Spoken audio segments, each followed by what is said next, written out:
What? Chen Xiaoman is going to be sacrificed. Aren't they going to bury a living person under the bridge and then build a bridge on top? Wow. How could Chen Shuixing be so cruel to bury his 3-year-old daughter alive? He has a huge gambling debt, and the debt collectors are waiting at his house. If he doesn't pay them back by noon, his newborn son will be taken away. Such a young girl, losing her mother and having a father like that, how sad. The villagers by the river were furious, their eyes fixed on the little girl by the water. Chen Xiaoman froze. Seeing the dark mud at the river bottom, she stepped back in fear. Chen Shuixing kicked her hard from behind, knocking her to the ground.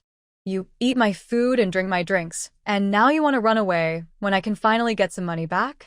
Chen Xiaoman pushed herself up, trying to crawl away from her father's kicking foot.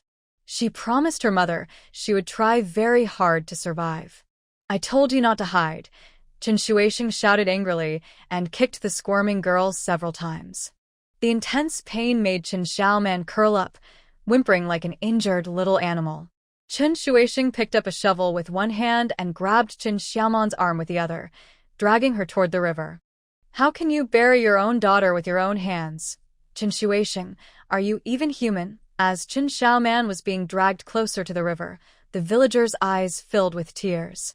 Furious, Chen Shuixing pressed Chen Xiaoman's head down into the water. He turned to taunt the angry crowd. It's his daughter. He can do whatever he wants. What can you do about it? Chen Xiaoman instinctively struggled, but her head was held tightly. Her chest felt like it was going to explode. Her eyes felt like they were going to pop out of her head. She thought she might die. Mother, I'm sorry. Xiaoman isn't a good child who keeps her promises. The crowd surged again. An elderly woman with a bamboo basket pushed through and gasped at the scene. Xiaoman. It was Aunt Zhou. Chen Xiaoman felt a spark of hope and tried to look back. Seeing her still struggling, Chen Shuixing pushed her head deeper into the water. Aunt Zhou's eyes were filled with tears.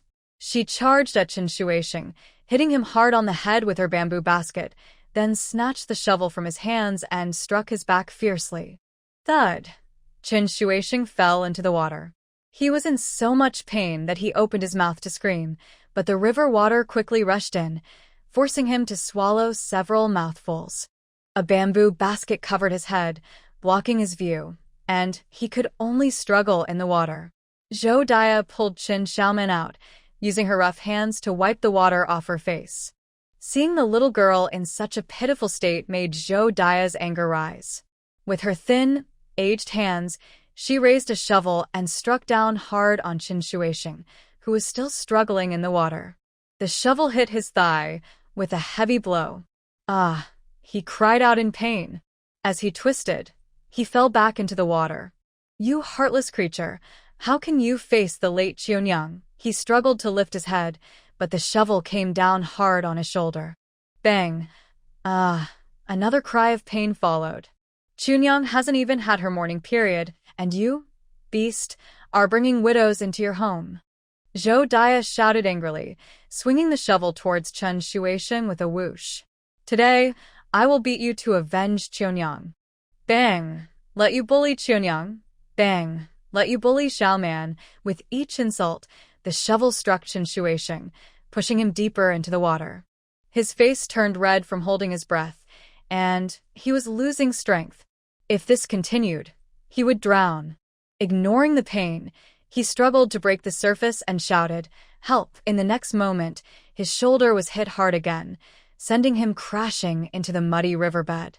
The water became murkier, and the people on the riverbank could no longer see Chen Shuixing. The onlookers were frightened and rushed to stop Zhou Dia. You can't hit him anymore. Someone will die. They could hardly believe that a big man like Chen Shuixing was almost beaten to death by an old woman. Zhou Dia forcefully planted the shovel in the ground and turned to pick up Chen Xiaoman. Come on, dear, let's go home. Chen Xiaoman clasped her small hands together, her face full of worry. Xiaoman is a burden and will eat a lot of your food. Zhou Dia's chest heaved with emotion. As long as I have a bowl of porridge, you won't go hungry. Come home with me and be my son's wife.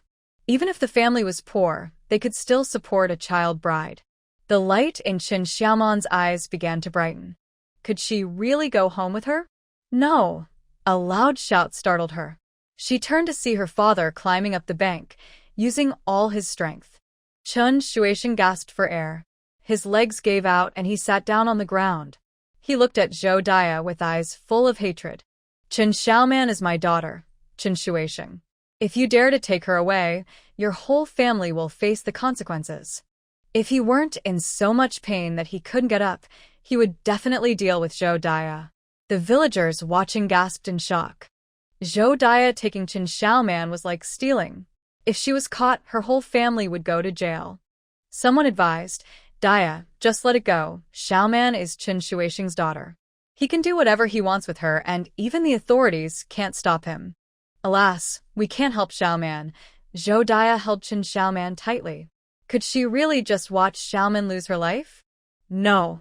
She owed her life to Qionyang, and she had to protect Qionyang's only daughter. Zhou Dia gritted her teeth and glared at Qin Shuixian. You want to sell your daughter?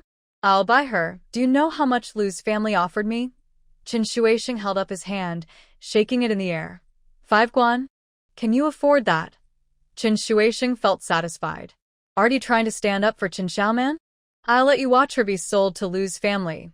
The villagers sighed and shook their heads.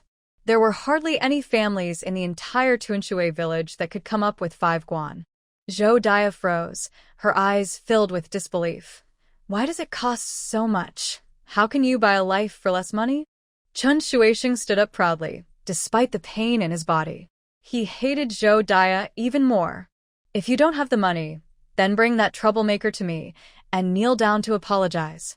Maybe I'll let her die quickly. He wouldn't let Qin Xiaoman die peacefully today. The atmosphere became tense.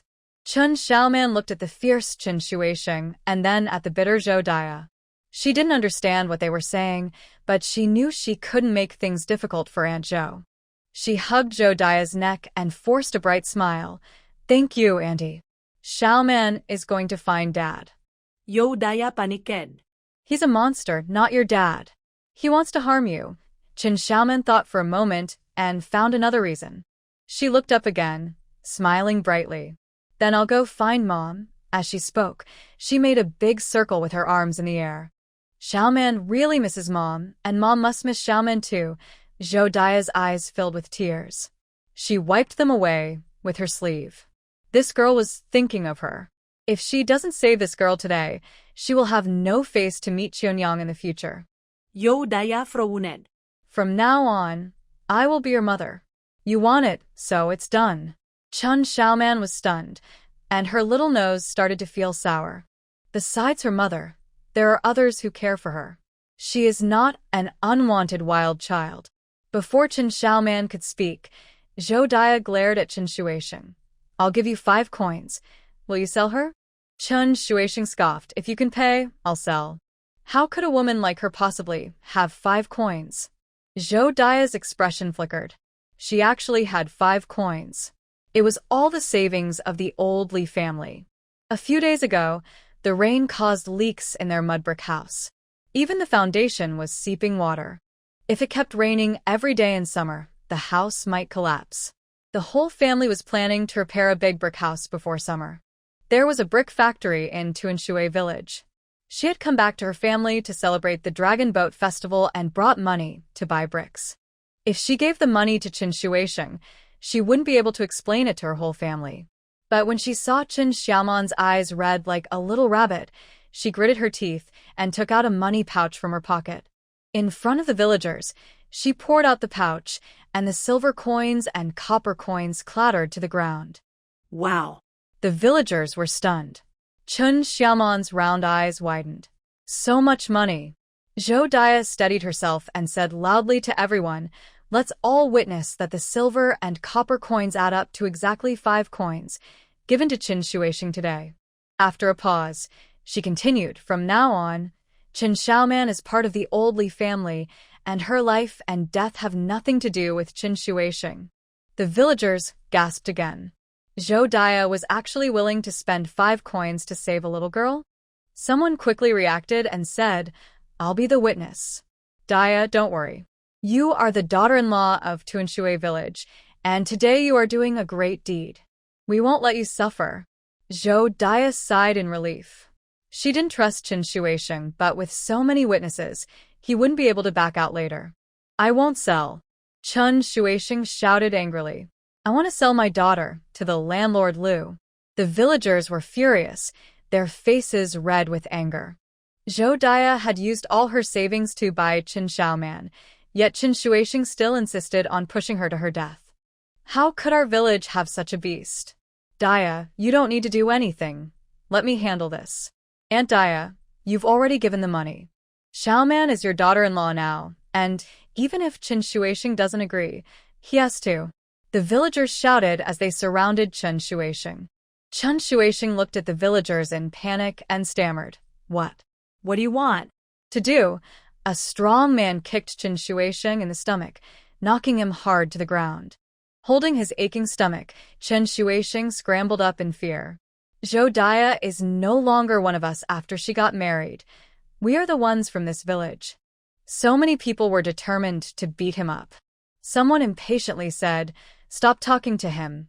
Everyone, let's beat him. The crowd rushed in, and Qin Shuisheng, scared, crouched down and covered his head. A rain of fists fell on him, causing him to scream in pain. Many villagers couldn't get in and shouted anxiously from the outside, Let me in to kick him a couple of times. Those in front, if you've had enough, step aside. We are still waiting outside. Qin Shuisheng trembled like a frightened bird. He felt like his body was falling apart. The farmers were strong, and their punches felt like hammers.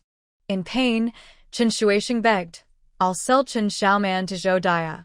Please stop hitting me. When the villagers finally dispersed, Qin Shuisheng lay on the ground, bruised and battered, like a pile of mud. He didn't even have the strength to move his fingers.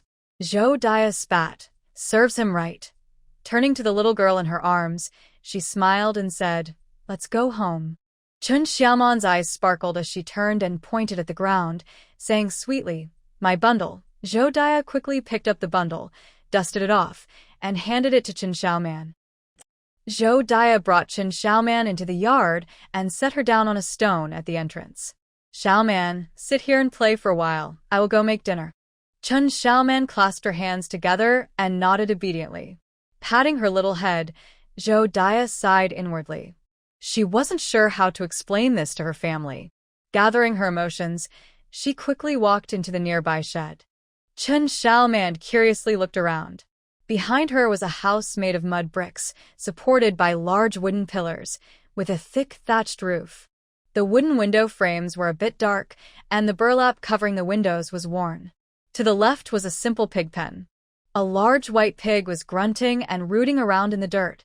Next to the pig pen was a chicken coop made of wood, covered with thatch. On the right was the kitchen.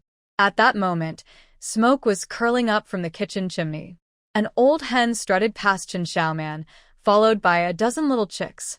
Seeing Qin Xiaoman staring at it, the hen flapped its wings in warning. Qin Xiaoman tightly hugged the small bundle in her arms and nervously looked towards the kitchen. Hey, where did this little girl come from? A slightly hoarse male voice came from behind. Qin Xiaoman turned to see an old man with a hoe entering the yard. He wore a worn straw hat, had a slight hunch, and a shiny smoking pipe was clipped to his belt.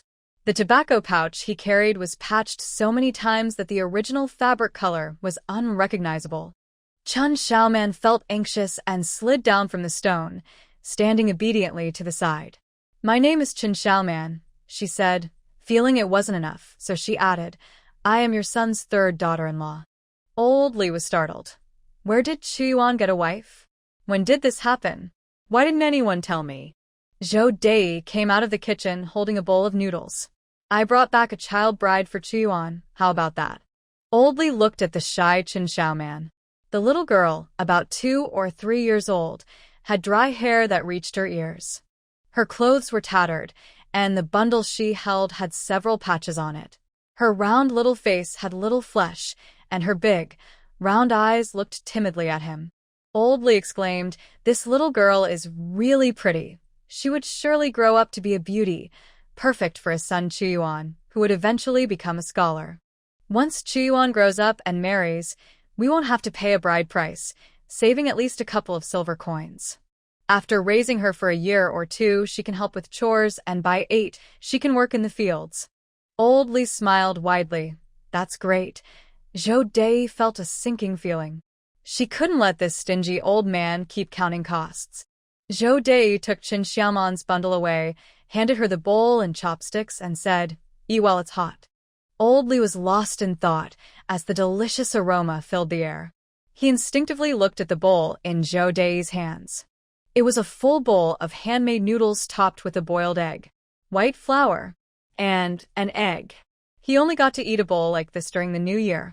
His wrinkled face immediately turned to Zhou Dai. Has our family struck it rich? Qin Xiaoman's face turned pale. She knew she couldn't eat the egg noodles. She couldn't let Aunt Zhou get scolded.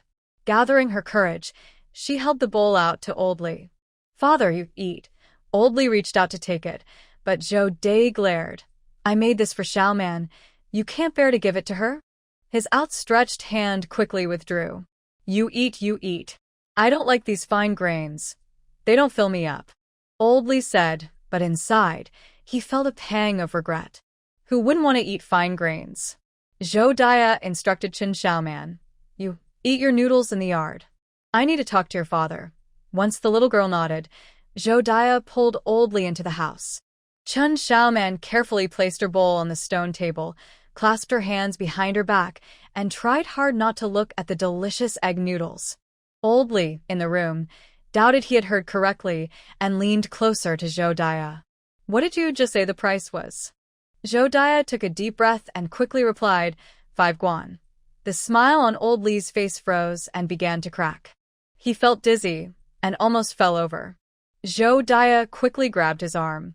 Old Li shouted angrily, "What? 5 guan? Are you trying to drain my blood?"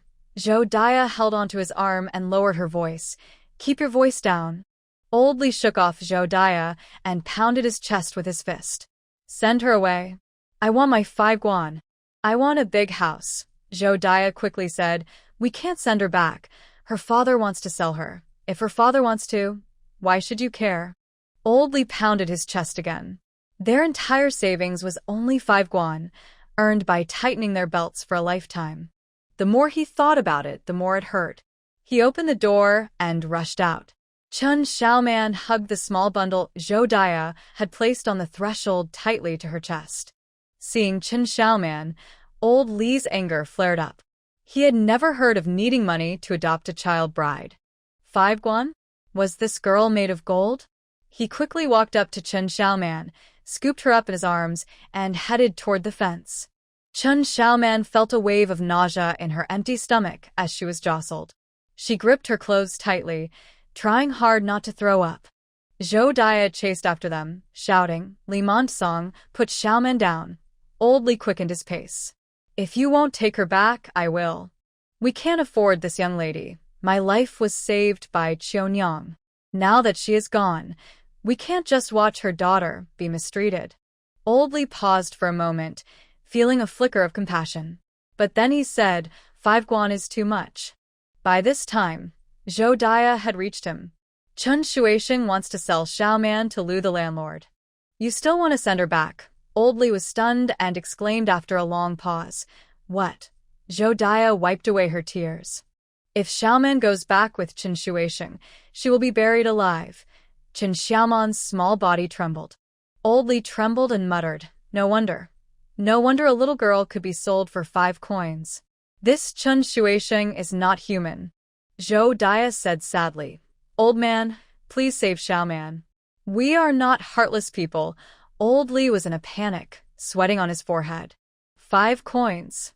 If he did the right thing, what would his family eat and drink? Even if he thought about it, he needed to discuss it with his eldest and second child. He couldn't just empty the house while they were visiting their mother-in-law for the Dragon Boat Festival. His mind was a mess, and his gaze wandered until he accidentally spotted the steaming bowl of egg noodles. The little girl didn't eat that bowl of noodles? All his strength seemed to drain away in an instant. He shuffled to the doorstep and sat down. He took out his pipe, filled it with tobacco, lit it, and took a deep puff. The smoke made him cough repeatedly, even bringing tears to his eyes. He rolled up his tattered sleeve to wipe away the tears, his shoulders shaking as he sobbed. He even dropped the pipe on the ground. Zhou Daya led Chen Xiaoman to him, feeling helpless. "You're so old. Don't you worry about being laughed at?" Old Li turned away from Zhou Daya, but met Chen Xiaoman's gaze. The old man and the little girl stared at each other. Chen Xiaoman hesitated, tilted her head, and gave Old Li a big smile. Old Li's face twitched. Who is she smiling at? He snorted coldly in his heart, shifted to the other side, and wiped his tears again. Chen Xiaoman bent down, picked up the bowl of egg noodles, and raised it high with her right hand. "Here you go." When Old Li looked down, he saw the little girl tilting her head back, grinning and showing her baby teeth. He took the bowl, wiped his chopsticks on his clothes under his arm, picked up an egg, and sent it to his mouth, snorting coldly in his heart. Zhou Daya glared at him. After swallowing an egg, he finally felt better, and the tears stopped flowing. Old Li sniffed and said to Chen Xiaoman, "I spent 5 coins to buy you, so you have to work hard and support the whole family. At 4 years old, you need to learn to spin thread and earn back those 5 coins." Chen Xiaoman nodded her little head, her mouth stretching into a big smile. She could stay at her aunt's house. She wanted to work hard to earn money. But how? An old voice suddenly echoed, "With me here. Why do you need to earn money?" Chen Xiaoman immediately turned her head to look around but saw no one. The voice spoke again. "Stop looking. I'm inside you." Chen Xiaoman squeezed her little belly, feeling confused. "If I came out of my mother's belly and there's someone in my belly, does that mean I'm going to have a baby?" The old man laughed heartily. Chen Xiaoman frowned.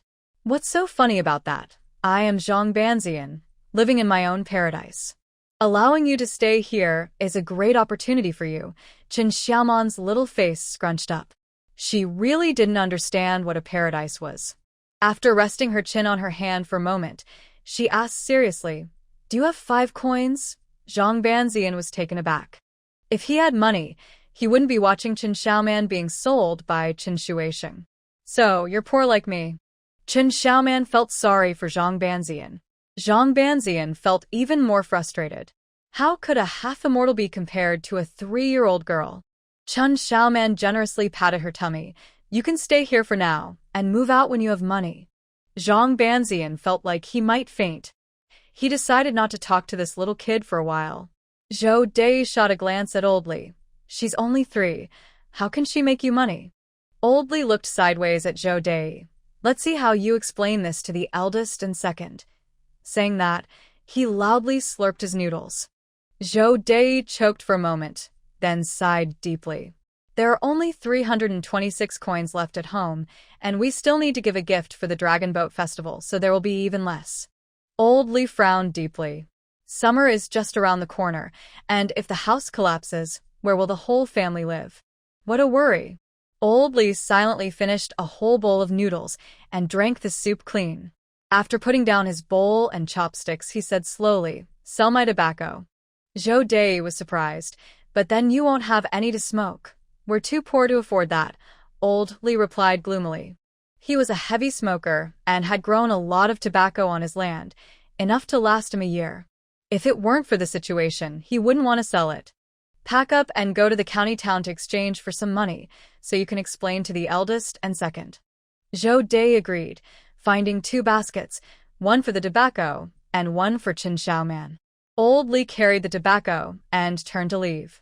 He handed a piece of corn cake to Chen Xiaoman, and Zhou Dai picked her up and ran towards Old Li. "Let's take Xiaoman to the county town for some fun." Running fast, Chen Xiaoman's short hair flew in the air. Her eyes sparkled, and she grinned widely, showing a bright smile. She was going to the county town. The layout of Huayan County is square. The old high walls are scorched black, marked by traces of sharp tools. Countless scars seem to silently tell everyone about the cruelty of war. To the south is a wide moat with a large wooden bridge over it. At the city gate, people are coming and going, creating a lively atmosphere. Once inside the city, Old Li placed the basket on a clear patch of ground. Zhou Daya took out Chen Xiaoman from the basket. "Xiaoman, sit and play for a while." Once we sell the tobacco and get some money, I'll take you for a walk, she said. Chen Xiaoman nodded eagerly. Okay. Just then, someone came to look at the tobacco. Zhou Dia and Old Li quickly went to greet them. Chen Xiaoman looked around and noticed a woman at a nearby stall. She smiled and showed her little tiger teeth. The woman smiled back, as such a charming girl is rare to see. She waved at her and pointed to a bamboo basket in front of her. Curious, Chen Xiaoman squatted down to look inside the basket. It was filled with many dark fruits, small round balls clustered together, about the size of an adult's fingertip. The woman cheerfully called out, "These wild fruits are very sweet. Want to buy some to try? What a good medicinal ingredient, yet it's being sold as wild fruit. People really don't know its value," sighed Zhang Banzian in Chen Xiaoman's heart. Chen Xiaoman's eyes lit up. Can it be sold for money? If you take it to the herbal shop, you should be able to sell it, but the black fruit is a common herb, so it won't fetch much. Chen Xiaoman was not disappointed at all. Anything that can be sold for money is a good thing. Excitedly, she pointed at the fruits and asked the woman, "How much are these?" The woman quickly replied, "1 big coin for 2. 3, 4, 5 pounds. How much do you want?" She had come early in the morning, and now it was midday, without selling even a pound. Since a child was asking, she decided to be generous. Chen Xiaoman pinched her little hands together and tilted her head to negotiate with the woman. "I don't have any money. Can I trade for corn cakes?" "Sure. Trade as much as you have." These were just wild fruits picked by her children, and trading them for food was a great deal. Wild fruits won't fill your stomach. Only this naive child would be willing to trade. Chen Xiaoman took out a corn cake the size of an adult's palm from her pocket and handed it to the woman. The woman happily accepted it. She took a lotus leaf and packed a generous amount of black fruit for her. When she looked down, she saw Chen Xiaoman's big, round eyes staring at her. The woman's heart softened, and she quickly took another lotus leaf, grabbed a couple of handfuls, and wrapped them up to give to Chen Xiaoman. Chen Xiaoman smiled brightly. "Thank you, Andy." The woman turned her eyes away shyly. These wild fruits didn't cost anything, so it's not a big deal. But Chen Xiaoman replied, "When I have more cakes, I will come back to trade with you." The woman awkwardly nodded. Okay. After glancing at the busy Zhou Dei and Old Li, she quickly picked up her basket and walked a good distance before stopping. Chen Xiaoman sat quietly on a stone, holding 2 lotus leaf packets, waiting. Many people in the county town were smoking, and tobacco sold well.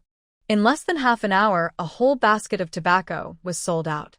After sending off the last customer, Zhou Dei turned to look at Chen Xiaoman. "What are you holding, Xiaoman?" Chen Xiaoman ran over, swaying a bit, and proudly lifted the 2 lotus leaf packets toward Zhou Dei. "Mom, I traded corn cakes for these herbs." Zhou Dei took them and opened the packets. Old Li leaned in to take a look and stomped his foot angrily. "I told you to keep her at home, but you insisted on bringing her to the county. Now she's even trading food for wild fruits. What a waste." Zhou Dei's expression darkened as she glared at Old Li. "Is this how you act as a father? All you do is make sarcastic comments." Old Li shrank back and muttered, "She's not even my child." If she were his, he would have scolded her. Zhou Dei ignored him and turned to Chen Xiaoman. "Mom will help you get your corn cakes back." Chen Xiaoman shook her head vigorously. She whispered mysteriously, "Grandpa Half-Sage said I can sell these for a lot of money. There are wild fruits around the village, but the village kids have already picked them. I've never heard of them being herbs." Old Li huffed. "What, Grandpa Half-Sage? He's probably a fraud. Just here to trick him out of his food." Chen Xiaoman clenched her fingers and said in a small voice, "Grandpa Half-Sage didn't lie to me." She had just asked Grandpa Half-Sage. Old Li didn't believe in any Grandpa Half-Sage since he hadn't seen him. "The corn cakes were saved for my son Chiyuan. If you're not going to eat them, go trade them back for me." Chen Xiaoman lowered her head, feeling disappointed. Zhou Dei pinched Old Li's side. "Ouch! She's wasting food. Why are you pinching me?" Old Li felt very wronged. If you hadn't let her try to make money, would she have traded food for wild fruits? Zhou Dei said through gritted teeth. She was just a little girl thinking about making money, all because of that stingy old man. Old Li quickly pleaded, All right, I won't say anything more. Zhou Dai released him, patted Chen Xiaoman's head and smiled. Let's go to the pharmacy and see. Once they find out these are wild fruits, they won't trade food for them again. Chen Xiaoman suddenly lifted her head and nodded vigorously. Okay. Zhou Dai picked up Chen Xiaoman and headed toward the pharmacy. Old Li was grumbling angrily. This is the nemesis of my family. He stacked 2 baskets together and carried them on his back as he followed along. The pharmacy was on the next street, just around the corner. The shopkeeper was sighing in front of the medicine cabinet when he heard a little girl's sweet voice asking, "Shopkeeper, do you want a black robe?" A black robe? The shopkeeper turned around quickly, but saw no one. His heart raced. Was he seeing things? A small hand reached out from under the counter. Oh my! The shopkeeper jumped back and bumped into the medicine cabinet, making a loud noise. Then a little head popped out from the counter, revealing a pair of big, round eyes. Upon seeing him, the girl smiled brightly. The shopkeeper felt relieved and patted his chest. Somehow, he found himself smiling back at the little girl. "Where are your parents?" he asked. The girl stood on her tiptoes and pointed toward the door. "My mom and dad are in the back." An elderly couple entered through the door. The old man immediately put on a smile and apologized. "Shopkeeper, my silly daughter-in-law heard that wild fruits are medicinal and insisted on coming to see you." "Please don't be upset," the shopkeeper exclaimed. "Aren't you here to sell a black robe?" Old Li was about to speak when Zhou Dai jumped in. "Shopkeeper, please take a look first." She opened a package of lotus leaves and placed it in front of the shopkeeper. He took a glance and nodded excitedly. It's a black robe. He had been racking his brain for days trying to find one. He hadn't been able to eat or sleep well. Who would have thought it would come right to his door today? How could he not be excited? Chen Xiaoman's smile grew even brighter. She cheered in her heart. "Grandpa is amazing. This is just the beginning. I'll teach you to recognize more herbs in the future." "Thank you, Grandpa." She wanted to learn many herbs and earn lots of money. Old Li's eyes widened as he said to Zhou Dai beside him, "Quick, pinch yourself. We can't be dreaming, right?" Zhou Dai pinched his thigh hard. Old Li jumped up in surprise. Ouch. "Why did you pinch me?" Zhou Dai released him and replied, "I can't hurt myself." She turned away and burst into laughter. She hadn't expected much, but it turned out to be a real medicinal herb. If they could trade these 2 bags for a good amount of money, it would be a profit. Old Li rubbed his sore thigh and happily rushed to the counter. "Shopkeeper, what's the price?" The shopkeeper knew they were inexperienced with herbs and was worried he might be taken advantage of. "First, let's ask for a price. Selling at another shop might help us lose less." The shopkeeper immediately said, "Our buying price is 15 coins per pound." Old Li's mouth dropped open in surprise. 15 coins? Per pound? Zhou Dai was also shocked. There are plenty of wild fruits growing in the fields. Why is it so expensive? The shopkeeper was almost in tears. Every year, when the wild fruits ripen, the children pick them to eat. We can't collect enough for a whole year. There were only a few herbalists.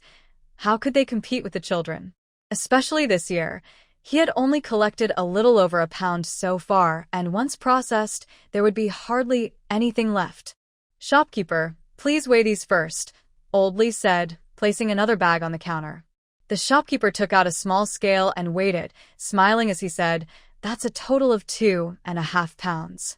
I'll give you 38 coins." He counted out 38 coins and handed them to Old Li.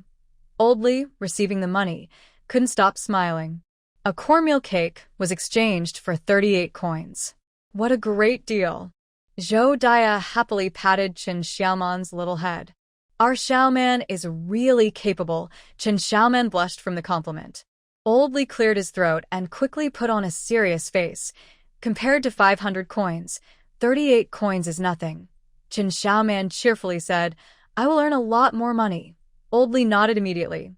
"That's right." Zhou Dai shook her head helplessly. "That stingy old man."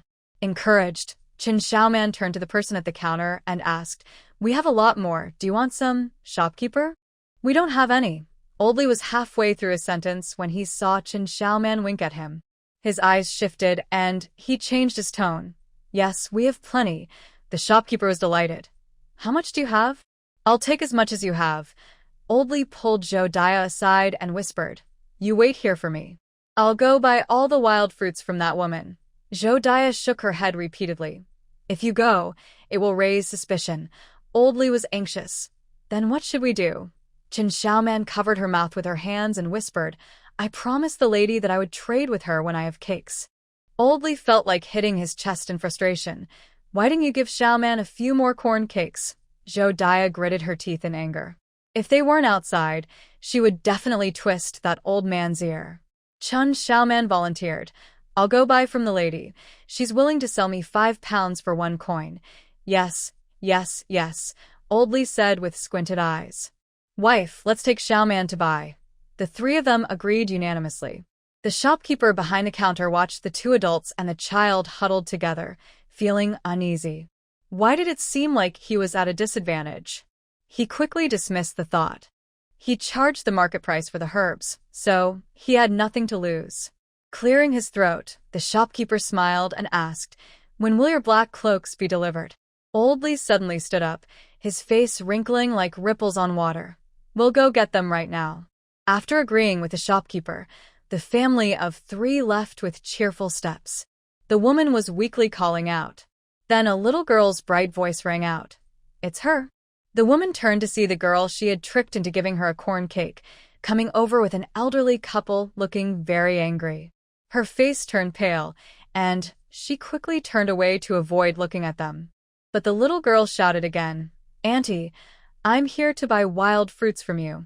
The woman was so scared, she almost dropped her basket and tried to run. She hadn't taken 2 steps before being caught by Zhou Dia. The woman stiffly turned her head, forcing a smile that looked worse than crying. "Big sister, can I return the cake to you?" Seeing them leave, she sighed in relief. But in the blink of an eye, the family of 3 came back.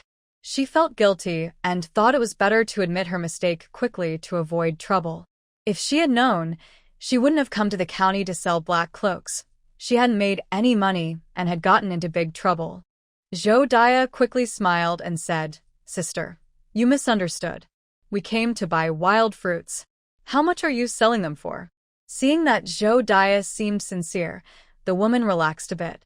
But soon, she started calculating in her mind. This couple clearly looked like country folks. How could they afford to buy wild fruits? She cautiously asked, "What do you want to buy these wild fruits for?" Old Li coughed and frowned. "Are you selling or not?" "Yes." Seeing Old Li getting angry, the woman was worried they would leave. It didn't matter what they wanted to do with them. She needed to make money first. 3 pounds for a big price. Just as the woman started to speak, Qin Xiaoman exclaimed in confusion, "Annie, didn't you just say 5 pounds for a big price? That's too cheap." The woman shook her head repeatedly. Zhou Dia huffed, "Do you think we're fools? Let's go, we're not buying." Seeing they were about to leave, she took the opportunity to raise the price, picking up Qin Xiaoman and turning to walk away. Qin Xiaoman looked worried and peeked back over Zhou Dia's shoulder. Old Li hurried to stop Zhou Dia. "The child likes them. If they're a bit expensive, so be it. Why are you leaving?" Zhou Dia glanced at Old Li and said, "1 big coin is enough for me to buy candy for the child. Only a fool would spend money on wild fruits that grow everywhere. Come on, sister, 1 big coin won't buy much candy, but wild fruits can feed the child for a whole day." The woman smiled and tried to pull Zhou Dia. "These wild fruits are small. It takes a lot of effort to pick a pound, and 3 pounds for 1 big coin is not expensive." Zhou Dia looked at the obedient Qin Xiaoman and turned to the woman, saying, "1 big coin for 6 pounds. If you won't sell, then forget it. Wild fruits aren't worth much. Corn cakes aren't worth a big coin either. I exchanged for 2.5 pounds, so 1 big coin for 6 pounds should be fine." The woman hesitated. "That's too cheap. Then don't sell. I'll go pick them myself." Zhou Dia shook off the woman's hand and turned to leave. Old Li sighed and muttered, "If the child wants to eat, just buy some." Then slowly followed Zhou Dia. Seeing them about to walk away, the woman panicked. She stomped her foot and quickly said, "Don't rush off. I'll sell at your price." Zhou Dia proudly gave Old Li a look. Old Li cleared his throat, walked up to the woman, and said, "Weigh it. I'll take all of it." The woman was stunned for a moment, then burst into joy. Great, great. After removing the basket's weight, it's 36.5 pounds. I'll count it as 36 pounds. Jodiah reluctantly said, buying so much only gets us half a pound extra. The woman smiled sweetly. 36 pounds is exactly 6 big coins, right? Jodiah took out 6 big coins and handed them to the woman. Old Lee poured the wild fruits into his basket and set off. Take care, the woman said happily. Chen Xiaoman turned and waved her little arm vigorously. Goodbye, Auntie. Oh, look at this precious little girl. She even gave her 6 big coins. What a lucky day for her. Old Lee smiled as he placed the basket on the counter of the medicine shop. A total of 36.5 pounds. The shopkeeper couldn't hide his smile. After weighing, the shopkeeper calculated on his abacus and said cheerfully, that's 547.5 big coins. I'll give you 548 big coins, how about that? Sounds good. Old Lee replied eagerly. The shopkeeper took out 5 small coins and counted out 38 big coins on the counter. Old Lee's eyes lit up like lanterns. He tucked his pipe into his belt and stood by the counter, counting the big coins again, nodding happily. That's right. That's the amount. Do you want to take more, shopkeeper? Collect. Take as much as you can. Is it still 15 coins per pound? Old Lee asked again, feeling uncertain. The shopkeeper nodded. Next time you come to deliver, I will definitely pay this price again. Others can't get the black robes. He collects more and can sell them to other pharmacies. Old Lee stuffed the money into his pocket, holding his clothes over his stomach with both hands. He held it in until he got out of the pharmacy and urged Jodiah, hurry back. With so much money, it would be terrible if a thief noticed. Jodiah said, Xiaoman is still hungry. We need to buy her something to eat. What to buy? We can eat homemade noodles at home. Chen Xiaoman swallowed. Can I eat? Of course. Old Lee confidently held up 2 fingers. I'll add 2 eggs for you. Chen Xiaoman smiled widely, her eyes shining like crescent moons. She could eat homemade noodles now. Jodiah was also very happy. She put Chen Xiaoman in the basket and hurried home. Along the way, the 3 of them occasionally laughed, but no one spoke. Once they got home, they entered the kitchen, and Old Lee couldn't help but chuckle. We earned 580 coins today. Jodiah took out some flour, scooped a small bowl, added water, and started kneading. Our village's strong workers can only earn 20 or 30 coins a day doing short jobs. That's true. We didn't do any hard work, yet we earned this money. Old Lee made a fist with his left hand and struck it hard against his right palm. Jodiah laughed. It's all thanks to Xiaoman. Old Lee cleared his throat and put on a serious face. We only earned 560 coins. We are far from our goal.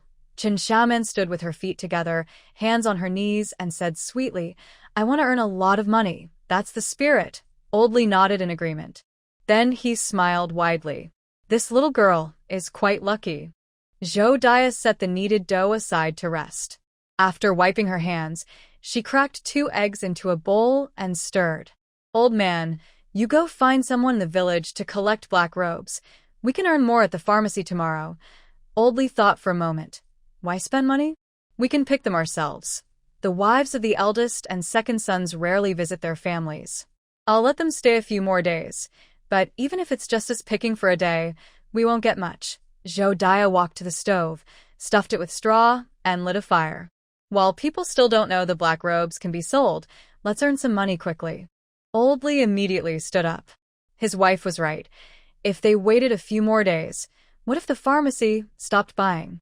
I'll go talk to the villagers now, said Jodiah. There are many people cooling off under the old locust tree at the village entrance. If you tell them there, it will spread throughout the village soon. Old Lee nodded, clasped his hands behind his back, and walked slowly.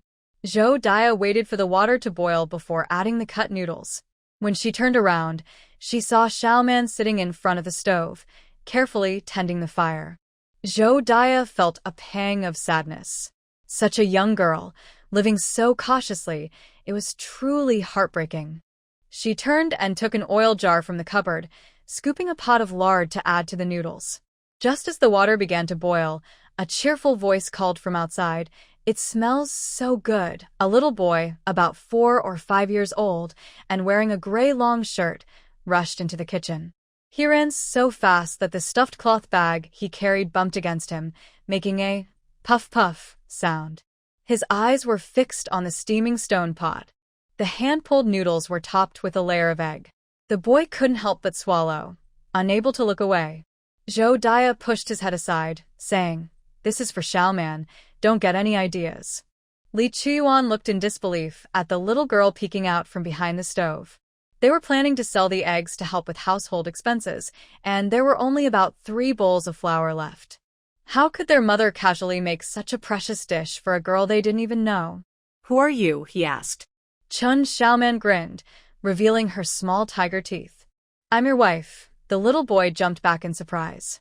"Don't say silly things." Chen Xiaoman blinked her big round eyes and asked, "You're Li Chuyuan, right?" Li Chuyuan stepped back in shock. "How do you know? Mom has 3 sons. The eldest and the second are married, and the youngest, Li Chuyuan, is only 4 years old." She sniffed a little. "You just said this is your home." He looked at her, who was only slightly older than him. She was his wife. Li Chuyuan grabbed Zhou Daya's clothes and asked, "Mom, why did that girl say she's my wife? Xiaoman is a child bride I brought home. You should treat your wife well from now on," Zhou Daya replied, handing a bowl of egg noodles to Chen Xiaoman. "Eat while it's hot."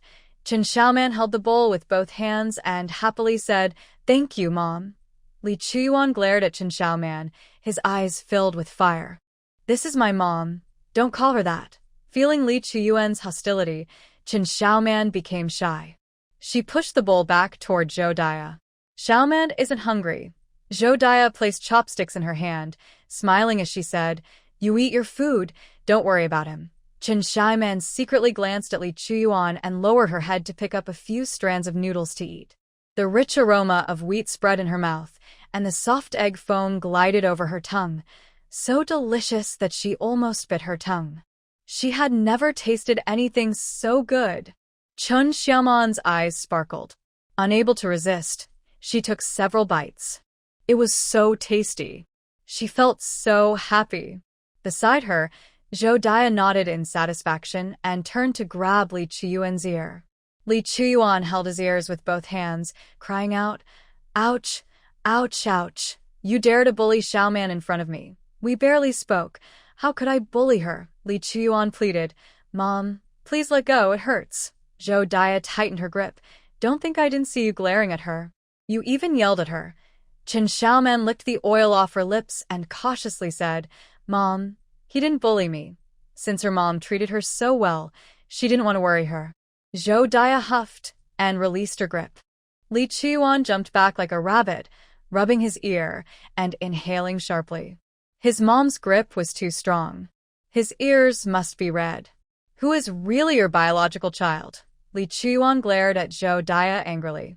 Zhou Daya, hands on her hips, replied, "You are my biological child, and Xiaoman is my daughter-in-law. If you bully Xiaoman again, I will punish you." Li Chuyuan stomped his feet in anger. He shot a resentful glance at Chen Xiaoman and yelled at Zhou Daya, "I don't want her to be my daughter-in-law." As soon as Zhou Daya moved, she saw Li Chuyuan dash into the yard, startling the chicks, which chirped and scrambled under the hen. He rushed into the house and slammed the door.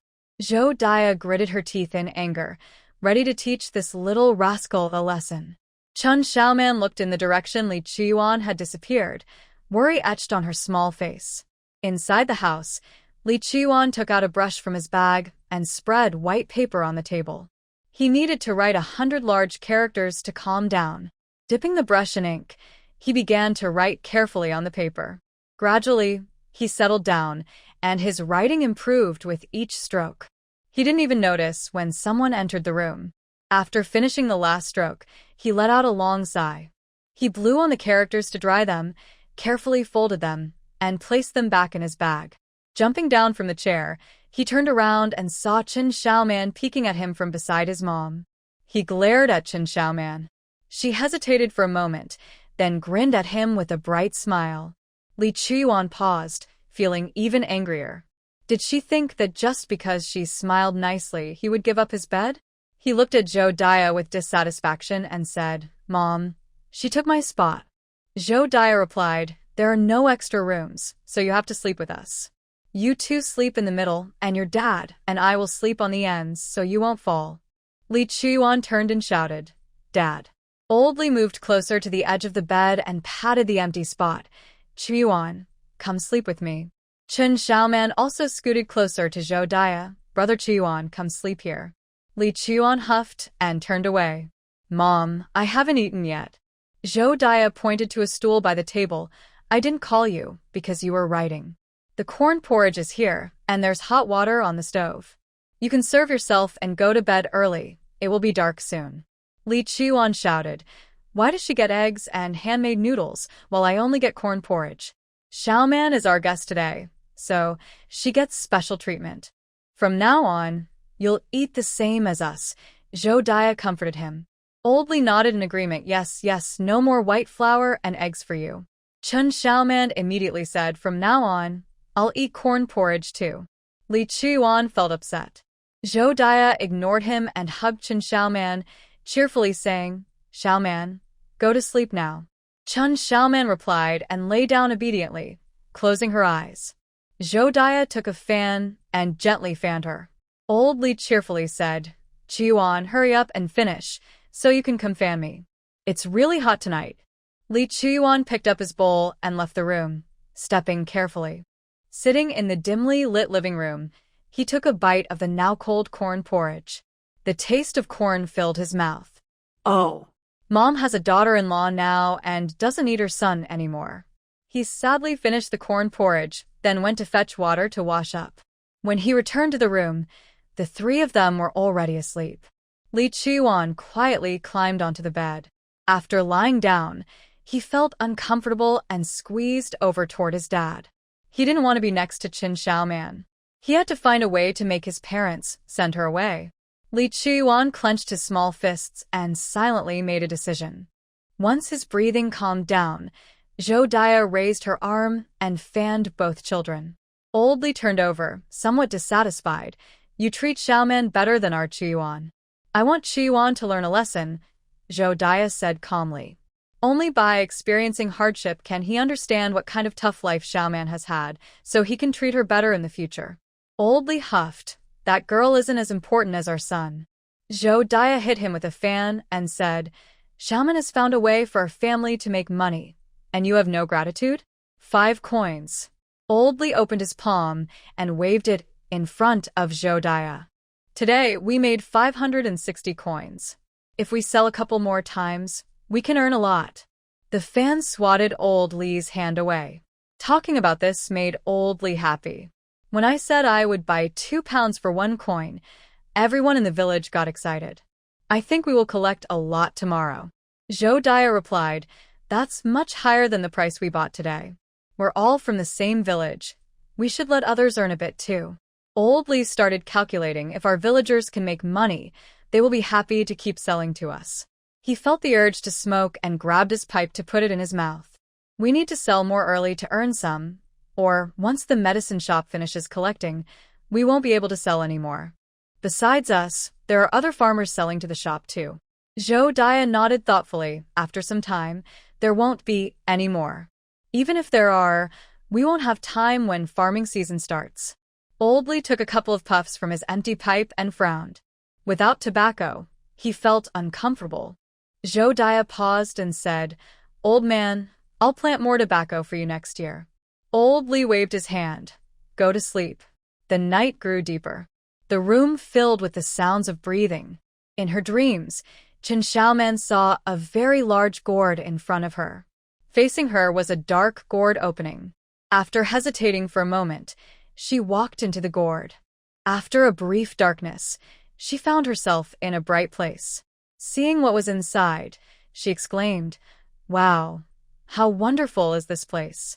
An old man with white hair sat cross-legged on a flying green gourd, with a small gourd hanging at his waist. Chen Xiaoman was amazed. So many gourds. Are you a gourd spirit? Zhang Banzian twitched his mouth. In such a wonderful place, she could only see gourds? Feeling dissatisfied, he bent down and lifted Chen Xiaoman onto the flying gourd. Chen Xiaoman's eyes lit up. Yay, I'm flying. Finally, she recognized something valuable. Zhang Banzian felt much better and took Qin Xiaoman to the northwest corner. There was a towering mountain that seemed to touch the sky, with water cascading down, creating a spectacular waterfall that made a whoosh sound. The falling water gathered into a large lake that was steaming. Do you know what this is? Zhang Banzian raised his chin and proudly pointed at the lake. Qin Xiaoman nodded excitedly. So much water. Zhang Banqian's pride froze on his face. He quickly became angry. This is spiritual water. Do you see the white mist over the lake? It's all filled with spiritual energy. Qin Xiaoman thought for a moment and asked him, "Can we drink the spiritual water?" "Of course. Ordinary people who drink it for a long time can live longer." Zhang Banxian posed like a wise person, waiting for Qin Xiaoman's admiration. "Sure enough," Qin Xiaoman exclaimed, "can it make us live forever?" Zhang Banxian's proud expression began to crack. Well, "Not exactly." Qin Xiaoman nodded, "But Grandpa Banxian, you're already old." Zhang Banxian felt frustrated. So many people sought his spiritual water but couldn't get it, and this little girl didn't appreciate it. He refused to believe it. The gourd took the two of them and flew to the area below the spiritual spring, which had about 10 acres of dark soil. "Do you see this? This is spiritual soil." Qin Xiaoman frowned. "Grandpa Banxian, your land is overgrown with grass. That's medicinal herbs. They're used to make elixirs." Looking at the sparse herbs, Qin Xiaoman closed her mouth. Even the laziest person in Tuanshui village grew better crops than this. Not wanting to upset Grandpa Banxian, she changed the subject. "What are elixirs for?" Finally, she asked the right question. Zhang Banxian happily stroked his white beard. "Eating elixirs can help you cultivate. So, little girl, are you interested now? Go ahead and be amazed." Zhang Banxian half opened one eye to watch Qin Xiaoman, not wanting to miss any of her expressions. Qin Xiaoman was indeed surprised. "That's amazing. Is Grandpa Banxian a deity?" Not yet," Zhang Banxian stammered. He felt uneasy and quickly added, "I failed my tribulation. Otherwise, I would have become a deity." Seeing that Zhang Banxian was sad, Qin Xiaoman quickly turned to comfort him. "Grandpa Banxian is so powerful. You will definitely become a great deity in the future." Zhang Banxian felt even more downcast. "I have lost my body. Only this remnant soul remains in your world, living in your body. I fear I will never reach the path of immortality in this life." He took out the gourd at his waist and gulped down a few mouthfuls of wine. Qin Xiaoman asked with concern, "Can Grandpa Banxian go home?" She didn't understand what Zhang Banxian was saying, but she knew his home was not here. Zhang Banxian sighed. "With just this remnant soul, I probably can't go back." He almost lost his soul and could only hurriedly reside in Qin Xiaoman's body. Once the spiritual energy in this place was exhausted, his remnant soul would also dissipate. Grandpa Banxian is so pitiful. Qin Xiaoman looked at Zhang Banxian with sympathy. Zhang Banxian almost couldn't catch his breath. He is a half-immortal. He was actually pitted by a lonely girl. In his heart, Qin Shuixing did not deserve to be Qin Xiaoman's father. Taking a deep breath, he tempted Qin Xiaoman, "Little girl, do you want to become an immortal? Look, this girl must be so excited, she can't contain herself." Then, he would set up layers of tests, and once she passed them all, he would reluctantly pass on everything he had learned. "I don't want to." "Well, if you want to become an immortal, we must first." Zhang Banqian's words were interrupted as he sensed something was off. "What did you say?" Qin Xiaoman shook her little head. "I don't want to become an immortal." "If you don't want to become an immortal, what do you want to do?" Zhang Banxian couldn't help but exclaim. Qin Xiaoman replied matter-of-factly, "I want to earn money. I need to make back 5 guan to return to my parents, and I want to earn a lot more money so they can live well." Zhang Banqian's beard trembled. How could someone not want to become an immortal and only want to make money? She doesn't understand the value of cultivation. This girl really doesn't understand. "What's wrong, Grandpa half-immortal?" Qin Xiaoman asked with concern. Zhang Banxian trembled, stuttering, "All my skills. They might disappear with me." Qin Xiaoman instantly felt his sadness. Grandpa half-immortal was so pitiful. After thinking for a moment, She smiled brightly. Grandpa Half-Immortal can teach me about herbs. I can earn money by selling herbs. Zhang Banshan's eyes lit up, shaking off his previous gloom. First, let's identify the herbs, then I'll teach you medicine. Not wanting to become an immortal is fine.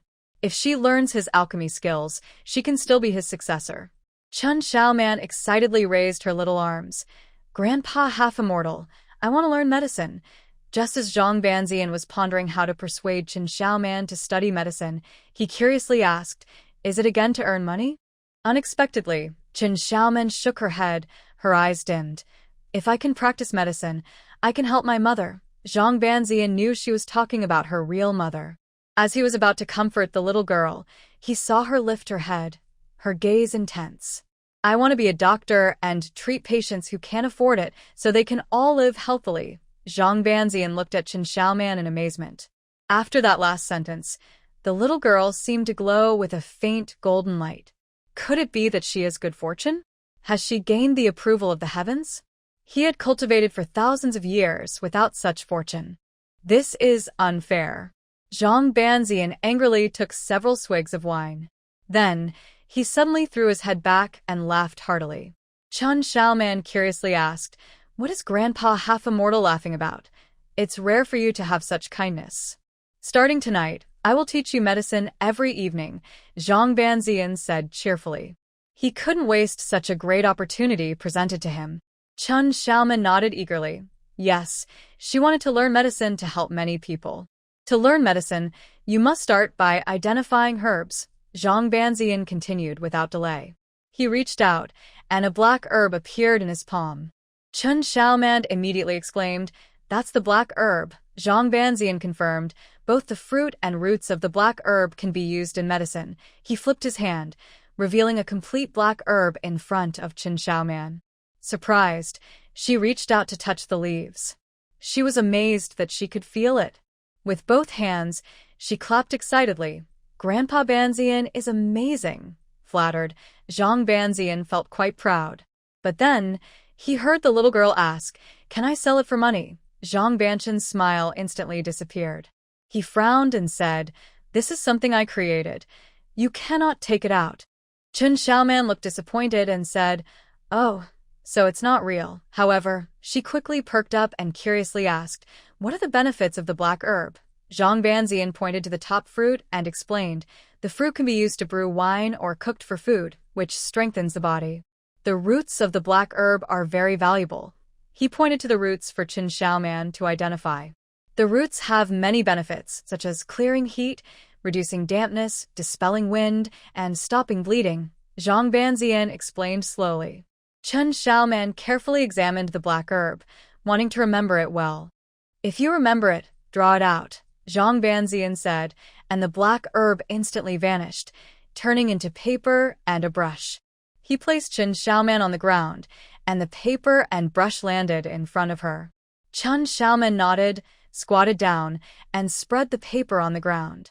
She made a fist with her thumb and forefingers, holding the brush in the middle, and awkwardly dipped it in ink, drawing a crooked line on the paper. After thinking for a moment, she added a few black dots at the top. Satisfied, she held the paper up to Zhang Banzian with a big smile. "I finished my drawing." Zhang Banzian was speechless. Who could guess what it was without her saying it? He replied, "Let's start by learning some characters." Chen Xiaoman was even more excited. "Can I learn to read and write too?" "You will need to write prescriptions, so you must learn to read and write," Zhang Banzian said. Chen Xiaoman cheered with joy. Zhang Banzian smiled and stroked his beard, writing 2 characters on the ground. "Black herb," the name of the herb we just saw. Chen Xiaoman carefully looked at the 2 characters, repeating them in her mind over 20 times. Feeling confident she had memorized them, she picked up a brush and began to practice writing the characters stroke by stroke. Zhang Banjian watched her practice for a while, then lay down on the gourd out of boredom and went back to the small building by Linghu Lake. When he woke up, Chen Xiaoman had already left. He shook his head, thinking, "She's still young. It's hard for her to stick with something as dull as practicing writing." His gaze swept across the ground and he noticed a piece of paper held down by some dirt at one corner. The characters written on it were neat and clearly displayed the words, "Black Robe." These characters had many strokes, and in just one night, this girl had managed to write them quite well. Zhang Banjian was astonished and caught sight of something else on the ground. When he looked down, he was shocked to see the ground covered with characters. They spread over more than an acre. At first, the strokes were crooked, but later, they became straight and clear, unmistakably spelling out, "Black Robe." After the shock, Zhang Banjian burst into hearty laughter. Such determination could move mountains. Before dawn, Chen Xiaoman quietly got out of bed. She brought a stool to the stove, climbed on it, added water to the pot and jar, covered them, and then started a fire. Once the fire was going, she took a piece of dry wood and practiced the characters she learned last night in the dirt. She could already write those 2 characters, but she needed to practice more to remember them. After writing, she repeated them in her mind, wiped them away with her foot, and wrote them again. When the water boiled, she grabbed 2 handfuls of cornmeal and stirred it into the pot with a spatula. After finishing, she covered the pot and returned to the stove. "Xiaoman, why aren't you sleeping a bit longer?" Zhou Dai asked in surprise. Chen Xiaoman smiled brightly and said, "I'm used to it, Mama. Soon we'll have corn porridge." Without further discussion, Zhou Dai picked her up. "Children need to sleep more to grow. Go back to sleep." Chen Xiaoman pointed at the stove. "The fire will go out. Don't worry, I'm here." Zhou Dai placed Chen Xiaoman back in bed, covered her eyes with her hand, and insisted, "Close your eyes and sleep." She also tucked a light blanket around Chen Xiaoman. Chen Xiaoman felt a bit frustrated but nodded obediently, closed her eyes, and lay still. Turning around, Zhou Dai gave Old Li a nudge. "Xiaoman has already made breakfast. Why aren't you getting up?" Old Li yawned and glanced outside, which was still dark. He couldn't believe it. It's not even light yet. It's almost bright out. How can you let a 3-year-old get up before dawn while you still sleep? Zhou Dai glared at Old Li. Old Li was confused. "When did I make her get up so early? If you didn't make her work like a mule, would she be getting up to do chores?" Zhou Dai pinched Old Li's side. "Get to work." Old Li winced and sat up. Even if he had to work hard, he still needed some sleep. He felt very wronged. He never told that girl to wake up so early. Okay, I'm up. Don't pinch me. I'll bruise," Old Li grumbled reluctantly. Chen Xiaoman turned over, peeking out from under the thin blanket, and giggled at the couple's interaction. Hearing the noise, Old Li shot her a glare. "What are you laughing at? If you don't sleep, you make it harder for me." Chen Xiaoman quickly hid her head under the blanket. Zhou Dai put her hands on her hips and said, "Now you're taking it out on Xiaoman." Old Li slid off the bed and said, "No, kids should sleep more. We're old and need to get up early to work." After saying that, he hurried outside. Zhou Dai immediately followed. There was a lot to do today, so getting up early was necessary. Chen Xiaoman peeked out again, happily watching them leave. Her parents were so nice, letting her sleep in. Feeling satisfied, she lay back down and rolled around in bed with her blanket, feeling very happy. Beside her, Li Chuyuan turned over impatiently. Chen Xiaoman tucked her neck in and lay down quietly. After watching him for a while and seeing he was still asleep, she sighed in relief. In her drowsiness, she actually fell asleep again. When it was just getting light, Li Chuyuan got up. Seeing Chen Xiaoman still asleep, he snorted quietly and got out of bed. After washing up, he noticed Chen Xiaoman still hadn't woken up and came up with an idea. When Chen Xiaoman finally opened her eyes, it was already bright outside. She jumped out of bed in a panic, hurriedly putting on her shoes to run outside. Oh no, she overslept. Would her parents be upset with her for not doing her chores? Remembering the times she had been scolded at home, she rushed out of the room and into the yard, struggling to put on her shoes. When she saw the scene in the yard, she froze. It was filled with people, all looking at her. "Hey, where did this little kitten come from? Aunt Dia, did you just give birth to a pearl?" Everyone started joking. Zhou Dai walked up to Chen Xiaoman and hugged her tightly. "She is the wife I found for Chuyuan. Isn't she pretty?" A familiar woman chuckled. "It's hard to tell if she's pretty. but it's clear that Chuyuan enjoys playing with her. Chen Xiaoman looked at Zhou Daya in confusion. She covered her mouth with her small hand and quietly asked Zhou Daya, "Mom, what are they talking about?" Zhou Daya couldn't help but laugh. "Oh, it's nothing." She then patted Xiaoman's head. Turning to the joking villagers, she said, "This is Chuyuan's little wife. Of course, he likes to play with her. You older folks wouldn't understand." The villagers laughed heartily. Chen Xiaoman didn't know where to put her little hands, so she ended up hugging them in front of her belly. Zhou Daya told her, "Go wash your face. Breakfast is in the pot."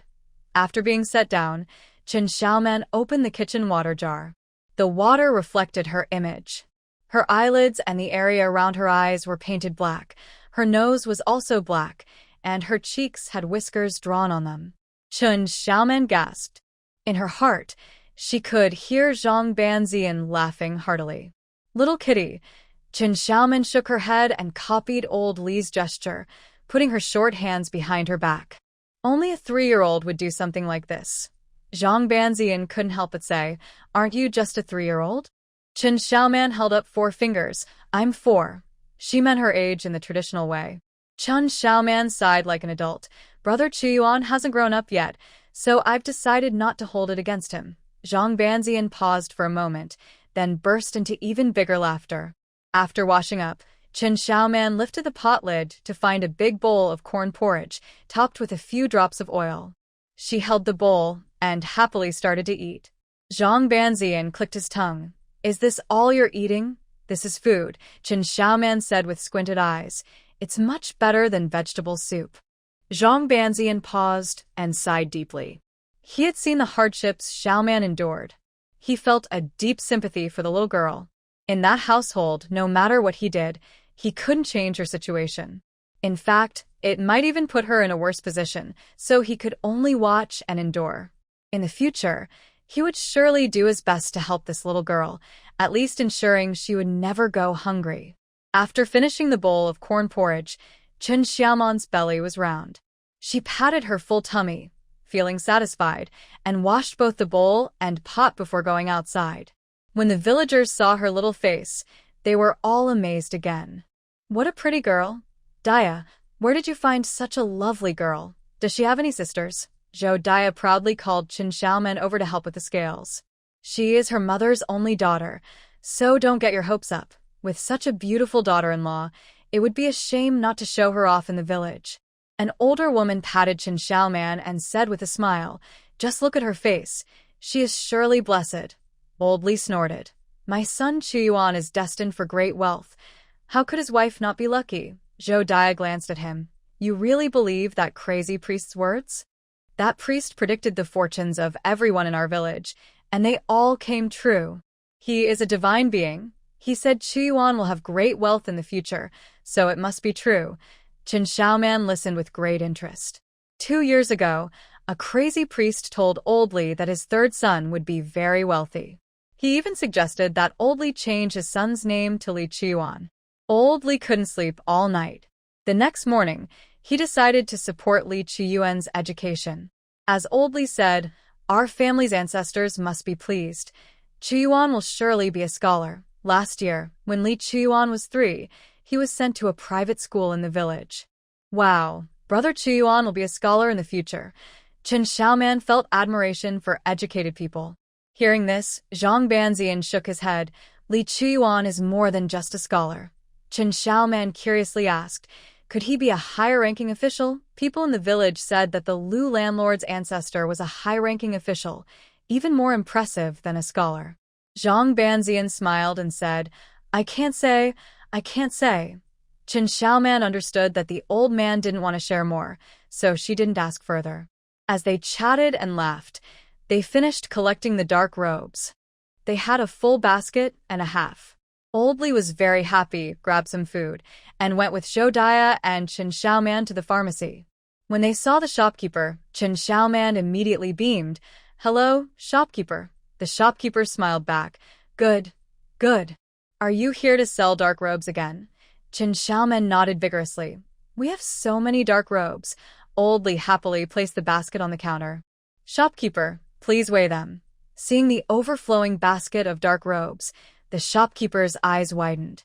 How could you pick so many? Just yesterday, they sold a basket, and now they had another and a half in less than a day.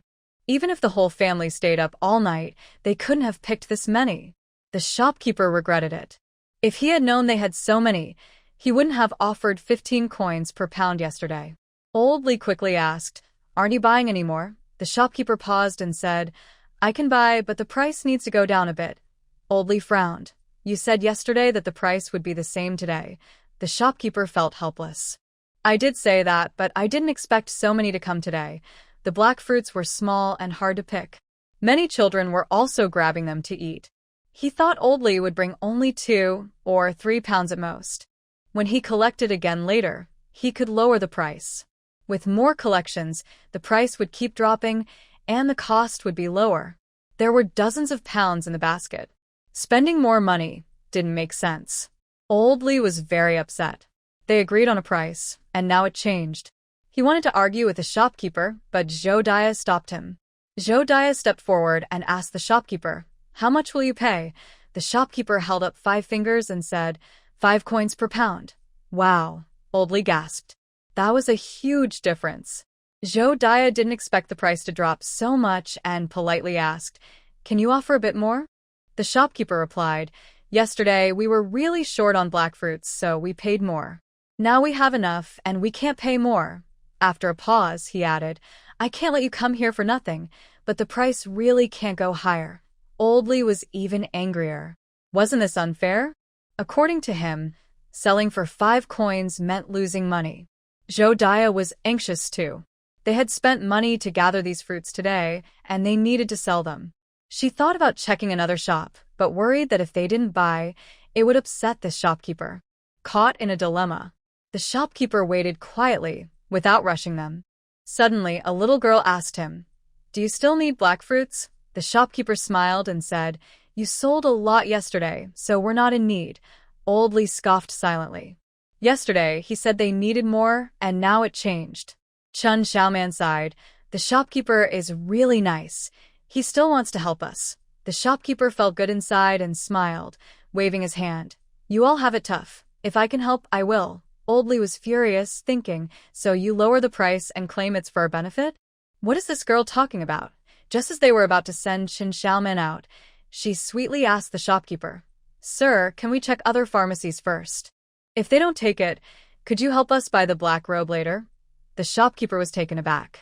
Old Lee quickly said, "The shopkeeper is a good person. He will definitely help." Old Lee felt that Xiaoman had helped him vent his frustration. "Didn't you say that buying the black robe was helping us? So, we'll try selling it at other places first. If we can sell it, we won't trouble you. If not, we'll ask for your help." Josiah smiled too. Now, even if the shopkeeper didn't want to, he had to agree. She said, "If we can sell it elsewhere, we won't bother you." Old Lee grabbed 2 baskets from the counter, one on each shoulder. "Let's go, let's check next door." Josiah immediately picked up Chun Xiaoman. Chun Xiaoman turned around and waved her arms at the shopkeeper.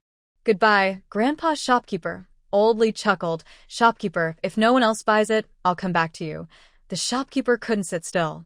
Once they left, they probably wouldn't return. Other pharmacies were also in need of black robes. Why was he being so stubborn about the price? Lost in thought, they had already reached the door. Josiah added, "This shopkeeper is really a good person." Old Lee coughed and said, "Isn't that right? We haven't met many times, and he still wants to help us." Don't you want to be a good person? Let's see how far you'll go."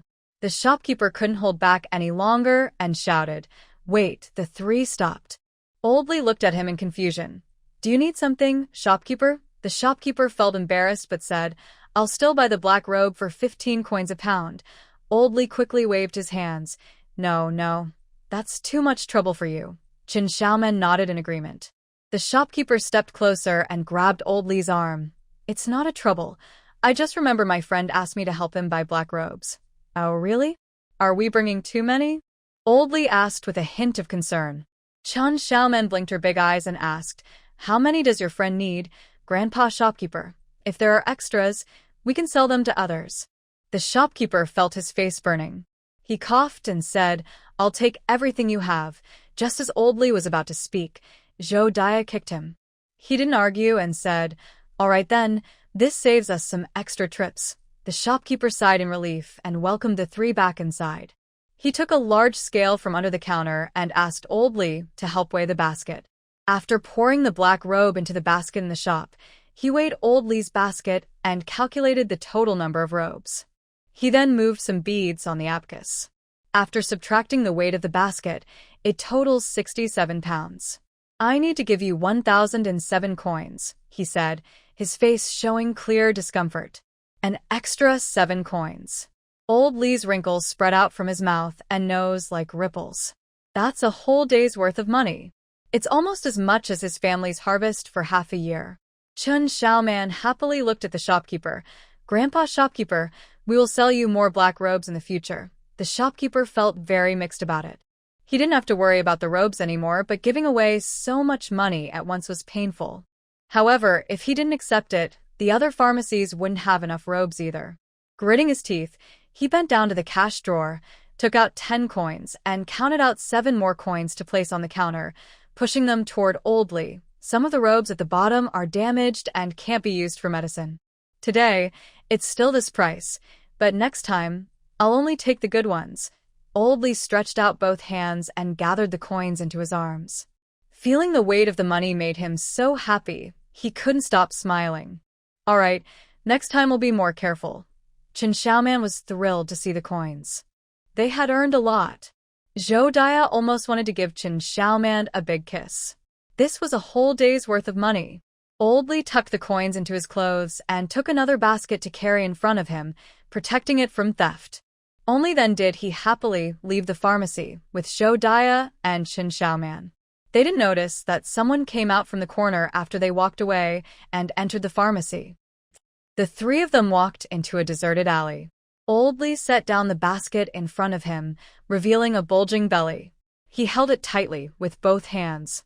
A whole day's worth of money. Old Li walked over to Zhou Dia. "Wife, feel this." Zhou Dia placed her hand on it and then pulled Chen Xiaoman over. "Xiaoman, you touch it too." Old Li generously presented his belly to Chen Xiaoman. Chen Xiaoman reached out and touched it, pressing down. It was hard and felt rough. Old Li beamed. "You've never touched this much money before, have you?" Chen Xiaoman nodded vigorously. "Yes. Touch it more, don't miss out." Old Li puffed out his belly again. As Chen Xiaoman kept touching, a satisfied smile spread across her face. Zhou Dia looked at the child and then turned her gaze to the old man. "Old man, let's get Xiaoman 2 new outfits, shall we?" Old Li's smile instantly vanished. What? His house wasn't even finished yet. How could they buy clothes? Zhou Dia pointed at Chen Xiaoman and said, "Xiaoman's clothes and shoes are too worn out to fix. Look, her big toes are sticking out and her shoes don't even fit anymore." She didn't want to spend much before the house was repaired. But Xiaoman's clothes and shoes were not only small but also barely covered her. This was unacceptable. Chen Xiaoman lowered her head and saw her exposed toes, so she tried to squeeze her feet into her shoes. As a result, her heels were even more visible. Seeing this, Old Li couldn't bring himself to say what he wanted. He had just earned some money today. Old Li's face tightened with more wrinkles. "Then let's take 20. No, 15 coins to buy her something." Zhou Dia shot him a look. 30 coins. What could they get for 15 coins? Old Li was about to argue when Zhou Dia shot him a fierce glance. He angrily counted out 30 coins and handed them to Zhou Dia. "Take it." Zhou Dia glared at him. "Are you really reluctant?" Old Li shuddered and forced a smile. "Am I that stingy? I'll go buy them right now." Only then did Zhou Dia let him off the hook, taking Chen Xiaoman's hand and confidently saying, "Let's go get Xiaoman some new clothes." Old Li felt a pang in his heart. 30 coins. They were barely warm in his hands before they were spent. Chen Xiaoman's smile stretched from ear to ear. She bounced along with Zhou Dia toward the fabric shop. She was finally getting new clothes. Old Li quickly adjusted his basket and hurried to catch up. Not far from the alley, he saw Zhou Dia and Xiaoman stop at a stall. Old Li was startled. What else did they need to buy? He rushed over and heard Chen Xiaoman say to Zhou, "Mom, I don't want new clothes. Can we give the money to Dad for tobacco instead?" Old Li slowed down and looked down to see an old man selling tobacco. His heart skipped a beat. Zhou was also surprised.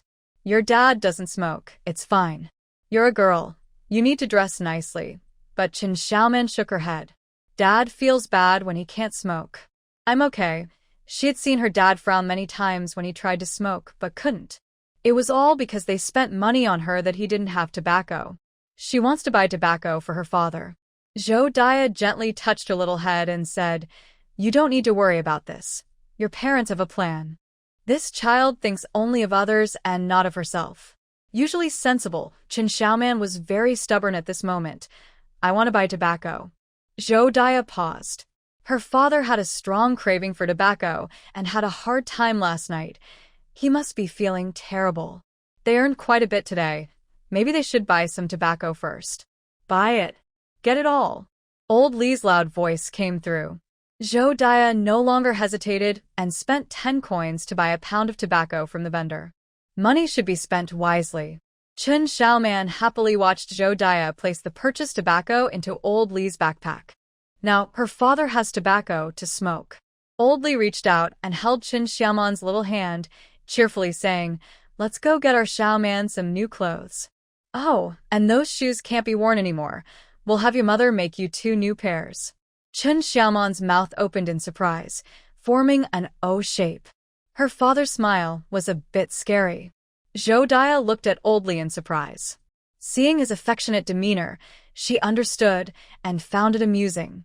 Old Li was touched by Xiaoman. He continued, "The clothes and shoes should be a bit bigger, so you can wear them for a few years. It's more cost-effective." Chen Xiaoman looked to Zhou for help. "Mom." Zhou quickened her pace, took Chen Xiaoman's other hand, and smiled. "Your father loves you and wants to get you new things from head to toe." But we don't have money," Chen Xiaoman whispered. Old Li raised an eyebrow. "There's plenty of money." After deducting the 34 coins spent on the black robe, they still made 973 coins. How could they be out of money? Chen Xiaoman jumped at his loud voice and quietly moved closer to Zhou. Her father was scary. Fortunately, they soon arrived at the shop. Zhou approached the counter and asked the shopkeeper, "Do you have brightly colored hemp thread?" Hemp thread is cheaper than cloth. She can weave, so buying some nice hemp thread to make clothes would save a lot of money. The young shopkeeper smiled and nodded repeatedly, turning to bring out several boxes. "We have red, green, and yellow. How much do you want?" Zhou chose the red and green threads. "Bright colors look good on little girls. What's the price for these 2?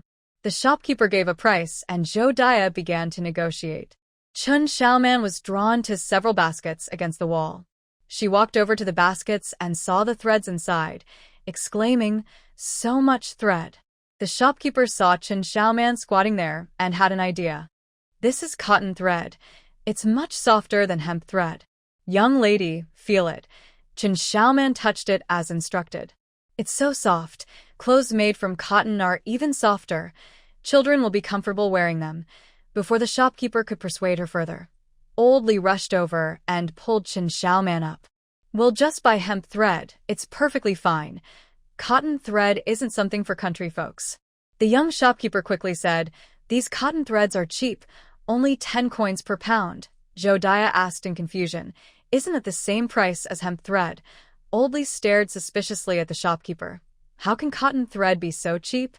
"Don't try to fool us." Hearing this, the young shopkeeper's face showed a hint of pain. "Last year, there was heavy rain and the storage room flooded, soaking the cotton threads. These threads have mixed colors, so I have to sell them cheap." Zhou went over to take a look, and indeed, the cotton threads were mixed with various colors. "Why didn't you dye them a darker color before selling?" The young shopkeeper shook his head repeatedly. "If I sell the soaked ones, customers will know, and I won't be able to keep my shop open." Zhou thought for a moment and understood. Those who would buy cotton threads were wealthy, and the shopkeeper couldn't afford to offend them. "Those soaked cotton threads are probably ruined." Old Li shook his head repeatedly. "Cotton fabric isn't as durable as hemp, and after being soaked, it would wear out even faster." He didn't want to spend money on clothes every few days. The young shopkeeper quickly said, "Our clothes often get soaked in water too. These threads won't be ruined, just the colors aren't nice."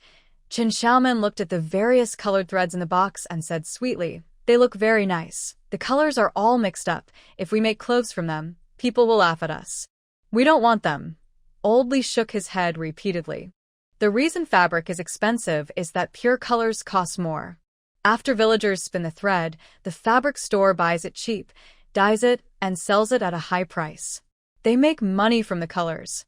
These cotton threads have red, green, yellow, and some have faded to show the original cotton color. Making fabric from them would look terrible. No one would wear it. The young shopkeeper felt a pang in his heart. These threads had been in the shop for over 2 months, and today was the first time someone asked about them. He thought he could sell some. But who would have thought they still wouldn't sell? If this continued, he would have to weave them into cloth bags and sell them cheaply.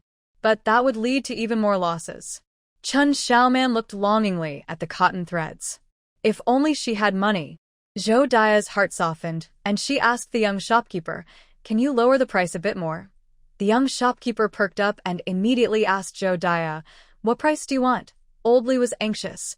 "Wife, you can't just go along with Xiaoman. These threads will be useless when we take them home. I can sell them for 2 coins less per pound." The young shopkeeper quickly replied. Old Li shook his head repeatedly. 8 coins for a whole basket is still too expensive.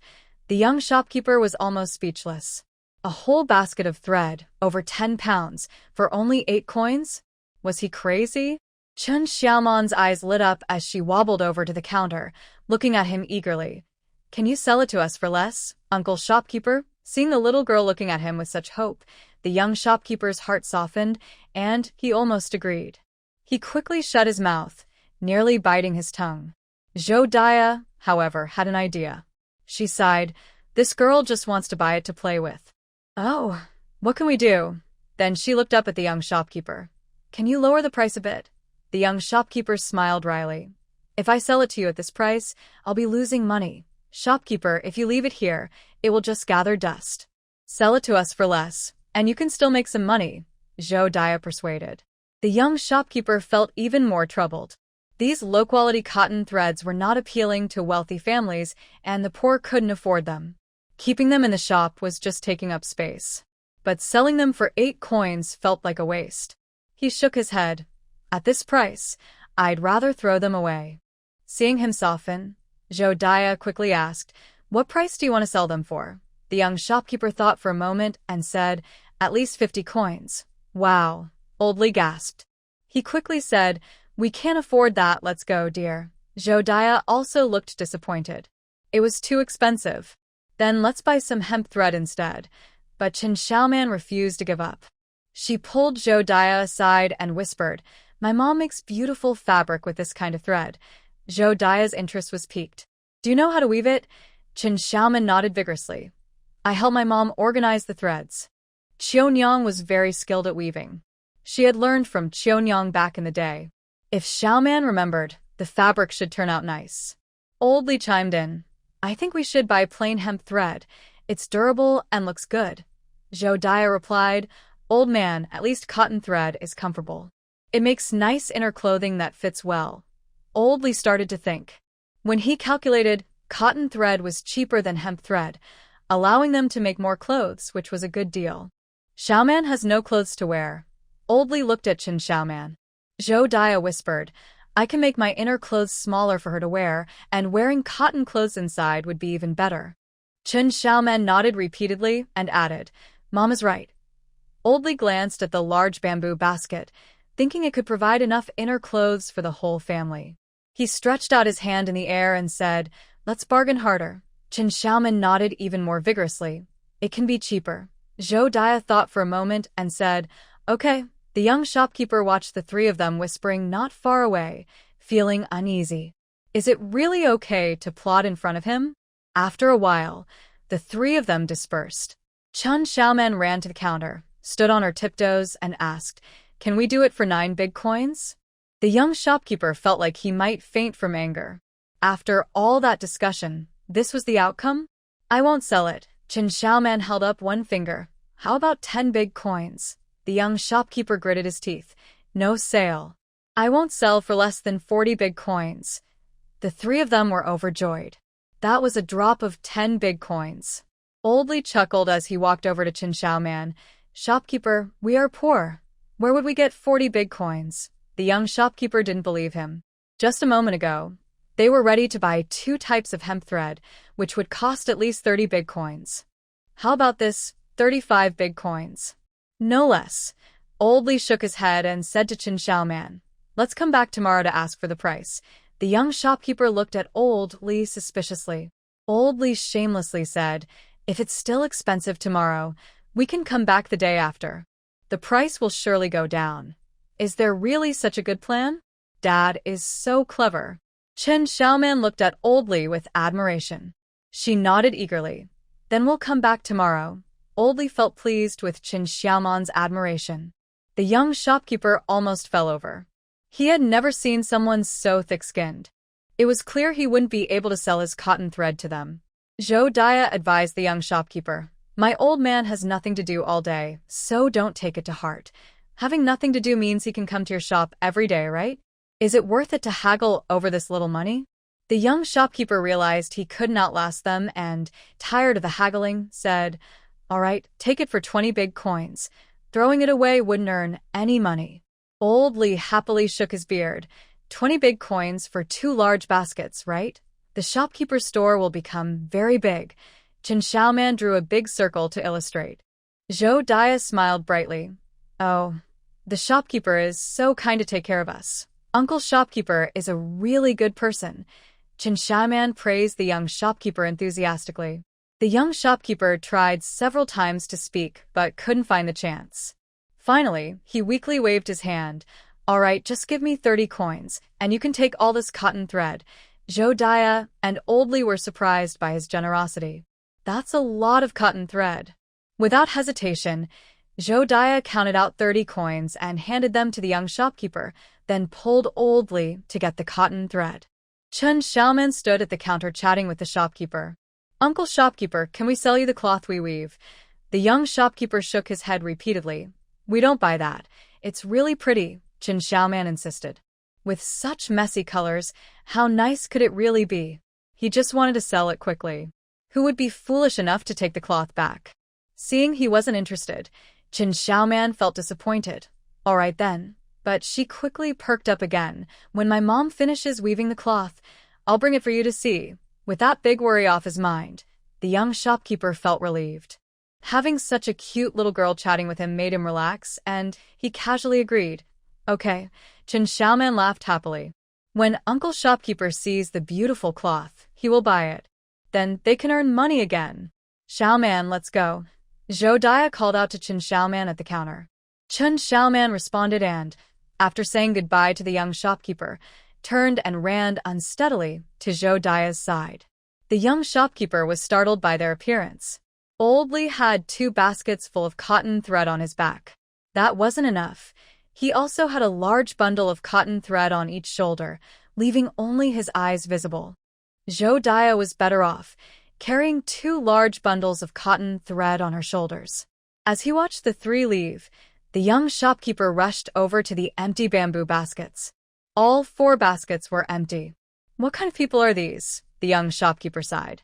Since both of them were carrying a lot of cotton thread, they couldn't carry Qin Xiaoman, so she had to walk beside them.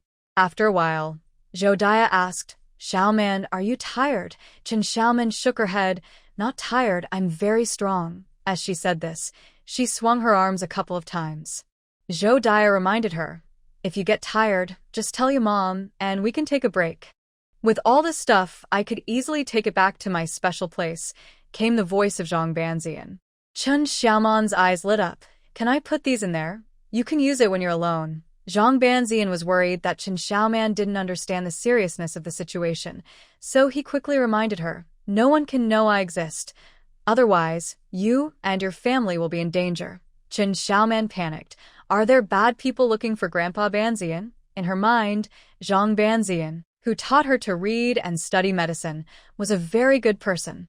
Those who bully good people are the bad ones. Zhang Banzian shook his head. The little girl still didn't understand the saying that a person without guilt can suffer because of their wealth.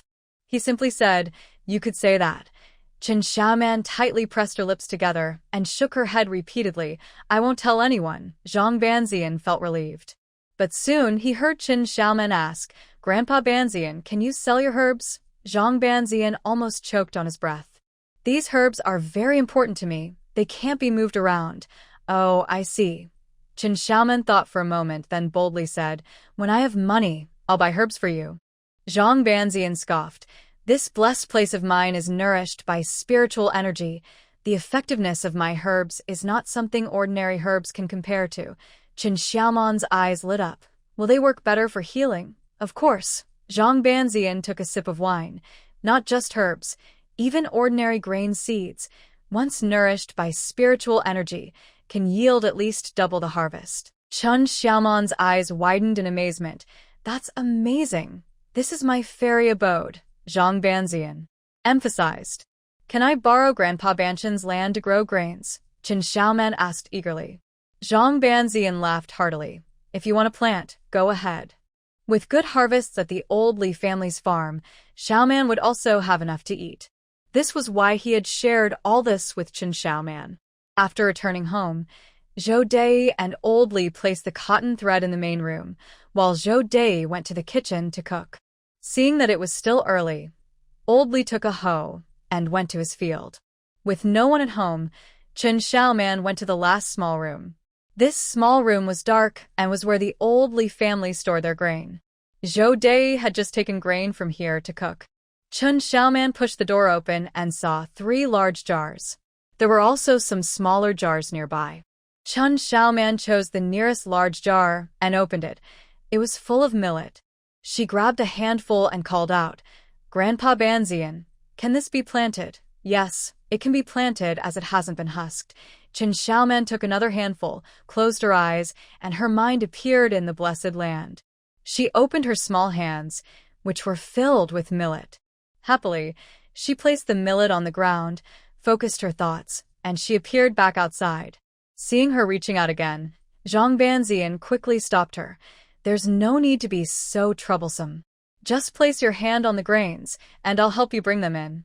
Chen Xiaoman followed Zhang Banzian's instructions and opened her small hand to rest on the grains.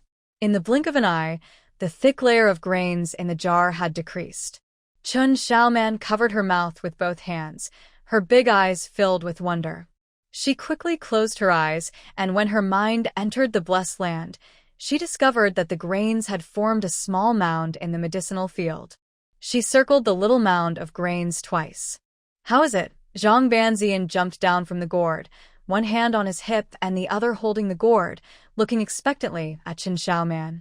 Chen Xiaoman excitedly ran up to Zhang Banzian, chattering, "Grandpa Banzian, how did you do that?"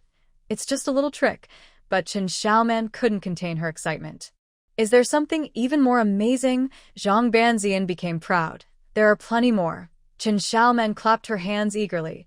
"Grandpa Banzian, let me see." Flattered by her praise, Zhang Banzian waved his hand at the mound of grains, and his wide sleeves fluttered. The grains seemed to come alive, spreading out and burrowing into the ground by themselves. Chen Xiaoman gasped, her eyes wide open. "There's something even more impressive." Zhang Banzian brought his fingers together and pointed at the nearby spirit lake.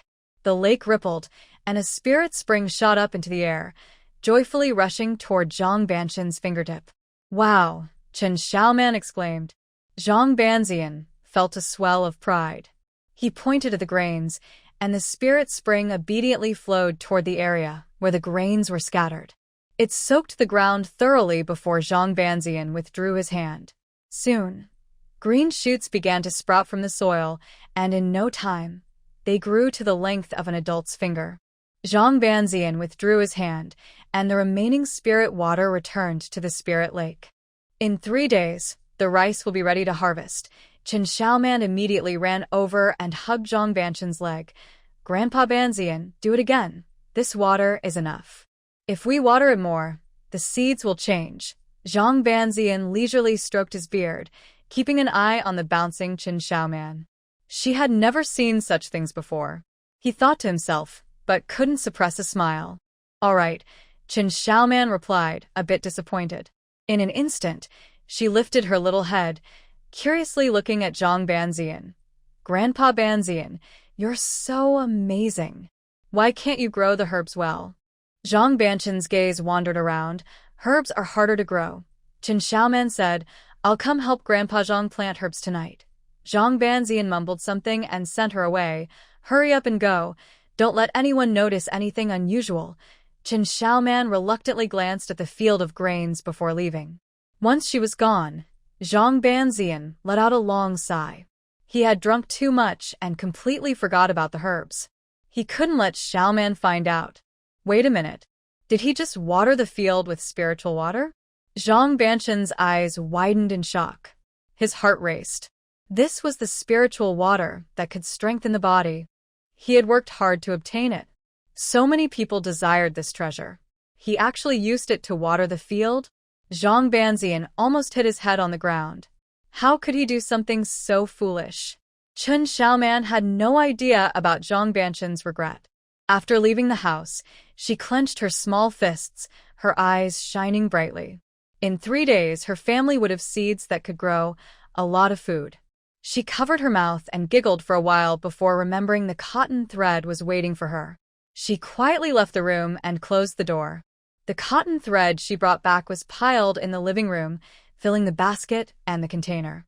Chen Xiaoman thought for a moment and decided to take the smallest basket of cotton thread. Her strength was too small, so she could only drag the basket on the ground into Zhou Dei's room. She took the bundles of cotton thread out and placed them on the bed. She pulled out some cotton thread and arranged them upright in order. Then, she carefully selected one, matching its color with the upright cotton thread, and placed it in the right spot. After placing one, she focused on finding the next one. Qiyuan has a wife now. Is your wife pretty? Do you like her? How embarrassing. You have to hug your wife to sleep. As Li Qiyuan left the school, these words filled his ears. Li Qiyuan felt both shy and angry. He couldn't help but shout at the little kids surrounding him. I don't like her. She's not my wife. In the children's eyes, having a wife was very embarrassing. They were teasing Li Qiyuan now. A 5 or 6-year-old boy sniffled and said, You bully her because you really like her. If you don't scare her, it means you like her. Do you dare? The kids around immediately started cheering. Li Qiyuan's face turned red, and he clenched his small fists, shouting, I dare. The little boys were instantly thrilled, like it was a festival. Someone suggested, Pull her hair. Girls are most afraid of that. Li Qiyuan shook his head. No way, her hair is too short. Then throw mud at her. Li Qiyuan shook his head again.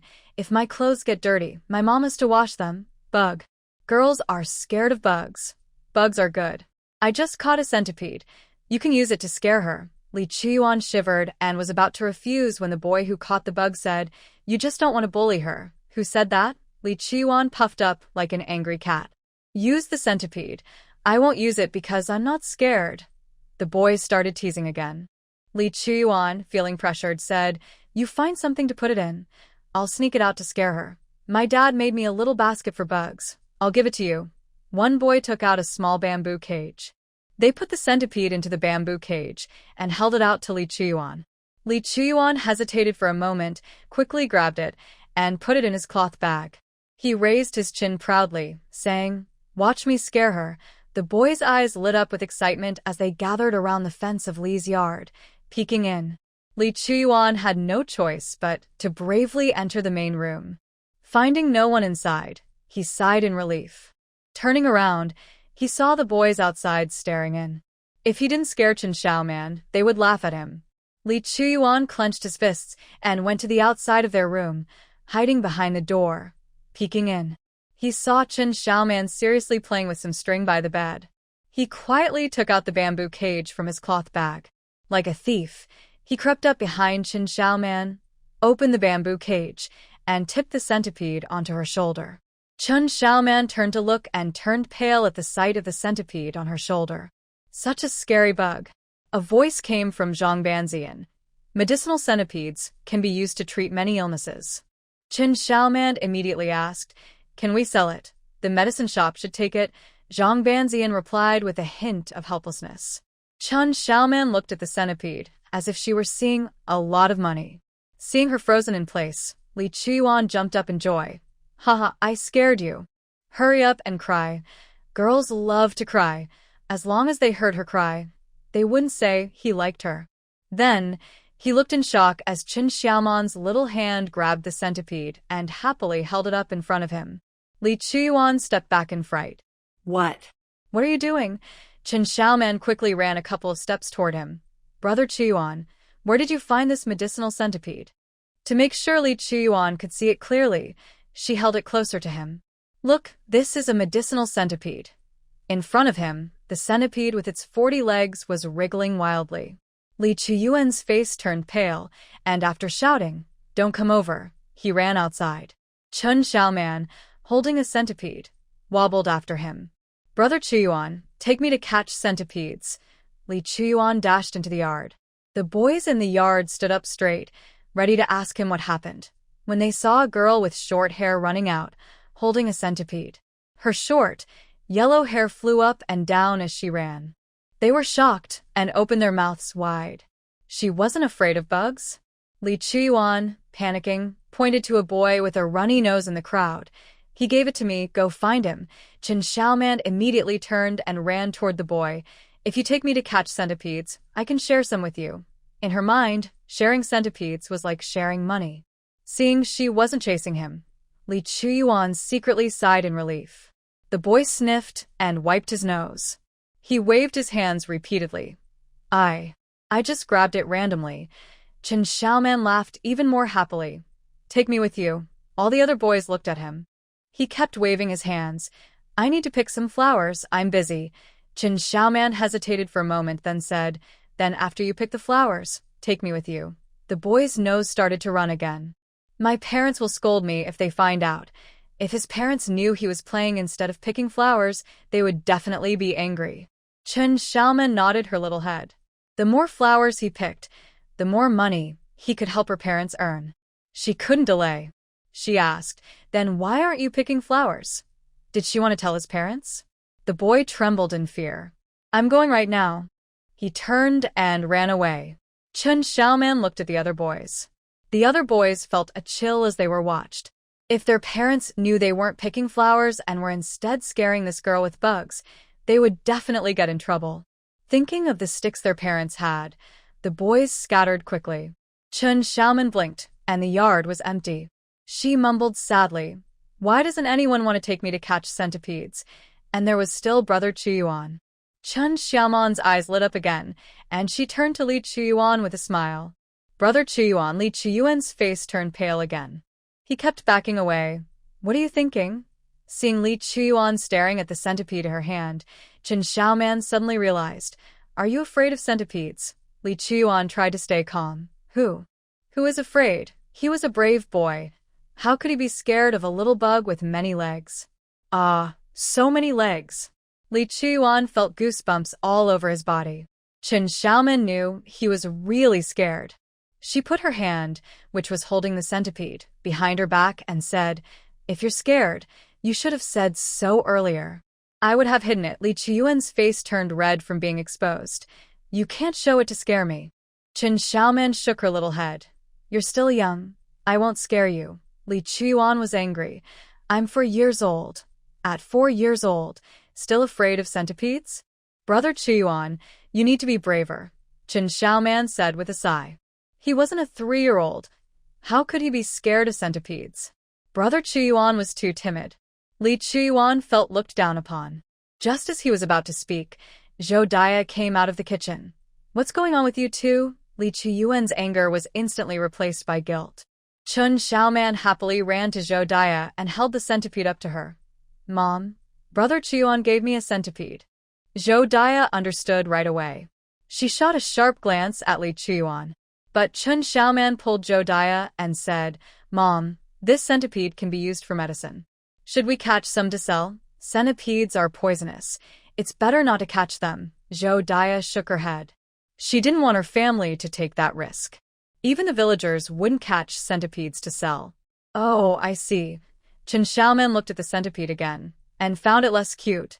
She flicked her little hand, and the centipede fell to the ground and quickly crawled away. I set up the line. Do you and Xiaoman want to take a look, Mom? Zhou Daya became interested and wiped her hands on her apron, saying, Let's go.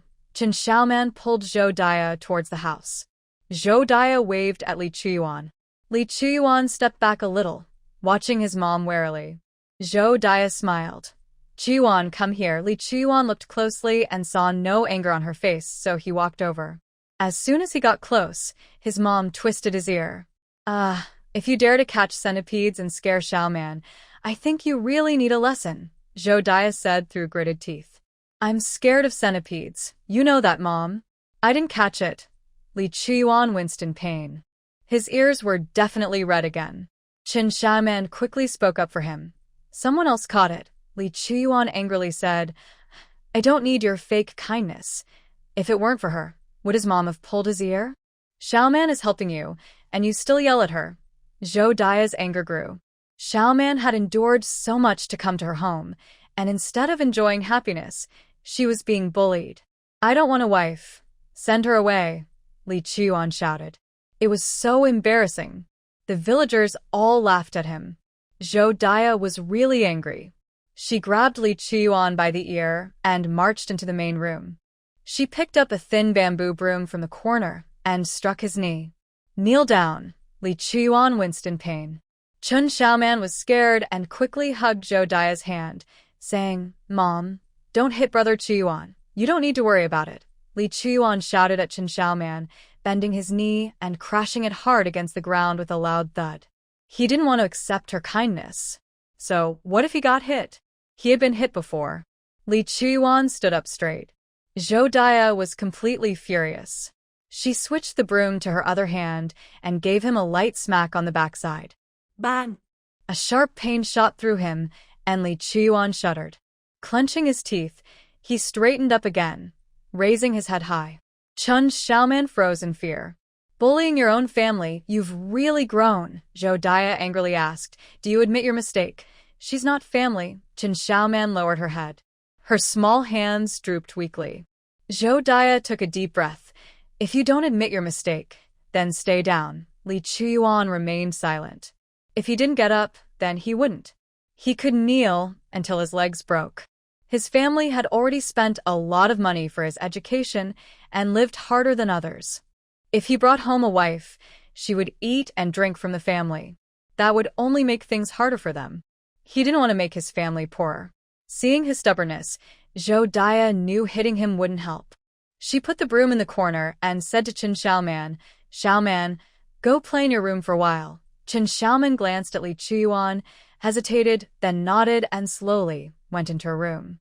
Zhou Daya closed the door and sat down next to Li Chuyuan. Your life was saved by Xiaoman's mother. Li Chuyuan looked surprised. Zhou Daya continued. Not long after you were born, your grandfather fell ill. On my way back to Dunshui village, I got buried in a landslide. With a sigh, Zhou Daya continued. That day it rained heavily, and everyone stayed home. There was no one on the road. I called for help all day, and lost all my strength. If it weren't for Qianyang passing by and digging me out to carry me back to your grandmother's house by nightfall, I would have been eaten by wolves. Thinking of that day, Zhou Daya's eyes grew misty. Qianyang was a delicate person who struggled to carry water, yet she managed to carry her for 5 miles. Such a good person, gone at such a young age. Zhou Daya wiped her eyes and stared at Li Chuyuan. If you had any conscience, you wouldn't bully Xiaoman. Li Chuyuan turned his head away. Zhou Daya gritted her teeth in frustration. This stubborn boy is just like a mule. Fuming, she stood up and pushed open the door. As soon as she entered, she saw Chen Xiaoman nervously clasping her small hands together, looking at her. Zhou Daya felt a pang in her heart. Closing the door, Zhou Daya squatted down in front of Chen Xiaoman and gently patted her head. Don't worry, I won't let anyone bully you. Chen Xiaoman lowered her head sadly. Zhou Daya felt a deep ache for her. Today, Xiaoman was much livelier than when she first arrived. But now, she seemed down again. Chen Xiaoman quietly said, Thank you, Mom. I made you something delicious. Let's go to the kitchen. Zhou Dia smiled and took Qin Xiaoman's hand to head outside. However, Qin Xiaoman pulled Zhou Dia to the bed. She pointed to the tangled threads on the bed. Zhou Dia was surprised. You can weave like this? Qin Xiaoman perked up. My mom does it this way. The mom she referred to as Qionyang. Thinking of Qionyang's weaving and embroidery skills, Zhou Dia felt inspired. She quickly sat down at the loom in the room, following Qin Xiaoman's method to wind the thread. She reminded her, Mom will be busy for a bit. You go to the kitchen. I made you a pancake. Qin Xiaoman replied and opened the door to go out. As soon as she stepped outside, Li Chuyuan immediately turned away, not looking at her. Qin Xiaoman closed the door and walked around Li Chuyuan. On the kitchen counter, there was a ceramic bowl neatly holding 2 steaming white pancakes. Qin Xiaoman asked sadly, Master Zhang, since Dad and Brother Chuyuan don't like me, should I leave? Zhou Dia treats you well, they won't kick you out, Master Zhang reassured her. He could see that Zhou Dia had a strong presence in the house. Qin Xiaoman picked at her fingers, feeling a lump in her throat. I can't let Aunt fight with her family, because of me, Master Zhang sighed. Living under someone else's roof is tough. A 3-year-old girl, with nowhere to go. Where could she possibly go? Xiaoman. Plop. A tear fell, landing on the back of her clasped hands. Qin Xiaoman wiped her eyes with her hand. With a choked voice, she said, I can't burden Aunt.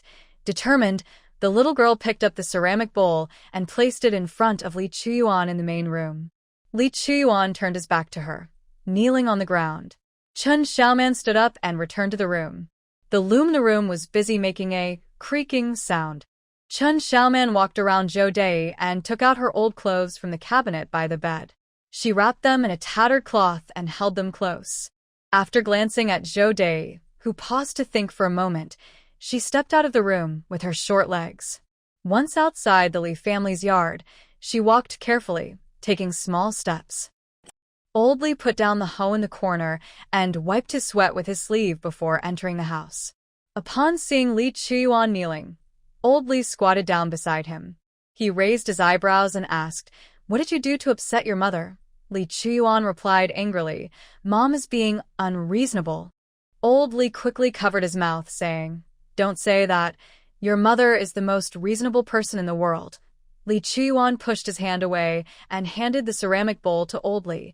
My mom made this for Qin Xiaoman, and she even added an egg. Old Li felt a bit sorry. How did the cake end up with you? Qin Xiaoman gave it to me. Li Chuyuan huffed. I won't eat food from outsiders. Old Li raised his eyebrows at Li Chuyuan. If you cause trouble outside, I can help you fix it. Why would you want to upset your mother? Li Chuyuan remained kneeling straight and did not respond. He was determined to study hard and repay Qin Xiaoman's mother in the future. He didn't want an outsider like Qin Xiaoman in his home. Old Li patted his shoulder. I'll talk to your mother. After standing up, he seemed to remember something and squatted down again, lowering his voice. You owe me one. You have to repay me later. Li Chuyuan looked at his father with disdain, then turned his gaze forward. As soon as Old Li entered the room, he saw Zhou Dai busy at the loom. He rubbed his hands and said sweetly, Wife, you must be tired. Take a break. Zhou Dai glanced at him but continued her work without stopping. I'm busy. Old Li realized she was upset. He sat on the edge of the bed, chuckling. Wife, Chuyuan is a scholar.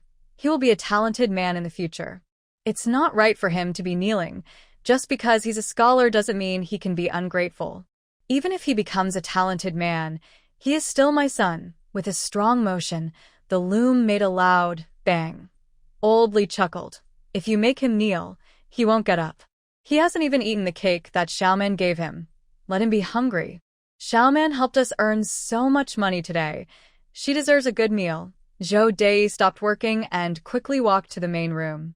She picked up the ceramic bowl and went to the kitchen to find Qin Xiaoman. The kitchen is empty. Zhou Dia is searching in the yard. No one is there. Not in any of the rooms either. Zhou Dia is worried. Old man, Xiaoman is missing. She probably went to play in the village, Old Li said casually. Zhou Dia replied, She is the most well-behaved. If she went to play, she would definitely tell me. She rushed in front of Li Chuyuan and asked, Did you let Xiaoman go? Li Chuyuan was startled by his mother's expression. He quickly denied it. No, Xiaoman is gone. Hurry, call the villagers to find her. Zhou Dia urgently instructed Old Li and then turned to Li Chuyuan, saying, if anything happens to Xiaoman, I will hold you responsible. After scolding him, she rushed out the door. Old Li was also anxious. This could be serious. He grabbed Li Chuyuan and said, stop kneeling. Go find the villagers to help look for her. If it gets dark, Xiaoman might be in danger. Li Chuyuan quickly got up and ran outside.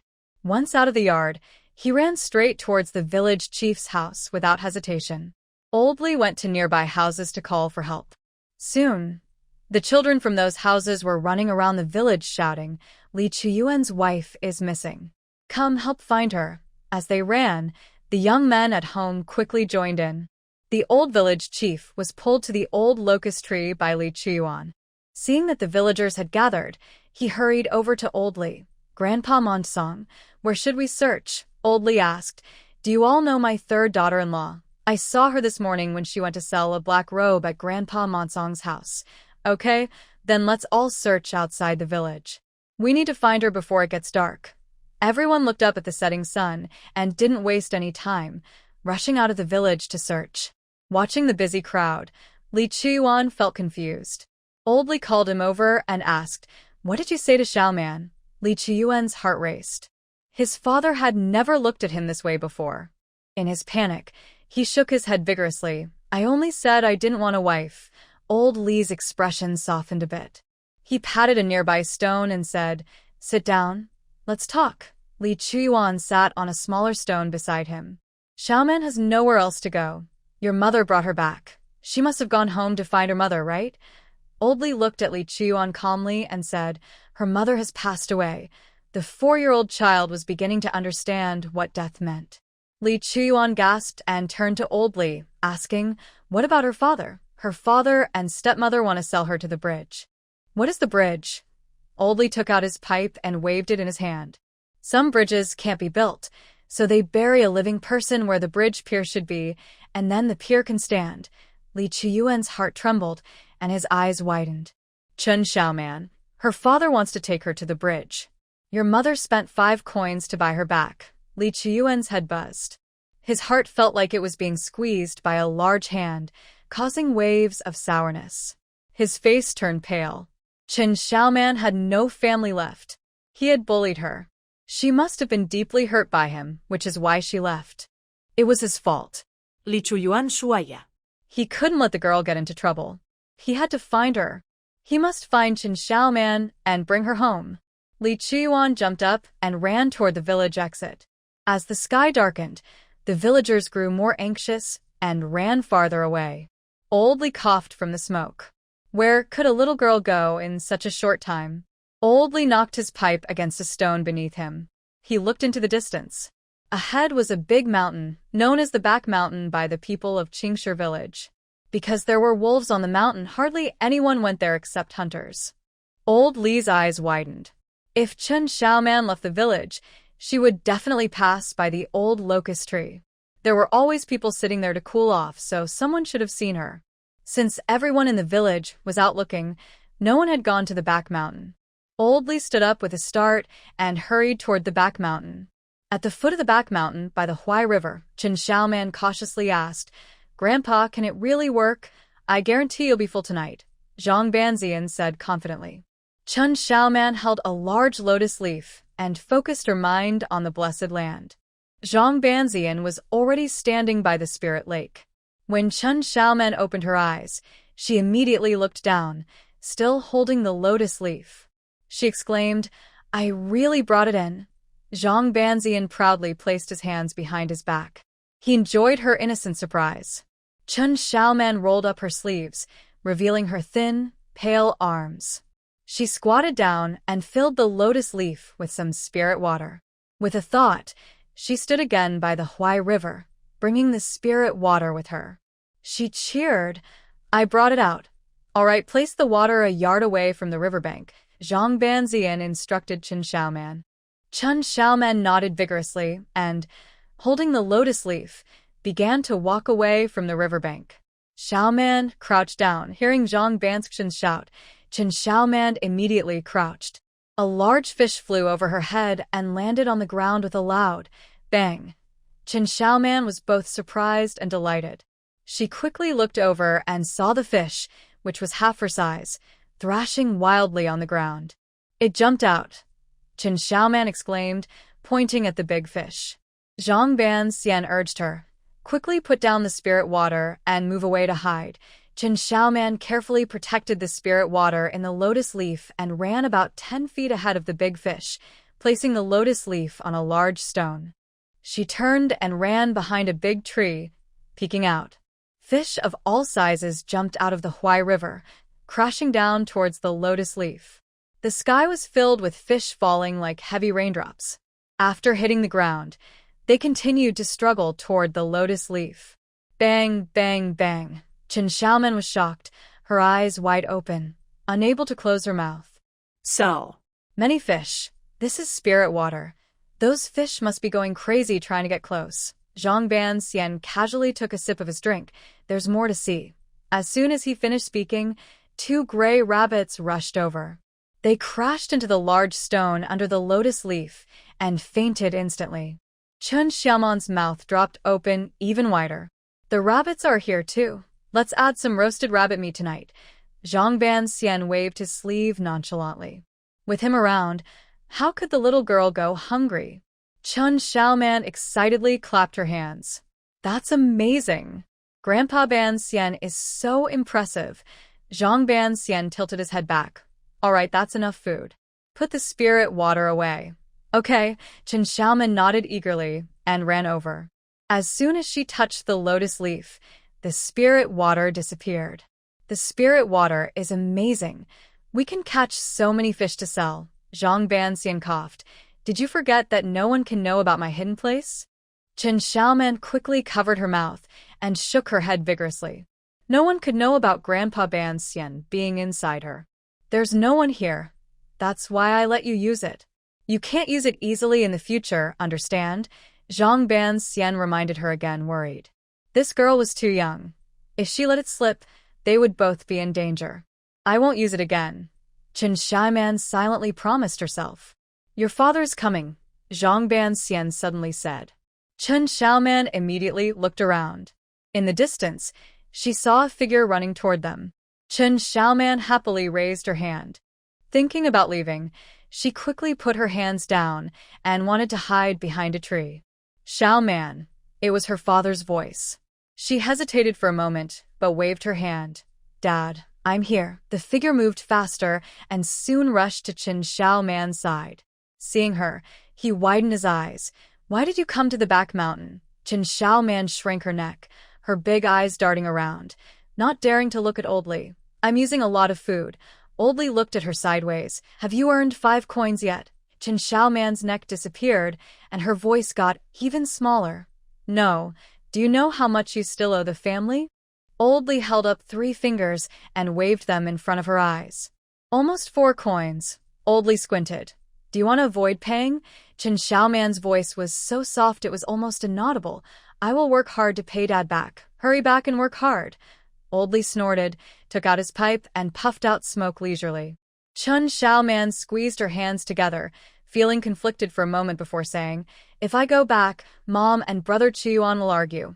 I'll help you earn money and you help me make them get along. Oldly grinned. If we earn money, we can buy good food for Chuyuan.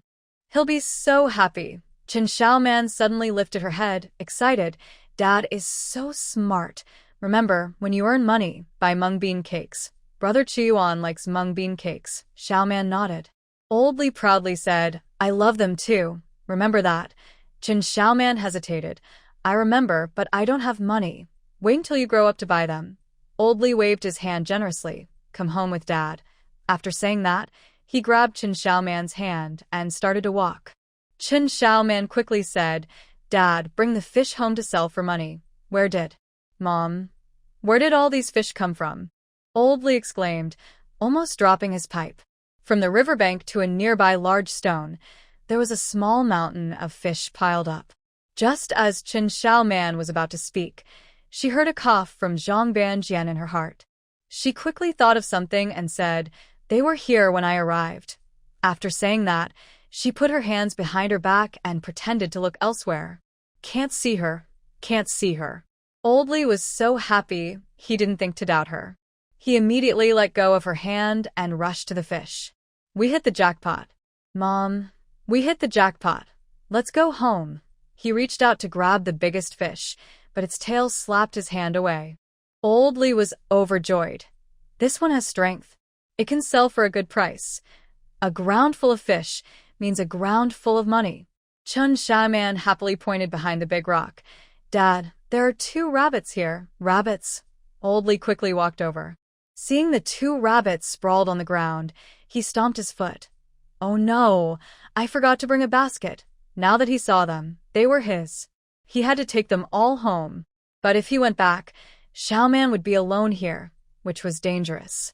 He could only take Xiaoman home to get something. He also needed to call the villagers back. There weren't many people at the foot of the mountain, so he wasn't worried about the fish being taken. Old Lee thought for a moment and made a decision. He went to a nearby tree, gathered some fallen leaves, and used his clothes to cover the fish.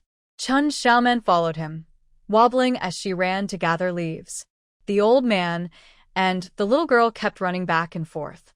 Once the fish were covered with leaves, Old Lee smashed the rabbits down hard and hid them behind the rock. After finishing this, he put his hands behind his back and walked home. Chun Xiaoman mimicked him, putting her little hands behind her back while holding the small bundle, happily walking towards the village. As they passed in front of a villager's house, an old man with white hair asked, "Old man Monsong, did you find Xiaoman?" Old Lee nodded, happily saying, "Yes, the child ran off to play near the back mountain. There's a wolf in the back mountain." "Xiaoman must not go there," the old man exclaimed. Chun Xiaoman pointed to herself in confusion and asked, "You called me grandma?" The old man was taken aback. Old Lee explained, "He is my great-grandson, so he should call you grandma." Chun Xiaoman tilted her head, staring at the old man's white hair. The old man sighed in frustration. "Old man Monsong has a higher generation than me and I'm younger." At that moment, he wished he could ask his late father why his generation was so small. It was bad enough to call that 4-year-old Li Chiyuan grandpa. Now he had to call a 3-year-old grandma. He felt like he had lived a long life for nothing. He decided not to talk to them anymore, feeling frustrated. Leaning against the wall, he stood up, took a chair, and turned to go inside. But Old Lee called out to him, "Are the kids at home?" The old man had to turn back and replied to Old Lee, "My sons and grandsons went to find Xiaoman. My great-grandsons are at home." Old Lee smiled and said, "Let your great-grandsons run and call everyone back. I'll send a fish to them later to make up for it." The old man, who could barely get out of bed just moments ago, now stood straight, feeling no pain in his back or legs. He called out with a strong voice, "Kids, go get everyone from the village. We're having fish soup tonight." Cheers erupted in the house as a group of boys of various ages rushed out, shouting, "We found them. Everyone come home. Make sure to hurry," the old man urged. The boys raised their voices, and the sound of "We found them" echoed throughout the village. Families came out upon hearing the news, and when they saw Chun Xiaoman, they said, "We finally found you. You shouldn't run off like that, it worries your parents. As long as you weren't taken by wolves, that's good." Chun Xiaoman was too surprised to respond. Did everyone in the village come looking for her? Her heart filled with joy. She thought, "Mom, I'm not a burden. Everyone in the village is so nice." But then she felt nervous. She had caused trouble for the village. Old Lee couldn't stop talking as they walked. "We found her. We found her. The child was just playing and went to pick flowers at the foot of the mountain. That's not acceptable. My daughter-in-law cannot be taken by wolves." They arrived at the old locust tree, and upon hearing the news, Zhou Dia rushed back, grabbing Chun Xiaoman to check her over. "Are you hurt? Did you fall?" Chun Xiaoman quickly shook her head. "Mom, I'm fine." "That's good." Zhou Dia sighed in relief. But soon, her worry turned to anger. For the first time in 3 days, she scolded Chun Xiaoman. "Who taught you to run off without saying anything? What if something happened?" Old Lee quickly interjected, The child just got back. Let her rest. I'm the one who will discipline her, not you. Zhou Dia glared at Oldly. Oldly shrugged, giving Chen Xiaoman a look that said, I've done my best. Chen Xiaoman shrank back. Her small body moved closer to Zhou Dia. She wrapped her little arms around Zhou Dia's leg and looked up with big, pleading eyes. I'm sorry, Mom. Please don't be mad. Zhou Dia's anger melted away instantly. She picked Chen Xiaoman up and wiped the dirt off her face, saying, Next time you come back all muddy, I'll have to scold you. With one arm around Zhou Dia's neck, Chen Xiaoman grinned, showing her baby teeth. I found so many. Oldly was alarmed, fearing Chen Xiaoman might mention the fish in front of everyone. He quickly made faces at her to keep her quiet. Chen Xiaoman looked at him in confusion. Dad, dear eyes hurt. What a silly girl. Oldly replied grumpily. Some sand got in them. It's very uncomfortable. In a moment, he smiled at Zhou Dai and said, Wife, hurry home and cook. I'm really hungry. Our village folks worked hard to find Xiaoman and haven't had a chance to eat yet. Zhou Dai seemed to be scolding Oldly, but she was actually speaking to the villagers. The villagers under the old locust tree laughed and responded, As long as we found her, that's what matters. We're all from the same village. No need to be polite. The old village chief, leaning on his cane, chuckled. If Montsong is hungry, Dai, you should go home and cook. I'll take care of the rest. Since not all the villagers had returned, someone needed to stay and help. Logically, Oldly should stay here until everyone was back before going home. After all, everyone was helping Oldly. The old village chief was just being polite. Unexpectedly, Oldly took him up on it. Then I'll trouble the village chief. Huh? Oh, it's no trouble at all. The old village chief was momentarily taken aback, but quickly agreed. Oldly didn't pay attention to that and pulled Zhou Dai to head home. Let's go, I'm starving. Zhou Dai wanted to say something, but Chen Xiaoman leaned close to her ear and whispered, Mom, we caught a lot of fish. Zhou Dai understood. No wonder the old man was so eager. She didn't bother being polite with the villagers and hurried home with Chen Xiaoman in her arms. On the way home, Zhou Dai began to understand the situation. We need to take 2 big buckets over. 2 buckets won't be enough. Oldly slammed a smoking pipe on the table. We'll each carry 2 big buckets. Is there really that much? Zhou Dai was shocked. Oldly grinned proudly. We'll both have to make several trips. Zhou Dai wasted no time, grabbing 2 yokes and 4 buckets, and headed out with Oldly, who was carrying large bamboo baskets. Chen Xiaoman happily followed behind. At this time, those who went out to find Xiaoman were gradually returning to the village.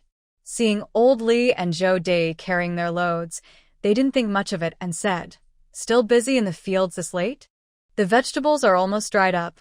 We need to hurry and get some before it gets dark. An elder, older than Oldly, sighed. I never thought Uncle Monsong would have such a hard-working day.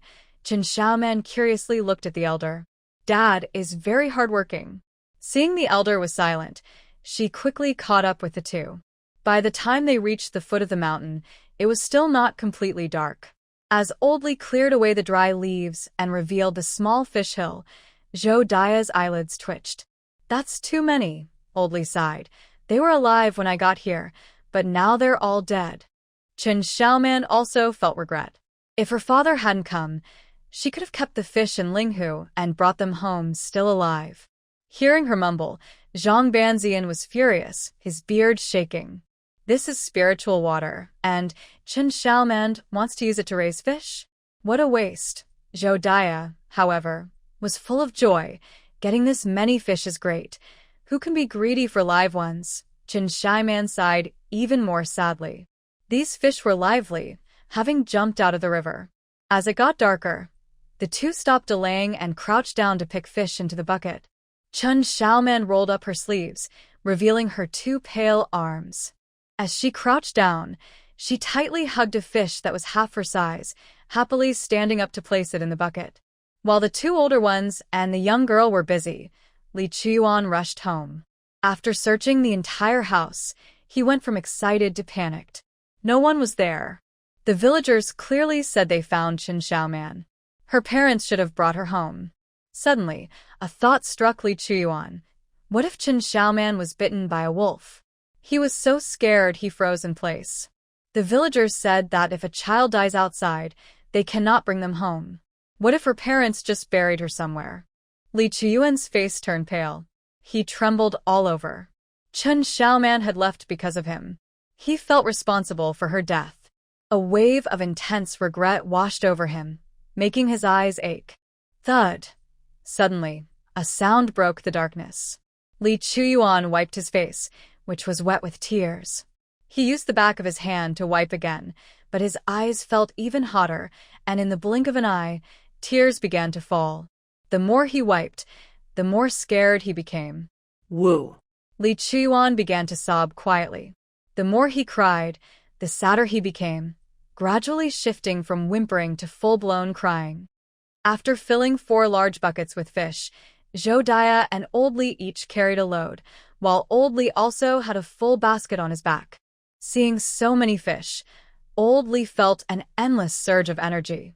He wished he could carry 2 loads by himself. The 3 of them walked back to the village in the dark. At this time, everyone in the village had gone home for dinner, so they didn't encounter anyone along the way. In the distance, they heard crying. Which family is scolding their child at night? Listen to how sad the child sounds, Old Li remarked. Zhou Dia frowned. Doesn't that sound like our Chuyuan crying? What? Old Li hurriedly exclaimed and quickened his pace, running straight home. Zhou Dia switched the burden to her other shoulder and walked faster too. When they reached home, they saw Li Chuyuan standing in the living room, eyes closed and crying heavily under the moonlight. Old Li dropped his things and angrily grabbed the burden, saying, "Who bullied you?" Li Chuyuan opened his eyes, sniffling, and noticed the burden and basket next to Old Li. He remembered how villagers would return from the county town with burdens after someone had passed away. This scene reminded him of that, and he cried even louder. Wow. I caused Chen Xiaoman to die. Old Li was startled. How? How did she die? Wasn't Xiaoman right behind him? Zhou Dia was also confused. After putting down the burden, she walked over, lifted her sleeve, and wiped Li Chuyuan's tears away. What nonsense are you talking about? Seeing Zhou Dia, Li Chuyuan felt both wronged and upset. He was crying so hard that he was gasping. I didn't mean to hurt her. I just wanted her to go home. I didn't want her to go home alone. Standing in the yard, Chen Xiaoman finally gathered her courage and entered the living room. Brother Chuyuan, I'm here. Ghost. Li Chuyuan shouted in fear and dove into Zhou Dia's arms. Chen Xiaoman nervously stepped back outside. Zhou Dia chuckled and patted Li Chuyuan's head. Now she understood. This silly boy had misunderstood. Xiaoman is perfectly fine. If you don't believe me, look, she has a shadow. Ghosts don't have shadows.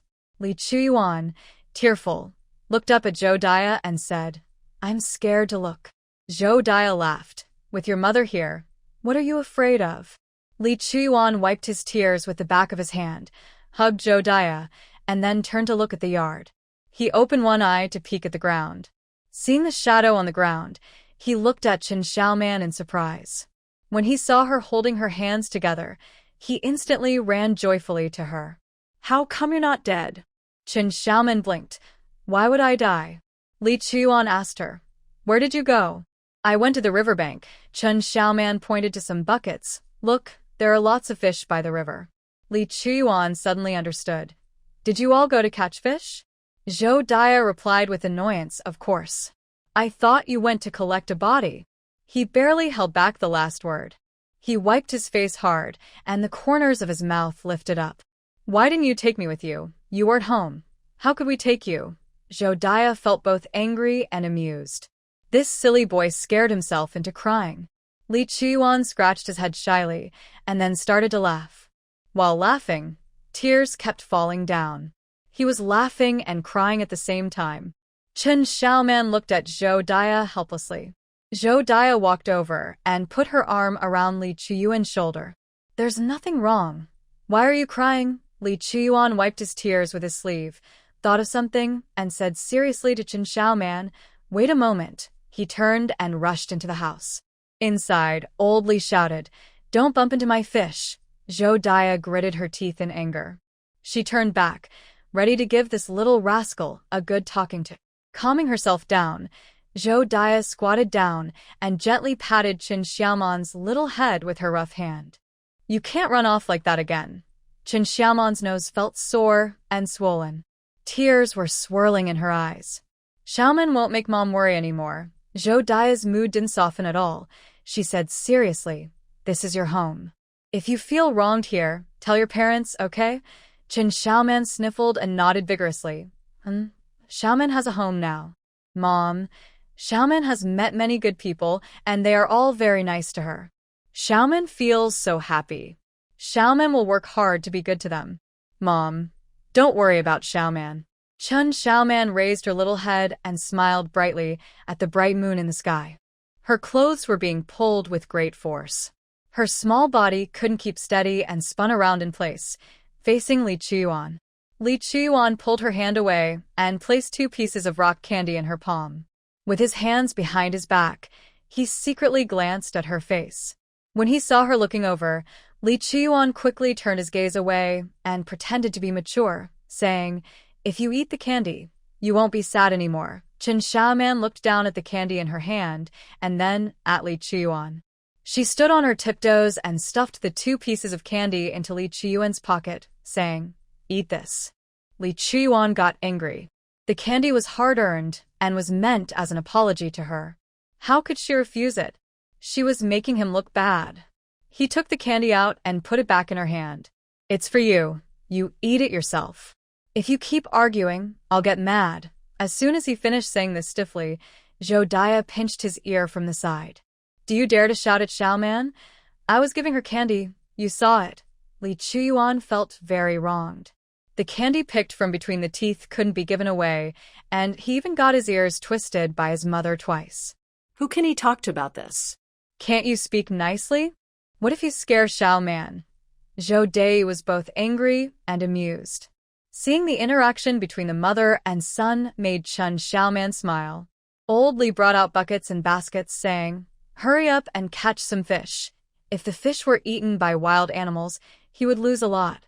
Zhou Dai didn't delay, taking the items and bringing the 2 children along. Both kids were scared today, so she didn't want to leave them home alone. After 4 trips back and forth, they finally brought all the fish back. Looking at the wooden basin and bucket full of fish, old Li couldn't stop smiling. Finding over 1,000 pounds of fish, at 2 coins each, we can earn 500 coins. The more he thought about it, the happier he became. Qin Xiaoman squatted beside old Li, grinning like a cat that stole fish. 500 coins, but Zhou Dai poured cold water on them. "We have to send a fish to every family in our village." "What?" "We have to send to every family." Old Li was shocked and stood up. "Everyone helped find Xiaoman today. We should show our gratitude," Zhou Dai said as she squatted down. Old Li exclaimed, "If we give them all away, we won't have anything left." Zhou Dai glared at him. "Then what do you suggest we give? Vegetables or grains?"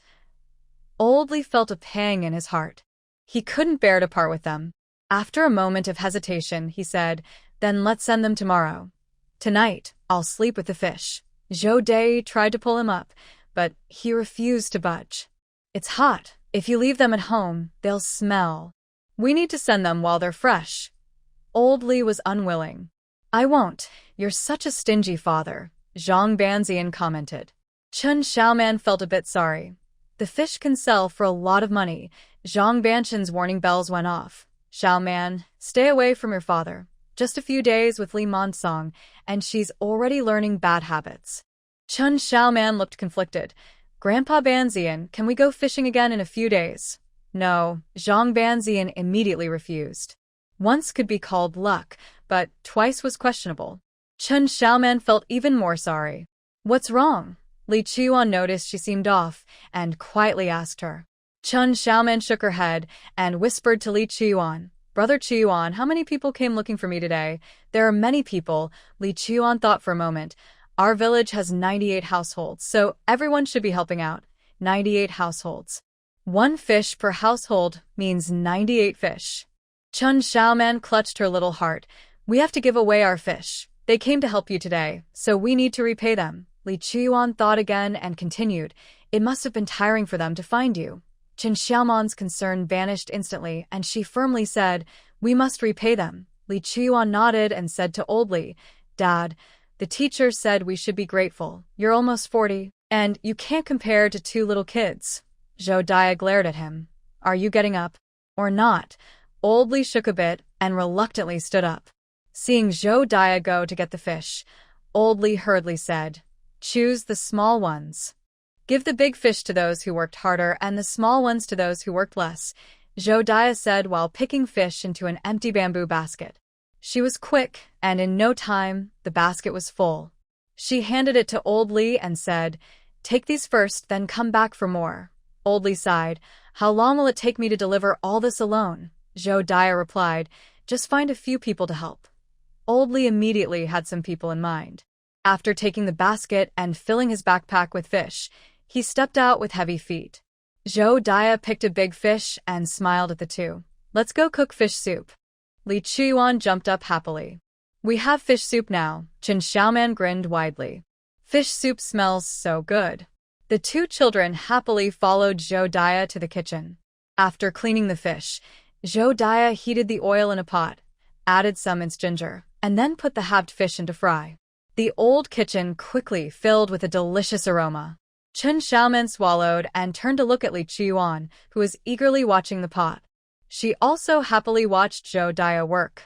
As the fish turned golden brown on both sides, Zhou Dia scooped 2 ladles of boiling water from another pot and poured it into the fish pot, covering it to let it cook.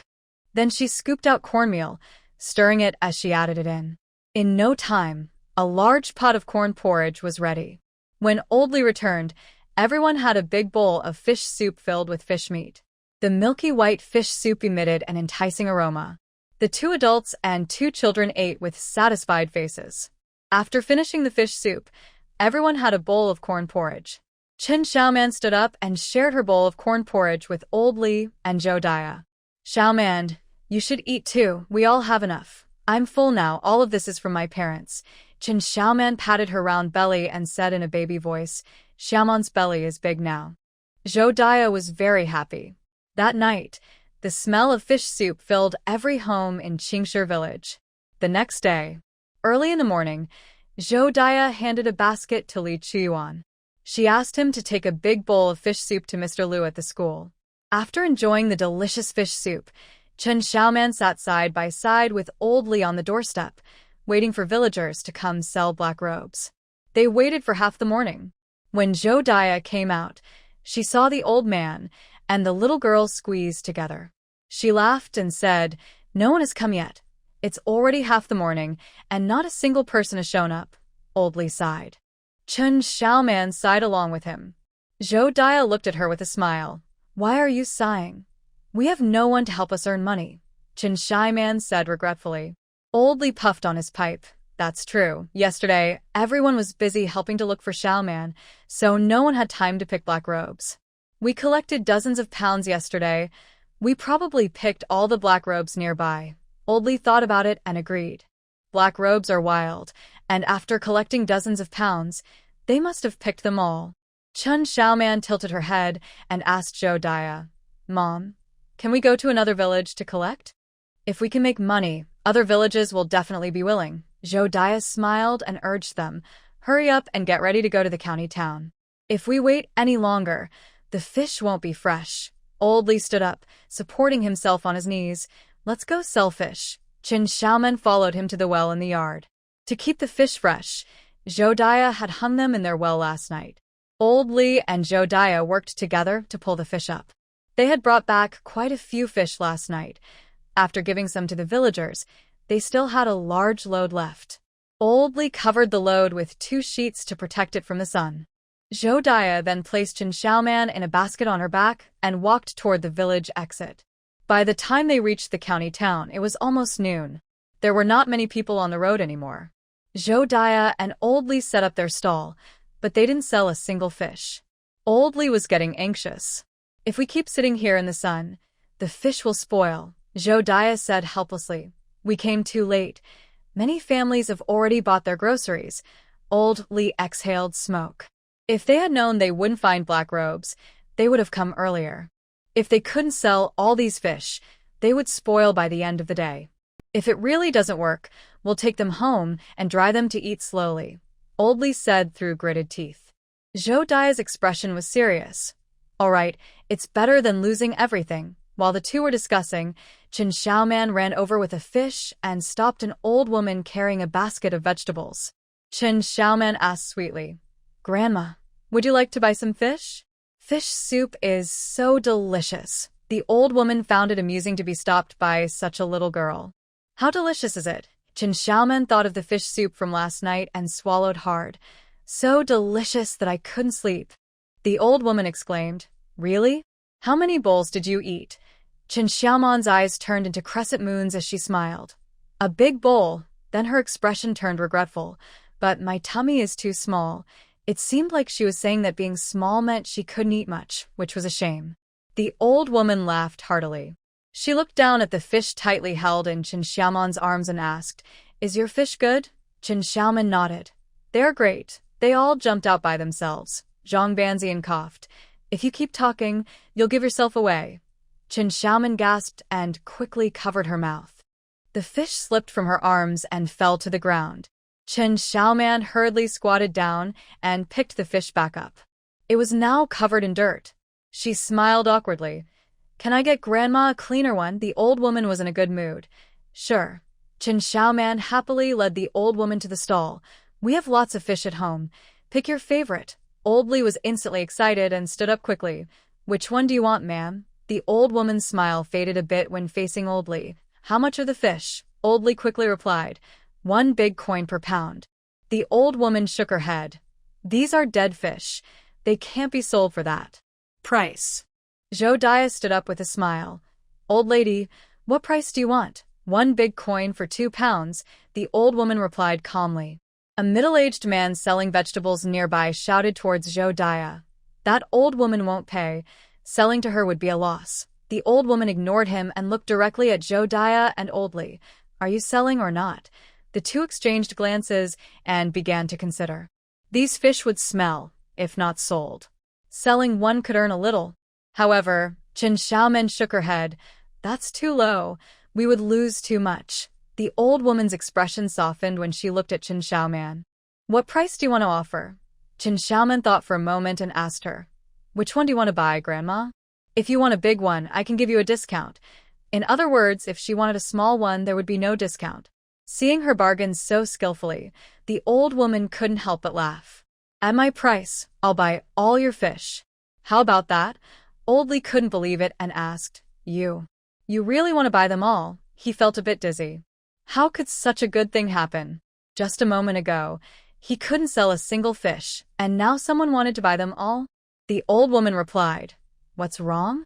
You don't want to sell?" "Of course we do," Zhou Dai quickly responded and pulled the old man aside. This was a big customer. Buying all the fish at once would earn them a lot.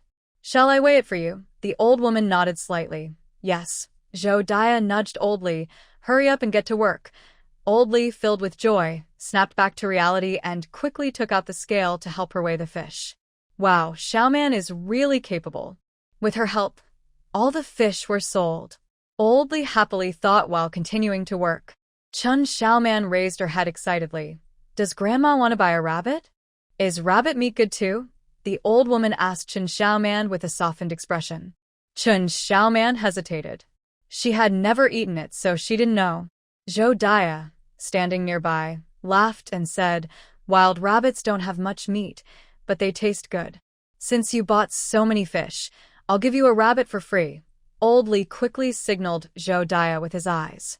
Even if they couldn't sell it, they could take it home to cook. Their family hadn't had meat in half a year. But Zhou Dai pretended not to see and cheerfully asked the old woman, "Shall I wrap it up for you?" The old woman smiled at Zhou Dai and said, "Then you are losing out. Since my sister bought all the fish, we can go home and rest earlier." Zhou Dai replied with a smile. It wasn't just about resting earlier, it was a huge help for them. Buying so many fish at once showed they were well off. Giving a wild rabbit meant they could have plenty of vegetables at home and maybe even sell some to the old woman later. Old Li wanted to cover Zhou Daya's mouth. This old woman was being too generous. That was real meat. How could she just give it away? The old woman calmly said, "You all have it tough too, so let me buy the rabbit for 5 coins a pound." Old Li happily nodded. "Sure, I'll weigh it for you in a moment." Zhou Daya, unable to stop him, could only smile and say, "How about I bring it to your house? This load of fish is heavy. It would be hard for you to carry, Grandma." Old Li cheerfully chimed in. Since he was making so much money, he was happy to put in a little effort. The old woman nodded. "All right." Chen Xiaoman smiled and said, "Thank you, Grandma." The old woman couldn't help but smile back. "You are quite impressive for such a young girl. Already knowing how to do business," Zhou Dai said with a smile. "This girl is very smart and well-behaved. She wants to help her family earn money." "She really is thoughtful," the old woman sighed. "They say children from poor families grow up fast, and it certainly seems true." Chen Xiaoman said to the old woman, "My parents have spent a lot of money on me, so I need to work very hard." The old woman's eyelids twitched slightly. She glanced at Chen Xiaoman, noticing that the couple didn't seem like the type to mistreat their child. The little girl looked thin and pale. She might be suffering from some hidden illness. Such a young child has already faced great hardships. The old woman sighed inwardly and shook her head slightly. In the background, she heard Old Li's excited voice. "The total weight is 231 pounds, so we'll count it as 230 pounds, plus 2 wild rabbits weighing 11 pounds, making a total of 170 big coins." The old woman responded with a sound and took out a money pouch from her pocket, counting out the coins to give to Old Li. After receiving it, Old Li counted carefully and smiled. "That's right, it's the correct amount." The old woman said, "Come home with me." Okay. Old Li bent down and lifted the heavy load with effort. The old woman was surprised. "Can you really carry over 200 pounds? If a farmer doesn't have strength, they won't have food to eat." Zhou Dai replied with a smile. The old woman said, "That's not easy." Without waiting for a response, she called for Chen Xiaoman to move ahead. Just as they started, the fish seller who had been told not to sell fish called out to the old woman, "If you buy everything, I'll sell it to you at the price you just mentioned." The old woman glanced at him indifferently. "No need." The seller regretted it. If he had known she would buy so much, he should have sold it cheaper. That fish seller really got lucky. Chen Xiaoman skipped ahead happily. They had earned another 170 big coins from selling fish and rabbits. "Grandma, if you buy so much fish, what will you do if you can't eat it all?" Chen Xiaoman asked curiously. The old woman found it amusing. She thought, "What a child, worried about the buyer buying too much." She smiled and said, "I bought the fish to make fish balls." "Fish balls? Are they tasty?" Chen Xiaoman asked, looking at her curiously. The old woman smiled and said, "Yes, they are delicious. Each fish ball is white and soft, and once cooked, they are very bouncy. One person can eat several pounds." As soon as she looked down, she saw Chen Xiaoman staring at her intently. "You haven't eaten it." Chen Xiaoman shook her head. "I haven't eaten it." She turned to ask Zhou Daya, "Have you eaten, Mom?" Zhou Daya smiled and said, "I haven't heard of it." If even Mom hasn't heard of it, and Grandma can make it, Grandma is amazing. Chen Xiaoman nodded as if to emphasize how impressive the old lady was. The old lady smiled and asked, "Is your mom a good cook?" "My mom's cooking is delicious. I've never eaten anything better than what my mom makes." Zhang Banshan's beard twitched at this. "What a boast. Besides your own mother and yourself, you've only eaten Zhou Daya's cooking." It sounded like Zhou Daya was a top chef. The old lady, surprised, turned to Zhou Daya and said, "Is your cooking really that good?" Zhou Daya's face turned a bit red. "I just make simple country food to fill our stomachs." The old lady thought she was being modest and regarded her even more highly. "Can you teach me how to make fish balls, Grandma?" Xiaoman looked at the old lady eagerly. If it were someone else asking, she wouldn't have shared. But this girl truly made her happy today, so she didn't mind. Making fish balls isn't hard. First, slice the fish meat, remove the bones and tendons, and use scallions and ginger to remove the fishy smell. Chop the fish into a paste, add some salt, spices, and starch mixed with scallion and ginger water. then shape them into balls and boil them. That's how you make fish balls. The old lady smiled. If you want them to taste better, you can add some pork and an egg. Jodiah was amazed. That's quite elaborate. In village households, they usually just boiled everything to fill their stomachs. This fish ball recipe with scallions, ginger, salt, and spices seemed too fancy for just a meal. Old Lee also shook his head. With this method, it would take all day just to make 3 meals. How would they manage the other chores at home? I smell something delicious, Chen Xiaoman exclaimed. The old lady laughed heartily. Her home was not far, and soon they reached the back door. After unlocking the door, she led the 3 of them inside. As soon as they entered, they were in the backyard. The ground was paved with marble. Old Lee and Jodiah were surprised and quickly looked away. This was a wealthy household. Chen Xiaoman, however, curiously looked around. The backyard was large, with 3 rooms surrounded by a corridor. Directly opposite the back door was a tightly closed main door. The surrounding walls were as tall as 2 people and made of blue bricks.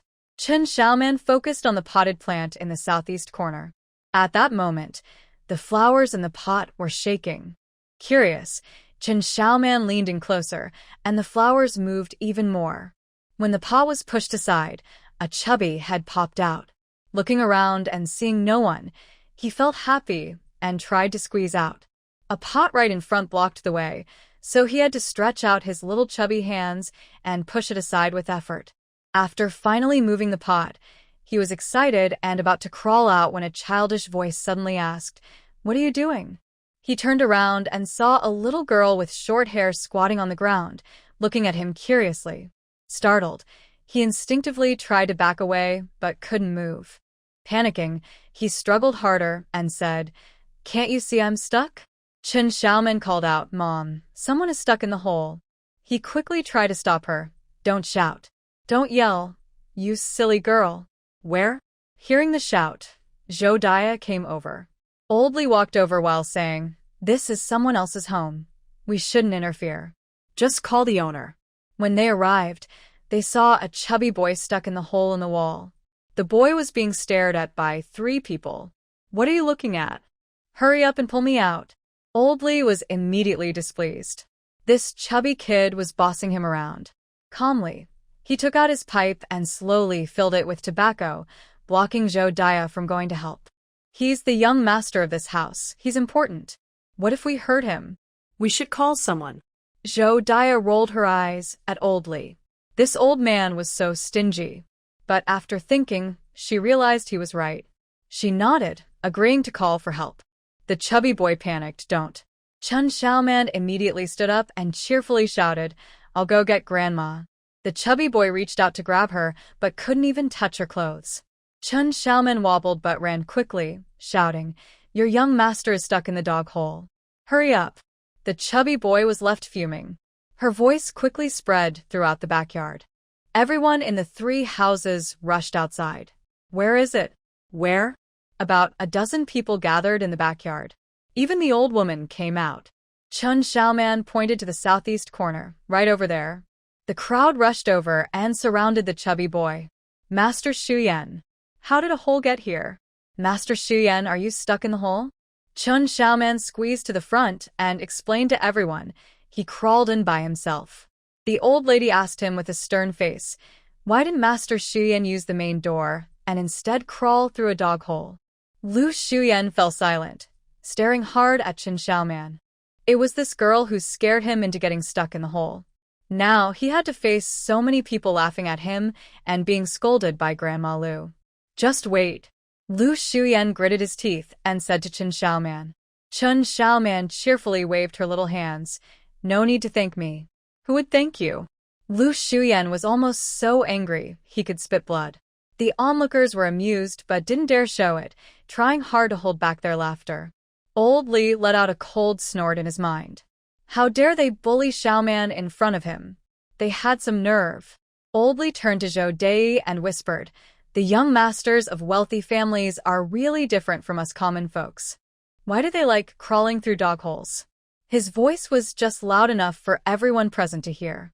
The old lady's face immediately darkened. Chen Xiaoman quickly raised her hand. I know. Crawling through dog holes helps you grow taller. Old Li was very pleased with that. Zhou Dai shot a glare at Old Li. He really didn't know when to stop. She smiled and turned to the old lady. We'll leave you to your fish and won't disturb you any longer. The old lady nodded and turned to instruct a servant. See the guests out. The servant complied and led the family of 3 outside. Lu Shuyan leaned out and gritted his teeth. Don't go. What's your name? As Chen Xiaoman turned back, Zhou Dai pulled her back. Once the 3 of them were out the door, the old lady's expression worsened. Why haven't you pulled the young master out yet? Do you want the old lady to do it herself? The crowd no longer dared to delay and hurriedly tried to pull Lu Shuyan out. Lu Shuyan was quite plump and stuck tightly. They tried several times without success. Lu Shuyan felt hopeless. Zhao the steward would definitely tell Grandma, and he was in big trouble. It was all that annoying girl's fault. He would find her and teach her a lesson. Unaware of being resented, Chen Xiaoman felt satisfied with selling the fish and wild rabbits for 170 coins. Old Li and Zhou Dai were also happy, walking faster than before. As they entered the village, they saw several elderly people leaning on canes under the old locust tree, talking about something. Old Li greeted the elders with a smile. However, the elders all had serious faces. Old Li sensed that something was wrong. He gave everything to Zhou Dai and said, You take Xiaoman home first. I will sit here for a while. Zhou Dai agreed and took Chen Xiaoman home. When they entered the yard, they saw smoke coming from the kitchen. Zhou Dai shouted, Who is back?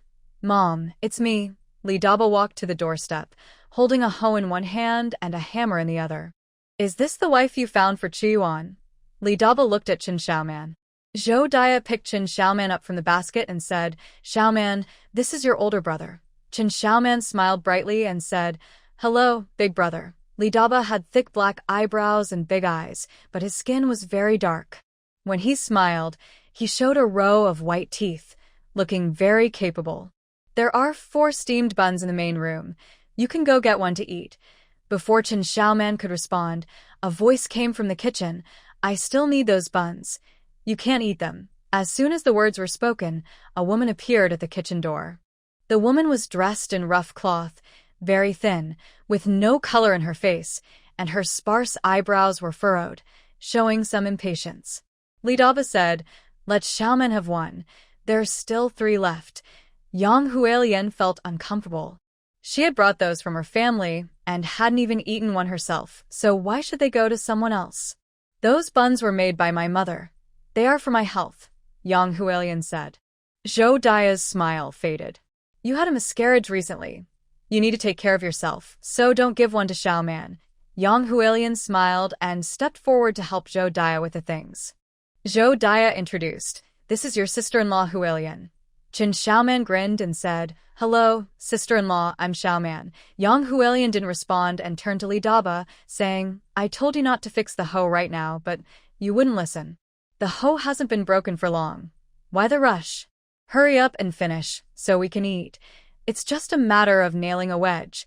It won't delay dinner. Li Daba replied casually, raising the hammer high and bringing it down heavily. Yang Hualian turned to Zhou Dai and asked, Mom, have you eaten? You all eat first, your dad isn't back yet. I can cook later, Zhou Dai replied. Yang Hualian went back into the kitchen. Chen Xiaoman felt anxious and asked Zhang Banzian in her heart, Does my sister-in-law not like me? Zhang Banzian replied, She doesn't seem to care for you. It wasn't just dislike, it was clear she was annoyed. At that moment, she didn't acknowledge Chen Xiaoman at all. Feeling a bit down, Chen Xiaoman soon lifted her spirits again. Xiaoman will try her best to get along with her sister-in-law. The family is very nice. Brother Qiyuan even gave her some candy. The sister-in-law must be a good person and won't bully her. Zhou Dai took Chen Xiaoman to Li Debao and said, Let's fix things after we eat. It's easy to forget work if you put it down. Finishing it and then eating is the same. Li Debao smiled. Mom, don't argue with Hualian. She's feeling upset. Zhou Dai said, Don't worry, Mom won't take it to heart. You should encourage your wife to think positively. She can have another child. Li Debao agreed. Zhou Daya then invited Qin Xiaoman to her room. After closing the door, she gently patted Qin Xiaoman's head and asked with a smile, "Are you feeling sad, Xiaoman?" Qin Xiaoman shook her head. "No." Zhou Daya sighed and said, "Your sister-in-law had a miscarriage a few days ago and is feeling down." "What is a miscarriage?" "It means the baby didn't make it after a fall." Zhou Daya felt troubled. This is her second miscarriage. The more miscarriages someone has, the easier it becomes to have another. Qin Xiaoman nodded. "I won't make my sister-in-law angry." Zhou Daya forced a smile. "Come on, help me pick some thread." Qin Xiaoman responded and hopped over to the bed, picking up the thread from the basket and focusing on her task. Seeing the little girl working diligently, Zhou Daya felt relieved. She needed to quickly make some clothes for Xiaoman that she would like. Sitting at the loom, she got busy. For a while, the room was filled with the sound of the loom. Qin Xiaoman then asked, "Grandpa Banzian, can you help my sister-in-law get better?" Zhang Banzian took a sip of his drink and replied, "It's a small problem, just some medicine will help. Please help her, Grandpa Banzian." Qin Xiaoman became excited. But Zhang Banzian shook his head. "If I treat her, neither of us will be okay." Qin Xiaoman said, "Grandpa Banzian can teach me. If you try to treat her, your sister-in-law won't agree." Zhang Banzian said meaningfully. Who would trust a 3-year-old girl to treat them? Who would risk their life with a 3-year-old? Qin Xiaoman felt a bit discouraged. She was too young. Clenching her small fist, Qin Xiaoman declared, "I will work hard to learn medicine and help my sister-in-law." "That's the spirit." Zhang Banzian praised her, but didn't take it seriously. For an ordinary person to learn medicine, they must first study herbs for 3 years, gather medicine for another 3 years, and assist their teacher for 3 years before they can learn to diagnose and prescribe. Even then, it would take at least 12 years to practice independently. And even then, they could only treat common ailments. To improve, it takes nearly 20 years. By then, Sister Xiaoman will be old and won't have any more children. Just then, a man's angry shout came from outside. "We're all from the same village. How could you deceive us?" Qin Xiaoman turned to look outside.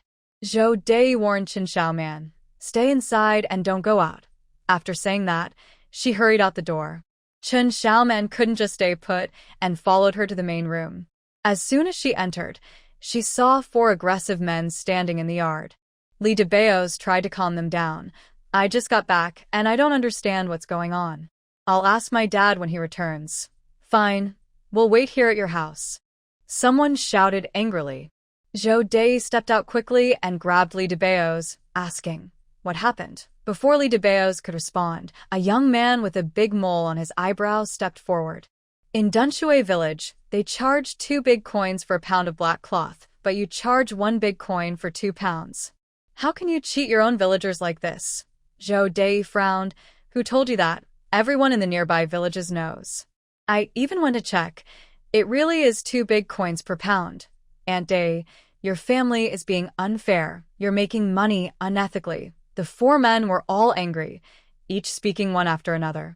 Li DeBeos was about to speak, but Yang Hualian pulled him back, signaling him not to get involved. "Aunt Dai, you need to give us an explanation today." A young man behind them shouted as he approached Zhou Dai. Li DeBeos shook off her hand and stood in front of Zhou Dai. "What do you want? Are you looking for a fight?" Li DeBeos shouted angrily. The young man paused, looking uneasy. "Li DeBeos, don't be the first to accuse me." "I didn't start anything." Li DeBeos pointed at him. "Don't come near my mom. Step back." The young man's expression changed several times, but he took a step back. Li DeBeos was reckless in a fight and didn't care about himself. He had no reason to back down. "You did something wrong and are acting tough. How unreasonable." Li DeBeos had no idea what was happening and couldn't respond to the insults. Zhou Dai stepped forward, saying, "Our price is 1 big coin for 2 pounds. If you want to sell, that's fine. If not, we can't force you. We didn't deceive you. Others in Dunshui village are offering 2 big coins per pound." One person said reluctantly. Zhou Dai replied, "If they offer a higher price, go sell to them. We won't stop you." Her family made a good amount of money, but they weren't cheating anyone. "You need to return the robe you sold us yesterday." "Yes, we are not selling it anymore." We are taking it to Tunshui village. The four of them quickly agreed again. Zhou Daya's expression darkened. They had already sold everything. There was no reason to return it. If they returned it to these people, what about the others in the village? If they returned everything, wouldn't it prove they had tricked the villagers? Zhou Daya said, I'm not sure about this. Let's wait for the old man to come back. The four wanted to say more, but Li Debeos said to Yang Hualian behind him, Go bring out 2 long benches. Yang Hualian turned and went into the house. In the main room, she saw Chen Xiaoman and shot her a fierce glare, saying, Move aside. Before Xiaoman could react, she pushed her aside with force. Chen Xiaoman stumbled back several steps before stopping. Seeing Yang Hualian carrying out 2 benches, Chen Xiaoman nervously said, Grandpa, I think I got my mom into trouble. Making money is about buying low and selling high. Where's the trouble in that? Zhang Banzian replied casually. Chen Xiaoman thought for a moment and nodded. I didn't lie. They didn't know it was medicine, so they didn't sell it at the pharmacy. Zhang Banzian smiled and said, That's the point. You earn money by having good judgment. We'll just stand here and wait for Grandpa to come back. Don't think you're so great, Li Debeos. The 4 of us together might not lose to you, the man with the mole shouted, startling the other 3. Who would want to fight that crazy Li Debeos? The mole man quickly signaled to them.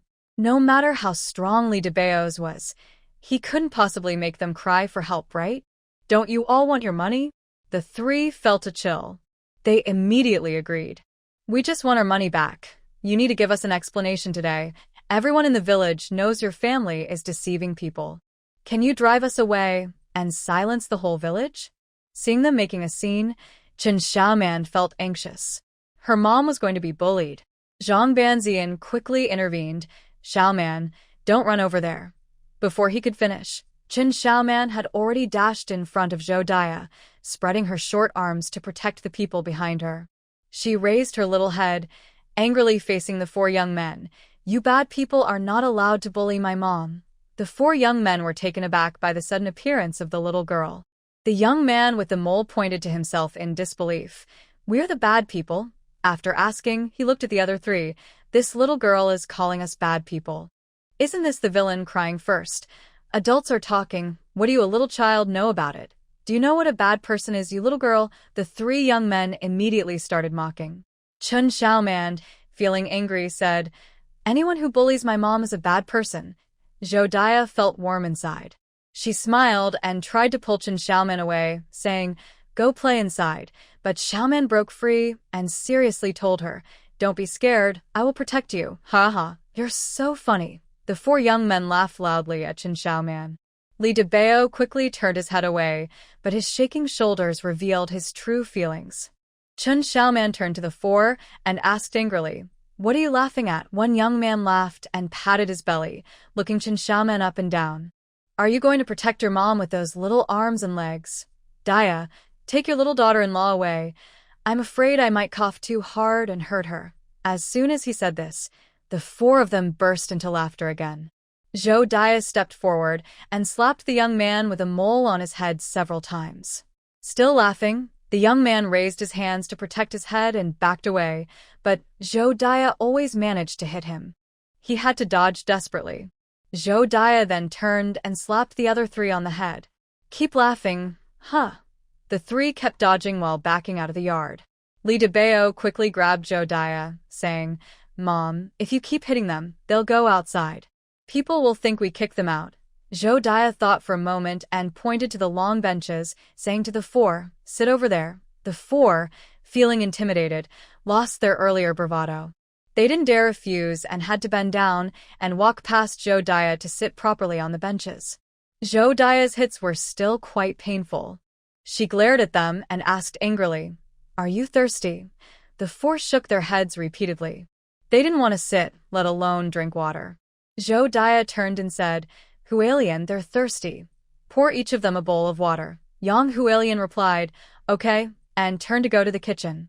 Chen Xiaoman looked at the 4 sitting obediently on the benches, and then at Zhou Daya, filled with excitement and admiration.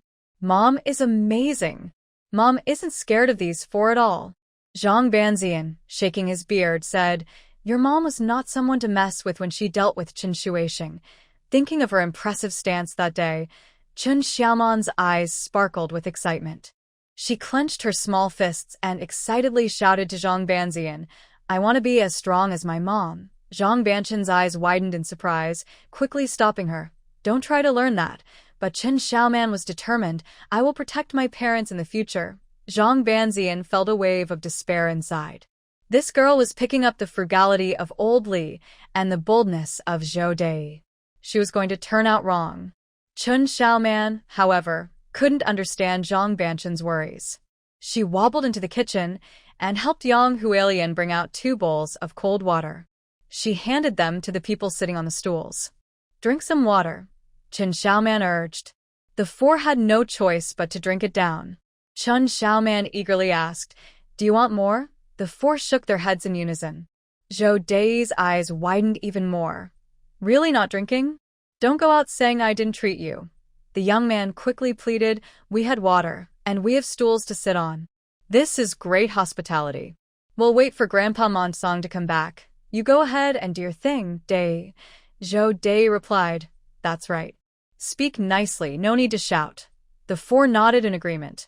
Chen Xiaoman nodded vigorously. "Yes, we should discuss things properly." The 4 rolled their eyes. "Who would discuss things with a little kid like you?" Zhou Dai shouted. "You all listen when your Aunt Xiaoman is talking, okay?" The 4 shivered. Their heads still hurt. The young man quickly said, "Aunt Xiaoman is right. We were just a bit loud earlier. We didn't scare you, did we, Aunt Xiaoman?" They forced smiles at Chen Xiaoman. Chen Xiaoman felt proud. She was their aunt and an elder. Just as she was happy, she heard a cough from outside. Chen Xiaoman turned to see old Li walking in with his hands behind his back, swaying his smoking pipe. "Dad," she sweetly called out and waved her right hand at old Li. Old Li glanced up and then looked at the 4 sitting on the stools. "What are you all doing at my house?" Zhou Dai replied. "They say someone in Tuanshui village is buying black cloth for 2 coins a pound, probably wanting to return the black cloth sold yesterday." Old Li raised an eyebrow. "Who wants it back?" The 3 looked at the young man. He had to bravely say, "Grandpa Monsong, the 4 pounds of black cloth I sold you yesterday was picked by our whole family for a long time." Old Li approached and raised his smoking pipe. The young man immediately raised his hands to shield his head. But old Li just tapped the pipe on his shoe to knock out the ashes. "Did I pay you yesterday?" Old Li asked. The young man with hemorrhoids could only respond, "I sold it. Did you come to my house to sell it yourself, or did I force you to sell it?" The young man's voice became much quieter. "I came on my own." Old Li suddenly raised his voice. "Listen to what you're saying." The young man frowned. "Master man, you can't blame me. Selling it in Tuanshui village would earn 8 coins, but selling it to you only gives me 2. That's a difference of 6 coins. Exactly, we can't just take a loss, can we?" "Master man, you have to be fair," Li Man sneered. "What do you want to do?" The young man immediately stood up, rubbing his hands and smiling. "Master man, if you return the black robe to us, we can sell it in Tuanshui village." Li Man raised an eyebrow. "Can you spit out the food you ate yesterday?" The young man was speechless. "If the price of the black robe drops today, can you refund my money?" Li Man asked again. The 4 looked at each other in silence. That was impossible. Li Man took off his shoes and raised the sole high. "Get out of here." The 4 fled in a panic. Outside the courtyard, the young man turned back and said, "Master man, everyone knows that Tuanshui village pays a high price for black robes. No one will sell to you anymore." The other 3 looked at the young man with admiration. So brave. Li Man waved his hand. "Hurry up and pick the black robes to sell in Tuanshui village. Don't waste time making money." The 4 realized it was hopeless and left, looking defeated. Old Li, however, was not pleased and furrowed his brow. Zhou Dai sensed something was wrong and asked, "What's the matter? Do you know who is buying black robes in Tuanshui village?" After saying this, Old Li glanced at Chen Xiaoman. Zhou Dai suddenly understood. Chen Shuixing? Hearing that name, Chen Xiaoman briefly stiffened. But soon, she felt brave again. She had a family now. Her mother wouldn't let anyone bully her. Thinking this, her confidence grew. Zhou Dai was puzzled. How does he know the black robe is a medicinal herb? They both looked at Chen Xiaoman. Chun Xiaoman shook her head vigorously. I didn't tell him. Does your father know that old man? Chun Xiaoman thought for a moment and shook her head again. Only I know that old man. The old man lived inside her. No one else would know him. Old Li's frown deepened. This is strange. Dad, what's going on? Li Daba asked, confused. Old Li briefly explained how Chun Xiaoman was brought back and the situation with the black robes. Upon hearing about the 5 coins spent to adopt Chun Xiaoman, Yang Hualian's expression grew even darker. Her family home is not far from Dunshui village, and the news reached her ears in just a few days. If she weren't in such a hurry to return and clarify things, she would have liked to stay at her family home a bit longer to rest. With 5 coins spent, our plans for the big brick house are ruined, right? Yang Hualian said with a hint of sarcasm. Chun Xiaoman lowered her head in guilt.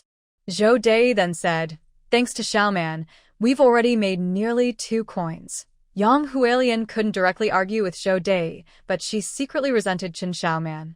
Their plans for a nice brick house were gone. 1 coin is far less than 5 coins. With just this little profit, the business was failing, and they had upset the entire village. Li Debao said, if Qin Shuixing had known about the black robes earlier, he would have bought them all. I think so too. He probably started selling them after seeing us make money. Old Li nodded in agreement, but felt uneasy afterward. It was frustrating to have such a good opportunity taken away. Chun Xiaoman suggested, we could buy them at 2 coins a pound. But raising the price is no end. Zhou Dai shook her head. If we buy at 2 coins, Qin Shuixing will raise it to 3 coins. I agree. If the shopkeeper lowers the price and we buy high but can't sell, we'll lose a lot. Old Li sat down on a long bench. Chun Xiaoman felt regretful. Then we can't make money from the black robes. Li Debaos cheerfully said, we've made enough money without much effort. It's enough. We can use the money to buy some bricks to reinforce the house outside, so we won't worry about the rain. Chun Xiaoman felt comforted. They had made money at home. Now, they could think of other ways to earn. But Yang Hualian glared at Chun Xiaoman in dissatisfaction. Old Li said, we can't do this business anymore. The villagers are upset with us. What do the people under the old locust tree say to you? Zhou Dai asked. Most of the people who could sit under the old locust tree all day were the elders of the village. Today, among the elders sitting at the village entrance, there was one whose status matched Old Li's, even older than him. They said we were unfair, offering low prices to the villagers, and that I should give some money back to them. Zhou Dai's eyes widened. You didn't agree, did you? Old Li straightened his back. Do they think they can take the money that's in my pocket? Zhou Dai felt relieved. Yang Hualian started to worry. How will we live after offending so many people in the village? We'll just manage as we always do. Zhou Dai replied casually.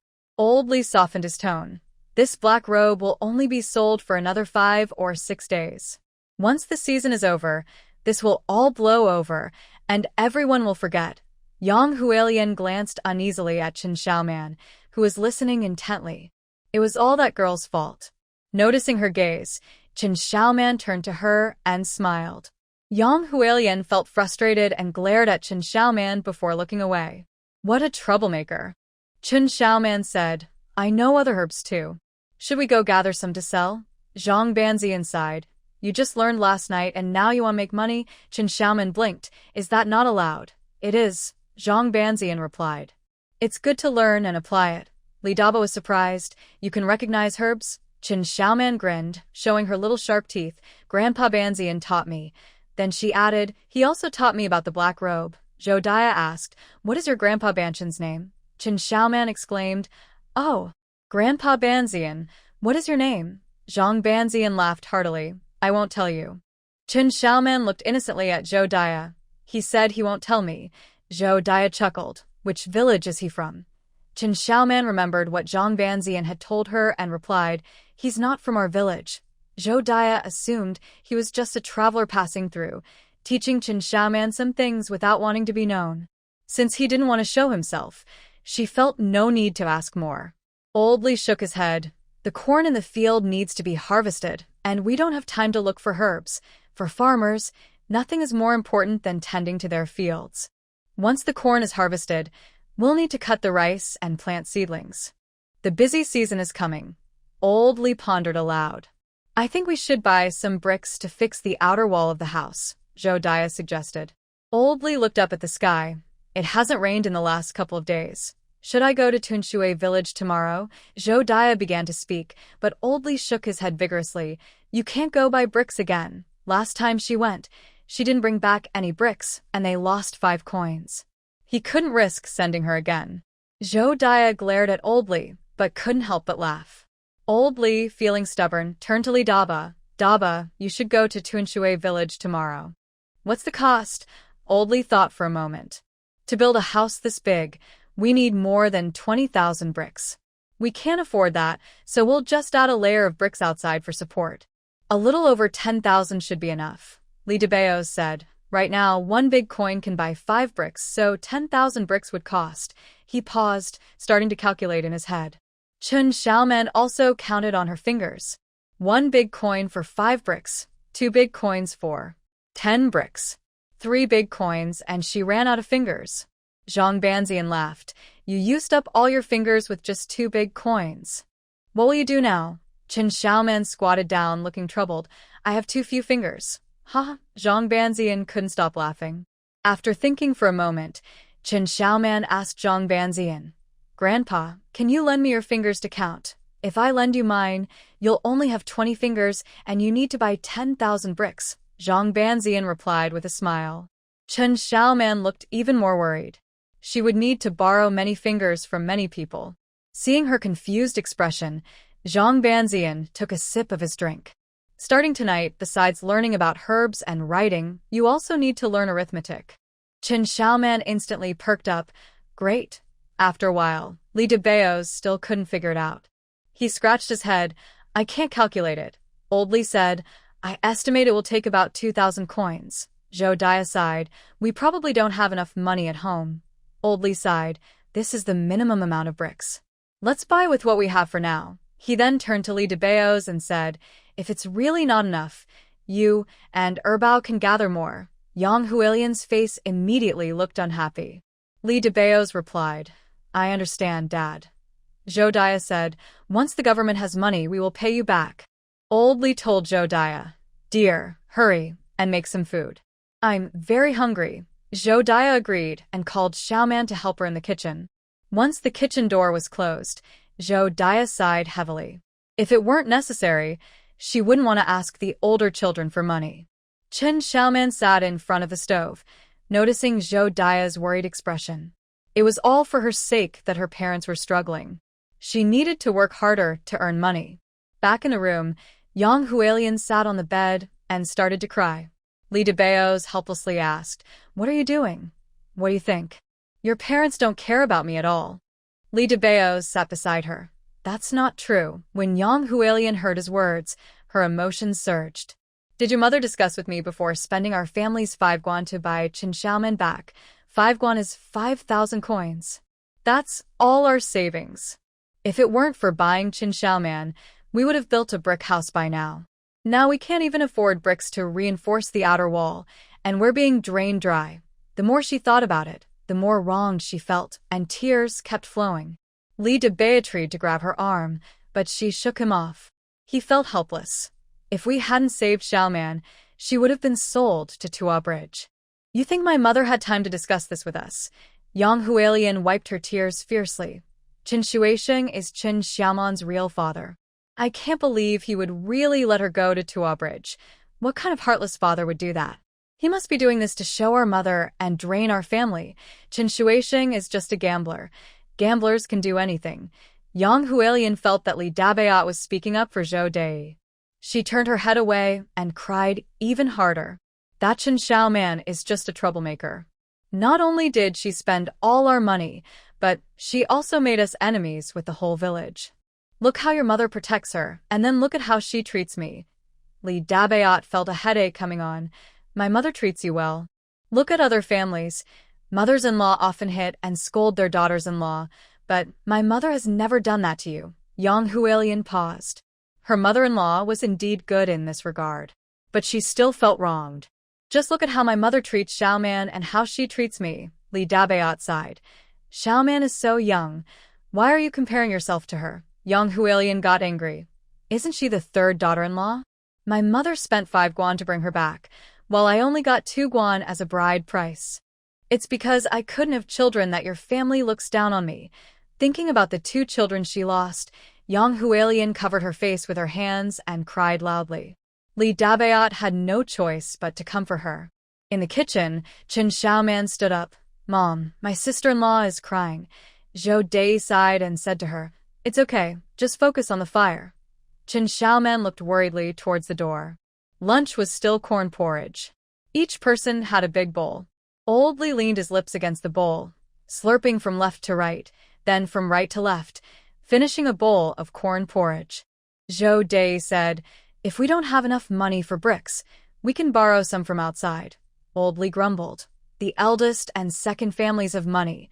Why should we borrow from outside? The eldest son's wife is feeling down. Let's just leave it, said Zhou Dai. Old Li felt a heavy weight in his heart. I'll go ask around the village. Zhou Dai sighed deeply. This can't go on. We need to get a doctor for the eldest son's wife. Old Li's mouth felt uncomfortable. He pulled out his pipe and took a puff. After the busy season, we can sell some grain to get money and take her to the county clinic. The kitchen was filled with smoke. Chen Xiaoman felt anxious. Little as she was, she sighed deeply inside. Her parents had it tough. After dinner, Old Li went out. Zhou Dai took Chen Xiaoman to the room and measured her with a piece of cloth. After measuring, she used a ruler to get the right size and began cutting the prepared fabric. Chen Xiaoman leaned on the table, eagerly watching Zhou Dai's movements. Once Zhou Dai finished cutting the fabric, she asked Chen Xiaoman to help thread the needle. With the needle and thread, she sewed the pieces of fabric together. The needle moved smoothly in her hands, and soon she finished sewing. To make the dress durable, she even locked the edges. The fabric quickly transformed into a skirt. Zhou Dai waved to Chen Xiaoman. Stand straight now. Chen Xiaoman immediately stood up straight. Zhou Dai held the finished skirt in front of Chen Xiaoman. It was a bit big, but otherwise perfect. She nodded in satisfaction. A larger dress could be worn for another year or 2. After putting down the skirt, Zhou Dai used the leftover fabric to make buttons and sewed them onto the dress.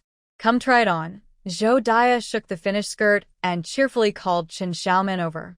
Chen Xiaoman happily took off her old clothes and put on the new skirt. Once she wore it, Zhou Dai became even more delighted.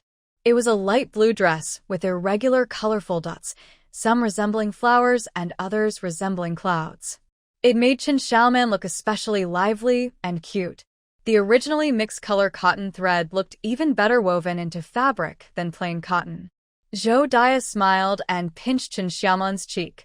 Our Xiaoman is so pretty, Chen Xiaoman grinned, her little face turning rosy. She had a new dress to wear, and it was a beautiful skirt made by her mother. Zhou Dai was beaming with joy. She asked Chen Xiaoman to turn around and walk a bit farther, growing more satisfied with each glance. Finally, she noticed Chen Xiaoman's hair. After thinking for a moment, she took the leftover fabric and tied up Chen Xiaoman's hair. As soon as she let go, the hair spread out like flowers. Zhou Dai made a decision right then. Xiaoman is going to the village with her mother. She looked so pretty that she didn't want to keep it to herself. But Chen Xiaoman shook her little head. As she moved, her pigtails bounced up and down. Mom, I told Uncle Zhang that once the cloth is woven, we will sell it to him, and then we can buy bricks. Zhou Dai felt a pang in her heart. She gently patted Chen Xiaoman's head. It wasn't right for such a young child to worry. She felt she wasn't being a good mother. But she quickly gathered her emotions and smiled, saying, All right, you help me pick the threads, and I won't rest for the next few days. Chen Xiaoman grinned and nodded vigorously. Her hair bounced happily with her movements. She turned and ran to the bed, focusing on picking the threads one by one. Zhou Dai watched her seriousness and shook her head with a smile. After putting everything away, she sat down at the loom and got to work. When Old Li returned, it was almost dark. Chen Xiaoman jumped in front of him. Dad, you're back. Old Li exclaimed, Where did that skirt come from? He widened his eyes and turned to Zhou Dai. Did you secretly buy her such a nice skirt? Oh dear, what a shock. How much did this cost? Mom did. Zhou was too lazy to get up. It's made from the cotton thread we bought last time. The loom in her hands kept creaking. Old Lee was furious. You must be joking. How can useless threads make such nice cloth? He clenched his fists and pounded his chest, making a thudding sound. We're finished. The Leaf family will be emptied. Chen Xiaoman grabbed his hand, her eyes sparkling. Dad, it's Mom who wove the cloth. Old Lee didn't believe her and pointed at her nose. You're learning to lie at such a young age. Chen Xiaoman pulled him to Zhou De's loom and pointed to the woven cloth. She proudly said, Look, Dad, it's the same as the one I'm wearing. Old Lee's cries got stuck in his throat. He leaned in to look at the cloth being woven. Though the base color was white, the colorful dots on it were just like those on Xiaoman's dress. And those threads all over were indeed the cotton threads they bought last time. Old Lee instantly smiled. Wife, your weaving looks amazing. Zhou De pinched the soft flesh at his waist. What did you just say? I said the skirt looks nice, especially on our Xiaoman. Old Lee quickly begged for mercy. He didn't dare argue with his wife. Recently, my wife has been in a better mood because of the festival. But if he causes too much trouble and makes her angry, he won't have a good time. Zhou De smiled slightly, and her grip tightened. Ouch. Old Lee bent down. Am I spending money again? Old Lee quickly replied. Not at all. I meant that no one in the village can compare to our Xiaoman. Seeing that Zhou De wasn't letting go, he understood and quickly added, This dress looks like it was made for Xiaoman, just like a fairy from the heavens. Chen Xiaoman covered her mouth and giggled. Zhou De released her grip and said, What about the money I lent you? Old Lee pulled out a large amount of money from his pocket and handed it to Zhou De. I borrowed 500 coins from the village chief. Zhou De manages the household finances. In the county town, to avoid being robbed, the money is kept with Old Lee and given to Zhou De when they return home. He was pulling out the money quite easily now. Zhou De frowned. 500 coins might not be enough. Just enough for now. Old Lee looked around. Chen Xiaoman understood and brought a chair for him to sit on. Old Lee happily sat down. Right now, the villagers are upset with our family, so I can't ask them for help. Chen Xiaoman cupped her face with her hands and tilted her head, asking Old Lee, Does the village chief not hold a grudge against Dad? Old Lee chuckled. He's the village chief. He has to be reasonable. I didn't lie to him, and since someone from our village asked him, he can't refuse. Chen Xiaoman nodded. Grandpa village chief is a good person. Old Lee frowned. What grandpa? He's your uncle. Chen Xiaoman nodded and took Old Lee's rough hand, saying, Dad, don't worry. Once we sell the cloth, we'll have money. Old Lee's eyes lit up, and he slammed his hands together. Right? Once we sell the cloth, we'll have money. This is cotton cloth, and it looks even better than what's sold in the store. We're going to make a big profit. Old Lee's worries vanished. He started to plan. If your mother weaves all night, she can make 2 pieces in a day and night. After 5 days, we'll. Zhou De laughed at him. Let's see you stay up for 5 days and nights. Old Lee felt a bit embarrassed but quickly smiled. I was just joking. Of course. I want you to rest well. Why are you still upset? Zhou De wouldn't let it go. Come on, show me how you can weave 1 piece in a day. Old Lee said, Who said you can weave a bolt of cloth in a day? He turned to blame Chen Xiaoman. Who told you that you can weave a bolt of cloth in a day? Does that leave any time for your mother? Chen Xiaoman pointed at Old Lee with great honesty. It was you who said that, Dad. With her mother around, she wasn't afraid of her father. Old Lee raised his eyebrows at her. How can you forget what you just said? Dad, did you get sand in your eyes again? Chen Xiaoman called him out. Old Lee was quite annoyed. What's wrong with helping your father? Your mother won't scold you. Zhou De stood up. I'm thirsty and want some water. Old Lee quickly stood up, pointed at the stool, and said angrily, You sit down. Do you need to do something as small as pouring water? Let me handle it. Zhou De sat back down happily. Pour a bowl for Xiaoman too. She's tired from threading the needle. Old Lee agreed without hesitation. All right, you both do your thing and call me if you need anything. He said this while walking outside. Chen Xiaoman covered her mouth and giggled. Before long, Old Lee came back with 2 bowls of water. Chen Xiaoman held her bowl and took a delightful sip. The well water was sweet and refreshing. Zhou Dai took a sip and exclaimed, "Oh no, sitting too long has made my back and shoulders hurt. I'll give you a massage." Old Li was eager to help. Taking good care of his wife meant he could earn a lot of money. He had to be diligent. When Li Daba came in, he immediately saw Old Li busy at work. He was surprised. "Dad, when did you become so hardworking?" Old Li shot him a sideways glance. "Is it wrong to care for my wife?" This old man had quite the thick skin. Zhou Dai awkwardly pushed his hand away. Li Daba didn't believe him, but didn't say anything more. He turned and noticed Chen Xiaoman's new dress. He smiled. "Xiaoman looks great in that dress." Old Li nodded repeatedly. That's right, that's right." Chen Xiaoman was so happy she could hardly contain herself. She pointed at Zhou Dai proudly and said, "Mom, help me make it." Li Daba nodded and walked over to Zhou Dai, handing her a wooden box. "Mom, we have 420 coins here." Zhou Dai pushed it back. "Your father already borrowed 500 coins from the village chief. You should keep this money for yourselves." Li Daba was taken aback. "We have our own money. Why borrow more?" Every year at the end, his mother would get some money from the government for him and Erbao to use. They never wasted it and saved it all. Now was the perfect time to use it for house repairs. Zhou Dai said, "Your wife is not feeling well. You should buy her some food." Li Dabeos understood that his mother had heard what Yang Hualian said. He quickly tried to explain, "Mom, Hualian didn't mean it that way. Enough, take this back. Your wife will feel more secure with some money," Zhou Dai insisted. Seeing he couldn't change her mind, Li Dabeos took the money back. Before long, Yang Hualian rushed in. When she saw Chen Xiaoman's new dress, she was momentarily shocked, then her expression darkened. She stepped forward and handed the money to Zhou Dai, speaking stiffly, "Mom, we are family. Building the house is important. We should contribute what we can. Please take this." Zhou Dai's smile faded a bit. She turned to Yang Hualian. "Hualian, we have enough money for now. If we need more, we will ask you." Yang Hualian felt a lump in her throat, tears welling up. "Mom, you blame me. It hurt her to take out the money. But if her mother didn't want it, it hurt even more." Zhou Dai's smile disappeared. "You just had a miscarriage. You need to be more open about it. I know you're hurting, but life must go on." Mentioning the miscarriage made Yang Hualian unable to hold back her tears, which fell freely. She clutched the money bag tightly and rushed out. Li Dabeos quickly followed her. Yo daya siget heafili. "Old man, we can't let our daughter-in-law go on like this.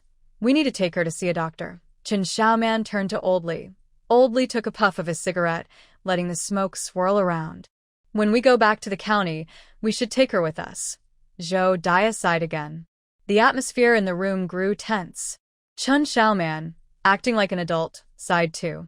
She looked out the window and said, "Grandpa, life is so hard." Zhang Banzian replied helplessly, "How old are you? What do you know about life?" Chen Xiaoman paused, then curiously asked, "What is life?" Zhang Banzian chuckled, "You don't even know what life is, so why are you sighing?" Adults sigh like this. Chen Xiaoman thought seriously for a moment and said, "I think I should sigh too." "Little kid," Zhang Banzian laughed. "It's not a big deal. It can be fixed." Chen Xiaoman brightened up again and ran to the bed to play with some thread. Li Chuyuan entered with a basket and, seeing Chen Xiaoman's new clothes, exclaimed, "Wow." Then he grabbed Chen Xiaoman and said, "Let's go play in the village." Old Li stopped him, saying, "Xiaoman still has work to do, no time to play." Li Chuyuan shook his head regretfully. "What a pity." Old Li didn't understand the words he used and stared at him. "Have you finished the homework assigned by the teacher?" Li Chuyuan immediately looked downcast. "I'll go write it now." So, the room had one more child focused on writing. Dinner was made by Old Li. Chen Xiaoman didn't like it, but she was still very happy. Because tonight, the rice in the blessed land would be ready for harvest. As soon as she fell asleep, Chen Xiaoman immediately went to the blessed land. The rice she planted 3 days ago was now heavy with grain, bending over. She touched it and happily jumped to Grandpa Zhang's side. "We have so much rice." Grandpa Zhang raised his head proudly, saying, "This is my blessed land full of spirit." As he spoke, he pointed his sleeve at the rice. The rice stalks lifted their heads, and the grains joyfully broke free, flying into Grandpa Zhang's sleeve. Chen Xiaoman watched in amazement at his wide sleeve. So much can fit. After gathering the rice, Grandpa Zhang turned his sleeve down, and the grains fell to the ground with a clatter. Soon, a large mound of rice formed. Running around the mound twice, Chen Xiaoman cheered, "This is so much more than we planted." Grandpa Zhang stroked his beard, looking wise, and said, "With the spirit of my blessed land, the harvest multiplies many times over." Chen Xiaoman's eyes widened.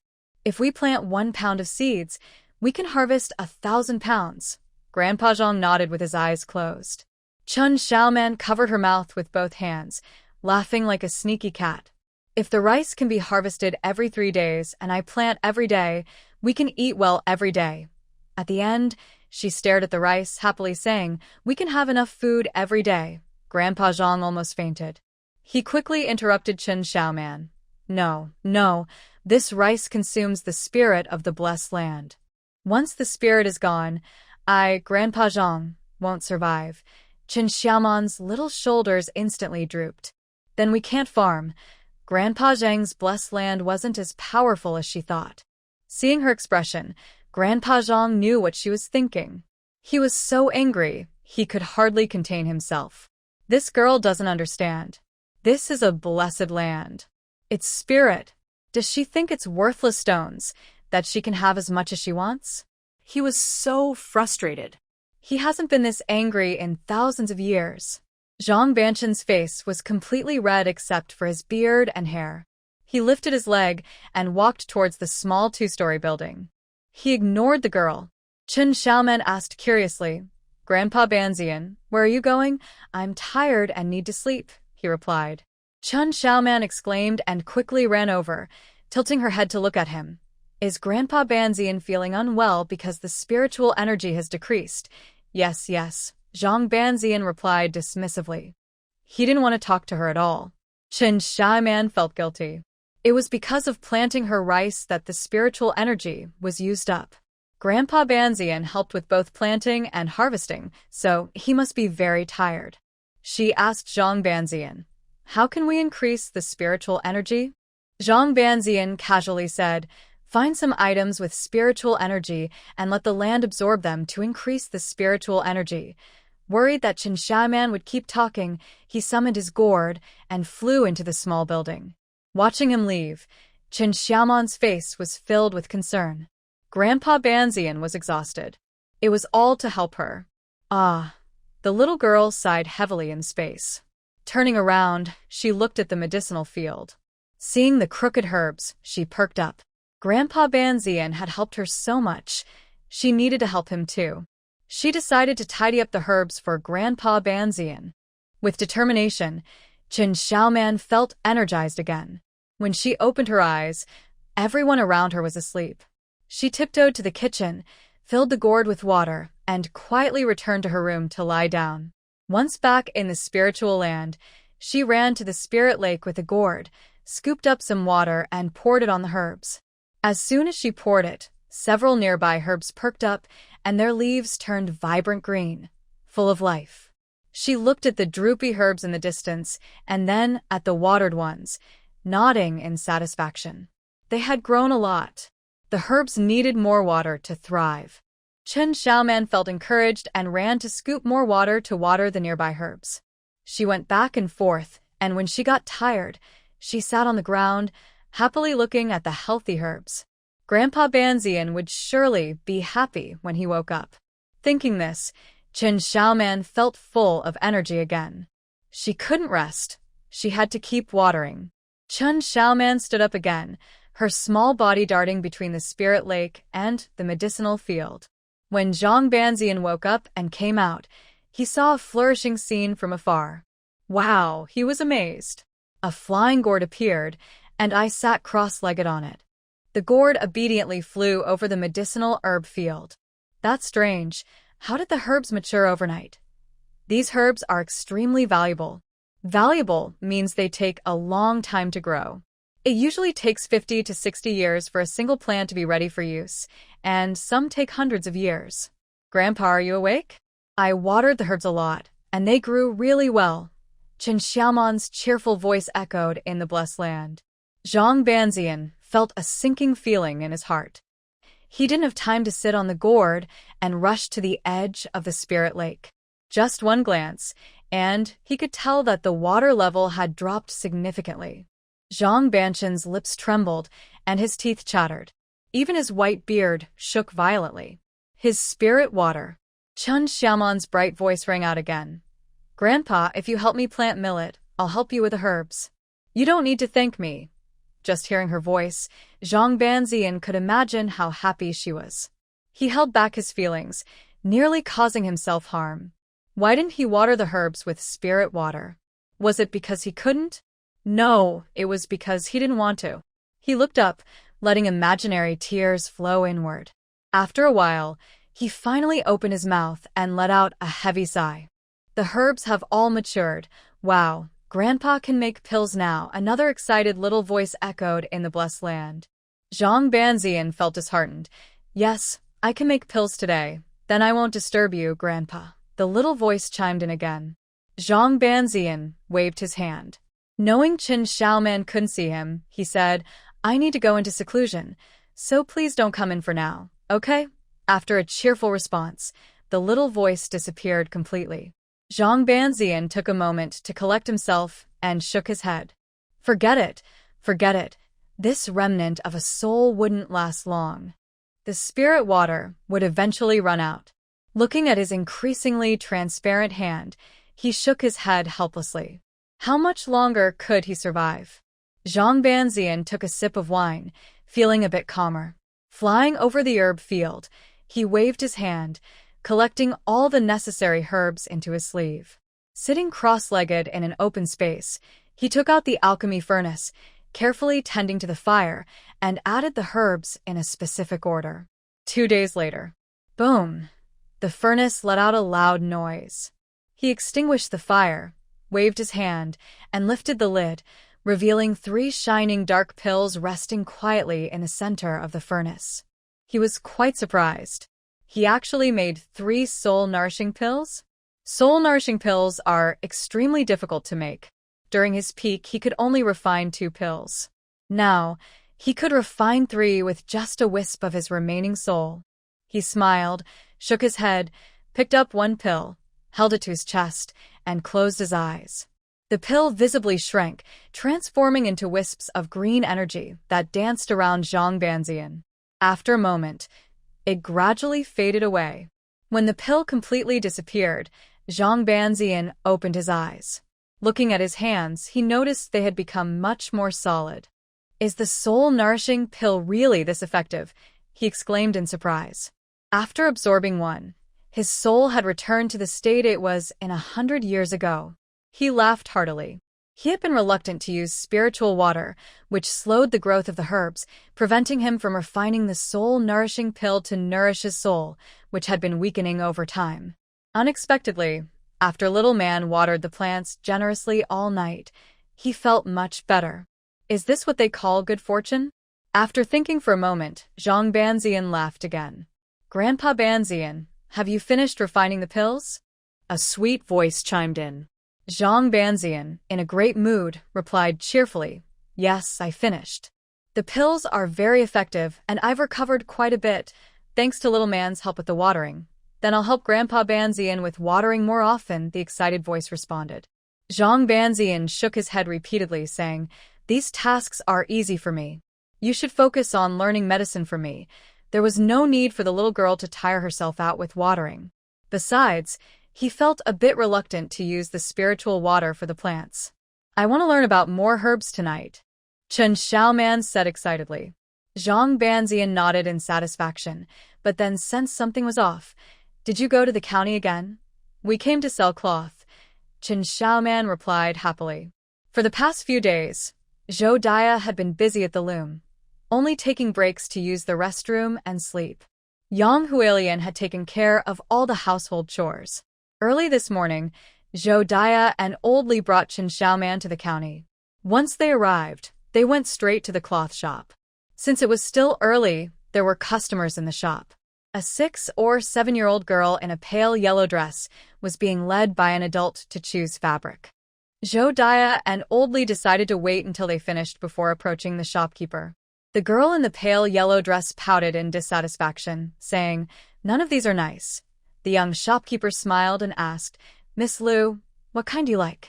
"I can get more for you." The girl huffed, "I need to see it to know." "The fabrics in your shop are all ugly. I'm not looking anymore." Turning to the person behind her, she declared, "I can't find good fabric in the county. I want to go to the capital city." The woman in her 30s or 40s quickly said, "Miss, the lady has instructed that you cannot go to the city this year. Let the shopkeeper bring you some nice fabrics to choose from. I'm sure there are some pretty ones." The young girl was unhappy. If there were nice ones, he would have shown them already. "These are so old-fashioned. I don't want them." "Nurse, I want to go to my aunt's house right now." The nurse quickly tried to soothe her. "Oh dear miss, the lady and your aunt just had a quarrel. If you go to find your aunt now, it will embarrass the lady." The girl pouted and turned her face away in anger. "I don't care. I just want to wear pretty clothes." The nurse hurriedly signaled the shopkeeper with her eyes. The young shopkeeper was anxious. All the best fabrics in his shop were right here, but this young lady didn't like any of them. What could he do? "I have some really beautiful fabrics. Would you like to see them, miss?" A small voice broke the heavy atmosphere in the room. The young shopkeeper frowned. Where did this girl come from, stealing business from his shop? He turned to look and saw a little girl, not even as tall as the counter, wobbling towards him. The little girl had her hair tied up in a high ponytail, bouncing as she ran. The young shopkeeper didn't have time to examine her closely. His attention was drawn to the dress she was wearing. The patterns on her dress were unlike anything he had ever seen. Even the best dyer in his shop couldn't create such complex and varied designs. If this fabric became available, all his customers would be snatched away. Thinking this, he felt a pang of worry. While he was lost in thought, the little girl had already reached the young lady. Chun Xiaoman tilted her head, grinning widely. The moment the young lady saw her dress, her eyes lit up. She had never seen such a design before. She wanted it.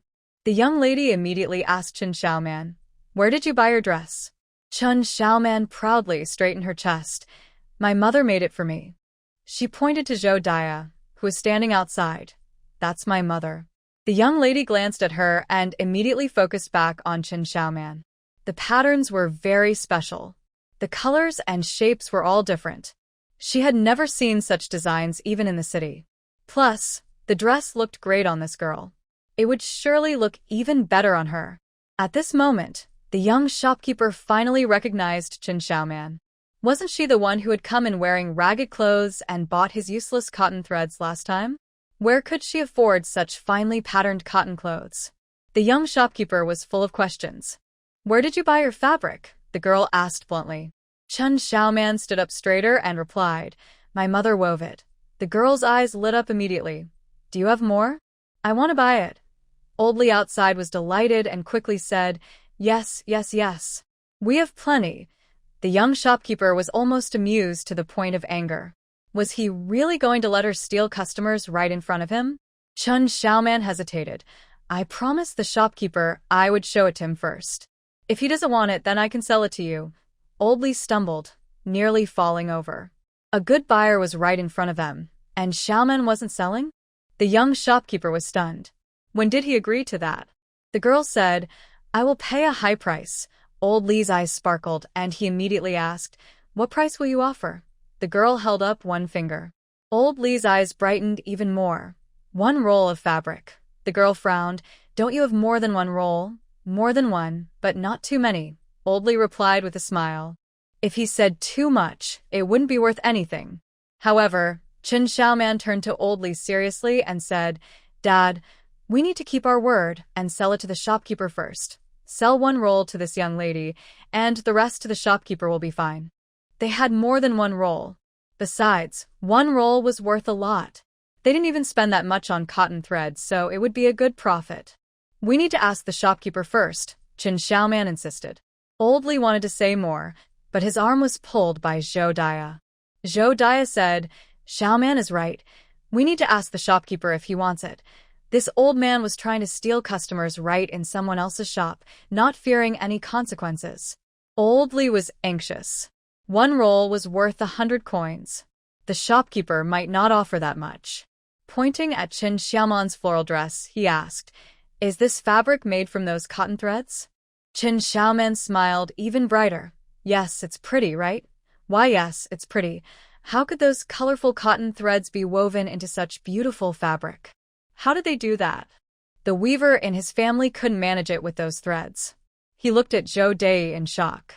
This lady's weaving skills are amazing. Suddenly, he felt a pang of regret. For large frames of cotton threads were sold for just 20 coins. It was practically a giveaway. If he had known such beautiful fabric could be made, he would never have sold them. The shopkeeper was regretting it deeply. "Uncle shopkeeper, will you buy it?" Qin Xiaoman leaned over the counter, trying to make her small head visible. She wanted to negotiate the price and couldn't let the shopkeeper underestimate her. "Yes," the shopkeeper answered without hesitation. If the precious daughter of Zhang's accountant wanted to buy this fabric, he could sell it for a profit. Only a fool wouldn't buy it. Besides, if he could do business with Zhang's family, he could push down other fabric shops, gaining much more. Qin Xiaoman asked, "What price will you offer?" When it came to price, Old Li couldn't hold back. How could such a young girl negotiate? He rushed over and smiled at the shopkeeper. "Shopkeeper, that young lady has already made an offer." He fixed his gaze on the shopkeeper. The shopkeeper's mouth twitched. He had to lower his voice and quietly said, "I'll offer 1 coin per piece of fabric. How about that?" Old Li's eyes widened in surprise. 1 coin per piece of fabric? Not just a few coins? The shopkeeper thought he was dissatisfied and quickly added, "That's a good price. She will only buy 1 piece, and I might not be able to sell the rest at this price." Of course, that was just what he said to Old Li. With the fabric's design, it would be in high demand even in the capital. If he raised the price, he could sell it for more. But thinking about how he sold those cotton threads for so little and now had to buy them back at a high price made him want to cry. Old Li patted his chest repeatedly. That scared him. He almost took a big loss. The girl nearby grew impatient. "Shopkeeper, are you buying or not?" The shopkeeper immediately replied, "Yes, Miss Zhang, please wait." Old Li's eyes darted and he said, "Shopkeeper, raise the price a bit more. If I buy at that price, I might lose money. I really can't raise it," the shopkeeper said with a bitter smile. "Can't you just sell it for a bit more?" Old Li encouraged him. The shopkeeper thought to himself, "If I don't sell it for a higher price, how can I make money?" But he still pretended to be troubled. Qin Xiaoman looked at Old Li and then at the shopkeeper. After a moment, she suggested, "Uncle shopkeeper, if you're worried about losing money, I can sell it to that sister first, and then sell the rest to you. Is that okay?" Of course, it wasn't okay. He wanted to make the sale to Miss Zhang. The shopkeeper felt uneasy. Gritting his teeth, he said, "If you want it, add 50 coins. If you're still not satisfied, we can only work together next time." He wasn't foolish. He couldn't let the seller take advantage of him. Old Li pondered, glancing subtly at the shopkeeper. Qin Xiaoman turned to Old Li and whispered, "Dad, the shopkeeper doesn't want to raise the price anymore. Should we sell to him? We haven't even discussed the price with that lady yet. She will definitely offer more." Old Li bent down and began to conspire with Qin Xiaoman. The young shopkeeper's eyebrows twitched. Could they keep their voices down? He could hear them. "That sister will definitely offer a higher price. Are you going to sell to her?" Qin Xiaoman said. Old Li raised an eyebrow. "Why should we sell to the shopkeeper at a low price? We can earn more by selling to that lady." Qin Xiaoman was convinced. "You're right. We're not fools. Why not earn money?" Old Li said, but he kept his eyes on the shopkeeper. Qin Xiaoman looked at the shopkeeper with difficulty. The shopkeeper felt another wave of discomfort. Old Li cheerfully said to the shopkeeper, "Shopkeeper, we still have this cotton fabric at home. We'll come back to sell it to you next time." The shopkeeper could no longer maintain his expression. "Sir, please think again. The shopkeeper is a good person, but business is business. I can't just sell at your low price when I have more to offer, right?" Old Li sighed, straightened up, and raised his voice. "You don't know how hard it is to weave this fabric." Qin Xiaoman nodded. "Mom works so hard." "Exactly. My wife works day and night, her eyes nearly blind, just to weave 2 pieces of fabric. You can't find this anywhere else. It's one of a kind. The shopkeeper felt like he might explode. It was made from mixed cotton threads, so, of course, it wasn't available outside. Miss Zhang nearby, however, was wide-eyed with excitement. One of a kind. She grew impatient. Shopkeeper, are you buying it or not? With another push, the shopkeeper realized he couldn't delay any longer. He lowered his voice again and said, "Add 50 more coins. This is my highest offer. Please sell it to me, and I'll buy all the fabric in the future too, so you won't have to sell it yourself." Qin Xiaoman's eyes widened. 1,100 coins. That's more than what he earned from the black robe. Zhou Dia, who had been silent, nudged Old Li and said without hesitation, "Sell it." Then she smiled and asked, "Will you use this price for future purchases, shopkeeper?" The shopkeeper quickly nodded. "As long as it's fabric made from this type of cotton thread, I can buy it at this price." Just as Old Li was about to speak, Li interrupted him, smiling at the shopkeeper. "All right, I brought 2 pieces of fabric today. Please take a look." She then pulled out a piece of purple fabric from the basket behind Old Li. Miss Zhang's eyes lit up. This was just as good as the fabric the girl was wearing. She decided to buy this one. Just as she made up her mind, she saw Li take out a piece of white floral fabric. Miss Zhang became excited again. This one looked great too. The shopkeeper examined it and noted that the fabric was well-made and dense. He nodded. "I'll take both pieces. I'll settle the payment shortly." Zhou Dia took Old Li's hand with one and Qin Xiaoman's hand with the other, saying, "Shopkeeper, you handle your business. We'll wait over here." After saying that, she led the two to stand by the wall opposite the counter. Old Li was still pondering.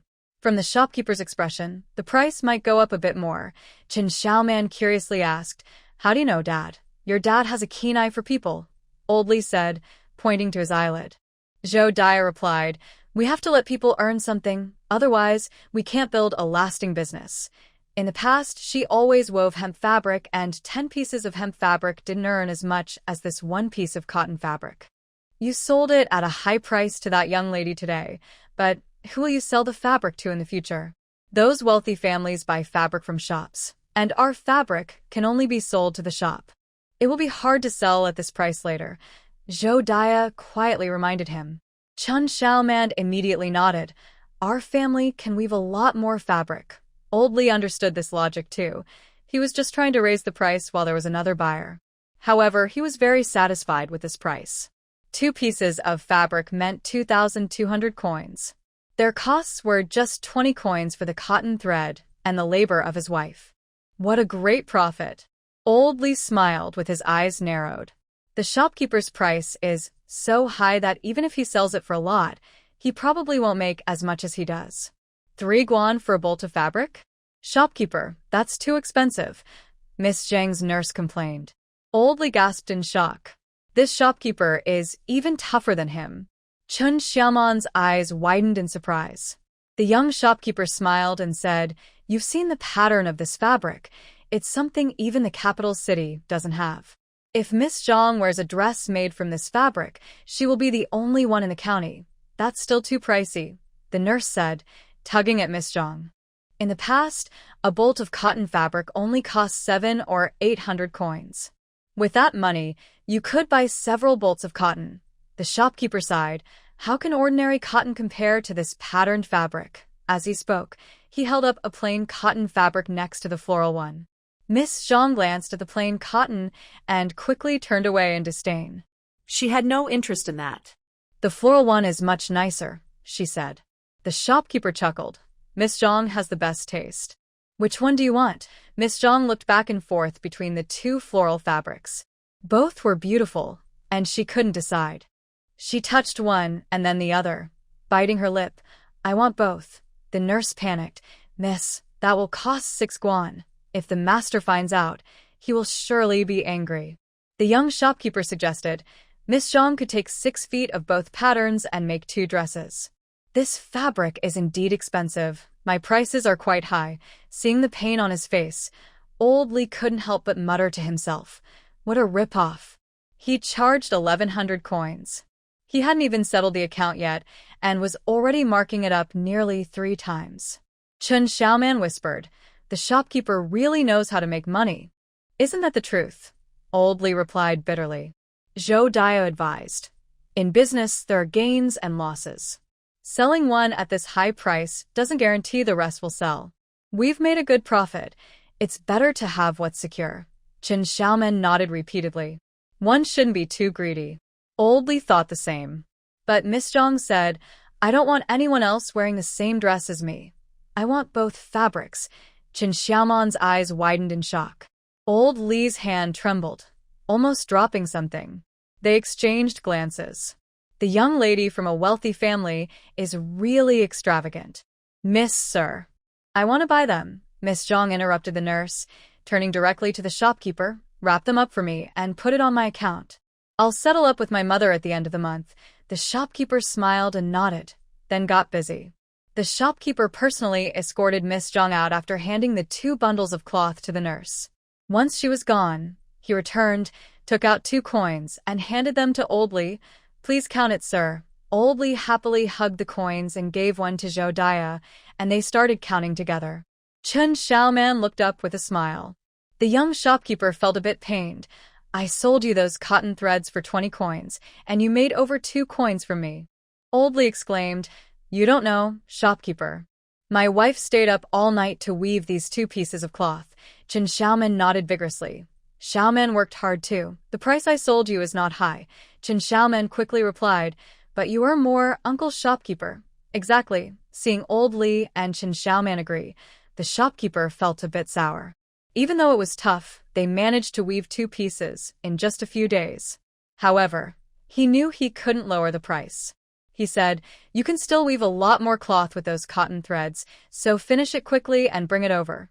Zhou Daya replied decisively, "Sure." Chen Xiaoman then ran over to the young shopkeeper, smiling like a little fox. "Uncle Shopkeeper, do you have any leftover cotton threads?" The young shopkeeper immediately shook his head. No, even if he had some, he wouldn't sell them. He wanted the craftsmen to think creatively and see if they could turn waste into treasure. Chen Xiaoman quickly added, "Twine would work too." The young shopkeeper shook his head even more vigorously. "No, but if you want cloth, I have plenty." Chen Xiaoman said, "If you have any in the future, please save some for me."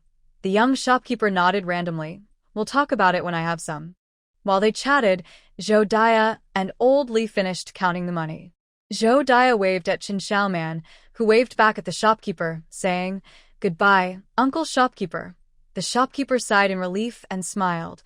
All right. He was eager for them to leave, fearing he might lose more money in front of Chen Xiaoman. With a good amount of money in their pockets, Old Li and Zhou Daya didn't wander around the county town, but headed straight for the city gate. As they passed the medicine shop where they sold the black cloaks, a man was thrown out, landing with a loud thud. Along with him, a basket of damaged black cloaks was tossed out as well. The man turned over and got up, shouting at the pharmacy, "You dishonest people. You won't have a good ending. Your doors will close soon." After a couple of insults, the shopkeeper rushed out with a broom and swung it at him. The man, startled, picked up his basket and ran away. The shopkeeper, furious, pointed at the man and yelled, "How dare you try to fool me with a damaged robe? Kicking you out is being lenient. If you come back, I'll make you cry for your mother." After saying this, the shopkeeper still seemed angry, muttering, "What a piece of work." When he turned and saw Chen Xiaoman and the others, his surprise quickly faded. He soon smiled and said, "Are you here to sell robes?" Old Li forced a smile and calmly replied, "You must have enough robes here, right?" The shopkeeper awkwardly smiled and pointed to the man running away, saying, "That guy came to sell robes, but only the top layer is good. The rest is all ruined. It can't compare to what you sell." Old Li's smile faded a bit. "If the quality is poor, it should be cheaper. The medicine can't be taken lightly. We won't even touch poor quality items," the shopkeeper said firmly. Old Li nodded. "You're right. You're a conscientious shopkeeper, so patients will definitely come to buy from you." The shopkeeper laughed. After chatting for a bit, he said, "You still have robes to sell me? The prices are lower now, 5 coins a pound." Old Li laughed too, maybe. But Chen Xiaoman was focused on the man who had run away. biting her lip tightly.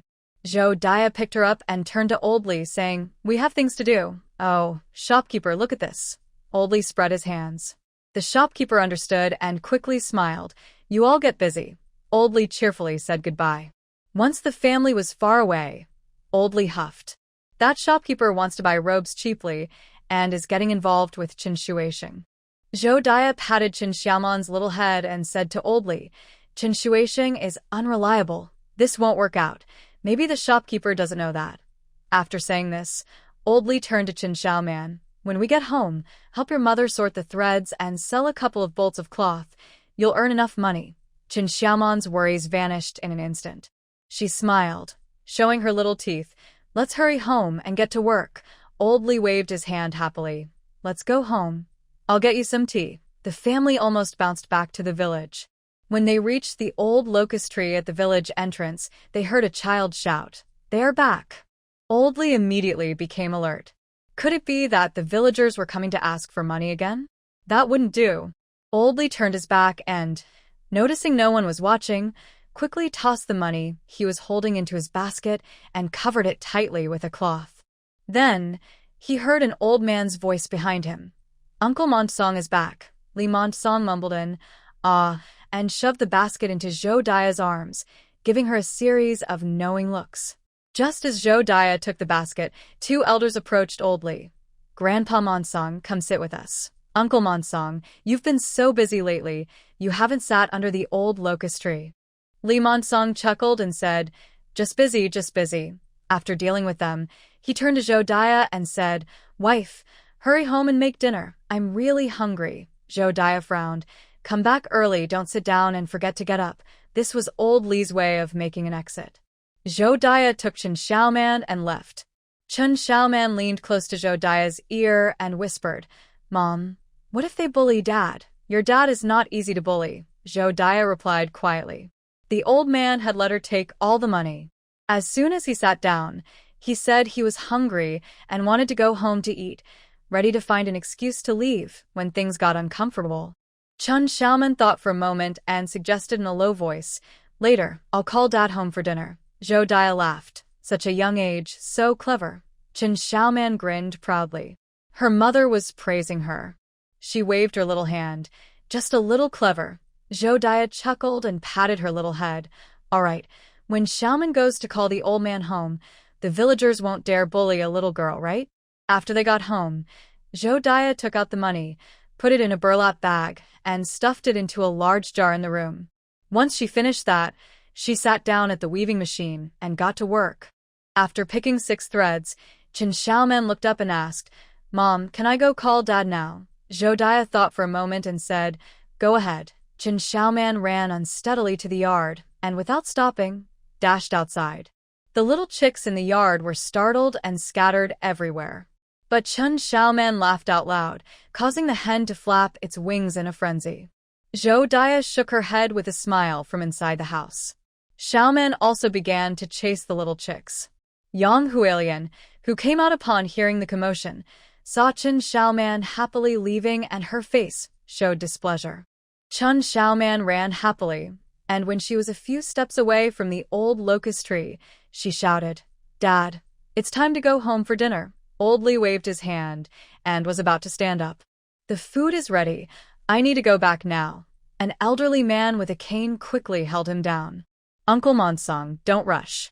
Let's sit for a while longer. It's not like the food will get cold in this weather. Come on, let's talk some more." The others also encouraged him to stay. Old Li immediately said, "I'm really hungry. I need to hurry back for dinner." Next time. It was hard to catch Old Li, so they weren't going to let him leave just like that. Seeing so many people holding her dad back, Qin Xiaoman got anxious and ran over, pulling on Old Li to leave. The old village had quickly stopped her. "Don't be in such a hurry. We still have things to discuss with Uncle Montsong." Qin Xiaoman looked at him. "My dad is very hungry. You can't let him skip dinner." Old Li quickly agreed. "At my age, I can't go hungry. Hungry people can get sick," Qin Xiaoman said seriously to the village head. Old Li nodded in agreement.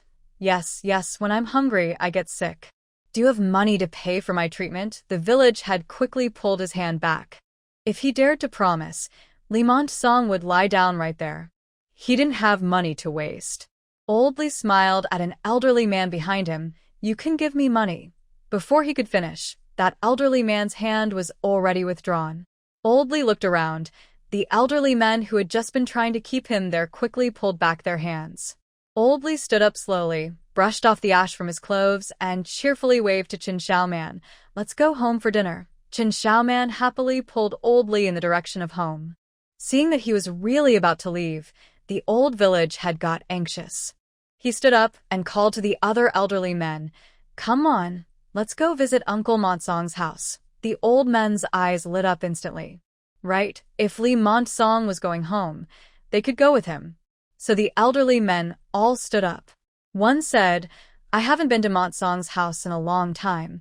Another said, sitting under the old locust tree has become boring. Let's go to Montsong's house. Old Li's eyes widened. If these old men came to his house, he would have to entertain them well. What a big trouble. Old Li stood still, hands on his hips. What do you old folks think you're doing, wanting to go to my house for dinner? The elderly men replied, You eat your food, and we'll sit and chat. Is that a problem? Uncle Montsong, we juniors want to visit you, and Auntie. Old Li secretly gritted his teeth. This group of old folks. He sat back on the stone, picked up Qin Xiaoman, and placed her beside him. He took out his pipe and slowly filled it with tobacco. Without even lifting his eyelids, he said, If you want to sell to Qin Shuisheng and can't get your money back, what use is it to come to me? After saying that, he forcefully blew the ash from the pipe. Qin Xiaoman was stunned and turned to look at Old Li. The old village chief sighed. He offered a high price. You can't blame us, Montsong. Yes, we all want to earn a bit more to support our families. Who knew that after sending the black robe, he would keep delaying payment? Sigh, you all are quite bold, daring to let someone like Qin Shuisheng owe you money. The old men were all filled with anger. He said he was afraid the black robe would be damaged and that he wouldn't pay until he checked it. We didn't expect him to default on the payment. Didn't your family just give him 5 guan? How could we know the money would disappear so quickly once it was in his hands? The old men began to chatter among themselves. Old Li lit his tobacco, took a puff, and exhaled smoke through his nose. He's a gambler. How can he hold on to cash? Old Li glanced at the others and continued. Today we saw him being thrown out of the pharmacy because the black robes he sold were all defective. The old men's faces instantly grew darker. They quickly realized what had happened. Qin Shuisheng had lost all his money gambling, and now he was coming back for the black robes to make money for more gambling. With the robes damaged, he had even less money now. This Qin Shuisheng really needs to be taught a lesson. We all sent our families to sell him the black robes, and it turns out to be for nothing. If he just used them for gambling, then it was all in vain. The more they talked, the angrier they became. Qin Xiaoman lowered her head. Old Li glanced at her and waved his hand. Don't think about the money. I can't help you. The old village chief quickly asked Old Li, Montsong, should we still go and pick the black robes to sell to you? I can't accept them. Old Li exhaled more smoke, earning a little money from the villagers, and I can barely get by. The old men suddenly felt awkward. Just a few days ago, they had complained to Old Li, saying he was taking advantage of them. They had thought it was a good idea to sell the black robes to Qin Shuisheng for a good profit. Now, just a few days later, they were back asking Old Li to take the black robes. Qin Xiaoman tugged at Old Li's clothes and leaned close to his ear, whispering, Dad, we can still make some money from the black cloth. Old Li didn't respond but told the other elders, I think you should stop trying to sell it to me. Just take the black cloth to the pharmacy in the county. The elders' expressions changed.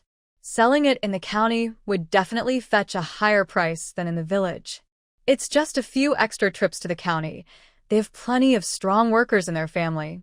Montsong's idea is good. We owe it to Montsong this time. The elders started to smile again. Old Li wasn't swayed by their words and asked, Can I go home for dinner now? You all insist on talking to Uncle Montsong, and you've left him hungry. Uncle Montsong, you go eat. We'll sit here a bit longer. The elders all smiled. Old Li extinguished his pipe, stood up with his hands behind his back, and walked home. Qin Xiaoman climbed down a large stone and quickly followed him once her feet touched the ground. The elders also got up and headed home. Chen Xiaoman looked ahead and ran a few steps, curious. Dad, why don't you take the black cloth? The pharmacy is still buying it for 5 coins a pound. They could sell it for 2 coins a pound and still make a good profit. Old Li shook his pipe proudly and said, we have more profitable cloth. Why bother with the black cloth? Chen Xiaoman blinked. Mom can weave cloth, so can't you take the black cloth? After these days of picking, there isn't much black cloth left nearby. Even if we collect it, we won't make much money. Old Li shook his head.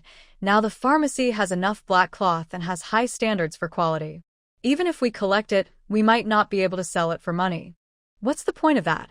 What if one day the pharmacy stops buying it and the villagers go pick more? Would you take it or not? There would be a lot of trouble then. The villagers might think you made a fortune off them. By telling the villagers about selling the black cloth, even if they don't earn much, they will remember his kindness. Chen Xiaoman understood. The black cloth wasn't worth much anymore. She rested her chin on her hand for a moment and then said seriously, then let the villagers sell it themselves. She could help her mom weave cloth to make money. Once they earn enough, they can build a nice house. Old Li happily entered the house. Chen Xiaoman followed him with a smile. Once inside, Old Li told Zhou Dia everything that had happened. Zhou Dia thought for a moment and nodded. We can't continue the black robe business. We don't know if it will be profitable, but the villagers will think we are making a lot of money. This time, the villagers were upset because their prices were lower than Qin Shuixing's. Once you weave 2 more pieces of cloth, it will be time to harvest the rice in our fields, Old Li said thoughtfully. Just then, Li Chuyuan excitedly rushed into the room, throwing the cloth bag into the air before it fell back down. He scanned the room and quickly ran over to grab Chen Xiaoman. Old Li hurriedly stopped him. What are you doing? I know where the villagers are catching centipedes. Chen Xiaoman jumped up excitedly. Where? I'll take you there, Li Chuyuan said happily. Chen Xiaoman smiled widely. Catching centipedes could earn them a lot of money. Without hesitation, she pulled Li Chuyuan and headed for the door. Old Li widened his eyes. Centipedes are poisonous. Why would you go catch them? Li Chuyuan replied. Xiaoman said centipedes can be sold for money. Chen Xiaoman nodded vigorously. Centipedes are also a type of medicinal material.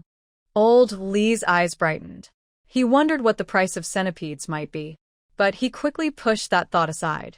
Centipedes are poisonous. You can't catch them. Old Li firmly refused. Chen Xiaoman said, we'll be very careful. What if you get bitten? I would have to spend money to take you to the doctor. No, you can't go. Old Li shook his head repeatedly. Chen Xiaoman's shoulders drooped in disappointment. Li Chuyuan thought for a moment and asked Old Li, Dad, can we collect centipedes? Like we do with the black robes? Old Li shook his head again. No, if something happens to the villagers while catching centipedes, it would be a problem. Besides, they knew the price of black robes and could make a guaranteed profit. As for centipedes, who knew what they could sell for? Li Chuyuan turned to Chen Xiaoman. Then there's nothing we can do. Chen Xiaoman looked sadly at Old Li. Old Li pointed his chin at her. Looking at me like that won't help. Zhou Dia lightly kicked Old Li and then smiled. There's still plenty of time before dinner. Chuyuan, take Xiaoman to play in the yard for a while. Li Chuyuan instantly perked up, pulling Chen Xiaoman outside. I'll take you to play. Chen Xiaoman hesitated and looked at Old Li. Li Chuyuan leaned closer to her ear and whispered, Mom said we can go play. Dad won't dare to oppose. Chen Xiaoman happily nodded and followed Li Chuyuan into the yard. Soon, the sound of chickens clucking could be heard outside. Old Li secretly glanced at Zhou Dia and whispered, She still needs to pick threads. How can you let her go play? She looked just like a little wife who was angry but couldn't say anything.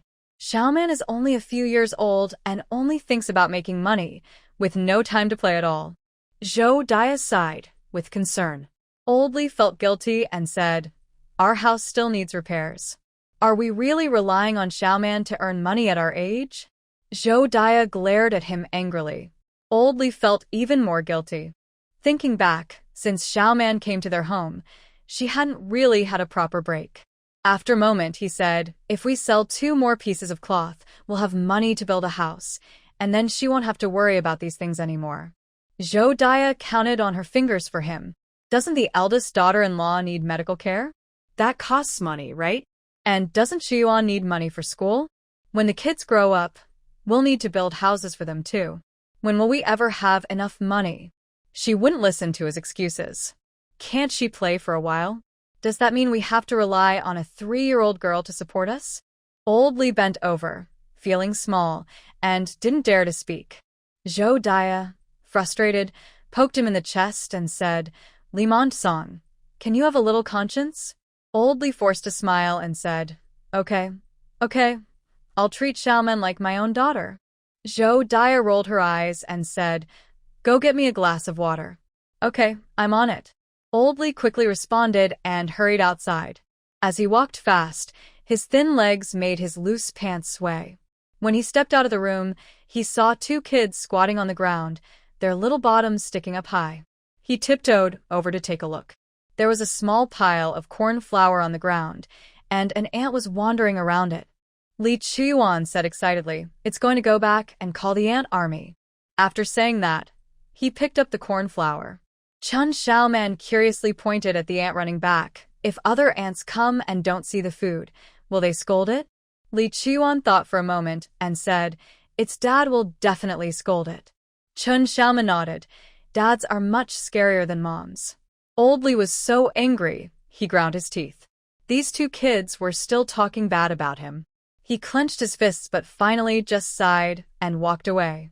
He, Li Song, was magnanimous and wouldn't argue with the kids. When he returned with a bowl of water, he saw Chun Xiaoman pointing at the ground in surprise. It got scolded. "Those ants that are bothering it must be its dad and brothers." Chun Xiaoman asked, "Does it have so many brothers? And cousins too?" Li Chiyuan nodded, feeling proud of his answer. Old Lee sighed, wondering if his silly son could really become a scholar. He walked heavily back into the house. But Chun Xiaoman didn't believe it, saying, "It could also have sisters." "Cousins and sisters are already married," Li Chiyuan replied. Chun Xiaoman disagreed. "Younger cousins and sisters haven't married yet." After thinking for a moment, she said, "Maybe it's our age." Li Chiyuan frowned. "Our parents wouldn't let us go out alone to find food." "My dad would." Chun Xiaoman pointed at the ant and said, "What if its dad is like mine?" She thought Li Chiyuan was wrong. Li Chiyuan whined, "It's cousins, sisters." Chun Xiaoman countered. "Brother, sister," Li Chiyuan shouted. "I say it's a brother." Chun Xiaoman immediately replied, "It's a sister." Their voices grew louder. Eventually, they started arguing. Li Chiyuan got angry. "I won't play with you anymore." Chun Xiaoman huffed, "I won't play with you either." She turned and walked into the house, happier to help her mom. Li Chiyuan scoffed quietly, thinking it was better to practice writing than play with her. He turned and walked into the house too. As they both took 2 steps, they suddenly turned and shouted in unison, "Why are you following me?" After a brief pause, they yelled louder, "Don't copy me." Old Lee, hearing the noise, gritted his teeth. "Those 2 are just too restless." Zhou Dai smiled and said, "Kids arguing brings life to the house." It's good that Xiaoman isn't afraid to stand up to Chiyuan. While they were talking, they heard Li Daba's voice outside. "What are you 2 arguing about?" Zhou Dai replied, "Daba's back. Go call the older couple in." Old Li agreed and walked to the living room door. At that moment, Li Chiyuan and Chun Xiaoman were chattering away to Li Daba. He called out, "Everyone come inside." Li Daba took 1 grumpy child by each hand and called Yang Hualien from the kitchen, and they all entered Old Li's room together. Once everyone was seated, Old Li closed the door and looked at Li Daba. "How did it go?" "I went to the brick kiln today to talk to the manager. He said we paid the deposit late, and we have to wait about 10 more days to get our bricks," Li Dabeo said. "The bricks from the kiln are in high demand. You have to pay first and wait in line until the bricks are ready." Old Li looked at Li Dabeos and asked, "Did you mention that your mother is from Dunshui village?"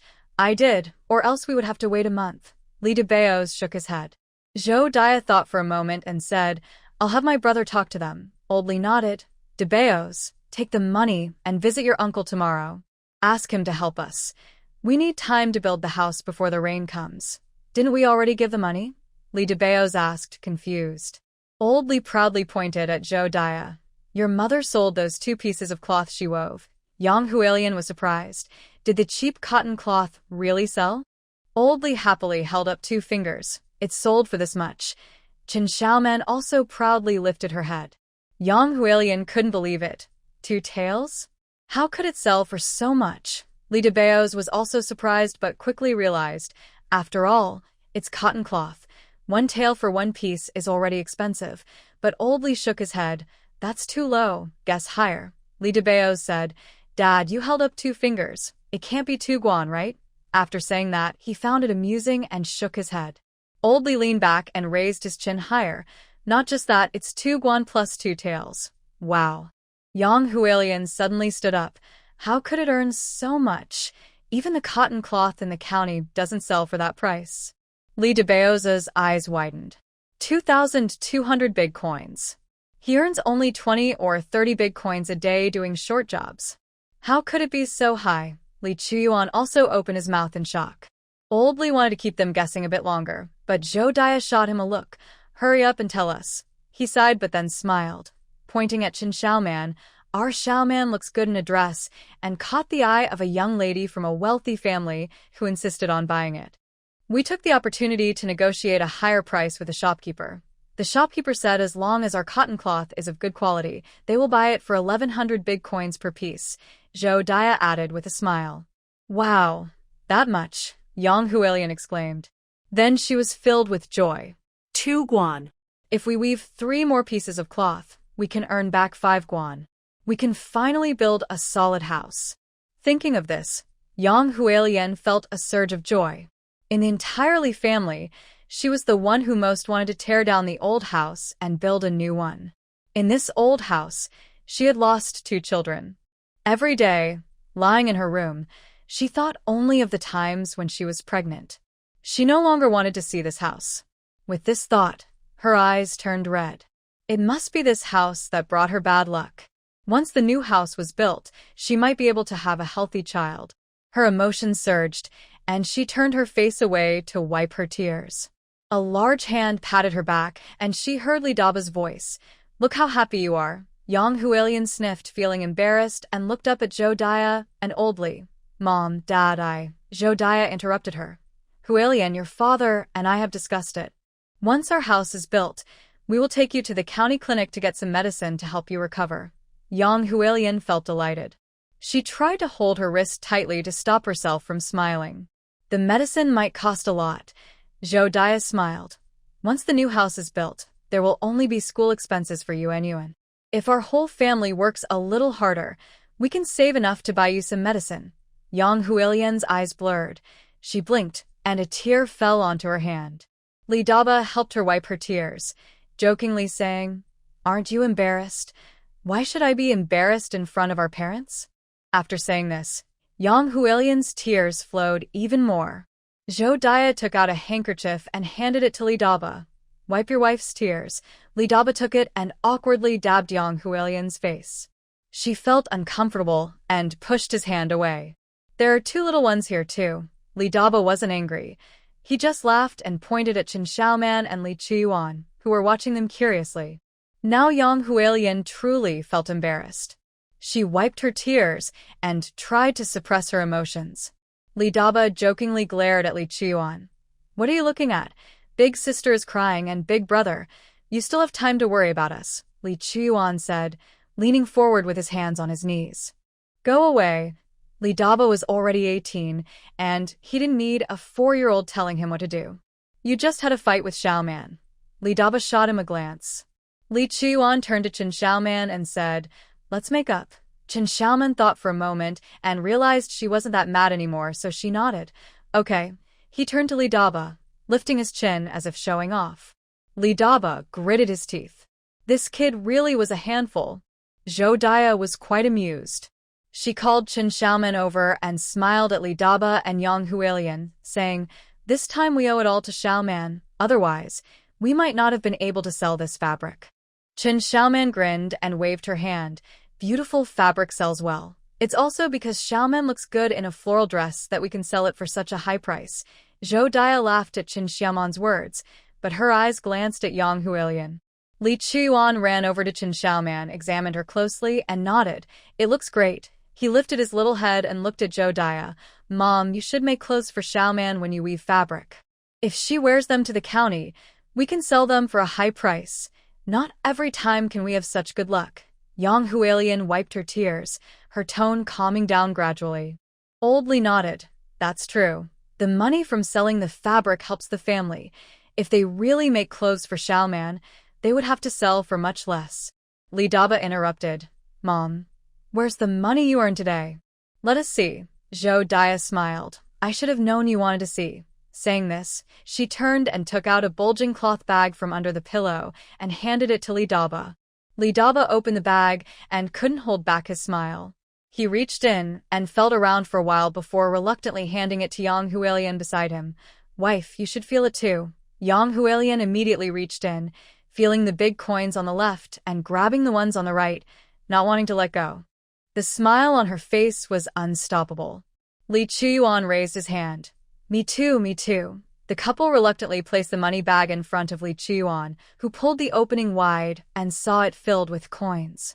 He looked up and asked excitedly, Can we build a big brick house now? Yang Hualien instantly held her breath. Li Daba looked at Old Li. Old Li chuckled and nodded. That's what I was thinking.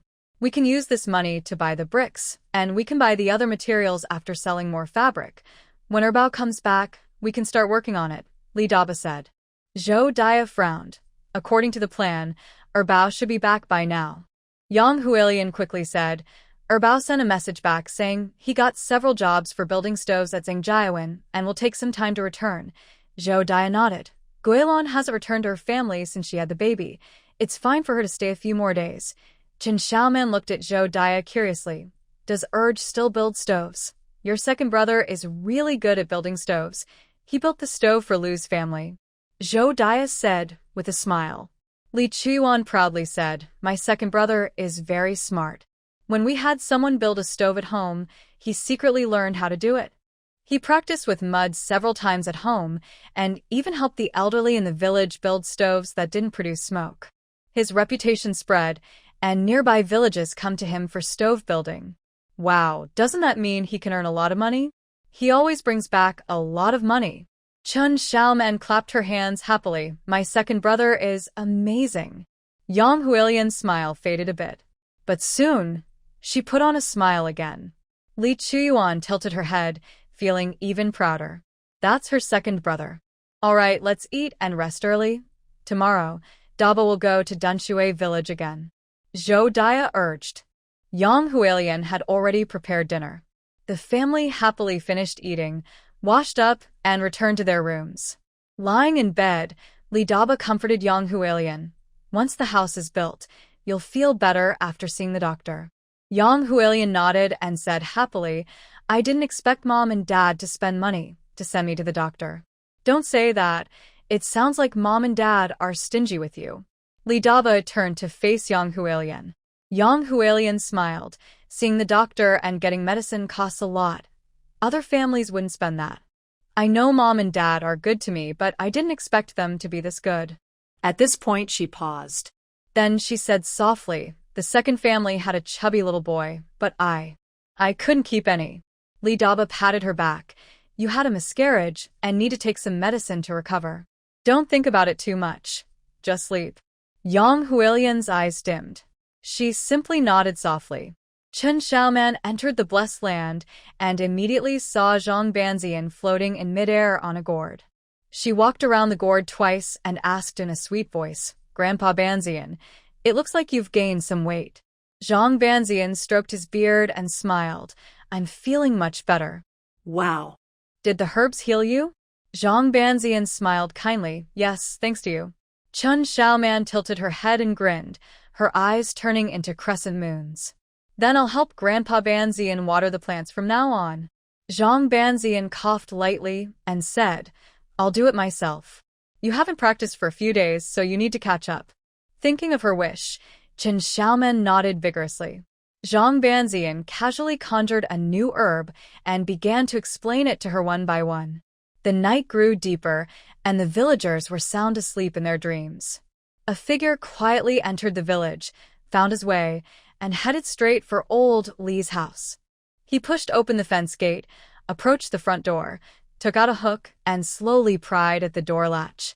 Hearing a soft click, he felt a rush of joy, gently lowered the latch, and pushed the door open. The old wooden door creaked slightly as he stealthily entered the house. In the nearby field, Zhang Banzian shook his beard, gathered his herbs, and said to Qin Xiaoman, "Someone has broken into your house." Qin Xiaoman's heart raced. "Where are they?" "They're already in the main room, right by your brother's door." After saying this, Zhang Banzian added, "Wake your parents." Qin Xiaoman nodded, stepped out of the field, and gently nudged Zhou Daya a few times. Zhou Daya, still half asleep, was about to speak when a small hand covered her mouth. Then, Qin Xiaoman whispered, "Mom, someone has broken into our house." Zhou Daya quickly rolled over, perked up her ears, and indeed heard some noise outside. She hurriedly got up, covered old Li's mouth, and shook him awake. "There's a thief." Old Li's eyes widened in shock, and he kicked his legs, accidentally waking Li Chuyuan. As Li Chuyuan was about to shout, the three of them quickly hushed him with a shoo gesture. He stared at them in confusion, wondering what they were doing up in the middle of the night. Old Li motioned for them to stay put. "You all stay inside, I'll go chase him away." But Zhou Daya grabbed him. "You can't go alone. I'll go with you." "What will happen to the kids if you go?" Zhou Daya replied, "Let them secure the door." After thinking it over, Old Li agreed, got out of bed, found an axe under the bed, held it with both hands, and slowly made his way outside. The axe was kept under the bed for protection. Little did he know it would be needed tonight. Zhou Daya picked up a broom from the corner and turned to Li Chuyuan.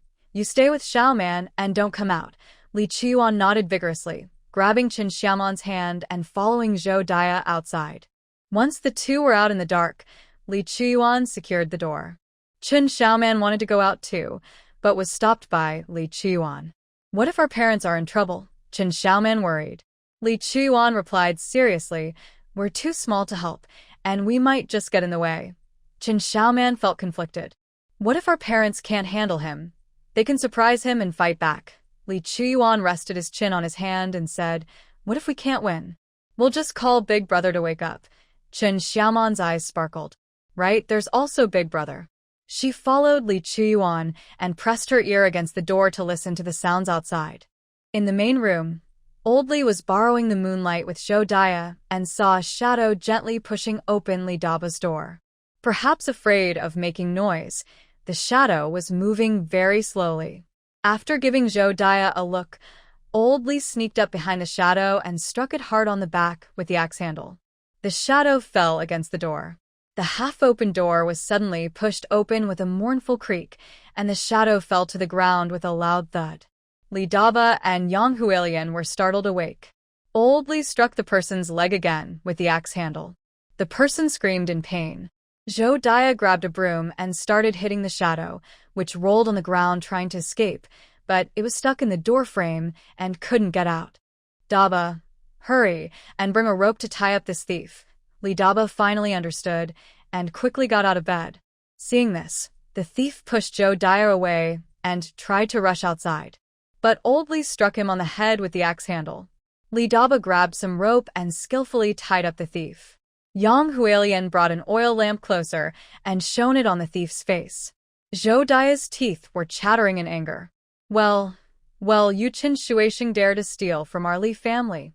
It seems last time didn't scare you." Realizing he had been recognized, Qin Shuisheng quickly begged for mercy. No, I'm not a thief, Then he thought of something and forced a smile. "I came to see Xiaoman." Yang Huilian understood. This man was Qin Xiaoman's father. Her brows furrowed even tighter. Zhou Daya laughed in anger. "You came to see Xiaoman in the middle of the night. Isn't it because I was afraid you wouldn't let me see her?" Qin Shuisheng replied as if it was obvious. Zhou Daya didn't believe a word. Qin Shuisheng was a scoundrel. He wouldn't think of coming to see Xiaoman.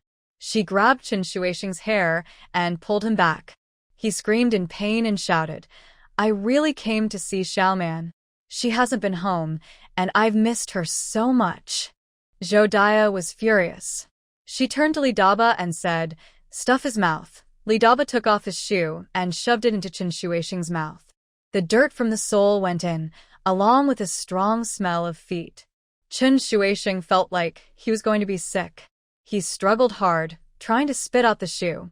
Unexpectedly, Li Dabo pushed even harder, completely forcing his mouth open, leaving him unable to make a sound. With no noise from Qin Shuixing in the room, Zhou Dia felt relieved. Yang Hualien suggested, "Mom, why don't we let Xiaoman come and see her dad?" Qin Shuixing nodded vigorously. As long as that stubborn girl came, could he still be bullied like this? If she dared to stay silent, he would scold her. Zhou Dia pointed at Old Li. "Xiaoman's dad is right here. She can see him every day." Old Li looked up. "Our family spent 5 coins to buy Qin Xiaoman. I'm her only dad." Qin Shuixing started to whimper again. Zhou Dia gave him a hard slap. "Tell me, what are you doing in my house?" Old Li stepped on Qin Shuixing's toe and pressed down hard. "You came to steal something, didn't you? What were you after?" Qin Shuixing winced, tears welling up in his eyes. "Can you let me speak?" "Hey, if he doesn't say anything, I'm going to give him a good beating today." Old Li rolled up his sleeves and shouted into his house, "Chuyuan, bring me my smoking pipe." Inside, Li Chuyuan looked at Qin Xiaoman. "Do you want to see your dad?" Qin Xiaoman bit her lip, thought for a moment, and shook her head. "He has already sold me. When her mother spent all their savings to buy her, she said that from then on, her life and death had nothing to do with the Qin family. She couldn't make her mother worry." Qin Xiaoman made her decision, feeling very sad inside. Li Chuyuan said, "It's okay. If you want to see him, you can." Qin Xiaoman felt a little tempted. After all, she was just a 3-year-old child and still had feelings for her biological dad. But she knew that going out would make things difficult for her family. After hesitating for a while, she forced a smile and shook her head. "Xiaoman is tired. Xiaoman wants to sleep." With that, she ran to the bed and closed her eyes to sleep. Li Chuyuan climbed to the edge of the bed, took the smoking pipe, thought for a moment, and said to her, "Don't worry. If Mom and Dad give him a beating, they'll let him go." Once he left, Qin Xiaoman sadly asked in her heart, "Grandpa Zhang, is Dad really coming to see me?" Grandpa Zhang didn't answer, only sighed deeply. This girl was still thinking about her biological dad. What child doesn't love their parents? Qin Xiaoman began to talk to herself. "If Dad cared about me, he wouldn't have sold me to the bridge." Sniffling, she said in a hoarse voice, "And he took away the business of the black robes, making everyone in the village blame our family." Grandpa Zhang was surprised. Such a small girl can understand these things? Qin Xiaoman lowered her eyes. "Dad is not good to Mom and doesn't like me. He didn't come to see me." Zhang Banzian was silent. While thinking about how to comfort Xiaoman, he saw her lift her little head and say firmly, "I am a member of the Li family. I can't let my family be troubled." Zhang Banzian paused, stroked his beard, and smiled. "It's rare for you to understand this. Your parents didn't treat you well for nothing." Qin Xiaoman rolled on the bed, showing her baby teeth, and said happily, "I have a dad, a mom, an older brother, a sister-in-law, and brother Chuyuan. I'm very happy." Zhang Banzian nodded with a smile. Qin Xiaoman continued, "Grandpa Banzian, my sister-in-law, is very unhappy. Can you help her?" "That's a small matter. I can get some medicine. But unfortunately, you can't let anyone know about the existence of the blessed land, so I can't give the medicine to your sister-in-law." Qin Xiaoman's smile instantly faded. "Oh dear, it's so hard for Xiaoman." Just then, a sound of crying came from outside. Qin Xiaoman's heart trembled. After thinking for a moment, she lay back down and pretended to sleep. She didn't want to hurt her parents' feelings. Outside, Old Li held a smoking pipe and casually said to the tied-up Qin Shuixing, "If you don't speak, I'll heat it up again." Qin Shuixing looked at the hot pipe in fear. He had just burned his palm, and it hurt too much. He shook his head wildly. Old Li got angry. "Still shaking your head? It seems it wasn't hot enough." Qin Shuixing quickly nodded vigorously. Old Li said with a laugh, daring to nod? "So you agree that it wasn't hot enough?" Qin Shuixing was going crazy. He couldn't speak. He could only shake or nod his head. What else could he do? Revenge. It must be revenge. Old Li took a deep puff of smoke, and the tobacco glowed. He seized the opportunity to press the hot pipe against Qin Shuixing's exposed arm. Qin Shuixing shook his head in pain, making muffled sounds. "What a beast!" Old Li said to Zhou Dai. Look how tight-lipped he is, he still won't speak. Zhou Dai shot him a glance and laughed. All right, Xiaoman is still in the house. Old Li wasn't done having fun yet and felt a bit reluctant. Fine. Saying this, he pulled the shoe out of Chen Shuixing's mouth. Chen Shuixing immediately screamed, Chen Xiaoman, get out here. Chen Xia. Before he could finish, Old Li shoved the shoe back into his mouth. I told you he was stubborn. He needs to be taught a lesson. After speaking, he lifted Chen Shuixing's bound right arm and shoved a pipe under his armpit. Chen Shuixing winced in pain, his face contorting. He struggled wildly, but if he weren't tied to the chair, he would have already escaped. Li Daba held him down tightly with both hands. Li Chuyuan tugged at Old Li's clothes and said, Dad, let's throw him out. Xiaoman will be sad if she hears this. Chen Shuixing felt a rush of joy. Throw him out. Hurry. Old Li hesitated. Isn't that letting him off easy? This Chen Shuixing had swindled 5 guan from his family, stolen his business, and even tried to rob them tonight. It wouldn't be satisfying to just let him go. Li Daba suggested. Then let's hand him over to the villagers. Doesn't he owe them money? The villagers were all looking for him. Yang Hualien frowned. What if he comes back to steal from us again? They had worked hard to save money to build a house, and she didn't want Chen Shuixing to take it away. Zhou Dai said, Then let's make sure he can't enter our village. Chen Shuixing felt a shiver. He sensed something bad was about to happen. Old Li said, I'll take him to the village chief. Zhou Dai stopped him. No need. She turned to Li Daba. I'll go call for help. You let him go outside in a bit. Before Li Daba could think, he saw his mother walk into the yard, shouting loudly, There's a thief. Everyone, catch the thief. Her loud voice echoed through the quiet night, reaching half the village. Nearby houses began to stir. Don't sleep. Get up and catch the thief. Catch the thief. The shouts from every household rose and fell. Someone from a nearby house found a metal basin and was banging it with a spatula, making a loud clanging sound. In the chaos, the whole village was awakened. Seeing that some neighbors had already opened their doors, Li Daba kicked Chen Shuixing's leg, causing him to cry out in pain. Only then did Li Daba untie the ropes and shouted angrily at Chen Shuixing. Get out. Chen Shuixing, holding his sore foot, glanced at Li Daba in panic and limped out of the yard. Just as he left, he heard someone in the darkness shout, The thief is here. He's coming. Catch him. Break his legs. The villagers shouted excitedly. Chen Shuixing was drenched in cold sweat. If he got caught, it would be over. Ignoring his leg pain, he turned and ran in another direction. Unfortunately, he ran right into 5 or 6 people and, in his fear, darted into an alley. The whole village was searching for him, and Chen Shuixing felt like a frightened mouse running everywhere. After escaping for a quarter of an hour, he was caught. Someone shouted angrily, It's Chen Shuixing from Dunshui village. That old man has some nerve, daring to come to our village to steal. Surrounded by angry young men, Chen Shuixing trembled with fear, his legs shaking, and he felt a warm rush. He stammered, I came to see my daughter Chen Xiaoman. I'm not a thief. Stop lying. You sold your daughter to Tuabridge and now you want to see her? Don't waste time with him. Beat him up. He still owes me 3 coins. He owes me 2 coins. Chen Shuixing, pay me back.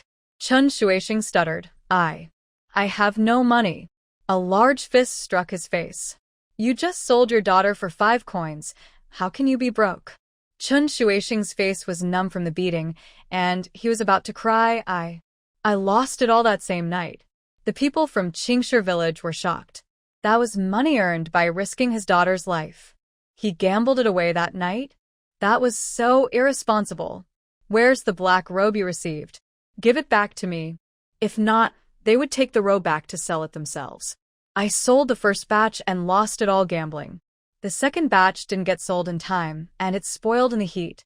Chen Shuixing cried, I really have no money. The villagers were furious. Seeing no hope of getting their money back, their anger grew stronger. Someone shouted, I'll beat you to death. This statement was like a drop of cold water in a hot pan, causing chaos. Knowing they wouldn't get their money, the villagers rushed forward, throwing punches at Chen Shuisheng. Some even kicked him several times. When they finally tired and stepped back, the old village chief came in and poked at the muddy Chen Shuisheng with his cane. "How dare you come to our village to steal?" Chen Shuisheng was in great pain and remained silent. A strong young man kicked him in the waist. "Our village chief is talking to you. Are you deaf or mute?" Chen Shuisheng's face twisted in pain. He wished he could disappear. Why did he foolishly come to Qingshi village to steal from old Li's house? In unbearable pain, he quickly begged for mercy. "Stop hitting me. I'll talk. I'll talk." The old village chief waved his hand, and the villagers stopped, though they didn't move far, ready to strike again. Chen Shuisheng gritted his teeth and said, "I want to go to Li Monsong's house to steal some money. He can easily take out 5 guan to buy Chen Xiaoman. Li Dabo even goes to our village's brick kiln to buy bricks. Today, I saw Chen Xiaoman wearing a new dress, so it's clear his family is quite wealthy." The people of Qingshi village gasped in shock. "Li Dabo has money to buy bricks?" someone asked. A flash of anger crossed Chen Shuisheng's eyes as he stirred up the villagers. "If you don't believe me, you can ask in our village. I heard they are rushing to deliver bricks, hoping to build a new house in the next few days." Once again, the crowd gasped in surprise. "Li Monsong got rich by collecting your black robe business. He is making money off you." This statement made everyone uncomfortable. They worked hard to pick black robes and barely earned a few coins. All the money went to Li Monsong. The old village chief grew anxious. Wasn't Monsong inviting the whole village's resentment? He tapped his cane on the ground several times and glared at Chen Shuisheng, saying, "You need to tell the truth." Chen Shuisheng shouted loudly, "I am telling the truth. Li Monsong caught me and then let me go, just waiting for you all to catch me." The villagers began to doubt. Realizing the situation was getting out of hand, the old village chief quickly called a young man to go get Li Monsong. Before long, Li Monsong strolled over with a pipe in hand. The villagers looked at him with mixed expressions. The old village chief felt anxious. How could Monsong be so relaxed at a time like this? He quickly shouted, "Monsong, did your Dabo go to Dunshui village to buy bricks?" After saying this, he tried to signal Li Monsong discreetly, but unfortunately, it was too dark for him to see. Old Li replied, "Yes, we need to finish building our brick house before the rainy season comes." "Wow, that's a lot of money. How much has his family made selling black robes?" Chen Shuisheng shouted. "Did you hear that? It's all your money he's making." Just then, the old village chief hit him on the mouth with his cane, causing him to wince in pain and fall silent. The old village chief, sweating, cautiously asked, "Monsong, where did you get so much money?" Upon hearing this, Old Li proudly replied, "Our Xiaoman is a lucky charm. Ever since she came, money has been flowing into our home." Chen Xiaoman? Weren't they talking about black robes? Someone shouted, "Monsong, please explain what's going on." "Monsong, how much did your family make selling the black robes? Why does it involve Aunt Xiaoman?" Li Monsong stood tall, his back straighter than usual. "I took Xiaoman to the county for a trip, and she pointed at wild fruits, calling them black robes. I sold them for 6 pounds a big coin and made several hundred coins." "Wow, really black robes? 6 pounds for a big coin?" So, it was Aunt Xiaoman who discovered the black robes. Old Li leisurely took a puff of smoke and continued, "Who would have known they were medicinal? Many people sell wild fruits for money. I thought I shouldn't let outsiders profit, so I bought them in our village to help everyone earn some extra cash." Once he said this, the villagers were speechless. Li Monsong collected 6 pounds of black robes outside, but in the village, he collected 2 pounds for a big coin. It really was considerate of him to help the villagers. What could they say? They could only blame their luck for not having such good fortune. Chen Shuisheng angrily shouted, "Don't listen to his nonsense. How would Chen Xiaoman know about medicinal herbs? If she did, why didn't she help me make money at my home? How could it be that Chen Xiaoman, who loses money, knew anything?" Old Li replied, "If you didn't take her to the county, how could she help you sell black robes?" Chen Shuisheng shook his head repeatedly, mumbling, "No way. No way." Old Li proudly lifted his head. "The black robes are just a small part. The real big profits are yet to come." Are you bragging, Montsong? Is there a business that makes more money than black robes? Li Montsong chuckled and proudly said, the shopkeeper had some unattractive cotton thread on sale for cheap. Xiaoman spotted it and urged us to buy it all. We brought it back, wove it into cloth, and sold it back to the shopkeeper. Do you know how much we made? An impatient person quickly asked. How much? Li Montsong held up 2 fingers. 2 coins. Wow. 2 coins? Montsong, you hit the jackpot. Why didn't such good luck happen to my family? Old Li proudly exhaled smoke. That's because we have Xiaoman. The villagers instantly felt a mix of envy and jealousy towards Old Li. The old village chief trembled with his cane in hand. It was infuriating. He looked at Old Li with jealousy. Montsong, 2 coins can't build a big brick house. With this reminder from the village chief, the villagers felt a bit more balanced. After all, the Li family spent 5 coins to buy Chen Xiaoman. Even if they made 2 coins, they were still at a loss. At this moment, everyone was shocked by the 2 coins, and no one remembered the matter of the black robe. That's 2 coins. Old Li was even prouder. We still have cotton thread left. I calculated it, and we can earn 2 more coins. Wow. Isn't that 4 coins? There were several surprised exclamations. Chen Xiaoman was truly a lucky star. She had only been with Li Montsong for a few days and had already helped earn 4 coins, plus the hundreds of small coins from the black robe. Everyone's eyes widened at this thought. Wasn't it almost enough to earn back 5 coins? Old Li's family had really gotten a good girl. If Chen Xiaoman continued to help Li Montsong earn money, wouldn't his family become prosperous? Thinking of this, the villagers were stunned. Then, a louder voice exclaimed, impossible. How could that loser bring in money? Chen Shuixing struggled to get up and rushed in front of Old Li. The people nearby didn't have time to react. The old village chief shouted anxiously, be careful, Montsong. Old Li was already prepared. He poked Chen Shuixing in the face with his hot pipe. Chen Shuixing jumped back in pain, exclaiming as he did so. The young men, realizing what was happening, rushed forward and held Chen Shuixing down. He struggled desperately, his eyes wide open, glaring at Old Li. You tricked me. Chen Xiaoman is a loser. Just like her mother, who couldn't have a son. Old Li slowly withdrew his pipe and said casually, I'll leave him to you. Take care of him. Old Li grinned and said, in a couple of days, when the bricks arrive, you all have to come to my house to help. I'll have my wife make you some good food. The villagers felt a jolt of excitement. They were really going to build a new house. Oh my, why didn't such good fortune come to them? The old village chief was holding back his frustration. He pulled Old Li aside. Montsong, since you're building a big brick house, can I pay back my 500 small coins first? Old Li leisurely took a puff of his pipe. That's true. My mud brick house is about to collapse. If I don't build a new house soon, my whole family will have to squeeze into your house when it rains. The old village chief nearly fell to the ground. What? Squeeze into his house? His own house was already cramped. How could it fit Li Montsong's whole family? Montsong, you just like to bully me. The old village chief complained with tears in his eyes. Old Li called out, hey, and said, you don't need money right now. Once my big house is built and I earn some money, I'll pay you back. The old village chief felt a bit better. Although old man Montsong was stingy, he kept his promises. Still, the village chief felt a bit sour. You've made so much money, and you don't think about helping me? Old Li chuckled. There will be a chance. The village chief fell silent, looking at Old Li with a sad expression. Old Li then said mysteriously, don't say I don't take care of you. Later, come to my house and spend some time with Xiaoman for good luck.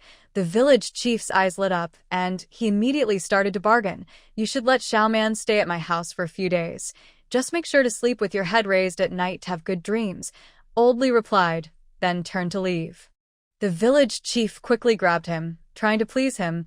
Old man Montsong, I lent you 500 coins. Old Li glanced at him. Forget it. I'll give Xiaoman the best food. Old Li huffed. What I have at my house, you have at yours. Just let me tell you, don't get any ideas about Xiaoman. Just being able to touch her is enough. She's one of a kind in the village. The two old men chatted while the young folks nearby listened closely, their minds racing. They thought that Li Man-song definitely wouldn't let them benefit from Chen Xiaoman. Wouldn't they try to take advantage of her luck themselves? Chen Xiaoman had plenty of opportunities in their village. If they could share in her good fortune, money would flow into their homes. Chen Shuaisheng was filled with regret. A strong wave of remorse hit him. Why did he sell Chen Xiaoman, this money-making tree? If he had kept her, the business of the black robes would be his, and the fabric business too. In just a few days, he could have earned nearly 500 coins. He would always have money. He could keep gambling and win. That loser only needed to eat one meal of wild vegetable soup and could still do all the chores at home while earning money. He lost out. He lost big. He had to get Chen Xiaoman back. Chen Shuaisheng was frantic. He struggled hard, his eyes bloodshot. I won't sell Chen Xiaoman anymore. Give her back to me. Old Li scoffed, too lazy to respond, shaking off the village chief and swaying his way home. Chen Shuaisheng rushed toward him, shouting, Li Man-song, give me back my daughter. She's my money-making tree. She's mine. All the money she earns is mine. The villagers were filled with anger. Someone kicked Chen Shuaisheng in the stomach and shouted at him, You are worthless. You sold your daughter and still want her back. Do you have any money left? Chen Xiaoman is from our Qingshi village. How dare you try to take her? Anyone who dares to take our village's treasure, get him. The crowd rushed forward again, beating Chen Shuaisheng until he couldn't make a sound. His fingers hurt so much he couldn't move them. He felt regret. He felt anger. The people of Qingshi village didn't care about him. The next morning, they took him to the entrance of Tuanshui village. When the people of Tuanshui village saw this, they slowly approached the young men from Qingshi village. How dare they hit their people and bring him to their doorstep? The young men from Qingshi village were not afraid at all and pointed at the beaten Chen Shuaisheng on the ground, saying, He came to our village to steal last night and we caught him. Today, we are returning him to you. The people of Tuanshui village stopped in their tracks, feeling embarrassed. One of the young men from Qingshi village kicked Chen Shuaisheng in front of the Tuanshui villagers. If Chen Shuaisheng dares to enter our Qingshi village again, we will break his legs. After saying this, they swaggered away. The people of Tuanshui village angrily scolded Chen Shuaisheng. What a disgrace. Chen Shuaisheng, you are truly worthless. Chen Shuaisheng furiously hit the ground several times. In the past few days, Chen Xiaoman felt that the people of Qingshi village were very strange. Many people came to her house wanting to talk to her, but her father chased them away. Only the old village chief sat in the yard and even gave her an egg. Eat this to nourish your body. Oh dear, look how thin you are. Chen Xiaoman looked at the egg and then at the village chief, blinking her eyes and asking, Village chief, why are you giving me an egg? You came to our village, so I should show my appreciation. After saying this, the old village chief leaned forward and asked Chen Xiaoman, Little man, how much longer do you think I can live? Chen Xiaoman thought that since she received the egg, she should say something nice. After thinking for a moment, she said, The village chief is a good person and will live a long life. The old village chief smiled widely. Oh dear, little man wishes him a long life. As people grow older, they fear death more. Now that little man said he would live a long life, he was sure he could live past 100, so he didn't have to fear death anymore. The old village chief nodded repeatedly. He then asked her, Do you think I can build a new house with bricks and tiles? Chen Xiaoman found the village chief very strange. Didn't he know how much money he had? Seeing him looking at her eagerly, Chen Xiaoman replied, Yes, you can. The old village chief was overjoyed. Look, they can still build a house with blue bricks and big tiles. He was about to ask more questions when Old Li, sitting on the doorstep, interrupted him. Even an egg has said a few good words. The old village had spoke gently. Man-song, let me talk to Xiao Man a bit longer.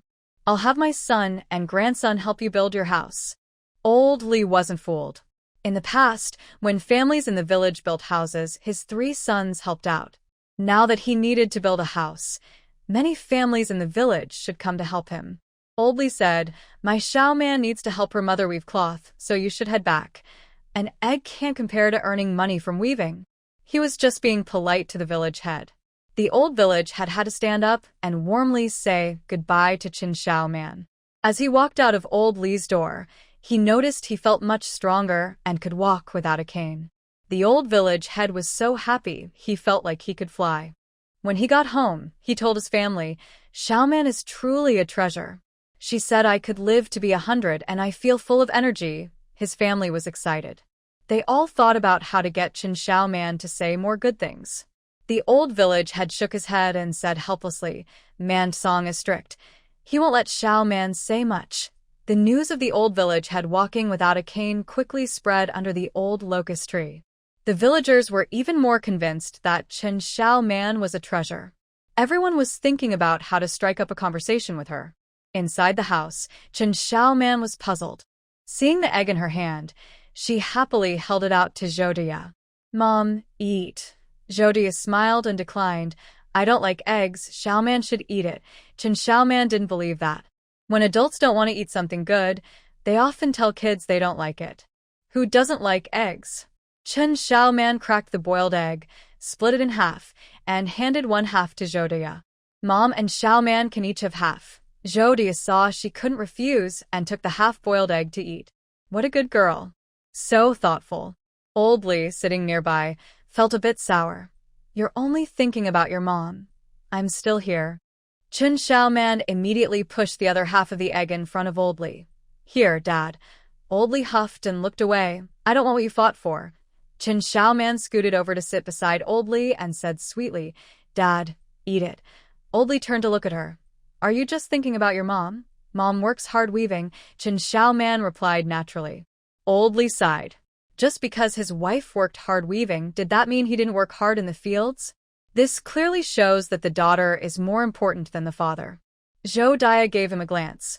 "Competing for food with Shao Man, you really are something." Old Li felt a pang in his heart. "I won't eat." Zhoudia then said to Qin Shao Man, "The egg is from the village chief. You eat it yourself." Qin Shao Man looked at her mother, then at her father, and finally pushed Old Li's clothes aside to stuff half an egg into his mouth. Chewing the delicious egg, Old Li felt much better. He said, "Let's boil an egg for Shao Man at noon. She can eat it all by herself." Qin Shao Man happily smiled widely.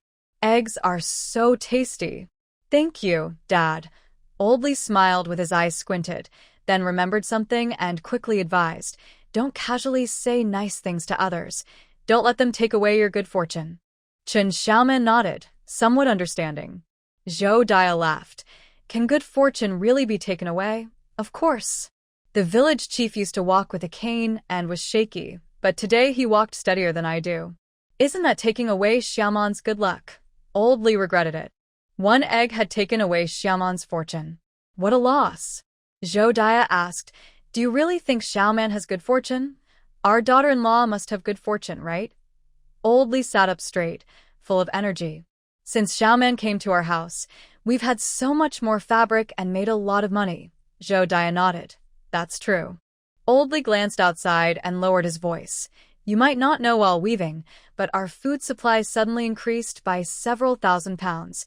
Qin Shao Man lowered her head, feeling guilty.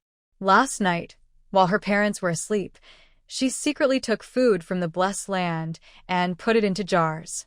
Since the jars were too small, she had to leave some on the ground. Zhoudia stood up in shock. How could there be more food? Old Li took Zhoudia to the room where the food was stored. Seeing the piles of food on the ground, Zhoudia's eyes nearly popped out in surprise. Old Li chuckled and pointed up. It must be a gift from heaven, worried that Xiaoman would go hungry. Zhoudia felt it was hard to believe. How could there suddenly be more food at home? She turned to look at Qin Xiaoman. Qin Xiaoman shook her hands in the air vigorously. I don't know. Zhoudia was confused. Could it be that Xiaoman really is a treasure? Of course. Just look. Ever since she came to our house, money has been coming in, and the grains are filling the house by themselves. Old Li looked at Qin Xiaoman with joy and said, Our Xiaoman must be a fairy come to earth. Zhoudia thought for a moment. Ever since Xiaoman came to their home, everything had been getting better day by day. She put her hands together and bowed around the room, saying, Thank you, all the gods. After finishing her bowing, She seriously told Chen Xiaoman, "Xiaoman, you are a blessed child. May your life be smooth and happy." Chen Xiaoman blushed with happiness. Hearing her parents say this made her question herself. She silently asked Zhang Banzian, "Grandpa Banzian, am I really a fairy?" Zhang Banzian almost rolled his eyes. Wasn't the food from the blessed land? He had taught her about the robes and fabrics, so how did Chen Xiaoman become a fairy? But seeing a faint golden light around her, he said, "You are a person with great fortune." Chen Xiaoman happily told Old Li and Zhou Dei. Grandpa Banzian said, "I am a treasure." Zhang Banzian thought, "Well, that's fine." Old Li exclaimed, "I told you, Xiaoman is a treasure." Zhou Dei laughed and wondered, does Grandpa Banzian think Xiaoman is a treasure and teach her many things? Maybe he really is a half-immortal. Old Li sighed. Zhou Dei nodded. He must be a half-immortal, here to help our Xiaoman. Zhang Banzian in the Blessed Land scoffed, "I am indeed a half-immortal." Chen Xiaoman smiled widely. Old Li whispered to Zhou Dei, "We can't tell anyone about the half-immortal, otherwise, bad people might target Xiaoman." Zhou Dei agreed that this should not be shared and reminded Chen Xiaoman not to tell anyone. After their secret meeting, the three of them laughed joyfully. Outside, there was a sound of splashing. Chen Xiaoman followed her parents outside and happily ran ahead. There were many blue bricks. Their home was going to be built with blue bricks and big tiles. After the Li family started laying the foundation, Chen Xiaoman was so busy that she hardly saw anyone. Even Li Qiyuan, who used to be home every day, was nowhere to be found. Fortunately, the Li family was busy and didn't pay much attention to the two of them. Li Qiyuan ran to the riverside at the foot of the mountain with a cloth bag on his back. At that moment, Chen Xiaoman was already squatting on the ground, hard at work. He set the cloth bag aside and was stunned to see a dozen large fish lying by the riverbank. "Did you catch so many fish today?" Chen Xiaoman handed him a piece of broken tile and continued to prepare the fish. Li Qiyuan asked curiously, "How did you catch the fish?" Chen Xiaoman proudly said, "I have a great bait that will make the fish jump out." Li Qiyuan didn't believe her at all. "You're lying, fish can't jump." Chen Xiaoman was about to argue but paused, huffing. "If you don't believe it, that's fine." Li Qiyuan felt unhappy. She didn't ask any more questions. "Are you sure that's how fish balls are made?" Chen Xiaoman nodded. "That's what the old lady said." "Did you buy the salt and spices, Brother Qiyuan?" Li Qiyuan took out a few oil paper bags from his cloth bag. "I traded the money for paper and pens with my classmates for salt and spices. Use them sparingly." Chen Xiaoman patted her chest. "Today will definitely be a success." Li Qiyuan was doubtful, but he still helped her turn the fish into a paste bit by bit. Chen Xiaoman took the prepared fish paste wrapped in lotus leaves, added the salt and spices, and mixed it with her little hands. Li Qiyuan stuffed some dry twigs into a small stove made of stones. The flames licked a large stone with a groove. Once the water inside boiled, Chen Xiaoman shaped the fish paste into balls and tossed them into the pot. Watching her play with the paste was tempting for Zhang Xian, who wanted to interrupt several times but held back. Fine, let her have her fun. When the balls floated up, Chen Xiaoman poked one with a stick, blew on it, and popped it into her mouth, her cheeks instantly puffing up. She took a bite, her eyes widening in surprise. Immediately, she poked another one and stuffed it into her mouth, her cheeks bulging like a little hamster. Li Qiyuan quickly asked, "How is it?" Chen Xiaoman nodded vigorously and poked another one toward Li Qiyuan's mouth. Li Qiyuan swallowed it whole, and his face turned bright red. "Hot, hot, hot," he said while rolling the fish ball in his mouth, reluctant to spit it out. Chen Xiaoman chewed and asked sweetly, "Is it tasty?"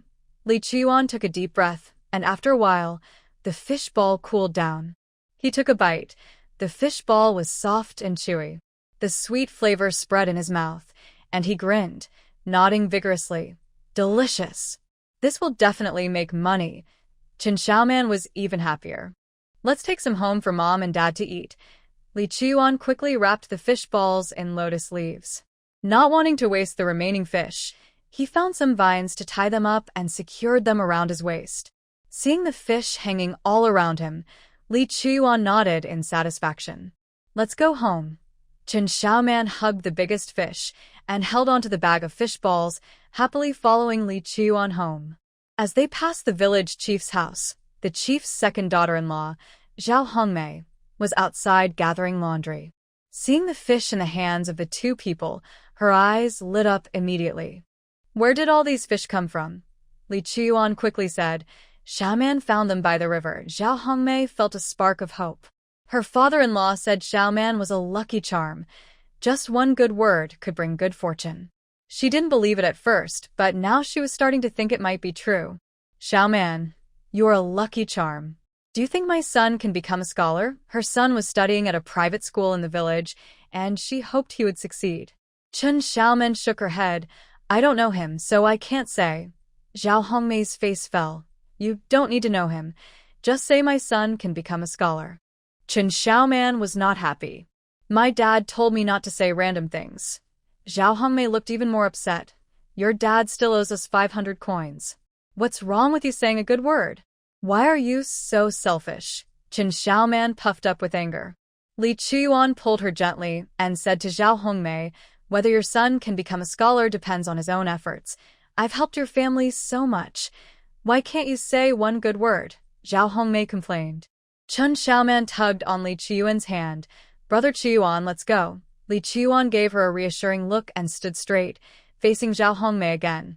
"We are just kids and don't deal with family matters. If your family wants money, go to my dad, don't bully Xiaoman." After saying that, he turned to Chen Xiaoman seriously. "Don't be afraid of offending others, remember that." Chen Xiaoman nodded excitedly. "Yes." Li Qiuan then turned back to Zhao Hongmei with a serious expression. "You should call her Xiaoman." Zhao Hongmei was so angry her hand shook. She turned and went into the house. Chen Xiaoman had only been in the village for a few days. How could she, an adult, call her that? She refused to call her and wanted to see what those two would do. But Li Qiuan shook his head and sighed. "Really doesn't understand manners. I'll have to talk to the village chief's nephew about this." Zhao Hongmei stumbled slightly, almost losing her balance. Not wanting to delay any longer, she hurried into the house. Chen Xiaoman happily pulled on Li Qiuan's hand, bouncing. "You made her leave. The people of Qingshi village are all your juniors, so don't be afraid of them. If anyone bullies you, tell your family and they will support you," Li Qiuan said confidently. Chen Xiaoman's eyebrows lifted with joy. She nodded vigorously, bouncing along with Li Qiuan as they headed home. When they got home, the villagers were still busy in the yard, and Zhou Dia and Yang Hualian were in the kitchen preparing dinner. In the village, people come to help build houses without needing to be paid, but they must be provided with 3 meals a day. Chen Xiaoman rushed into the kitchen and grabbed the busy Zhou Dia, chattering excitedly. "Xiaoman made fish balls. Mom, you have to try them." Zhou Dia wiped her hands and smiled. "Mom hasn't tried fish balls yet." With that, she picked up a white fish ball and popped it into her mouth. After taking a bite, she exclaimed, "Is this really a fish ball? I made it using Grandma's method." She had been practicing for several days. Chen Xiaoman eagerly looked at Zhou Dia, waiting for her praise. Zhou Dia smiled and said, "Our Xiaoman is really talented." Chen Xiaoman felt very satisfied. She turned and pointed to Li Qiuan, who was following her, and said, "Brother Qiuan helped me make them." Zhou Dia understood, "So that's why we haven't seen you two around these days." Chen Xiaoman nodded enthusiastically, "Yes." She also caught a lot of fish, Li Qiuan said as he started to untie the vines around his waist. Yang Hualian covered the pot and went to help him. After untying a bunch of fish, she weighed them and couldn't help but laugh. "These fish must weigh about 15 or 16 pounds. We can make fish soup for a big meal tomorrow." Chen Xiaoman pushed the big fish she was holding into Yang Hualian's arms, saying, "Sister-in-law, there's more here." Yang Hualian's smile faded a bit as she took the fish from Chen Xiaoman and placed it on the table next to Li Qiuan's fish. Unexpectedly, Chen Xiaoman brought the fish balls to her again. "Sister-in-law, try the fish balls." Yang Hualian wanted to refuse, but seeing Chen Xiaoman's smiling face, she couldn't bring herself to say no. With a serious expression, she grabbed one and popped it into her mouth. After tasting it, she suddenly looked at the 3 fish balls left in Chen Xiaoman's hand. Chen Xiaoman asked sweetly, "Are they good?" Yang Hualian nodded, "Yes." "How did you make them?" Chen Xiaoman tilted her head. "I can't tell you yet." Yang Hualian felt a bit uncomfortable. These fish balls were delicious. If she taught her how to make them, she could prepare them for the whole family. But she was keeping it a secret. At such a young age, she had a lot on her mind. Thinking back to that night when Qin Shuixian called for Qin Xiaoman and she didn't come out, Yang Huilian silently added a note to her thoughts. She can be quite heartless. Just then, old Li entered the kitchen. "Everyone, it's time to wrap up." "Is dinner ready?" Zhou Dia replied, almost done. Yang Huilian didn't have time to think more and turned to get back to work. Chen Xiaoman offered the fish balls to Old Li to try. Old Li nodded as he ate. "Not bad, not bad. Once the house is built, we can let Debao catch fish, and we can sell them in the county. We'll definitely make money," but Chen Xiaoman shook her head repeatedly. "I want to sell fish balls myself." "All right, I'll take you to sell them," Old Li replied happily. With Xiaoman helping to sell, business would surely be better. Chen Xiaoman shook her head again. "I want to sell with Brother Qiyuan. The money we earn will be ours." Old Li's smile froze on his face. "What?" Chen Xiaoman said confidently. "We need to have our own money," Old Li exclaimed. "What do you two little ones need money for?" Li Qiyuan quickly chimed in. "I want to buy pens, ink, and paper." "Xiaoman has things she wants to buy too. I have things I want to buy as well," Old Li shouted. He had no money, and these two kids wanted to have money? Unbelievable. Chen Xiaoman tilted her head, her round eyes full of curiosity.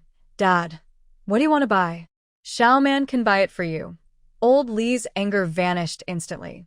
He felt very frustrated. He pulled out his pipe and filled it with tobacco. No, he couldn't let his anger fade.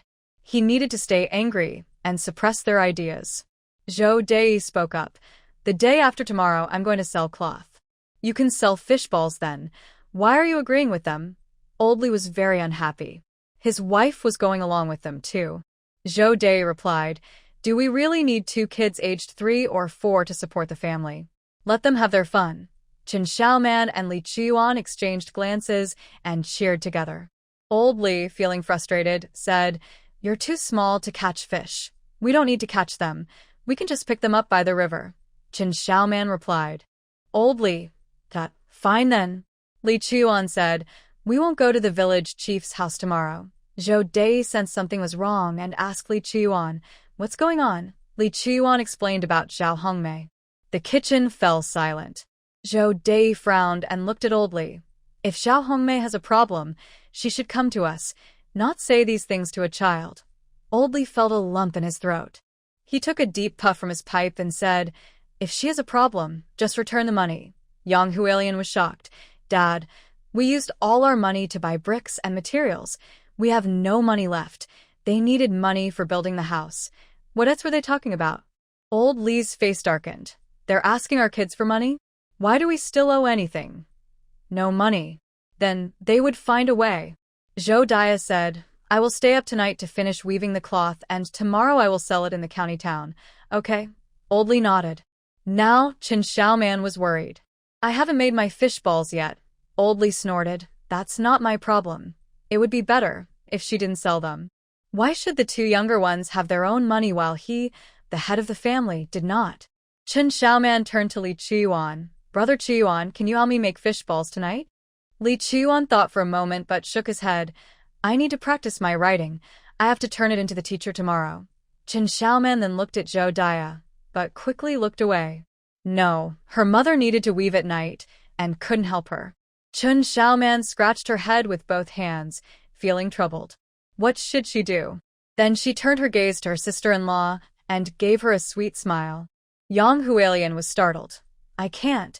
Qin Xiaoman jumped in front of Yang Huilian and cheerfully said, "Sister-in-law, I will teach you how to make fish balls." Yang Huilian. Did this girl think she was foolish? It was clearly a request for her to stay up and help, but it turned into teaching her how to make fish balls. Qin Xiaoman quickly signaled to Li Qiyuan. Li Qiyuan put one hand behind his back, pretending to be like the teacher, and said, "If we make fish balls tonight, we can take them to the county town to sell tomorrow. If we can earn money, Our family will have another source of income. After saying this, he closed his eyes and acted relaxed. The teacher usually spoke like this with great authority. They all listened to the teacher, so the sister-in-law should listen to him too, right? Thinking of this, Li Chuyuan secretly opened one eye to look at Yang Hualian. Yang Hualian was indeed tempted. She nodded. Okay, we will make fish balls tonight. Chen Xiaoman jumped up happily. Thank you, sister-in-law. Seeing her so happy, Yang Hualian couldn't help but smile slightly. Realizing she was about to smile, she quickly turned serious and went back to cooking. After dinner, old Li sent away all the villagers who had come to help. The villagers kept looking back as they left. They still wanted to hear Chen Xiaoman's good luck words. Tomorrow, they had to find a chance to talk to Xiaoman. Once everything was cleaned up, Yang Hualian borrowed a knife from next door and got Li Daba to help. Chen Xiaoman stood by, directing Yang Hualian to use the knife to remove the fish meat. The remaining task of chopping it up was left to Li Daba. The couple was busy nonstop. By the time they finished cleaning 3 fish, it was already late at night. Chen Xiaoman yawned, her eyes watery, and said, "Just add salt and spices and it will be good." Yang Hualian sighed as she added more salt. "This uses too much salt." "Spices aren't cheap, right?" Chen Xiaoman, resting her head on the table, sleepily replied, "Spices are expensive." Yang Hualian became more careful, asking Chen Xiaoman if the amount of salt and spices was enough each time she added some. Li Dabao's grew impatient. He took some fish paste and tasted it, saying it's bland. Yang Hualian added more and looked at Li Dabao's again. After tasting several times, Li Dabao's finally seemed satisfied. Turning around, he saw Chen Xiaoman nodding off. Li Dabao's nudged her awake, saying, "You should go to sleep." Chen Xiaoman covered her mouth and yawned. "I'm not sleeping. The rest just needs to be cooked. You don't need to help anymore. Go to sleep." Yang Hualian, busy mixing the meat paste, added, "Don't stay up too late. If you don't sleep, you might get sick, and then we'll have to spend money to take care of you. A child needs sleep to grow tall," Li Dabao's added. Chen Xiaoman was startled awake. She shook her head repeatedly. She wanted to grow tall. She didn't want to be short. Let her sleep. Why wake her up? Old Li muttered quietly. Zhou Dei said, "The fish balls are ready. We need to take Xiaoman to sell them. It's better if we sell them ourselves. The money will be ours." Old Li murmured. Zhou Dei shot him an annoyed look. She was still thinking about the money. The 4 pieces of cloth could sell for a good amount. They didn't need Xiaoman's fish ball money. Seeing Chen Xiaoman sleeping soundly, Zhou Dei couldn't bear to wake her. She simply took a basket, placed Xiaoman inside, and carried her on her back as she walked. Li Qiuan was sitting in the yard studying when he saw them come out. He rushed over to tell Zhou Dei, "Mom, the money from selling the fish balls should go to Xiaoman. I asked her to buy my ink and paper." Old Li huffed in response. Li Qiuan didn't care. He didn't trust his dad at all. Zhou Dei nodded and went with Old Li to the county town. The first place they went was the cloth shop from before. As soon as they entered, they noticed there were many people in the shop. The shopkeeper didn't greet them. He was sitting at the counter fiddling with an abacus. Noticing someone at the door, the shopkeeper glanced up.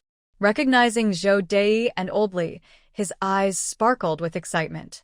He jumped up and rushed to the door, saying, "You're here? I've been waiting for you for several days." Old Li exchanged knowing looks with Zhou Dei. Seeing the shopkeeper's expression, it was clear he was waiting for their cloth. Zhou Dei nodded. Old Li chuckled. "The shopkeeper is doing well." "Huh, very good, very good," the young shopkeeper replied a few times. Noticing the customers in the room looking over, he called a worker to watch the shop and took Zhou Dai and Old Li to the back room. The back room was simply furnished, with just a square table and 4 chairs. On the table was a tea set. Old Li thought to himself, "The cloth will definitely sell well." He nodded, thinking it might even be snatched up by others. Suddenly, he heard someone talking. Turning his head, he saw Chen Xiaoman looking at him with bright eyes. Old Li chuckled. Chen Xiaoman also laughed. The shopkeeper felt uneasy, sensing they had noticed him. He regretted his earlier enthusiasm. Why couldn't he be as calm as his father? This isn't my fault, he justified in his mind. Ever since the county clerk's daughter wore a dress made from his cloth, wealthy families had been sending people daily to buy fabric. There were still many people outside waiting to buy cloth. If only he knew where they lived, he would definitely go find them. His smile faded as he invited them.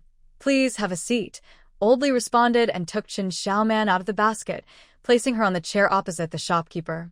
He and Zhou Dia sat beside the shopkeeper. When the shopkeeper looked up, he met Chen Xiaoman's bright smile, making his heart skip a beat. Clearing his throat, he tried to keep his voice calm. "How many pieces of cloth did you bring this time?" Zhou Dia replied with a smile. "4 pieces in total. Only 4 pieces? There won't be any more after this," Chen Xiaoman said, her small round face peeking over the table. The shopkeeper was surprised. "You have 4 big spools of thread. You should be able to weave more, right?" Zhou Dia glanced at Chen Xiaoman and explained, "The leftover thread is too messy. We can't weave these patterns with it." "I see. Let me take a look at your cloth," the shopkeeper said thoughtfully. Oldly placed the 4 pieces of cloth from his basket onto the table. The shopkeeper felt delighted again. The patterns were similar to the last ones, but still different. The cloth was smooth and tight. It was good quality. Money was coming right to him. Lost in his happy thoughts, he accidentally showed a bit of a smile. Chen Xiaoman laughed. "Uncle Shopkeeper will make a lot of money again." The shopkeeper was startled and quickly composed himself. Setting the cloth down, he said, "The cloth is good. Let's stick to the same price as last time." "I'll get your payment." Oldly nodded repeatedly. After the shopkeeper went out, he soon returned with the money. He smiled and said, "It's a total of 4,400 coins. You can count them." On the table were 4 large coin stacks and 4 small coin stacks. Oldly smiled broadly and immediately picked up a large stack to count. Zhou Dei also took a stack and began to count slowly. Just in case they were short, the shopkeeper wouldn't recognize it after they left. The shopkeeper was not in a hurry and sat there waiting for them. Chen Xiaoman, with a glint in her eyes, climbed down from her chair and took out some fish balls wrapped in lotus leaves from the basket her father was holding. She ran over to the shopkeeper. "Uncle Shopkeeper, I have some delicious fish balls. Would you like to try some?" The shopkeeper replied cheerfully, "Sure. Since he had nothing to do, why not?" Chen Xiaoman opened the lotus leaves to reveal the plump fish balls. She stretched out both hands and lifted them up to the shopkeeper. The shopkeeper picked one up and tossed it into his mouth, chewing a few times and nodding repeatedly. "Not bad, not bad." "What did you say these are?" "Fish balls made from very large fish." Worried he might not understand the value, Chen Xiaoman added, "You have to pick out all the fish bones one by one.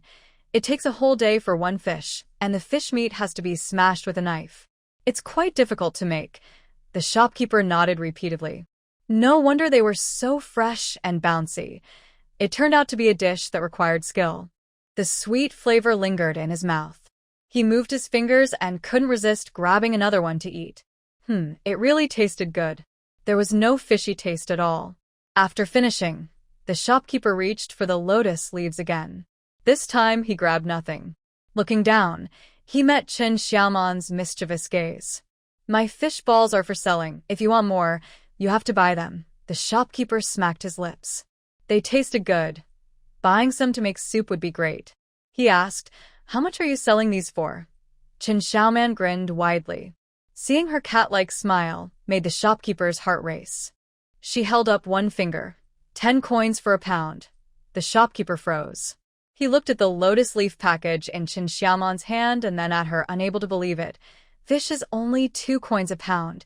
You want 10 coins for these fish balls?" Did he look like a fool? Oldly glanced at Chen Xiaoman and then continued counting the money. Xiaoman was quite shrewd. He thought she wouldn't be able to sell the fish balls at that price. Chen Xiaoman nodded. "To make fish balls, you need to add a lot of spices, which costs money." "Uncle Shopkeeper, can you taste the flavor?" The shopkeeper smacked his lips. It did seem quite fragrant. "Buy a pound to take home. Tonight, I can make a dish I haven't tried before. The 4 pieces of cloth I collected today can earn a good amount, so what's wrong with adding a dish?" The shopkeeper thought for a moment and said, "Then I'll take a pound. Consider it me supporting your business." Oldly was so surprised his jaw nearly dropped. Can this really be sold? Chun Xiaoman happily nodded repeatedly, took out a scale from her bamboo basket, and handed it to Zhou Dia. Mom, please help me weigh it. Zhou Dia put down the money and helped weigh a pound for the shopkeeper. After receiving 10 coins from the shopkeeper, Chun Xiaoman tightly held them in her hand, smiling broadly. This was the first time she had received money. Oldly looked at Chun Xiaoman with envy. He wished he could have that money. Just as the thought crossed his mind, he noticed Zhou Dia staring at him. Oldly felt a chill and quickly lowered his head to count the money. Chun Xiaoman was still around the shopkeeper, chattering away. Uncle shopkeeper, do you have any friends who want to buy fish balls? The shopkeeper laughed. Are you trying to get me to help you? You're my only friend in the county, so I can only ask you. Chun Xiaoman's voice was sweet. The shopkeeper found it even funnier. When did he become this little girl's friend? He didn't even know her name. But seeing her smile made his heart feel warm. How about this? You leave a pound of fish balls with me, and later I'll give them to my friends to try. Chun Xiaoman hesitated. A pound of fish balls is a lot. Giving them away means no profit. Her brother and sister-in-law work very hard. The shopkeeper crossed his arms and teased her. You better think it through.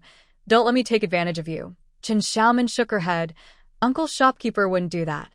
Oh, how do you know? The shopkeeper asked with interest. Chun Xiaoman confidently replied. Xiaoman just knows. The shopkeeper chuckled. Oh, this little girl is really amusing. Your name is Xiaoman? Chun Xiaoman replied in a sweet voice. My name is Chun Xiaoman. After introducing herself, she proudly pointed at Zhou Dia. This is my mom, Zhou Dia. Then she pointed at Oldly. My dad is Li Monsong. Oldly? This girl reveals everything. The shopkeeper asked curiously, why don't you share the same last name as your dad? Chun Xiaoman waved her little hand. I'm a child bride. The shopkeeper looked at Oldly and Zhou Dia, then down at Chun Xiaoman, thinking, this child bride is more cherished than other girls. Chun Xiaoman asked the shopkeeper, what is your name, uncle? The shopkeeper smiled and said, Zhou Xian. Chun Xiaoman lowered her head and silently repeated it twice, feeling she had remembered it and nodded. Zhou Xian took the chance to ask, where are you all from? Oldly, smiling, jumped in. Is Zhou the shopkeeper really interested in that? Zhou Xian didn't hide it. Recently, many people have come to buy your floral cloth. I don't know where you are from, so I can only wait. Next time this happens, I will send someone to your village to collect. Since he had already sold all the cloth, he wasn't worried about saying the truth. Oldly gasped in shock upon hearing this. Sold too low, sold too low. If he had known the floral cloth sold so well, he should have raised the price. Zhou Xian, however, felt relieved. He let them take the cotton thread for 20 big coins and turn around to pocket nearly 7 guan. He had lost money on this deal. At least now he had made up for some of it. Zhou Xian insincerely reassured Oldly. It's not a loss. We have never sold cotton cloth at such a high price. Oldly felt uneasy and wished he could hit something. Seeing this, Zhou Dia comforted him. Whether we earn a lot or a little is up to the shopkeeper. We made over 6 guan with our own efforts, which is pretty good. Zhou Xian looked at Zhou Dia in surprise. This old lady had a good perspective. Chun Xiaoman nodded too. Dad, our original investment was only 20 big coins, and Uncle Zhou lost a lot on the cotton thread deal. Zhou Xian. How did it turn into him feeling the pain? Oldly thought about it, and realized it was true. He had made a big profit. He then smiled at Zhou Xian. Shopkeeper Zhou, do you have any leftover thread or cloth? Sell it to me at a low price. Zhou Xian felt a tightness in his chest. Uncomfortable. Not really. Oldly sighed. What a pity. Zhou Xian felt uneasy all over. Chun Xiaoman seriously said to him, Uncle Zhou, if you have any cloth or thread you don't want in the future, we will buy it at a low price. Poof! It felt like a knife had been stabbed into Zhou Xian's heart. Oldly nodded along. Buy it at a low price. The key point was the low price. Poof! Another stab to the heart. Zhou Xian didn't want to talk to them anymore. He poured himself a cup of tea and sipped it slowly, as if it were a rare delicacy. Chun Xiaoman saw he was busy and turned to count the fish balls in the basket. She could only count to 10. Fortunately, there were only 6 lotus leaf packets. including the 2 packets just sold.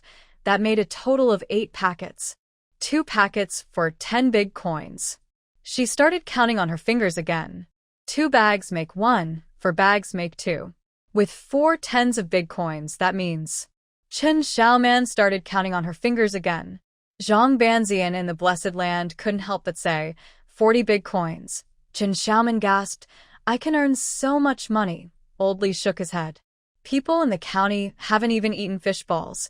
Where would they sell them? Chen Xiaoman picked up 2 more bags and placed them in front of Uncle Zhou, cheerfully saying, Uncle Zhou, please tell your friends about me. Zhou replied vaguely. He was afraid that if he said more, this girl would drive him crazy.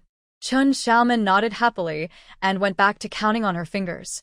Zhang Banzian, feeling disheartened, said, the rest can sell for 20 big coins. If you sell them all, you can earn 30 big coins. 30 big coins. That's a lot. Chen Xiaoman felt very pleased. Old Li finished counting the money, tucked it away, and looked at Chen Xiaoman, saying, if you can't sell them, you won't make any money. Chen Xiaoman proudly lifted her little head. I can definitely sell them. Old Li didn't believe her. These days, everyone is careful with their money. Who would spend so much on fish balls? Well, they are delicious, though. Meanwhile, Zhou Dia also finished counting the money. After checking with Old Li, they confirmed 4,400 big coins. That's right. The 2 of them took Chen Xiaoman out of the fabric shop. As soon as the 3 left, the shopkeeper brought out the 4 newly received bolts of fabric to the counter. The servants from various households went wild, rushing to grab them. I was here first. I came yesterday. The shopkeeper should sell to me. Zhou waved his hands, feeling troubled. You've all waited a long time, but we only have these 4 bolts of fabric. It wouldn't be fair to give them to anyone. Hearing that there wouldn't be any more later, the servants were even more determined to buy. So, the fabric shop started an auction. You offer 3,000 big coins. I'll offer 3,100 big coins. The shopkeeper smiled, knowing he would make a profit. Chen Xiaoman took out a lotus leaf package from her basket, opened it, and approached a well-dressed child. Delicious fish balls. Would you like to buy some? The child saw the plump white fish balls and asked the adult for some.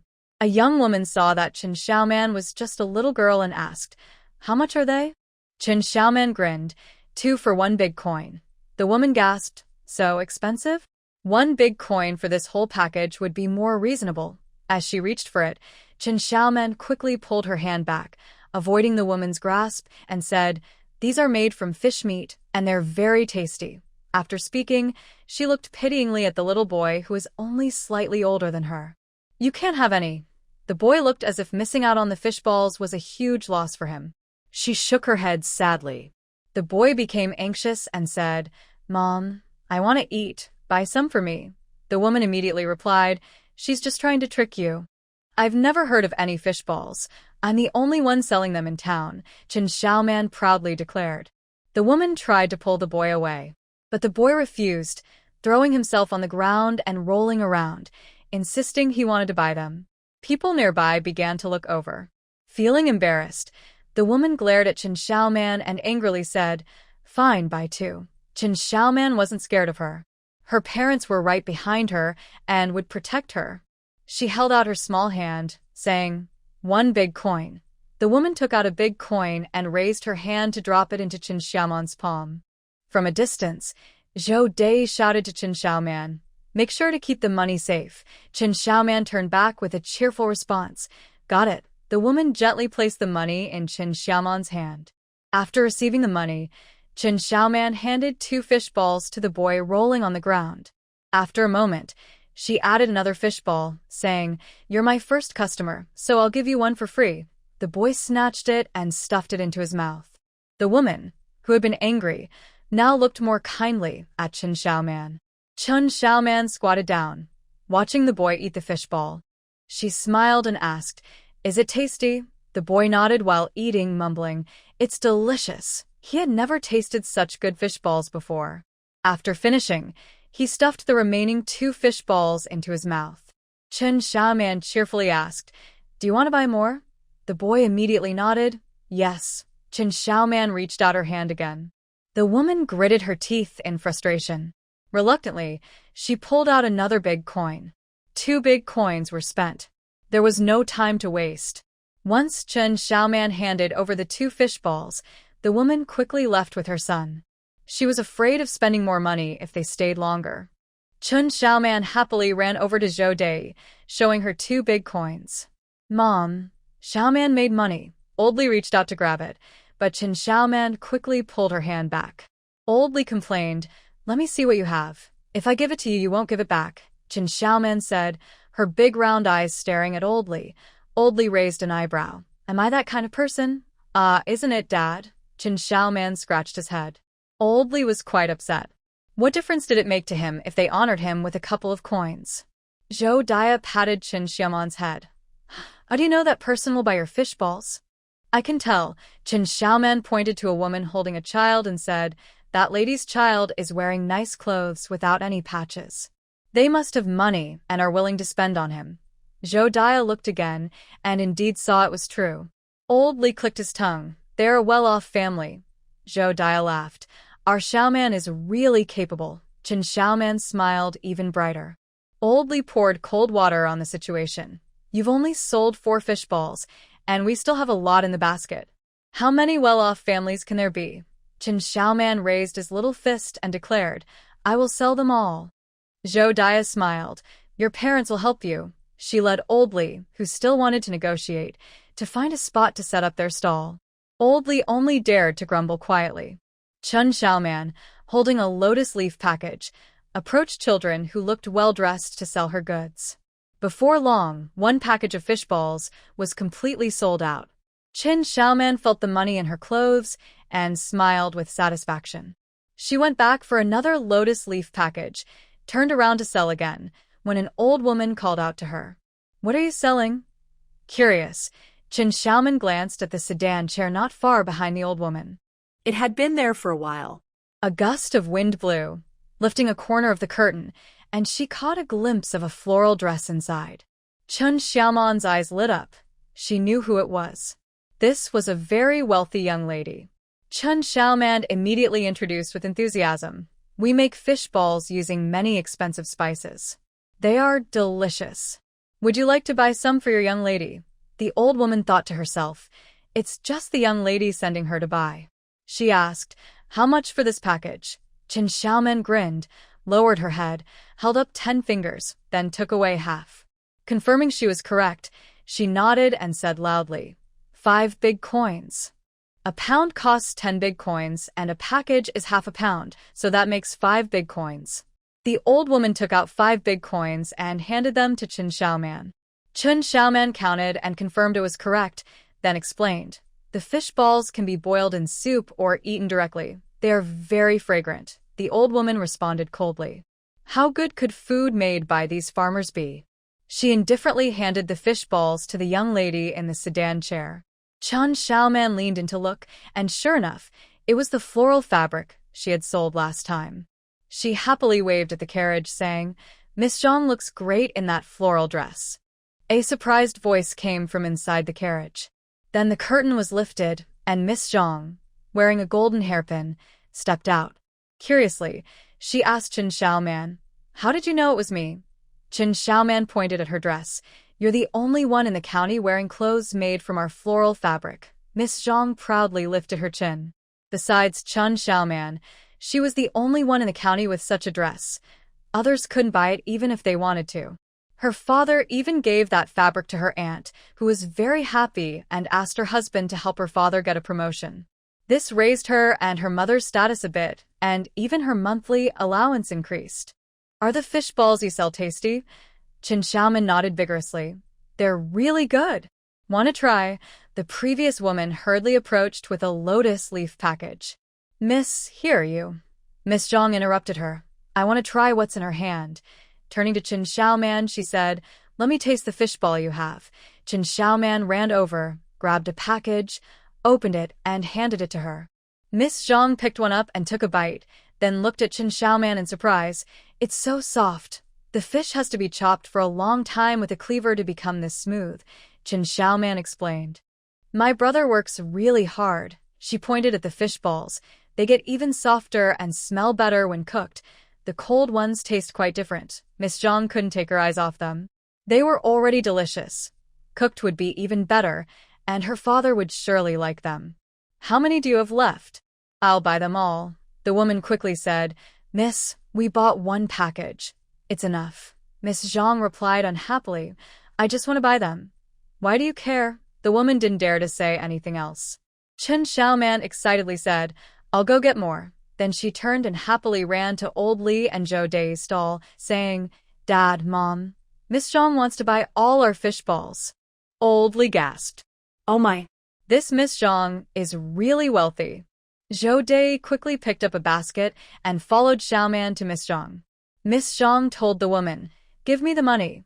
The woman felt very anxious. When she returned, the lady would definitely say she wasn't managing the young lady properly. She mustered her courage and handed the money to Zhou Dai. Zhou Dai counted the money and, confirming it was correct, smiled and handed it to Chen Xiaoman. Chen Xiaoman happily tucked it away. Wow, all the fish balls are sold out. Looking at Miss Zhang, she thought she seemed like a big spender. Chen Xiaoman said in a sweet voice, My name is Chen Xiaoman and I live in Qingshi village. Come play with me sometime. Seeing Chen Xiaoman made Miss Zhang feel happier, reminding her of recent changes at home. Just as she was about to speak, an old woman scolded Chen Xiaoman. What is your status? My young lady is of a higher status. What an unrefined girl. Chen Xiaoman puffed out her cheeks. Miss Zhang didn't care about the old woman and said to Chen Xiaoman, I'm Zhang Yunshi, and I live in the third house on Hulu Lane behind the county office. If you have good things, you can bring them to sell to me. Miss, you are a lady of high status, and she is just a country girl. Associating with her lowers your status, the old woman said anxiously. Jo, daya fronen. Her family may be poor, but they shouldn't let Xiaoman be looked down upon like this. Old Li stood up, ready to take Chen Xiaoman away. Just as he lifted his leg, he saw Chen Xiaoman glaring at the old woman. You are not a lady either. Being next to Sister Yunshi also lowers her status, right? The old woman's face turned red with anger. Zhang Yunshi laughed and pointed at Chen Xiaoman. You are so funny. Chen Xiaoman looked at her seriously. Am I wrong? Yes, yes, yes. She is a servant, and you are of a higher status than her, the old woman said, shaking with anger. She used to serve the lady and was someone of importance. But now, being called a servant was too much to bear. Chen Xiaoman didn't understand the terms of status, but said to Zhang Yunshi, Then it's fine. If she can play with you, I can too. Zhang Yunshi laughed so hard she almost cried. She liked Chen Xiaoman much more than those pretentious young ladies.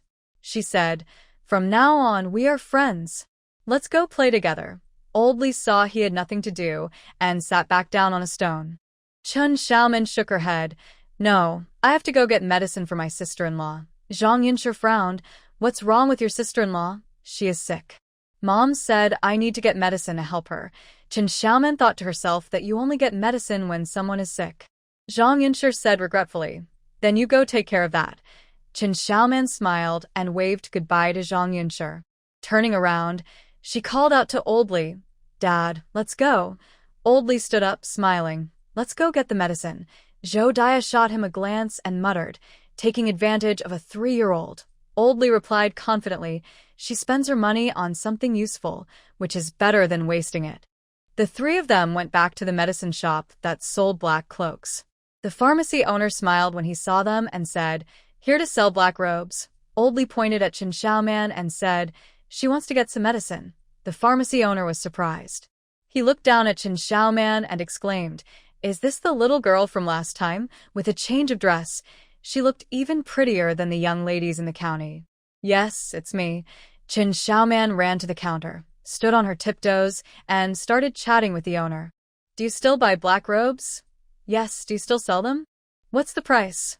Oh, black robes are cheaper now, 1 big coin per pound. Chen Xiaoman felt relieved. Seeing the two chatting again, Old Li turned to Zhou Dai and whispered, Why does she chat with everyone she meets? Zhou Dai found it amusing. From the older pharmacy owner to the young fabric shop owner, and even to the little girl from Zhang's family, Xiaoman got along well with everyone. She's quite charming, Zhou Dai said proudly. I found a good daughter-in-law for our family, right? Old Li scoffed.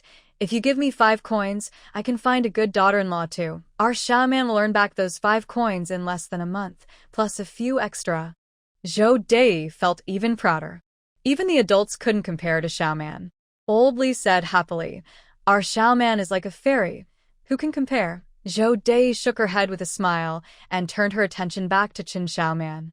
At that moment, Chen Xiaoman was discussing Yang Huilian's condition with the pharmacy owner. The pharmacy owner pondered, This is tricky. We need to see a doctor first before prescribing medicine.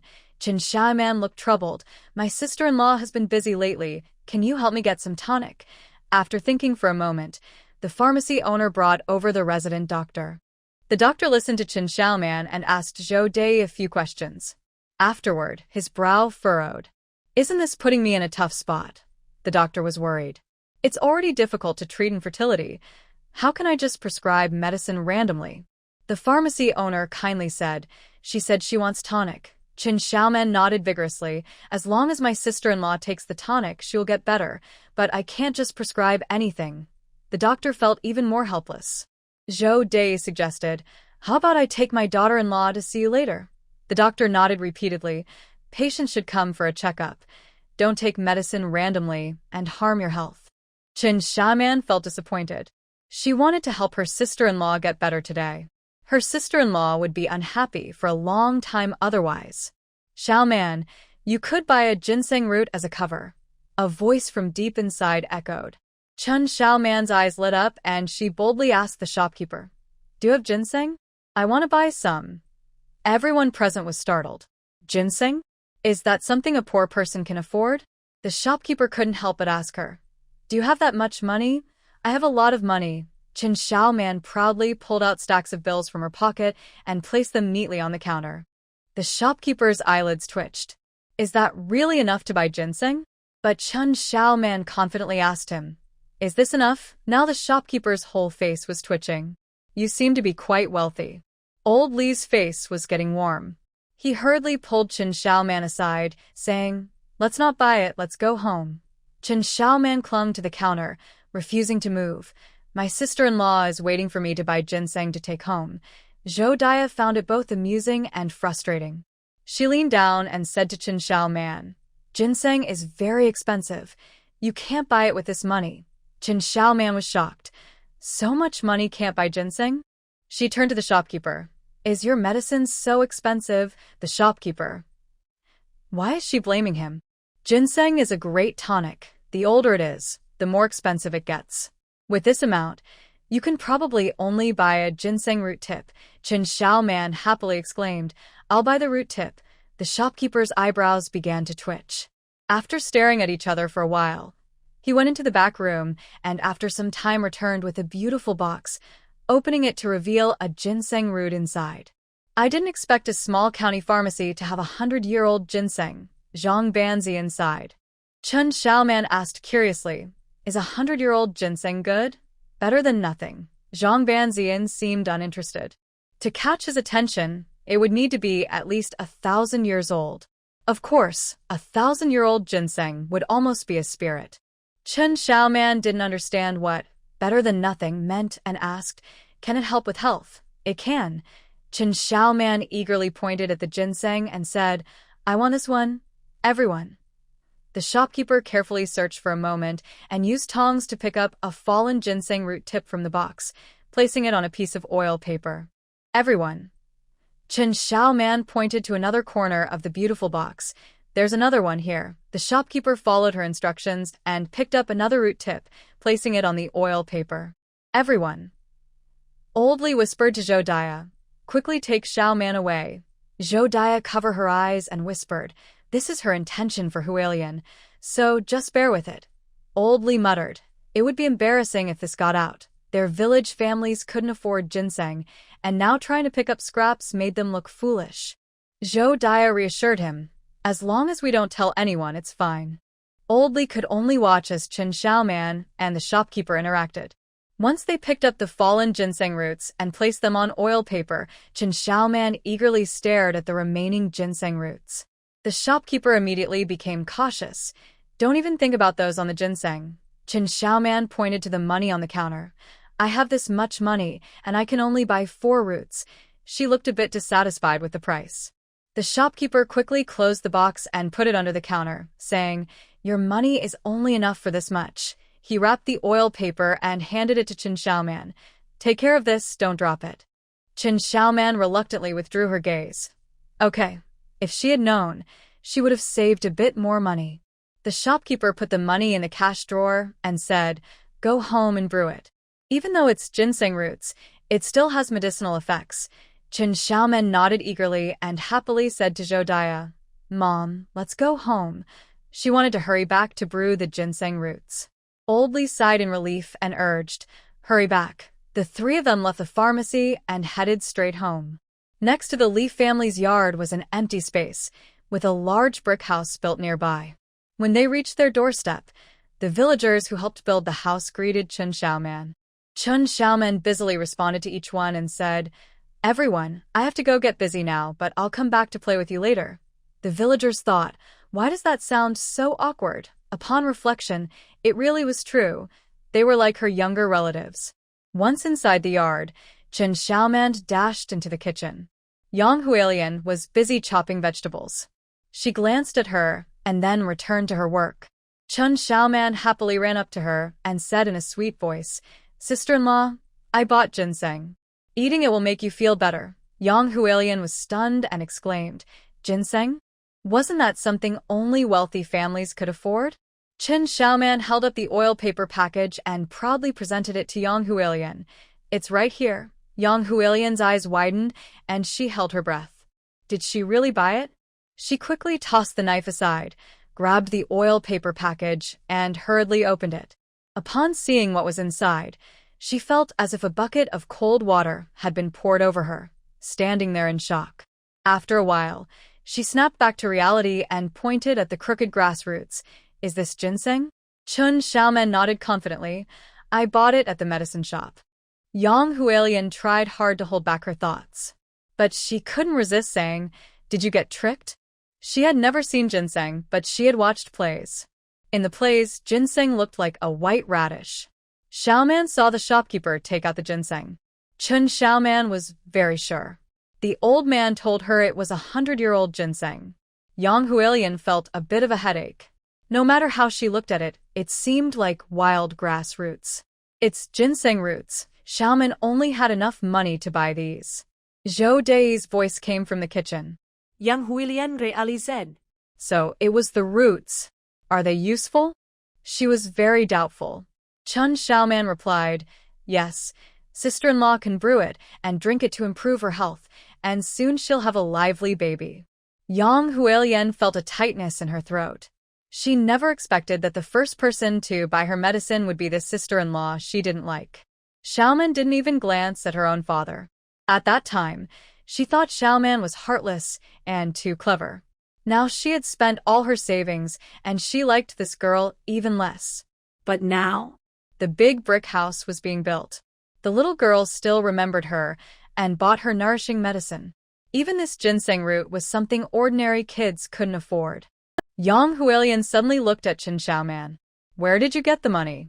Chen Xiaoman proudly said, I sold fish balls and made money. How much did you sell?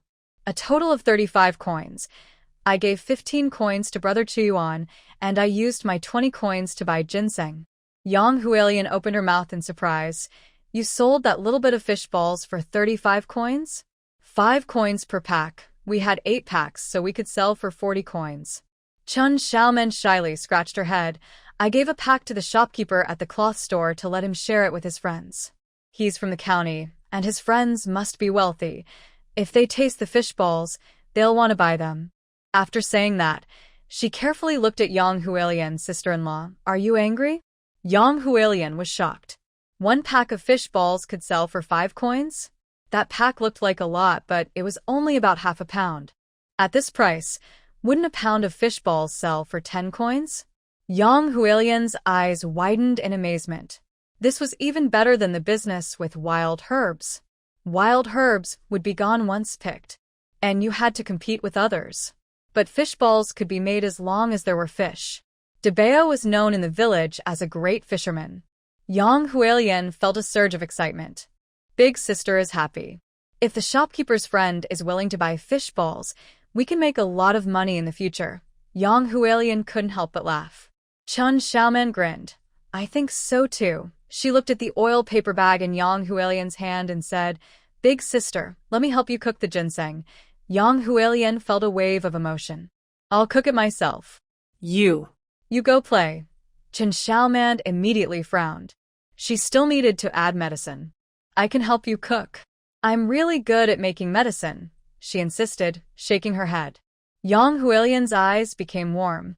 Afraid she would lose control of her emotions, she quickly handed the oil paper bag back to Chen Xiaoman and said hoarsely, Then I'll leave it to you. Chen Xiaoman took the oil paper bag, looked around, and spotted the pot of boiling water on the stove. She ran over, lifted the lid, and saw it was full of water. She tossed in a ginseng root, covered it, and tucked the remaining ginseng roots into her clothes. Clapping her hands, she smiled widely at the stunned Yang Hualien. Yang Hualien thought, How can I trust a 3-year-old to make medicine? Chen Xiaoman confidently said, Big sister, I'll go talk to the nephews and grandsons for a bit. Call me when you start cooking, and I'll help you with the fire. Yang Hualien's mind was buzzing. She didn't know why, but she pointed at the ginseng roots in Chen Xiaoman's arms and asked, Aren't you going to put the other 3 ginseng roots in? Chen Xiaoman shook her head repeatedly. You can't put in too much.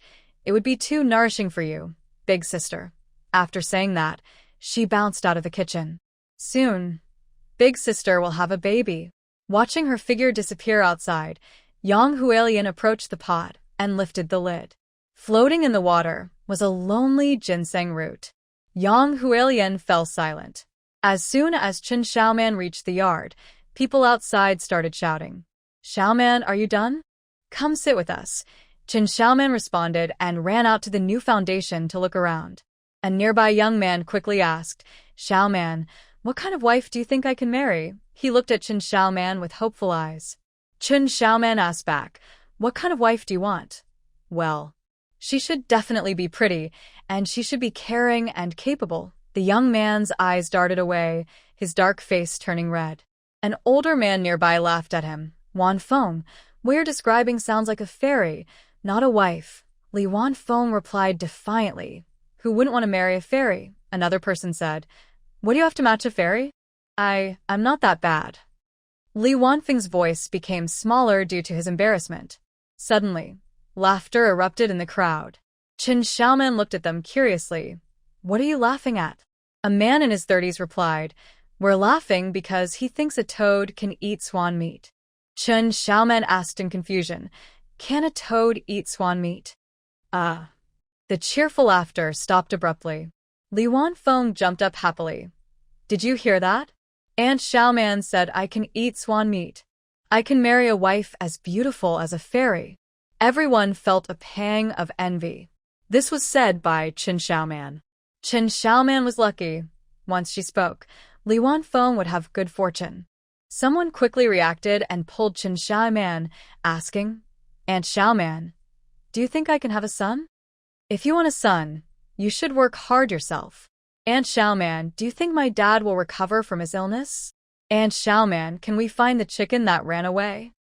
Chen Xiaoman looked at them as they asked one after another, unable to get a word in, until Old Li stood in front of her.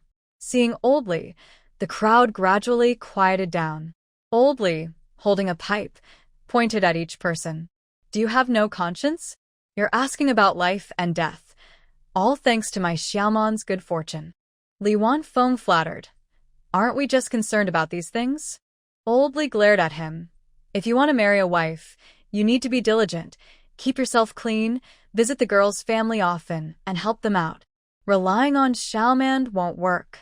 After being scolded by Old Li, Li Wanfeng dared not speak. Old Li huffed and glared at those surrounding Chen Xiaoman. Whoever dares to take away my Xiaoman's good fortune, I will deal with them. Everyone shrank back. Li Montsong was one of the highest-ranking elders in the village. He could truly do as he pleased with his juniors. Old Li huffed again. Want to take Xiaoman's good fortune? Dream on. Suddenly, Old Li's clothes were tugged. He turned around, smiling brightly. What's wrong with Xiaoman? The crowd gasped in surprise. He changed his mood faster than the weather in June. Dad, they are helping us build a new house. Shouldn't we repay them? Chun Xiaoman asked thoughtfully. Everyone nodded in agreement. Yes, yes, they're helping the Li family. Old Li smiled and said, if anyone doesn't want to help, they don't have to come. We can't force anyone to help. As he turned around, he faced the young people and asked, is there anyone who doesn't want to help? Everyone shook their heads. Not to mention that Li Debao's brothers usually help them build and repair houses, but just for the delicious meals from the old Li family, they couldn't bear to refuse. At home, they only had 2 bowls of thin porridge a day. But at the old Li's, they got 3 hearty meals. The old Li family was generous, killing a chicken every day, and there were plenty of eggs too. Last night's fish soup was simply amazing. Only a fool wouldn't want to work. Old Li smiled at Qin Xiaoman and said, see, they all want to help. Xiaoman, you should cherish your good fortune. If anyone asks you silly questions again, just tell your dad. At the last part, he turned to the crowd, his eyes fierce. Everyone shivered. They quickly went back to work. Old Li then sat down next to Qin Xiaoman, his eyes sparkling as he forced a smile. Xiaoman, you're still young and don't understand many things. If someone tricks you out of your money, you'll lose a lot. I'll keep it safe for you, and you can ask me for it when you need it. Qin Xiaoman giggled at Old Li. He chuckled back. Qin Xiaoman then whispered, Dad, there's a loose brick by our bed where you hide your secret money, right? Old Li's eyes widened, and he jumped up, huffing. Who told you that? That's nonsense. Of course, it was Grandpa who told her. She said mysteriously, isn't it your secret? Then I'll tell Mom. Old Li rushed over to cover her mouth and made a should gesture. He quickly looked toward the yard and saw Zhou Dei busy with fish, seemingly unaware of their conversation, and he sighed in relief. When he looked down, he saw Qin Xiaoman's big round eyes staring at him. Old Li smiled again and said, Xiaoman, Dad loves you the most, right? Qin Xiaoman couldn't speak, so she shook her head. Mom was the one who loved her the most. Old Li frowned. Why are you shaking your head? Don't I love you? Oh, he was so frustrated. To prevent Xiaoman from being sad about Qin Shuisheng, he had purposely given Qin Shuisheng to the villagers to handle. And to cheer her up, he had even shared all the good things happening at home, telling the whole village that Xiaoman was a lucky star. Wasn't that enough love for her? Qin Xiaoman blinked and nodded. Old Li instantly turned his frustration into joy and sat down next to Qin Xiaoman. Can you bear to see your dad being scolded by your mom? Qin Xiaoman shook her head. Old Li chuckled warmly. Then don't tell your mom, okay? Qin Xiaoman pushed his hand away and said brightly, Dad has secret money, so I should have some too. Old Li felt a pinch in his heart. But with his secret in her hands, he had no choice. He gritted his teeth. All right, I won't ask you for money, and you can't tell anyone else. This is our secret. Qin Xiaoman grinned and extended her pinky. Pinky promise. Old Li felt quite disdainful. Who believes in a pinky promise? That's for kids. Dad won't break the promise. That would be lying to Xiaoman. A bright voice rang out. Old Li immediately extended his pinky to make the promise with Qin Xiaoman. Qin Xiaoman was very happy. Old Li, feeling a bit defeated, stood up, brushed off the dust from his pants, and walked away. Once he left, the helpers started chatting with Qin Xiaoman. They couldn't directly ask her questions, but they could at least chat a bit. Who knows, they might get some good luck from her. It wasn't until dinner was ready that Zhou Dai came to call everyone, and they finally finished working. Today, the Li family made mixed grain rice. Besides a big bowl of sweet potato greens, Yang Hualien used the leftover fish heads from last night to make a pot of fish soup. The villagers helping were all smiles. Qin Xiaoman felt very satisfied. The fish soup made by her sister-in-law was so delicious. After finishing a bowl of mixed grain rice, she took the chance when there were fewer people to sneak into the kitchen for more rice. When she was alone in the kitchen, she had a thought and suddenly held a porcelain bottle. Grandpa half-sage, do I just pour this into the ginseng soup? What if my sister-in-law can't finish this jar of water? Zhang Half-Sage replied leisurely. Just scoop some out, right? Qin Xiaoman's eyes lit up. You're so smart, Grandpa Half-Sage. Zhang Half-Sage. Qin Xiaoman ran to the water tank, grabbed a ladle, and scooped a big ladle of water from the jar. She looked around and found a big soup bowl to put it in. Zhang Half-Sage asked her, "What are you putting it in the soup bowl for?" Qin Xiaoman replied as if it were obvious, "This is ginseng water. It would be a waste to pour it all out." Zhang Half-Sage was speechless. A pot of water made from one ginseng root hardly qualifies as ginseng water. Qin Xiaoman didn't care what he thought. After scooping out a whole bowl, seeing that the jar was half empty, she poured in the medicine that Zhang Half-Sage had prepared. Just as she finished, Zhang Half-Sage reminded her, "Someone is coming." Qin Xiaoman hurried down, carrying the stool she had been standing onto the stove. When Li Debeos walked in, he saw Qin Xiaoman struggling to serve rice. He quickly went over, took the bowl and spatula from her, and filled a bowl with rice for her. "Thank you, big brother." Qin Xiaoman smiled gratefully. Li Debeos patted her head and said, "Hold on to me as you come down, so you don't fall." He reached out to support her arm. Qin Xiaoman climbed down the ladder, happily carrying her bowl of rice to the yard to get some dishes. When Li Debeos came out again, he was carrying a large wooden basin filled with mixed grain rice. As soon as he placed it on the table, the villagers who were helping rushed over. They finished all the food and happily strolled home, promising to come back tomorrow just for the meal. Qin Xiaoman's belly was round and full. She held her stomach with both hands and let out a satisfied burp. Li Qiuan asked, "Why did you eat so much?" Qin Xiaoman replied, "Sister-in-law's cooking is too delicious. I couldn't help it." Yang Hualian cheerfully said, "Just walk around the yard to help with digestion."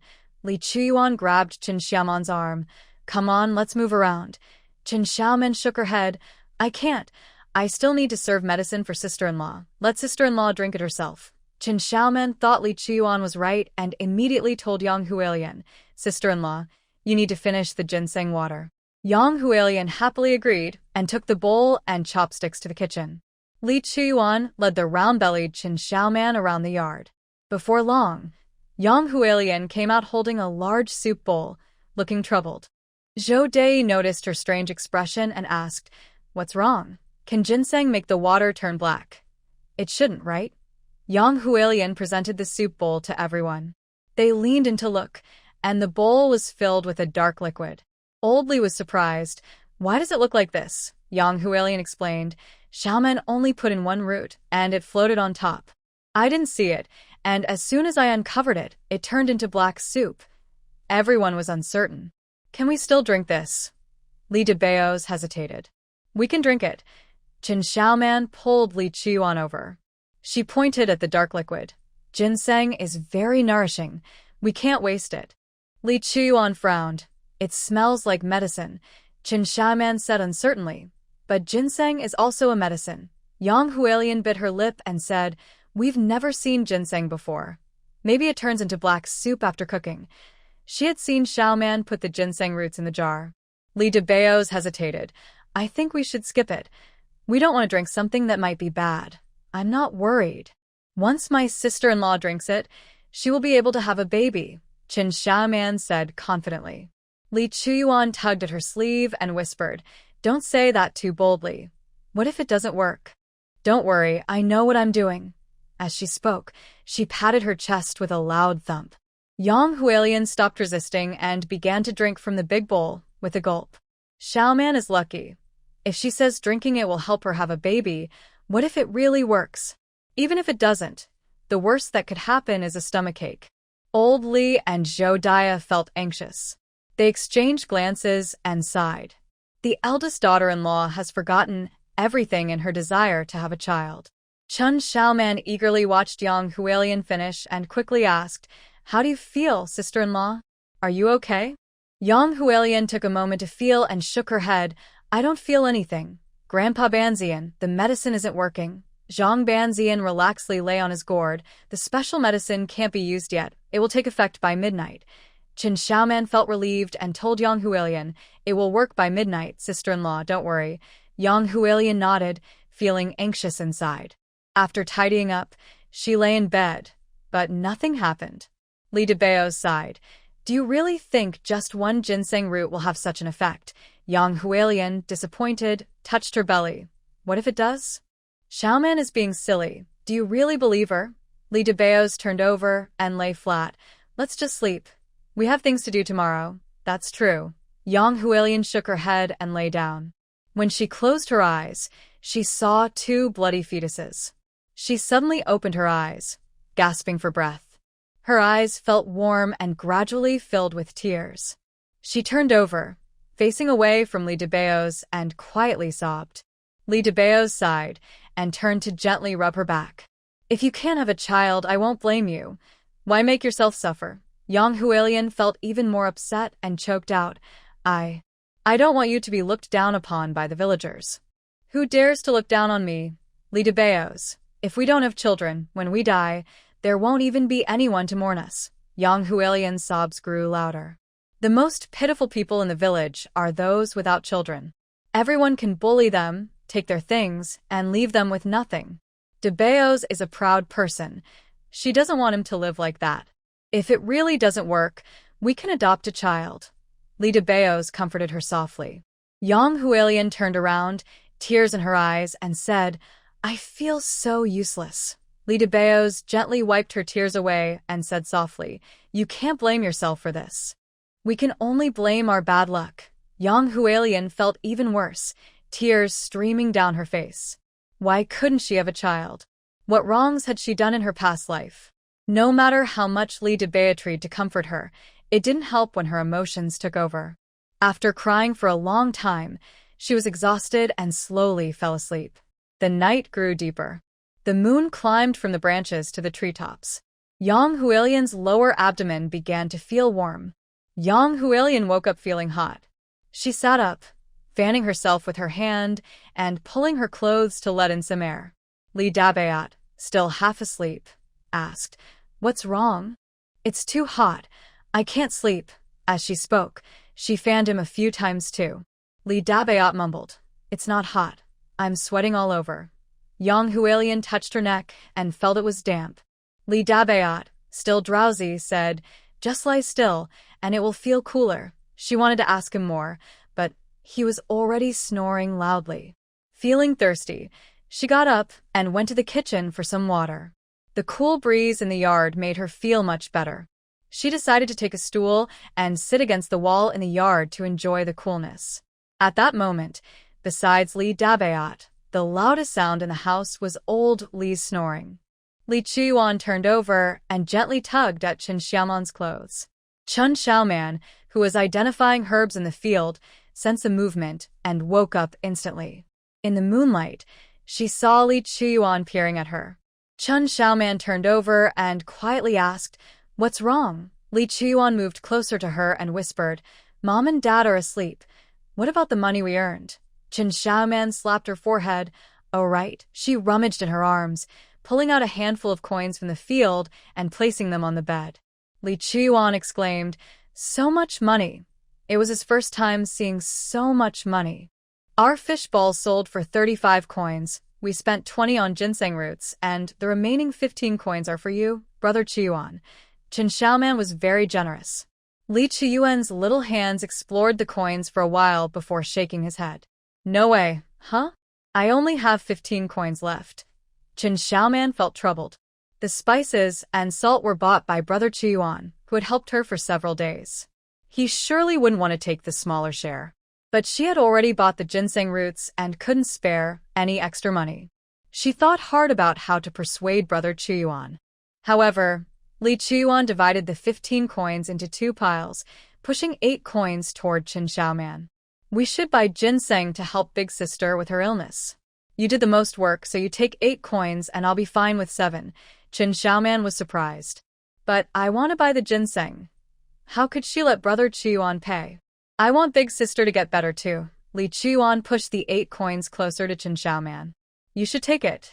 Chen Xiaoman felt very happy. Now she had money too. Brother Qiyuan, you will definitely earn a lot of money in the future. Li Qiyuan held the 7 coins in his hands, happily saying, I want to take the imperial exam, and you need to wish me good luck. Then I wish you become a scholar. With the money, Chen Xiaoman happily chatted away. But Li Qiyuan was not satisfied and shook his head. Becoming a scholar means just studying in a private school. I want to be a high official. Li Qiyuan clenched his little fists, his eyes shining brightly. Chen Xiaoman puffed out her cheeks. Officials are bad. They take away the food we work hard to grow. You'll become a bad person. Her mother used to work hard to grow food, but had to give most of it to the county magistrate, leaving them hungry. I'm not a bad person. Li Qiyuan was upset. Being an official doesn't mean you're bad. Chen Xiaoman replied angrily. If you're not bad, why do they take our food? Officials have to catch bad people, Li Qiyuan countered. Chen Xiaoman was even angrier. If you become a bad person, I won't play with you anymore. I won't play with you either, Li Qiyuan huffed, turning his back to Chen Xiaoman. Chen Xiaoman also turned away from him. They both held their breath, puffing in frustration. Zhou Dei, who had been woken up, softly reminded them, Aren't you going to take the money? If your dad finds out, there won't be any left for you. The two little ones quickly got up, clutching their money close. They accidentally made eye contact. Li Qiyuan huffed again and turned his back to Chen Xiaoman. Chen Xiaoman, not wanting to back down, huffed too and closed her eyes, facing away from him. Zhou Dei found it funny. The two kids had been arguing for most of the night, making sure everyone knew they were sharing money. That was good. Playful fighting was just part of being kids.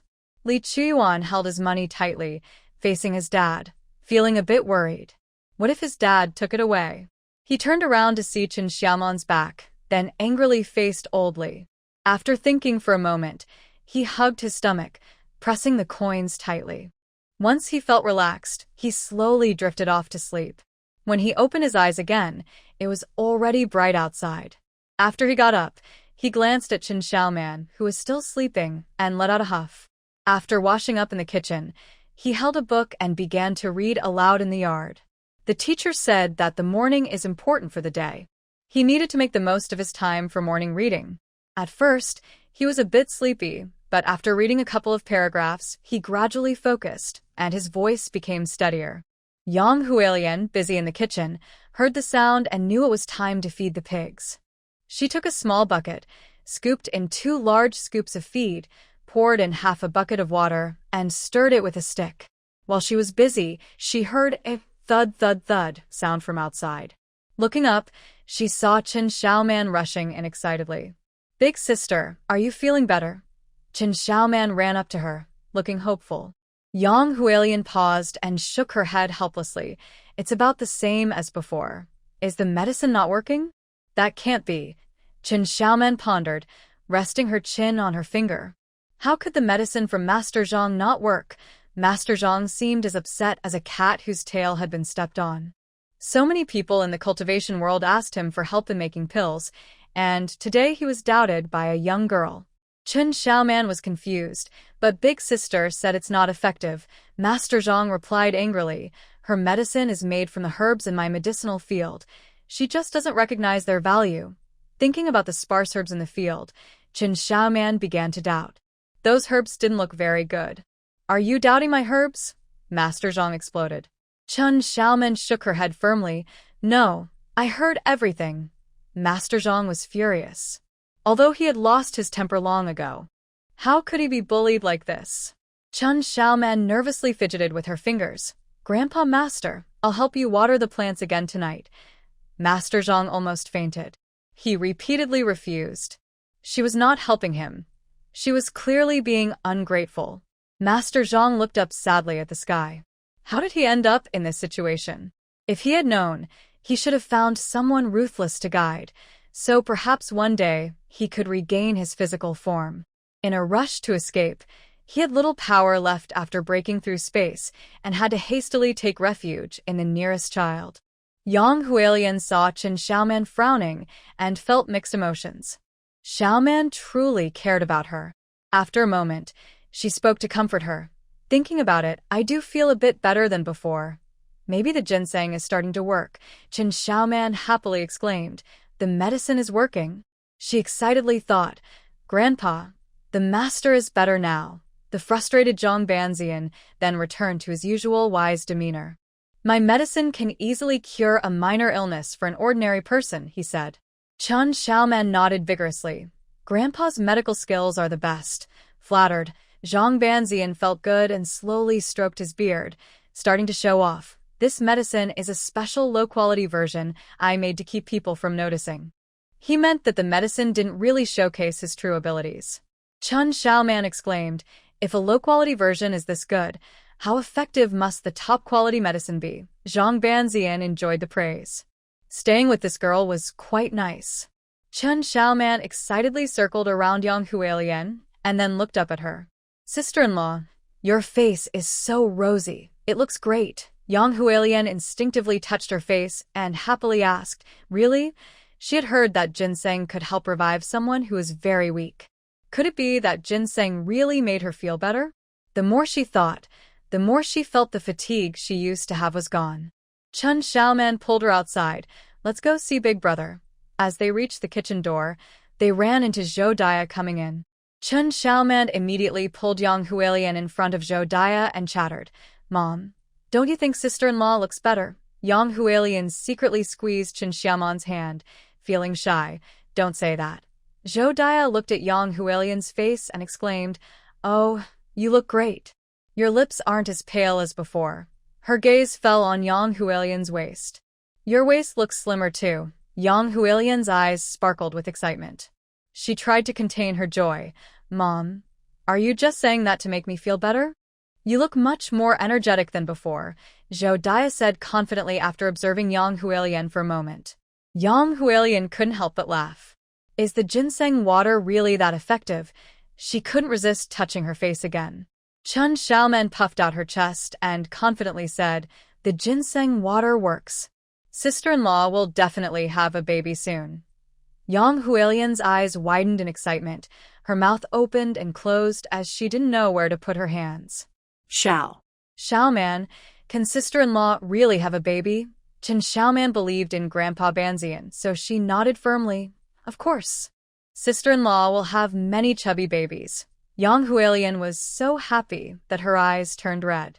She quickly stepped up to Chen Xiaoman and patted her shoulder. Great. Sister-in-law will make steamed buns for Xiaoman. Chen Xiaoman immediately jumped up happily and said, thank you. Big sister-in-law. Yang Huilian wanted to speak, but her eyes became blurry with tears. She shook her head and then nodded. Zhou Daya patted her on the back and said with a smile, all right, being too excited isn't good for your health. Take care of yourself. Then she looked down at Chen Xiaoman and said, our Xiaoman is a lucky person. She says you can have a child, which means she is bringing you good fortune.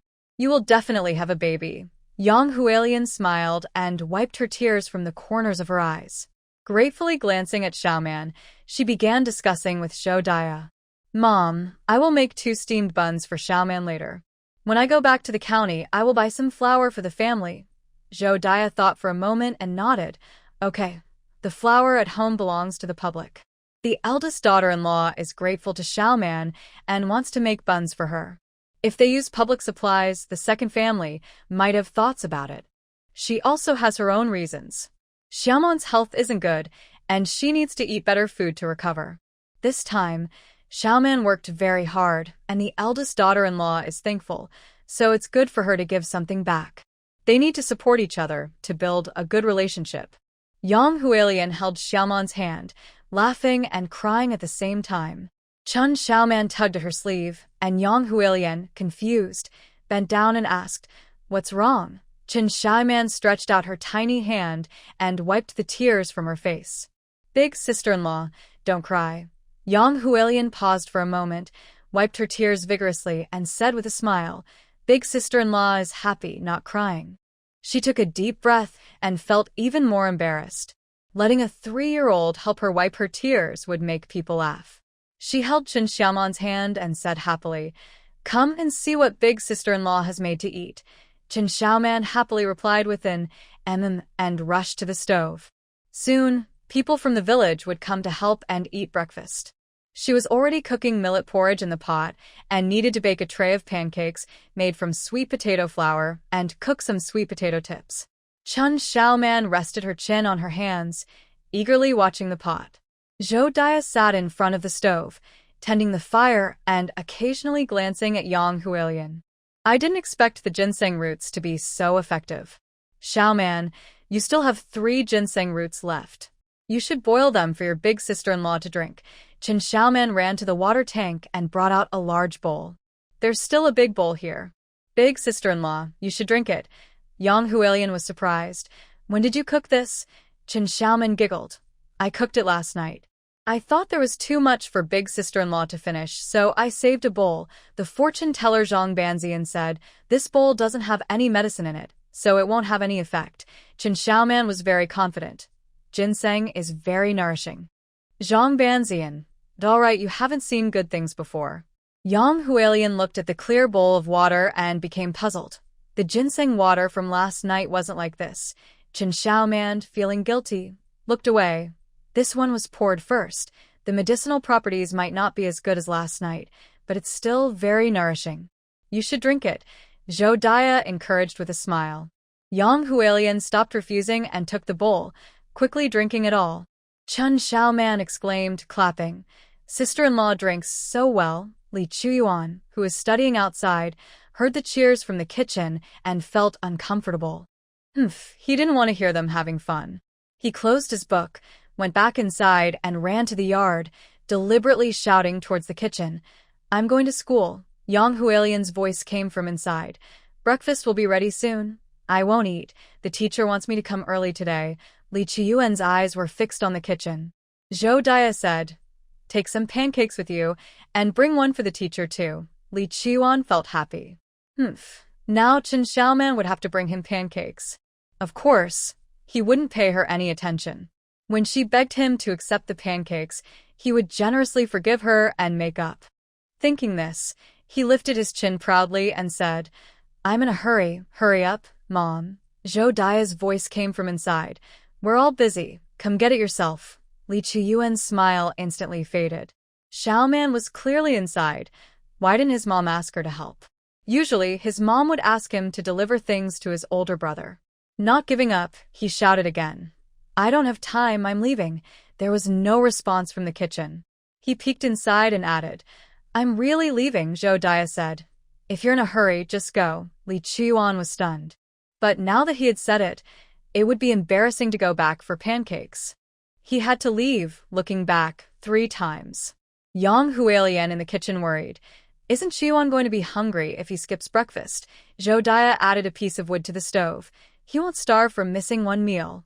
That brat thinks he can use skipping breakfast to pressure me into making Xiaoman apologize. Let him be hungry then. Qin Xiaoman felt a bit guilty. Is brother Chuyuan angry with me for not eating breakfast? Yang Huilian was surprised. How did you argue with him? Isn't Xiaoman usually cheerful? Why did she argue with Chuyuan? Qin Xiaoman scratched her head and said, I told you that officials are bad people who take our food. Chuyuan wants to be an official, so he must want to be a bad person. He got angry. Yang Huilian turned to look at Zhou Dia, who also looked confused. Last night, she was woken up by their argument but only heard them say they wouldn't play with each other anymore, not knowing the reason. Yang Huilian shook her head, feeling frustrated. In the blink of an eye, we have to pay the autumn taxes again, and in a few months, we'll have to do forced labor. Sigh, Zhou Dia sighed too. Good days are not lasting long. It hasn't rained for several months this year. The harvest will probably be poor. I wonder how much food will be left after paying the taxes. Yang Huilian's face showed worry. The atmosphere in the kitchen became tense. After a while, Zhou Dia seriously told Qin Xiaoman, you can't say these things carelessly. Be careful not to let others hear. Qin Xiaoman understood the seriousness and nodded vigorously. I understand, Mom. Zhou Dia felt relieved and turned to ease her mood, saying, this year is a severe drought. The county magistrate might collect less tax. Yang Huilian thought positively. They have to leave people some hope, but Qin Xiaoman still felt heavy-hearted and sighed inwardly. She sadly asked, Grandpa Banzian, why are officials so bad? Zhang Banzian, being a cultivator, had seen through human nature long ago. However, these truths were not easy to explain to a 3-year-old. He could only remain silent. Without a response, Chen Xiaoman became even more worried. How could Chuyuan be such a bad person? Even during breakfast, she sat alone in a corner with her bowl, sadly looking at the sky. The villagers noticed and became curious. Li Wanfeng bravely asked Old Li, "What's wrong with Xiaoman?" They had a fight. Neither child is talking to the other. Old Li replied, taking a big bite of his potato pancake. Li Wanfeng's eyes lit up. Does Chuyuan not like Xiaoman? Old Li sensed something was off and looked at him. What are you trying to say? After taking a big sip of millet porridge, Li Wanfeng said, if Chuyuan doesn't like Xiaoman, why force them together? Master Monsong, if you let Xiaoman be my wife, I will treat her well. Old Li widened his eyes. You little rascal, are you trying to take an interest in my Xiaoman? Li Wanfeng quickly moved away from Old Li and bravely said, if Chuyuan doesn't like Xiaoman, why push it? Xiaoman is such a lucky girl. If she marries me, I will definitely take care of her. He calculated in his mind and continued, if I wait 11 more years, I can marry her. Old Li put down his bowl, took off his shoes, and threw them hard at Li Wanfeng's face. Seeing Old Li get angry, Li Wanfeng quickly dodged to the side and shouted, Uncle Monsong, a forced marriage won't be sweet. Old Li couldn't hold back his anger anymore. He turned and grabbed a broom from the corner, chasing Li Wanfeng around the yard. Everyone in the yard burst into laughter. When Chen Xiaoman saw the commotion, she hurried over with her bowl. What's going on? Someone said. Li Wanfeng wants to marry you. Chen Xiaoman gasped and said awkwardly, but I'm already engaged to brother Chuyuan. Everyone laughed again. They were still young and didn't really understand what being a wife meant. Another person pointed at the jumping Li Wanfeng and laughed hard. Look, your dad is dealing with him. Uncle Monsong, you cannot run that kid Li Wanfeng, just take a break. Chen Xiaoman joined in. Dad, don't tire yourself out. Li Wanfeng chimed in. Uncle Monsong, don't wear yourself out. Old Li was furious. He pointed the broom at Li Wanfeng and said, I may not outrun you, but I'll have my son deal with you. He turned to Li Debao, who was sitting in the yard watching, and said, Go teach him a lesson. Li Debao slowly put down his bowl and said to Li Wanfeng with regret, Wanfeng, don't blame me. You brought this on yourself by angering my dad. Li Wanfeng's legs went weak. If Debao really got involved, he wouldn't have it easy. He waved his hands repeatedly, begging Old Li, Uncle Monsong, I was just joking. Please let me go. Old Li sat down on the ground, took out his pipe, and started tapping it slowly in his hand. He looked at Li Wanfeng and said leisurely, Are you still thinking about my Xiaoman? How could I? I just saw that Xiaoman was upset and wanted to help her. Li Wanfeng said with a forced smile. Ah, Xiaoman is so pretty. When she grows up, she will definitely be a great beauty. She's also a lucky star. Marrying her would surely bring good fortune to the family.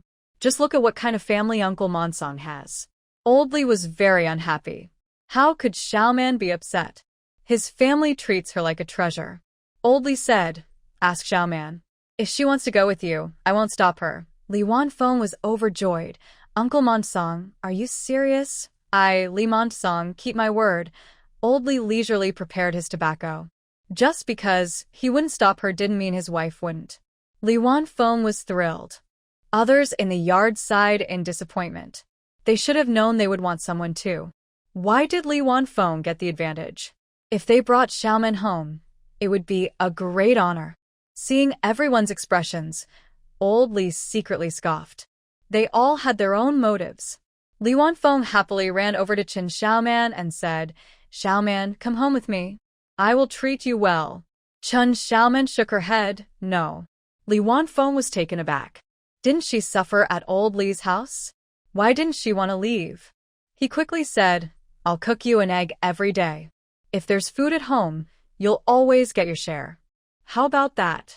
The crowd gasped. 1 egg a day? That was quite generous. But Chen Xiaoman still refused. Li Wanfeng grew anxious. Why not? Chen Xiaoman thought hard for a moment and finally found a reason that wouldn't hurt his feelings. You're too young. Li Wanfeng's expression froze. Then it quickly fell. He looked up at the sky in silence. In the whole village, only Li Chuyuan was of his generation, and he was already buried in the ground. Everyone else was younger than Li Chuyuan. He turned away, feeling sad. The others in the yard were also feeling uneasy, caught in a tough spot. But Old Li was very happy. He really cared for Xiaoman. Just as he was enjoying the moment, he heard Zhou Dai shout angrily, "Li Montong, how dare you give Xiaoman to someone else?" Old Li jumped in surprise. He looked over in fear and saw Zhou Dai storming toward him. He quickly stood up and hid behind Chen Xiaoman. "Xiaoman, quickly help your dad talk to your mom." Chen Xiaoman also shrank back. "Mom is angry, and I'm scared too." She tried to run away, but Old Li tightly grabbed her shoulders, hunching over. "Don't worry, your mom loves you the most. She won't hit you. She'll just hit me." Thinking of all the times Zhou Dai had scolded him, Old Li trembled with fear. Chen Xiaoman thought for a moment and decided to protect her dad. After all, Mom was just trying to discipline Dad for her sake. Zhou Dai rushed forward, not wanting to hurt Chen Xiaoman, and put her hands on her hips. "Li Montong, come out." "I won't come out." Li Montong stubbornly replied. "Only a fool would go out to let you hit them." Zhou Dai glared at him. "You won't come out, huh?" Fine. As soon as she said that, Old Li's heart started to race. He turned to seek help from Li Daba. Li Daba quickly turned his head to look elsewhere, pretending he didn't see anything. He didn't want to get in trouble with his dad. Old Li was grinding his teeth. At a critical moment, his son was no help at all. Old Li had to ask Chen Xiaoman, "Xiaoman, please help your dad. I'm in trouble today." Chen Xiaoman's heart softened. She turned to Old Li and said, "Dad, you can't make Mom angry anymore." Okay, I'll listen to you," Old Li replied. Chen Xiaoman felt excited. She pushed Old Li's hand away and wobbled over to Zhou Dai, wrapping her little arms around Zhou Dai's legs and looking up with a sweet smile. "Mom, please don't be angry. Dad didn't give Xiaoman to anyone." Her soft voice instantly cooled Zhou Dai's anger. She picked Chen Xiaoman up, her old eyes sparkling. "Why did I hear your dad say he wanted to give you to Li Wanfeng as a daughter-in-law?" She looked directly at Li Wanfeng. Li Wanfeng trembled, shrinking like a little shrimp. He didn't dare to provoke Zhou Dai. Chen Xiaoman shook her head. "Dad was just trying to make me refuse. He trusts me." Old Li jumped in. "Xiaoman understands, so why don't you, my dear wife? Anyone who tries to take our Xiaoman away is taking a piece of me. Show your loyalty, quick." Zhou Dai saw he didn't seem to be lying and had been nice to Xiaoman lately. She believed him. Turning, she scanned everyone in the yard with a sharp gaze. "Who wants to take my Xiaoman?" Everyone shook their heads. Even if they thought it, they didn't dare say it to Zhou Dai. Zhou Dai carried Chen Xiaoman toward Li Wanfeng. Li Wanfeng's calves were shaking. He waved his hands frantically. "I didn't mean that. I just didn't want Xiaoman to be unhappy." Zhou Dai stopped in front of him. As she raised her hand, Li Wanfeng quickly covered his head. But the slap never came, and when he opened one eye, he saw Zhou Dai had just shifted Chen Xiaoman to the other side. Chen Xiaoman was still smiling at him. Li Wanfeng couldn't help but smile back. Xiaoman's smile was truly precious. "Do you like our Xiaoman?" Zhou Dai's cold voice rang out. Li Wanfeng snapped back to reality, shaking his head vigorously. No. I respect Xiaoman." Chen Xiaoman blinked and asked him cheerfully, "Why do you respect me?" Li Wanfeng stood up straight and said, "Xiaoman, you are a blessing to us. Everyone in our village respects you. When you are happy, we are all truly glad. When you face any trouble, we feel sad for you." Taking advantage of Zhou Dai's silence, he quickly turned to the crowd and asked, "Right?" Everyone nodded repeatedly. Yes. Chen Xiaoman's eyes sparkled with joy. Zhou Dai was in a great mood. Xiaoman was indeed a lucky child, and the villagers cherished her. She smiled and said to everyone, "Make sure you all eat well. There's more in the pot, so help yourselves." Everyone felt relieved. After a few more words, Zhou Dai carried Chen Xiaoman into the kitchen. In the yard, the crowd began to mock Old Li. "Grandpa Montong, you are too afraid of your wife. You've embarrassed all the men in Qingshi village. You only act tough in front of us. Why don't you show your teeth today?" Old Li chuckled and rolled up his sleeves. "Am I really afraid of my wife? I just care for her. You guys don't understand anything." Everyone scoffed and lowered their heads to eat. Stubborn as a duck. Old Li scanned the group and glared at Li Daba. I've wasted my efforts raising you. Li Daba coughed and replied, Dad, you and Mom are the elders. I can't help anyone. That's nonsense. At the kitchen door, Chen Xiaoman turned around, excitedly watching. Once inside the kitchen, she reluctantly pulled her gaze away. Xiaoman, here. Chen Xiaoman turned to see two steaming, plump white pancakes. She swallowed hard. Yang Hualian handed her a plate with a smile. Go ahead and eat. Chen Xiaoman poked the pancake with her finger. It was soft. We didn't have any sourdough at home, so I made pancakes instead, Yang Hualian explained. I added some pickled vegetables inside. Give it a try. Chen Xiaoman looked at the pancake on the left, then the one on the right, hesitating to eat. She looked up at Yang Hualian with hopeful eyes. Don't you have any more? Yang Hualian replied, I made this just for you. After thinking for a moment, Chen Xiaoman grabbed one pancake, tore it in half, and then divided it into 5 pieces. She took a small piece and tried to feed it to Zhou Dai. Zhou Dai pretended to take a bite and then laughed. You eat it, but Chen Xiaoman insisted. This is for Mom. Then she pointed to the remaining 4 pieces. This one is for Dad, this one is for my sister-in-law, and this one is for my brother. Finally, she picked up a piece and happily said, Xiaoman will eat this one. Yang Hualian and Zhou Dai exchanged a glance, feeling a bit sour inside. Children this age usually grab things for themselves, unlike Xiaoman, who shares with adults. Yang Hualian sighed inwardly. How much hardship must one endure to become so understanding? Thinking this, she felt even more affection for Xiaoman. However, Chen Xiaoman was completely unaware, happily nibbling on her pancake. She took a bite, reluctant to swallow, and chewed slowly, finding it sweeter with each bite. The white flour pancake was delicious. It would be great if she could eat white flour pancakes every day. Zhou Dai smiled and pointed to the remaining pancake. What should we do with this one? Give it to Brother Chuyuan. He's still hungry, Chen Xiaoman replied matter-of-factly. Zhou Dai was surprised. Didn't you argue with him? Why would you share the pancake? Chen Xiaoman's little face scrunched up in thought. Frowning, she said, Brother Chuyuan isn't a bad person. I can't let him go hungry. He hasn't even become an official yet.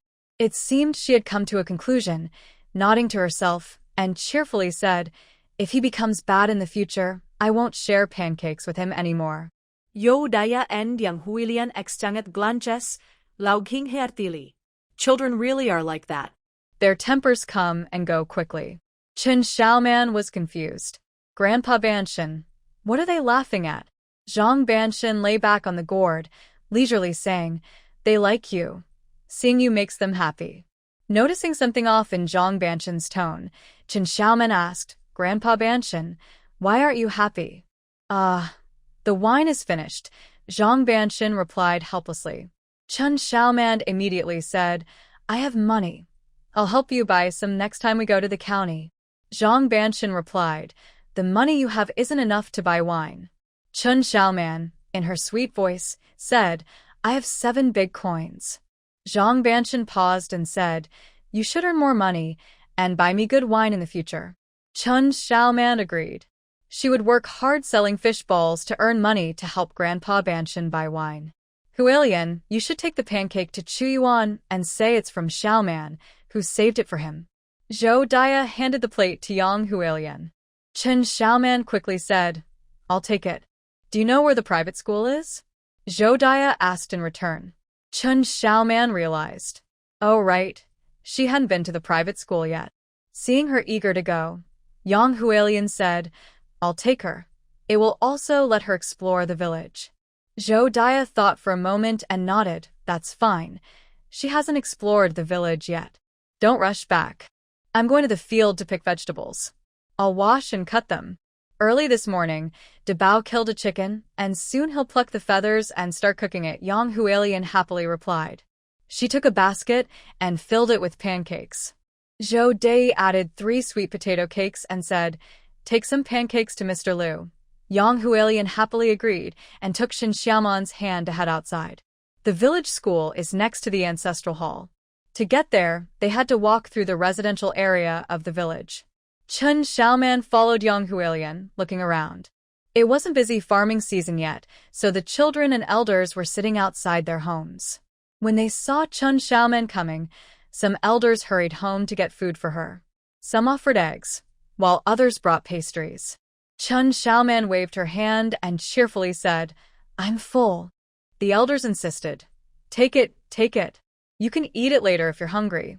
Chun Xiaoman felt she couldn't leave without chatting with them for a bit. After exchanging a few kind words, she left with their warm send-off. By the time they reached the school, the basket already had 6 eggs and quite a few pastries. This didn't even include the 2 handfuls of red dates and many peanuts that the villagers had dried but didn't want to eat themselves. Yang Huilian was surprised. When did the villagers become so generous? These were things they usually wouldn't share. Chun Xiaoman replied, "Our villagers are very nice and generous." They always smiled and gave her lots of tasty food. Yang Huilian looked at Chun Xiaoman and quietly covered the basket with a cloth, saying, "From now on, if we don't have food at home, we'll just take you out for a stroll. We won't go hungry." Chun Xiaoman shook her head. "Our family won't go hungry." If there was no food, she would plant crops in the blessed land of her grandfather, and in 3 days, she could harvest plenty of grains. That would be enough for her family for a long time. In the blessed land, Zhang Banzian quietly glanced at the spirit lake. The school was a thatched hut made of mud bricks. Inside, the cheerful sounds of children reading could be heard. Chun Xiaoman let go of Yang Huilian's hand and ran towards the window with her short legs. When she got close, she peeked curiously inside, using her hands to hold onto the window. Inside, about 10 children were nodding their heads, following the teacher as they read 1,000-character classic. She noticed Li Chuyuan was among them, also following along. 2 boys near the window kept glancing outside. Chun Xiaoman made a funny face at them, and then looked back at Li Chuyuan, realizing he was sitting in the front row. The little boy urged the others to look at the window. Li Chuyuan was unhappy when someone behind him poked him in the back. He frowned and turned to look. The person behind was excitedly pointing out the window. Li Chuyuan turned to see what was outside. Chun Xiaoman waved at him. Li Chuyuan widened his eyes in shock. Then he waved his hand, telling her to hurry and leave. But Chun Xiaoman stuck out her tongue, rested her arms on the window, and stood on her tiptoes, curiously looking at the students in the classroom. Mr. Liu, sitting at the front, cleared his throat, and the playful students quickly focused, lowering their heads. Mr. Liu looked toward the window and asked, "Who is disturbing our class?" The sound of reading in the classroom instantly stopped. Li Chuyuan quickly stood up and respectfully bowed to Mr. Liu, saying, "It's my family." Someone shouted, "Li Chuyuan's little wife is here to find him. She came all the way here." Haha. The students in the classroom began to tease and laugh at Li Chuyuan. Mr. Liu cleared his throat again. The students quieted down but continued to glance at Li Chuyuan with smirks. Mr. Liu then asked the person by the window, "Do you have something urgent to tell Chuyuan?" Just then, a little head popped in, grinning widely. "Brother Chuyuan forgot to eat breakfast this morning, and I was worried he would be hungry, so I brought him food." Mr. Liu smiled to himself. This girl knows how to speak well. She was just letting him know that Li Chuyuan was so focused on studying that he forgot to eat breakfast. He told Li Chuyuan, "Since it's family visiting, you can go." Li Chuyuan, blushing, bowed to Mr. Liu and hurried out. Mr. Liu instructed the class focus. The students shook their heads and resumed their reading. As soon as Li Chuyuan stepped outside, he saw Chun Xiaoman on her tiptoes at the window. He ran over, blushing, and pulled her to a nearby willow tree. "What are you doing here?" "I came with my sister-in-law to bring you food." Chun Xiaoman pointed behind her. "Sister-in-law is over there." Li Chuyuan then noticed Yang Huilian not far away and called out, "Sister-in-law." Yang Huilian approached with a basket, smiling. "I made 2 pancakes for Xiaoman. She thought you hadn't eaten breakfast, so she brought them for you." As she spoke, she uncovered the cloth on the basket. Seeing the basket full of food, Li Chuyuan was amazed. "Why did you bring so much?" "Eggs, red dates, peanut pastries. You wouldn't even get this much during the New Year." Yang Hualien pointed at Chen Xiaoman and said, "Look, these are all gifts from the villagers for Xiaoman."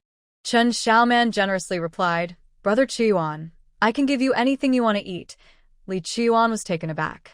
They were still arguing, and Xiaoman was offering him breakfast and so much delicious food. "Are you not angry with me anymore?" Chen Xiaoman waved her hand and said, "You're still a good person now." Li Qiyuan felt something was off, but he couldn't figure it out. He lowered his head in thought. Chen Xiaoman handed him a white pancake and urged, "Go ahead and eat." Li Qiyuan looked at the pancake and suddenly raised his head to look at Chen Xiaoman. "Did someone give you this too?" Chen Xiaoman shook her head and pointed at Yang Hualien, saying, "Sister-in-law made it." A flash of surprise crossed Li Qiyuan's eyes. "Sister-in-law, are you expecting a baby?" "Not so soon." Yang Hualien unconsciously touched her belly. Li Qiyuan murmured, "Then why would you make white pancakes?" Yang Hualien shot him a glance. "Am I that stingy? Anyway, I've never had anything as good as what you made, sister-in-law. You didn't buy me ginseng roots." Yang Hualien retorted sharply. Li Qiyuan immediately replied, "I paid half the price. You can ask Xiaoman."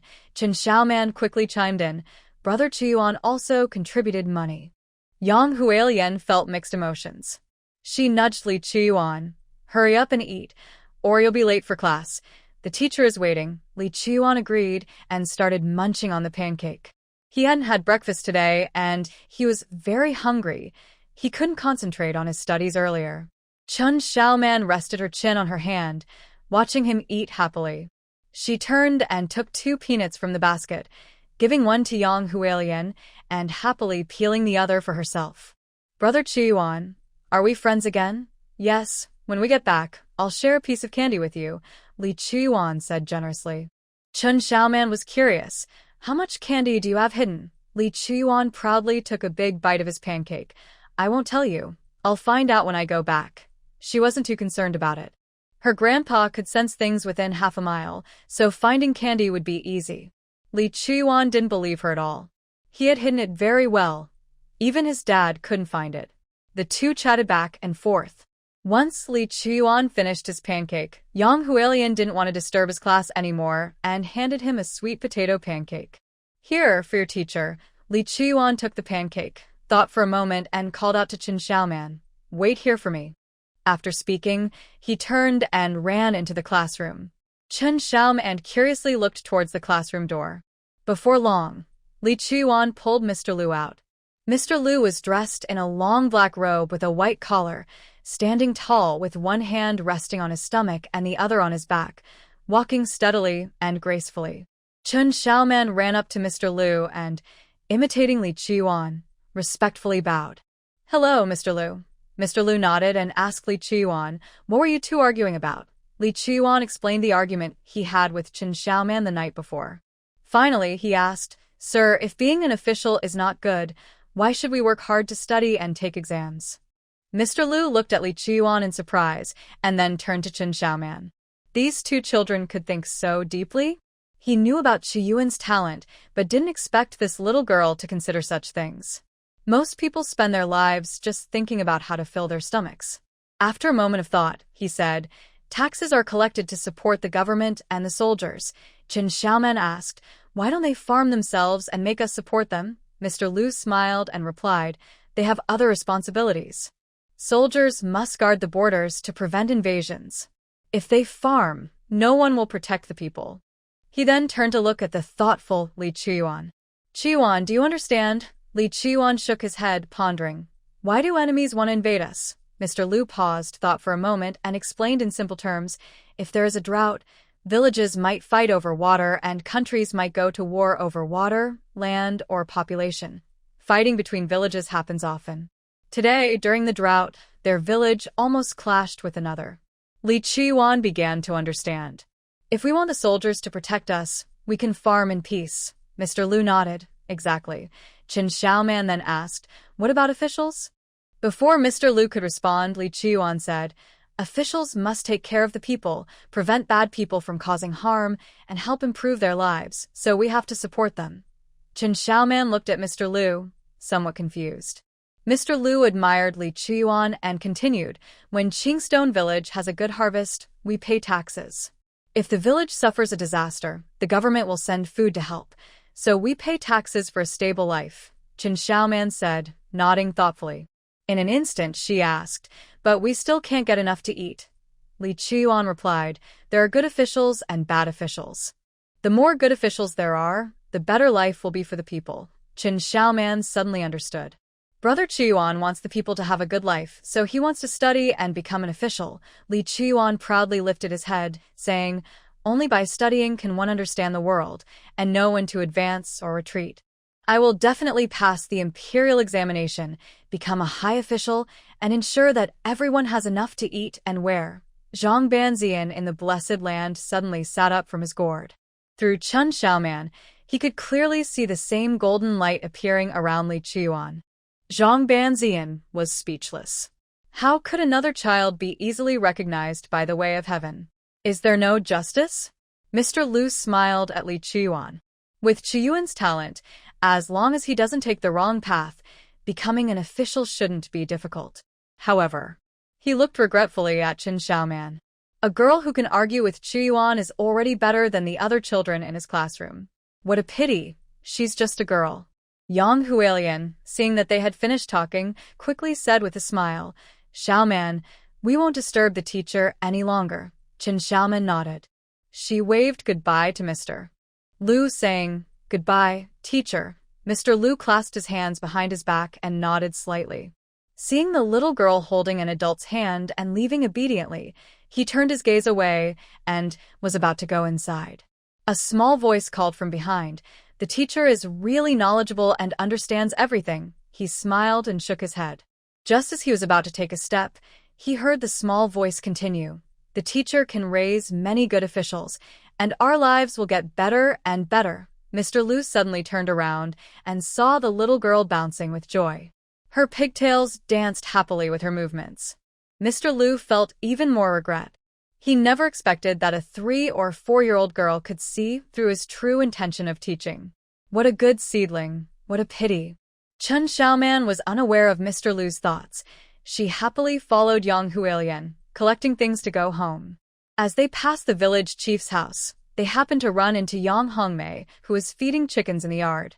Seeing the baskets in their arms, Zhao Hongmei said sarcastically, you wouldn't say a few good words for my family, but when others give you a little treat, you can't stop talking. What a shallow-minded person. Yang Hualian's expression turned unpleasant. Who are you talking about, Hongmei? Zhao Hongmei scattered some chicken feed on the ground, saying, I didn't mention you, so why are you getting anxious? Chen Xiaoman looked at Zhao Hongmei in shock and asked, why are you insulting yourself? After saying that, she turned to Yang Hualian and added, it's strange that someone would shout at themselves. They must not be thinking clearly. Zhao Hongmei's anger rose quickly. She dumped a scoop of chicken feed onto the ground and placed her hands on her hips, saying, I'm talking about you, Chen Xiaoman. Yang Hualian couldn't stand it and put her basket down, ready to argue with Zhao Hongmei. But Chen Xiaoman held her back. Sister-in-law, you just got better. You can't let her upset you. Sister-in-law shouldn't let her insult you, Yang Hualian said, trying to shake off Chen Xiaoman's hand. Chen Xiaoman replied cheerfully, she's just jealous that I'm prettier and more liked than her. Let's ignore her and let her stay jealous. Yang Hualian couldn't help but laugh. She looked Zhao Hongmei up and down and nodded in agreement. Not attractive, bad temper, and mean. She can't compare to our Xiaoman.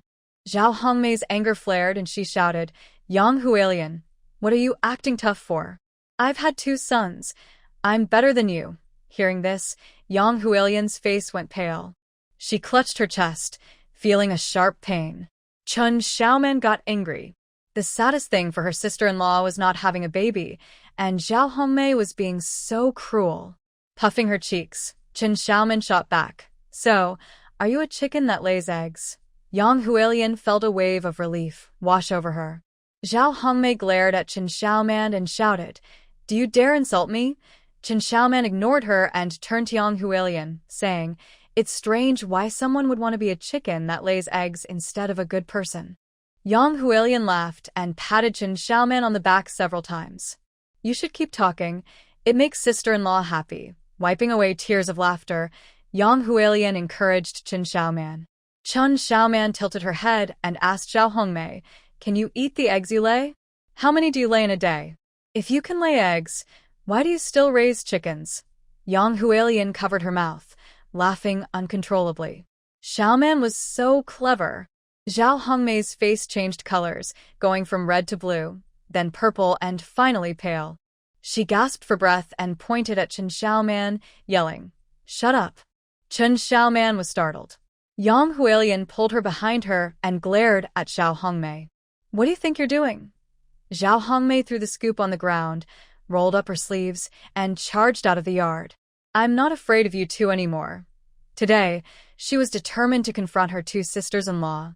Yang Hualian pushed Chen Xiaoman back, saying, "You go home. I'll handle this." Since she brought Xiaoman out today, if Xiaoman got hurt, she wouldn't deserve to be the big sister-in-law. But Chen Xiaoman didn't want to leave. Zhao Hongmei was so fierce that the big sister-in-law would be at a loss. She shouted into the house, "Village chief's nephew, your daughter-in-law is about to fight." The little girl's voice was strong and easily reached the house. The old village chief's voice came from inside. "Oh, is Aunt Xiaoman here?" As soon as he finished speaking, he appeared at the door with his cane. Seeing Chen Xiaoman, he cheerfully said, "Aunt Xiaoman, come in and sit." Chen Xiaoman mimicked Mr. Liu, placing one hand behind her back and the other on her stomach, pretending to be serious. "Your family wants to fight me. I'm afraid to go in." The old village chief glanced at Zhao Hongmei. Zhao Hongmei felt a pang of anxiety and quickly said, "Dad, it's not like she said." Before she could finish, Chen Xiaoman interrupted. "She insulted me, saying I have shallow eyelids and spoke auspicious words to the villagers." The old village chief's face turned pale. If this got out, the villagers would think his family didn't want the best for everyone. Chen Xiaoman continued, "She also called me a hen that doesn't lay eggs." Zhao Hongmei's face instantly turned a deep purple. It turned out that Chen Xiaoman understood everything and was deliberately pretending not to understand to insult her back. The village chief's expression darkened completely. This daughter-in-law didn't understand the principle of not revealing each other's flaws when arguing. "Dad, I didn't." Zhao Hongmei forced a smile, trying to defend herself. Chen Xiaoman wouldn't give her a chance. "You don't even admit what you said. You're a liar." Zhao Hongmei was both angry and anxious. She wanted to explain again, but was interrupted by the old village chief. "All right, let's go inside.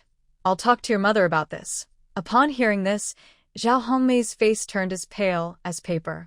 Her mother-in-law would surely give her a hard time. "Dad, I just spoke without thinking. Please don't tell Mom." The old village chief huffed and glared at her. "You didn't insult just any old man. Even he wouldn't dare offend Grandpa Monsong, yet the second daughter-in-law had the audacity to insult him. Did she know what position Grandpa Monsong held in the village? If Grandpa Monsong truly got angry, his time as village chief would be over.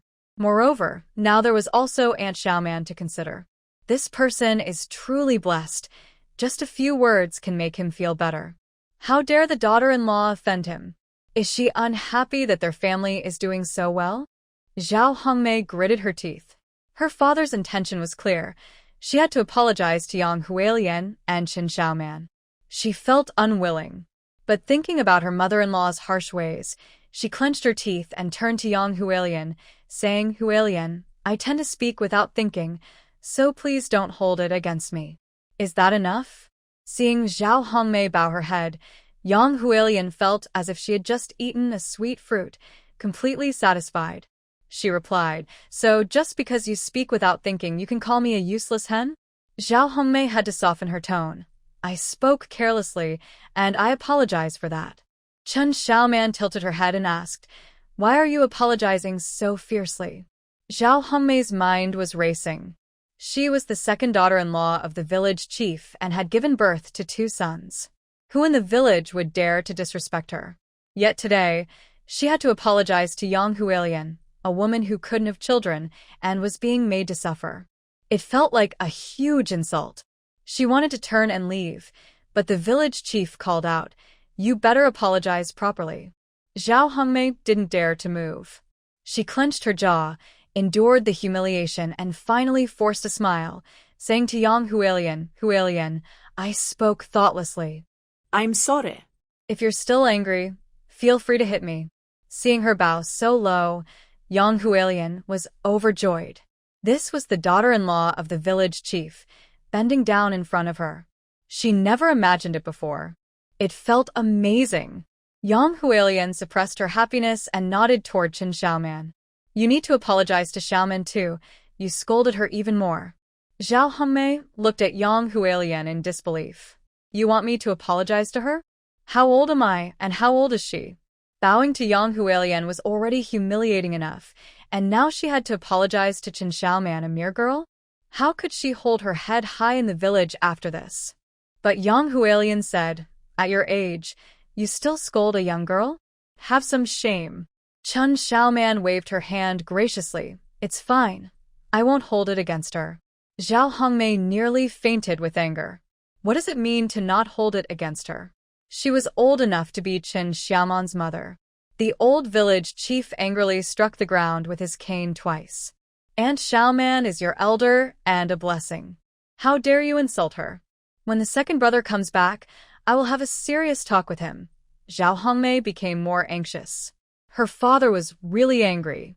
If she didn't apologize today, life would be hard for her in the future. She wished she could slap herself for being so careless with her words. Now she was in big trouble.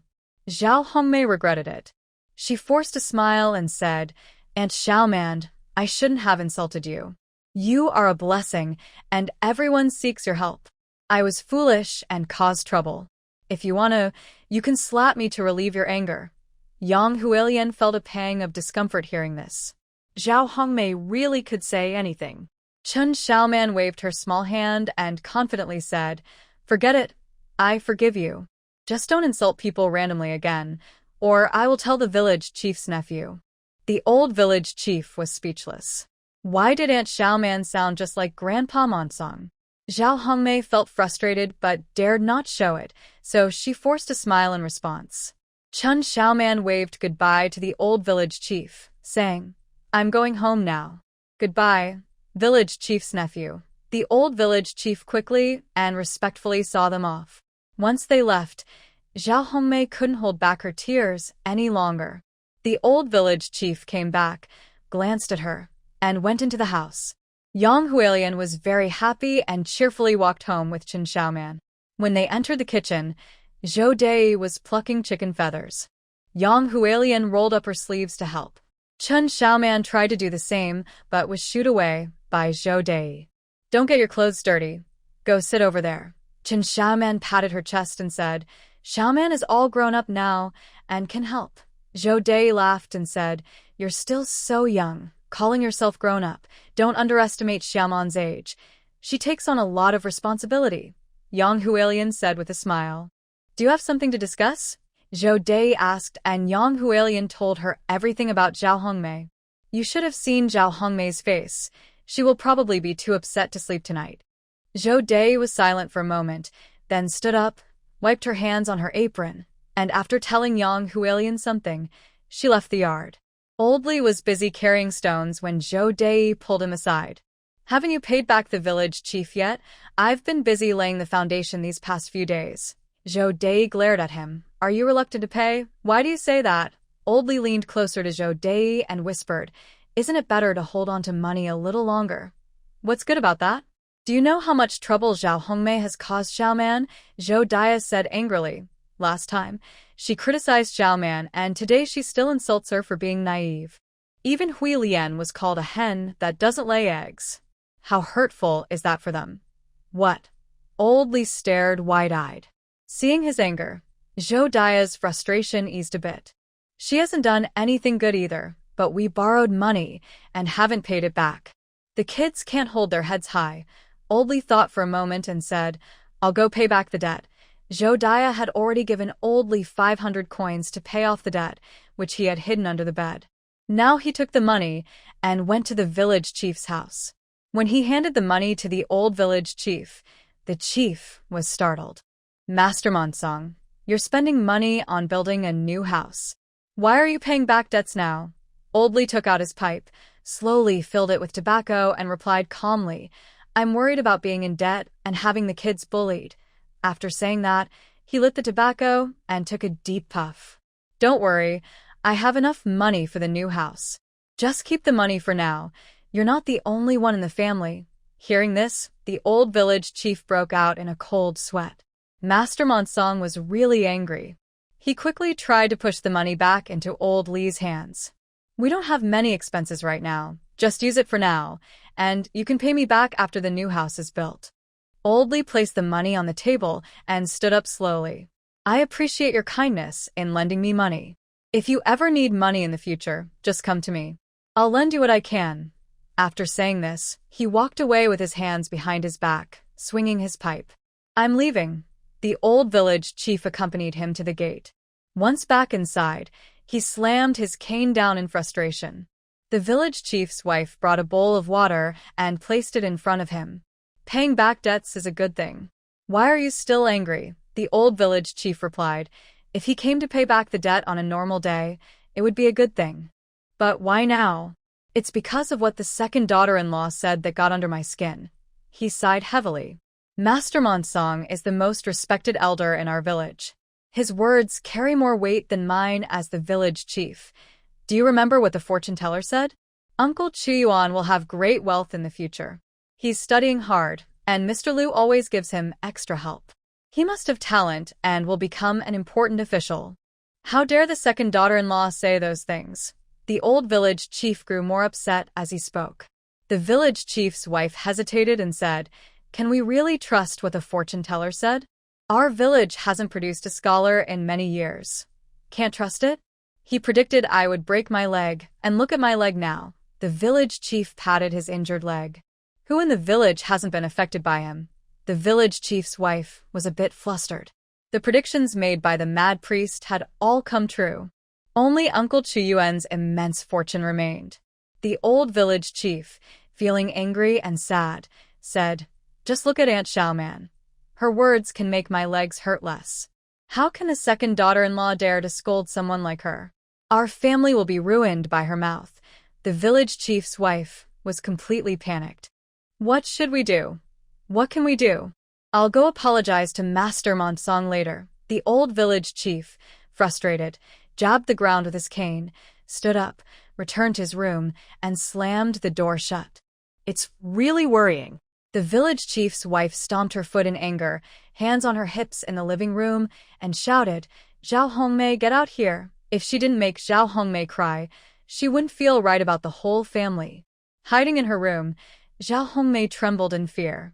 It's over for her. Her mother-in-law wouldn't treat her like a person anymore.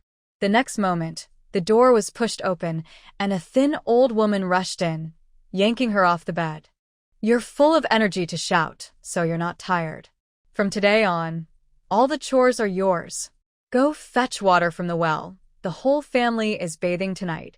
Zhao Hongmei's legs felt weak. She cried out, I can't take it anymore. After the family was settled, Yang Hualian lay on the bed and told Li Daba about the day's events. In the end, she sighed, I wanted to protect Xiaoman, but in the end, it was Xiaoman who protected me. Li Daba was surprised. Xiaoman can really get on people's nerves. She has the ability to protect her family. That's wonderful. Yang Hualian's eyes sparkled as she spoke. Li Daba turned to look at her. Aren't you upset that Zhao Hongmei scolded you? Xiaoman stood up for me, and I feel much better. Xiaoman also said I can have children. Li Daba laughed and shook his head. Xiaoman isn't a doctor. Her words don't count. She's more reliable than a doctor. Yang Hualian lay on her side on the bed, propping her head up with one hand, happily saying, Do you know what we got from walking around the village? Eggs, pastries, dates, peanuts. These are all gifts from the villagers for a kind word from Xiaoman. Yang Hualian said with delight, Xiaoman is so amazing. She says I can have children, so I definitely can. It's just a matter of time. I've spent the whole night listening to you talk about Xiaoman. Just a few days ago, you wouldn't even give her a bun. Li Daba teased. Yang Hualian felt a bit guilty. I didn't know Xiaoman was so great back then. I regretted it yesterday, so today I borrowed some flour from home to make her 2 pancakes. When it comes to pancakes, her eyes lit up and she nudged Li Daba. Daba, do you think we can talk to Xiaoman and ask her to let us handle the fishball business? Li Daba frowned. She probably wouldn't agree, right? Yang Hualien pushed him unhappily. I'm not trying to take it from her. We can make fish balls and let her help us sell them. We'll give her half the money and keep the other half. Li Daba didn't understand. Why are you going through all this trouble? Air is making money and bringing it home, while you have no skills and can only farm. It seems like you're not contributing. Yang Hualien thought for a moment. If we can use the fish balls to help our parents, we'll have more respect at home. Li Daba disagrar. What does it matter about respect in a family? Air is earning money, and his wife just had a healthy baby. We have nothing, so how can we be the older brother and sister-in-law? She pushed Li Daba. You're the best fisherman in our village. Why not go to the Huai River and catch a few fish to make fish balls? Li Daba felt a bit tempted. Xiaoman and Qiyuan were too young. It was too dangerous for them to catch fish. Besides, making fish balls was hard work and they wouldn't be able to make much. It was time for the adults to step in. Fish balls are Xiaoman's business. She probably won't want to share with us. Yang Hualien said, I'll talk to her tomorrow. Xiaoman, who was being thought of, was tugged by Li Qiyuan. She turned to Li Qiyuan and saw him offering her a piece of candy. Don't eat it tonight. It'll give you cavities. Wait until tomorrow. Li Qiyuan reminded her with concern. Xiaoman happily nodded and pulled out a handful of peanuts for Li Qiyuan. Li Qiyuan excitedly tucked the peanuts into his pocket. I'll take them to my teacher tomorrow. Your teacher is really knowledgeable, Xiaoman exclaimed. Li Qiyuan felt proud. A wealthy family in the county wants to hire my teacher to educate their children, but he won't go. Why not go to a wealthy family to earn money? Xiaoman asked curiously. Wealthy families would definitely pay a lot more than what he earned in the village. Li Qiyuan proudly pointed to himself. My teacher wants to help me succeed and doesn't want to do meaningless work for a little money. Xiaoman blinked and, after a while, said enviously, Your teacher is really great. Hearing her praise, Li Qiyuan felt closer to her. He moved a bit closer to Xiaoman and suggested, Why don't you join me in studying? Xiaoman shook her head repeatedly. It's already hard for my family to support you. They can't support me too. Li Qiyuan thought it was a good idea. Reading and learning can help us understand right from wrong and become knowledgeable people. Qin Xiaoman nodded in agreement.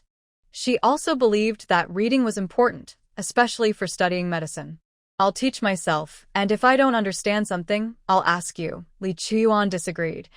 How can you teach yourself if you can't even read?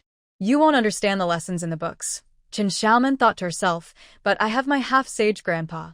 The old man can teach you to read, but he can't teach you the knowledge in the books, Zhang Hansheng quickly clarified. Qin Xiaoman felt a bit disappointed, but was still tempted by Li Qiyuan's suggestion. However, thinking about her family's situation, she hesitated. I still need to earn money. Leave the earning to the adults. We kids should focus on growing up and learning how to be good people, Li Qiyuan encouraged her. When we get back from school, we can also help at home. Qin Xiaoman felt even more tempted. Li Qiyuan added, As the sages say, if you have extra energy, then learn. If you have extra energy, then learn. Qin Xiaoman repeated this while resting her chin on her hands, feeling eager inside. Her half-sage grandpa said that their good fortune should not be shared with others. The things he taught her also had to be kept secret, so she couldn't tell anyone that she could read. She needed to find a place to learn. Thinking of this, Qin Xiaoman sighed heavily. Being a child is so hard. Li Qiyuan sighed too. Exactly. We have to read, grow up, and keep the adults happy. It's so busy. The two exchanged glances and sighed together. To an outsider, it might seem like the two little ones were facing a huge problem. Qin Xiaoman said, Then tomorrow, I'll go to school with Brother Qiyuan. I'll learn from outside, and if I don't understand, Brother Qiyuan can teach me. Li Qiyuan patted his chest. Leave it to me. The two agreed and happily lay down to sleep. When Qin Xiaoman entered her special space, she excitedly chattered with Zhang Hansheng about going to school the next day. Zhang Hansheng asked her, Where will you get books, paper, and pens? Qin Xiaoman's excitement was suddenly dampened, and she pondered with her chin in her hand. When Qin Xiaoman got up the next morning, she saw Li Qiyuan sitting at the desk by her bed, seriously writing something. Curiously, she walked over. Brother Chuyuan, you haven't finished your homework yet. Li Chuyuan didn't look up. I'm copying books for you. Chen Xiaoman instantly felt happy and leaned over to watch his pen. Seeing the words written by Li Chuyuan, she thought, Brother Chuyuan's writing is just as good as mine. Zhang Banzian sighed. Your writing can't compare to others. Unexpectedly, Li Chuyuan, at such a young age, wrote quite well. No wonder he is destined for great wealth. Chen Xiaoman was not convinced. I write much bigger than Brother Chuyuan, Zhang Banzian replied calmly. Writing is not about size. Chen Xiaoman felt deflated and carefully watched Li Chuyuan write. After a while, she noticed something unusual. She recognized over 30 characters, and some of the characters Li Chuyuan wrote were ones she knew. Grandpa Banzian, his writing has a different order than mine, Chen Xiaoman wondered quietly. No one responded. She called out again. Grandpa Banzian? Zhang Banzian coughed. You don't call it writing, you call it putting together characters. Chen Xiaoman asked curiously, what's the difference? The stroke order is wrong. Pay attention to how Chuyuan writes. Chen Xiaoman watched Li Chuyuan write carefully. The more she looked, the smoother his writing seemed compared to hers. It turned out Grandpa Banzian didn't know how to teach writing. Zhang Banzian thought, great, now it's my fault. But she wasn't wrong. He only knew about cultivation and medicine, and he really didn't understand how to teach reading and writing. When Yang Hualian called for breakfast, Li Chuyuan put down his pen and said to Chen Xiaoman, since you don't have money to buy books, I'll help you copy the 3-character classic. Chen Xiaoman's eyes lit up. So, I will have a book too? Li Chuyuan took her hand and walked toward the kitchen. Once you can write, you can copy other books yourself. Chen Xiaoman jumped with joy. Old Li, who was fixing a basket in the yard, heard their conversation and widened his eyes. Why are you copying books for Xiaoman? Chen Xiaoman happily replied, Dad, I'm going to study with Brother Chuyuan. Old Li fell off his chair in shock. The basket in his hands hit his face. He quickly got up and exclaimed, what does a girl like you need to study for? Who agreed to this? Li Chuyuan stood in front of Chen Xiaoman. She's very smart. It would be a shame if she doesn't study. You're a boy, and you can study to take exams. What can a girl do with an education? Old Li was confused. She can learn math and help you earn money. Li Chuyuan thought hard and replied. Old Li firmly refused. No way, I won't agree. Our family can't afford to send 2 people to school. Chen Xiaoman peeked out from behind Li Chuyuan. Dad, I'll just listen outside the classroom. I won't need to pay tuition. You'll need paper and pens to write, and that costs money too. Old Li wouldn't be easily convinced. Chen Xiaoman said, I can write on the ground with a stick. I can also use the paper and pen that Grandpa transformed, but I can't take them out. Old Li coughed a bit and quickly continued, you need to buy books, right? Yes, buying books costs money. Li Chuyuan patted his chest. I can help her copy, and it can also be good practice for writing. Old Li thought for a moment and finally came up with a reason. What'll happen to the fishball business while you're studying? Yang Hualian in the kitchen heard this and thought it was a good opportunity. She hurried out of the kitchen, saying, the fishball business is fine with me and Debeo. We made them last time. Old Li seemed to be hit with a blow. He reluctantly said, you can't sell fishballs without Xiaoman. Chen Xiaoman replied, I can go with you to sell fishballs, and in the evening Brother Chuyuan can teach me. That's not okay. Li Chuyuan firmly refused. Studying needs focus and can't be interrupted. The teacher teaches something different every day, and missing even one day can be a big loss. He said, we can go sell fish balls together on our days off, and your dad can sell them during the week. Zhou Dia couldn't stay quiet anymore. She came out of the kitchen and stood beside Yang Hualian, saying, we need to build a house these days, and with the busy farming season coming, we don't have time to make fish balls. Let Xiaoman study for a while. It's rare for a child to want to improve, so she should be supported. Old Li looked around and realized he was the only one against it. Everyone else was on Xiaoman's side. He turned around and saw Debeo carrying a bucket of water into the yard. Old Li was delighted and quickly grabbed Li Debeo. What does a girl like Xiaoman need to study for? Debeo had heard some of the conversation and laughed. Scholars are different from us. Do you really want Xiaoman to just stay home washing clothes and cooking? Chen Xiaoman happily nodded at Li Debeo. Her older brother supported her too. Old Li widened his eyes. You're encouraging her to be foolish. Think about it, Dad. Chuyuan will become a scholar in the future. He needs to take Xiaoman out to meet people. Other ladies speak in poetry. We can't let Xiaoman just talk about washing and cooking, right? Old Li was stunned. Everyone exchanged glances and instantly made up their minds. Zhou Dia said, "We have plenty of people in our family. We don't need Xiaoman to work." Yang Huilian nodded. "Dad, Xiaoman can study outside for free." Li Chuan added, "The teacher really likes Xiaoman." Old Li had no choice but to grit his teeth. "Fine, go ahead." Chen Xiaoman jumped up in joy. The others gathered around, each giving her a pat on the head. Seeing their happy faces, Old Li felt quite frustrated. He glared at Li Daba. This son always goes against him and never listens. Then he turned to glare at Li Chuyuan. This little rascal is just as bad. Sigh. He felt frustrated. After the excitement, Zhou Dia urged, "You all should eat breakfast first, or you'll be late for school." Chen Xiaoman agreed and finished breakfast with Li Chuyuan before taking her stool and following him to the school. From a distance, they saw a crowd gathered at the school entrance. Chen Xiaoman curiously peeked over. Li Chuyuan wondered, "Why are there so many people?" Chen Xiaoman pulled Li Chuyuan and squeezed in, saying, "Let's go see." Being small, they squeezed through the legs of the adults surrounding them. Once inside, Chen Xiaoman excitedly looked around and saw a boy in fancy clothes throwing a tantrum. She exclaimed, "He's so big and still throwing a fit?" The boy suddenly looked up, and his eyes widened when he saw her. "So, it's you little brat?" Li Chuyuan immediately frowned. He looked at Chen Xiaoman. "Do you know him?" Chen Xiaoman thought for a moment and shook her head. "I don't know him." Lu Shuyan got angry, forgetting about his family, and jumped up, pointing at Chen Xiaoman. "How dare you not know who I am?" Chen Xiaoman examined him closely. "You look a bit familiar." She turned to Li Chuyuan in confusion. "He seems to know me." Li Chuyuan asked, "How do you know someone with such a bad temper?" Chen Xiaoman pondered. "Right. Why would I know someone unreasonable?" Seeing them tease him, Lu Shuyan was furious. He shouted at Chen Xiaoman, "You went to my house to sell fish." Chen Xiaoman's eyes lit up. "Your young master Shuyan? Humph. How can you forget so quickly after just a few days?" While he was thinking about how to deal with Chen Xiaoman, he saw her whispering to Li Chuyuan.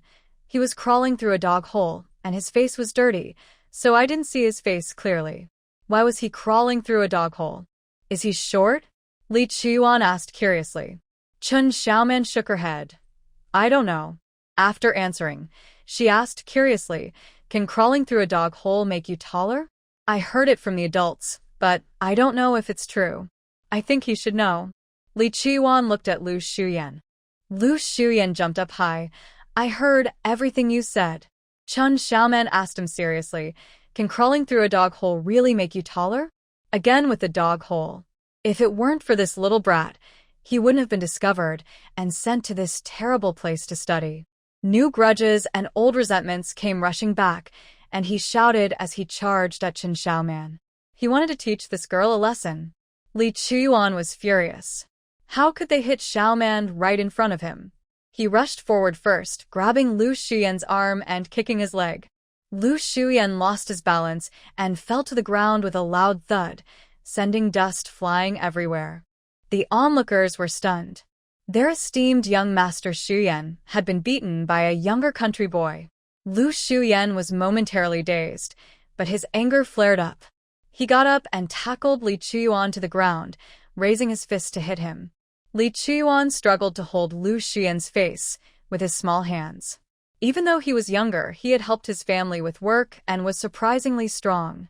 But he was pinned down by Lu Shuyan and couldn't move. Chen Xiaoman was furious. She rushed forward with a chair, wedging it against Lu Shuyan's back, pressing down with one hand while pulling on his ear with the other. Lu Shuyan cried out, "Ah, that hurts." Chen Xiaoman pulled harder. "Don't hit Brother Chuyuan." Li Chuyuan tugged at Lu Shuyan's chin, pulling down. "Let go of Xiaoman." Caught between the two, with his ear and chin hurting and the chair pinning him down, Lu Shuyan began to cry. The crowd finally reacted and hurried to pull Chen Xiaoman aside, rescuing their young master. Li Chuyuan quickly got up, pulling Qin Xiaoman close and asked, "Are you okay?"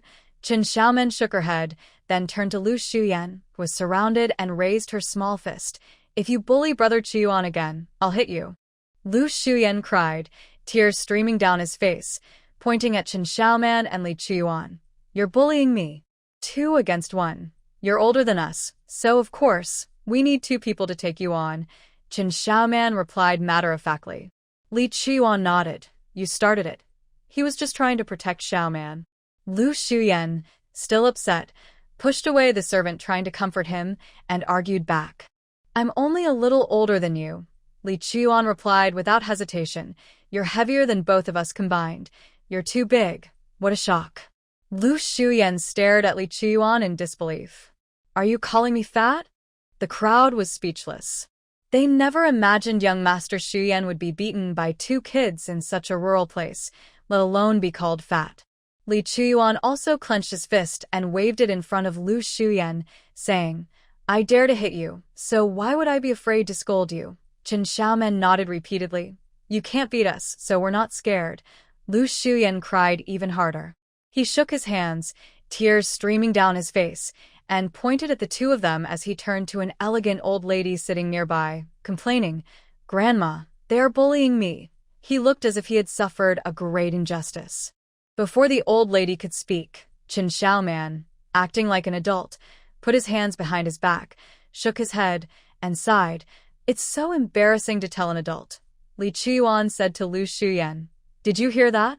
Even a 3-year-old thinks telling on someone is embarrassing." Lu Shuyan angrily turned his head. "I'm 6 years old. If I'm bullied, I should tell an adult." If it weren't for their shameless attack on him, would he need to complain? Qin Xiaoman shook his head in disdain. "You're 6 years old and still crying.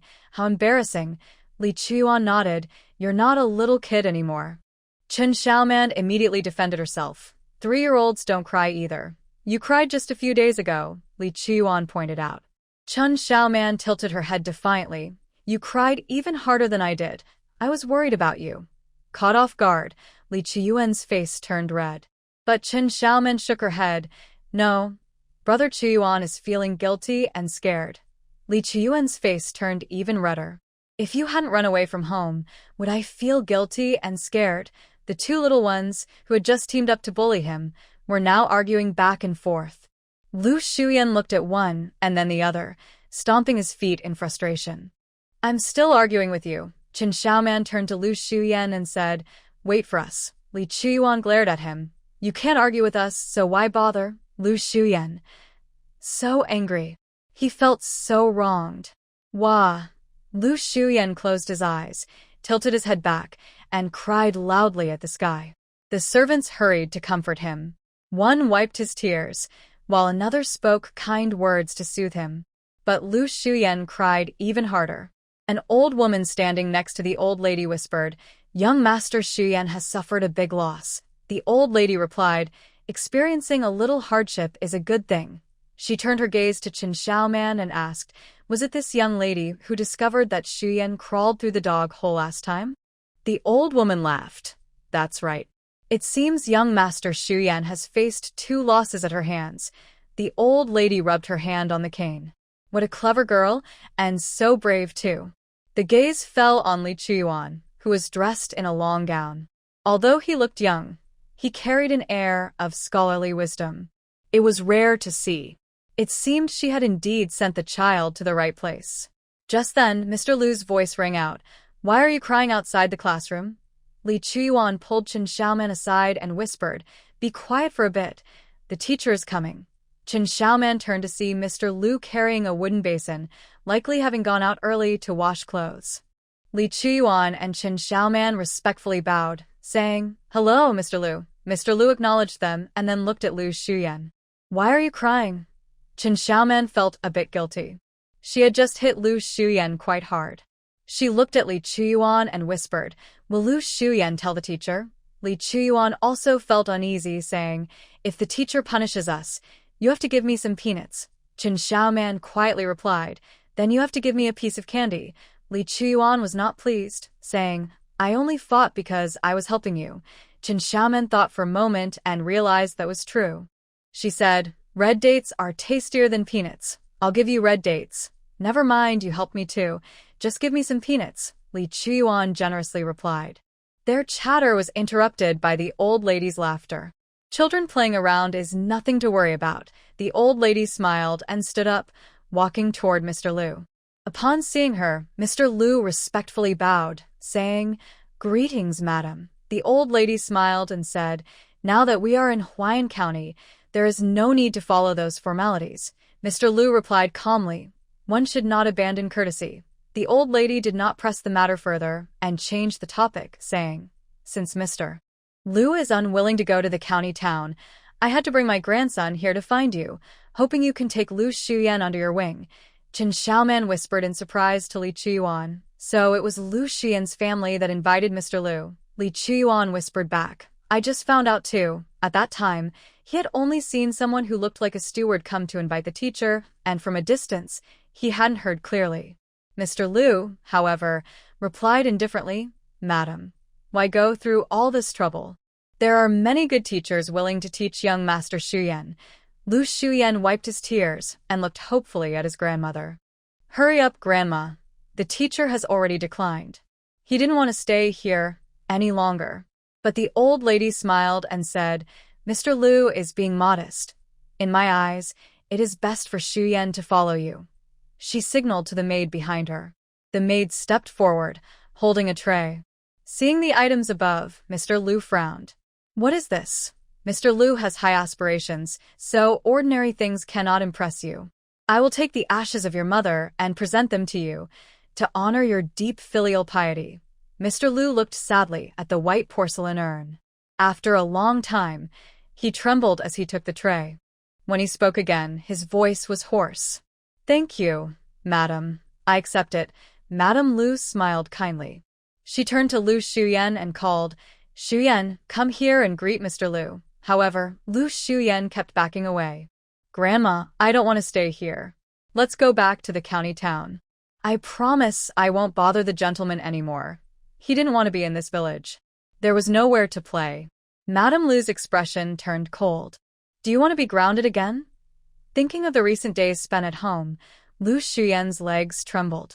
He quickly ran over and bowed to Mr. Liu as his grandmother requested. Mr. Liu glanced at him and said, "If Madam wants to leave Shuyan with me, I have two requests." Madame Liu smiled kindly. "Please go ahead. First, he must stay in Qingshi village." Lu Shuyan's eyes widened. Just as he was about to refuse, he heard his grandmother say, "Being near Mr. Liu makes me feel more at ease." Lu Shuyan instantly felt defeated. Mr. Liu continued, "Second, Shuyan does not need any servants around him." Upon hearing this, Lu Shuyan grabbed Madame Lu's hand and pleaded, "Grandma, I want to go back. I won't sneak out anymore. I'll stay home and study every day."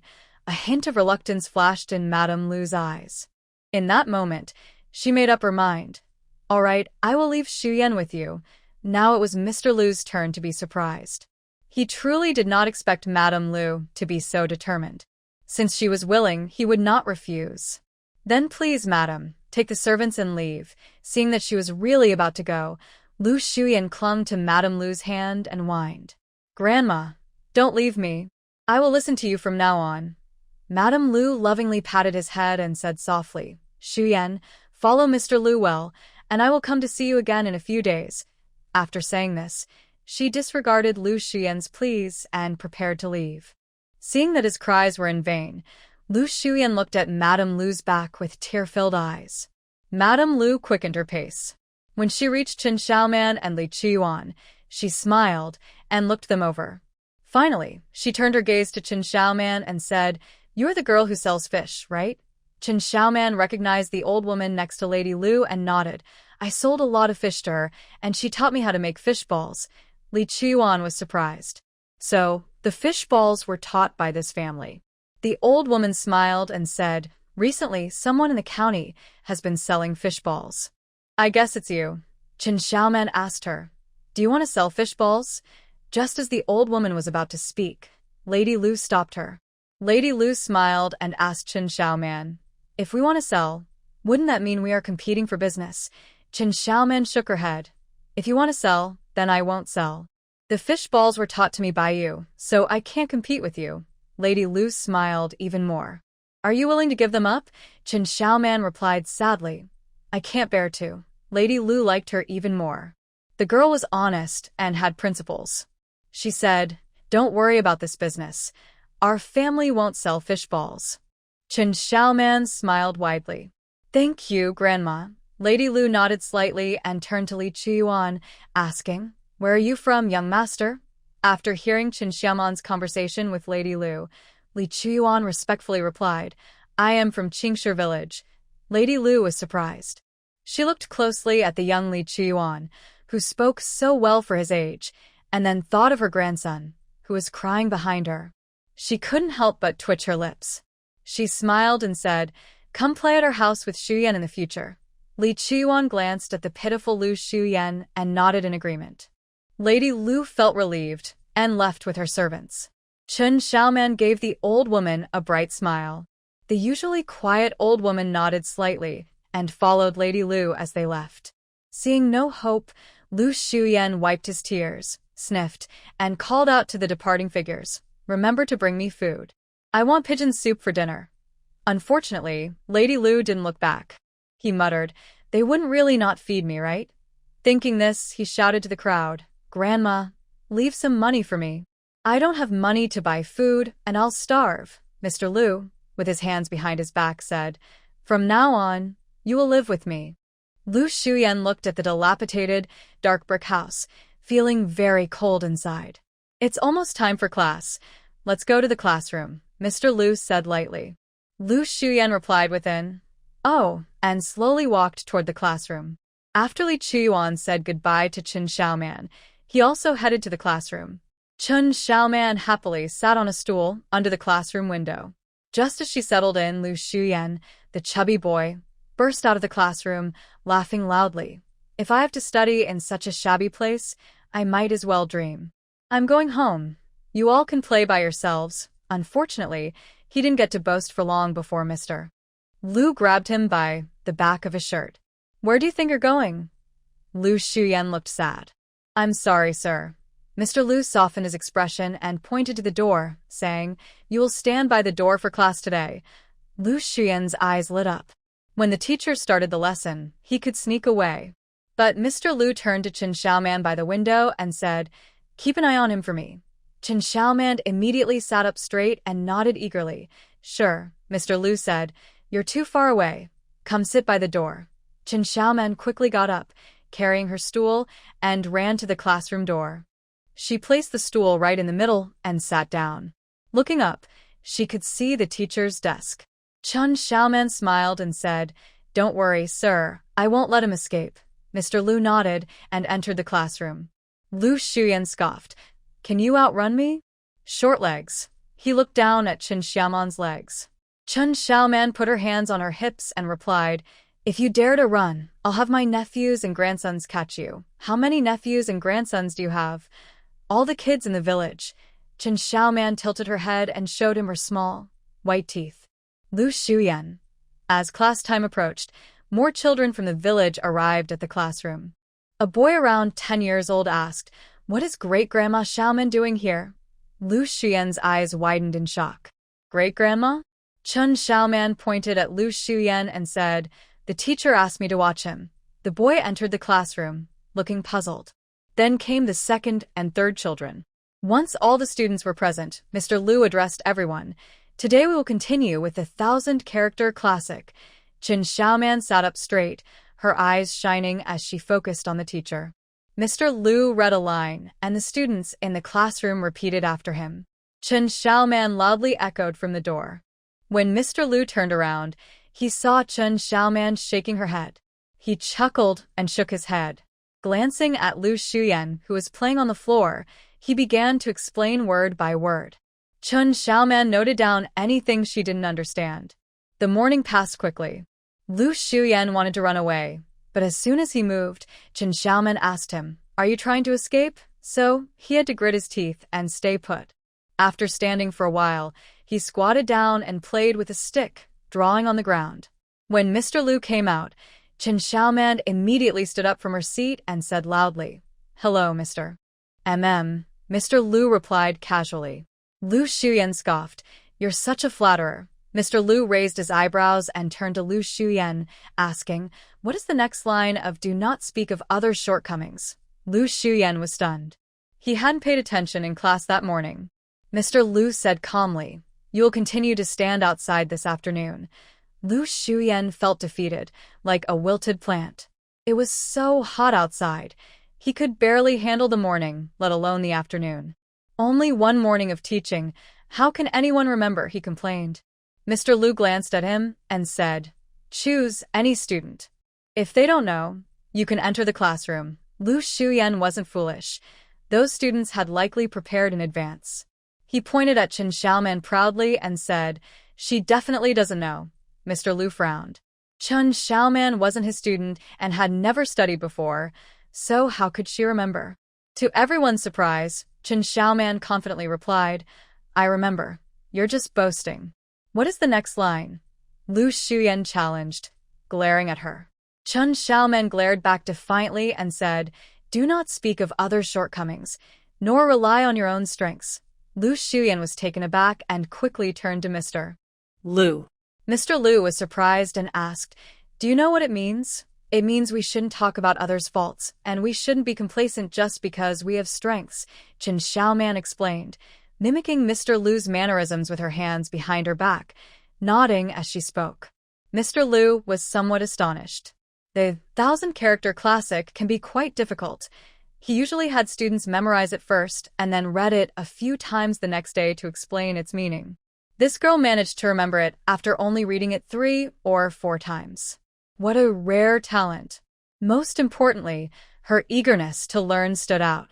Lu Shuyan must have been taught long ago but still hadn't remembered it, while Chen Xiaoman, sitting at the door all morning, not only memorized it but also understood its meaning. Unable to help himself, Mr. Liu asked her a few more questions, and she answered them all. Mr. Liu felt a pang of regret. Such a promising student, yet she was a girl. In the Great Yu dynasty, there were no precedents for women to hold official positions. With a heavy sigh, Mr. Liu looked at Chen Xiaoman with mixed feelings. Chen Xiaoman felt a bit uneasy. She carefully asked, Sir, did I remember incorrectly? Mr. Liu shook his head. Unfortunately, all of it is correct. Chen Xiaoman asked him in confusion, Isn't it good that it's correct? Good, very good. Mr. Liu sighed regretfully and paused, saying, You can sit in the classroom this afternoon. As soon as Chen Xiaoman heard this, she quickly waved her hands. No, my family can't afford the fees for 2 people. Education is so expensive. She couldn't be so thoughtless as to burden her family. Mr. Liu paused and said, Go home and talk to your family. I will only charge you half the fee. Chen Xiaoman still shook her head. I would be very happy just sitting outside the classroom. Mr. Liu sighed heavily again. If she were a boy, he would definitely talk to her family. But Xiaoman is a girl. Families in the village are reluctant to send even boys to school, let alone girls. Mr. Liu looked at Chen Xiaoman and then at Lu Shuyan, feeling even more regret for her. After thinking for a moment, he said, This afternoon, Lu Shuyan will be standing in the classroom as a punishment. You can watch over him. Chen Xiaoman happily replied, Don't worry, sir. I will keep a close eye on him. Lu Shuyan took several steps back, looking doubtful. Did you memorize it early? Didn't the teacher read it 3 times and you still didn't remember? Chen Xiaoman asked in disbelief. Lu Shuyan shouted in frustration, You're lying. Who can remember just by reading it 3 times? Can't you remember after just 1 read? Do you really need 3? Li Chuyuan, carrying a cloth bag, stepped out confidently and said. Lu Shuyan felt like his heart was hit hard. He looked at Li Chuyuan in disbelief. You. Can you really remember everything at a glance?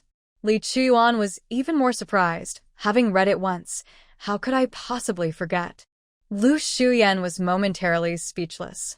Chen Xiaoman said enviously, Brother Chuyuan has such a good memory. I have such a poor memory. Lu Shuyan felt like crying inside.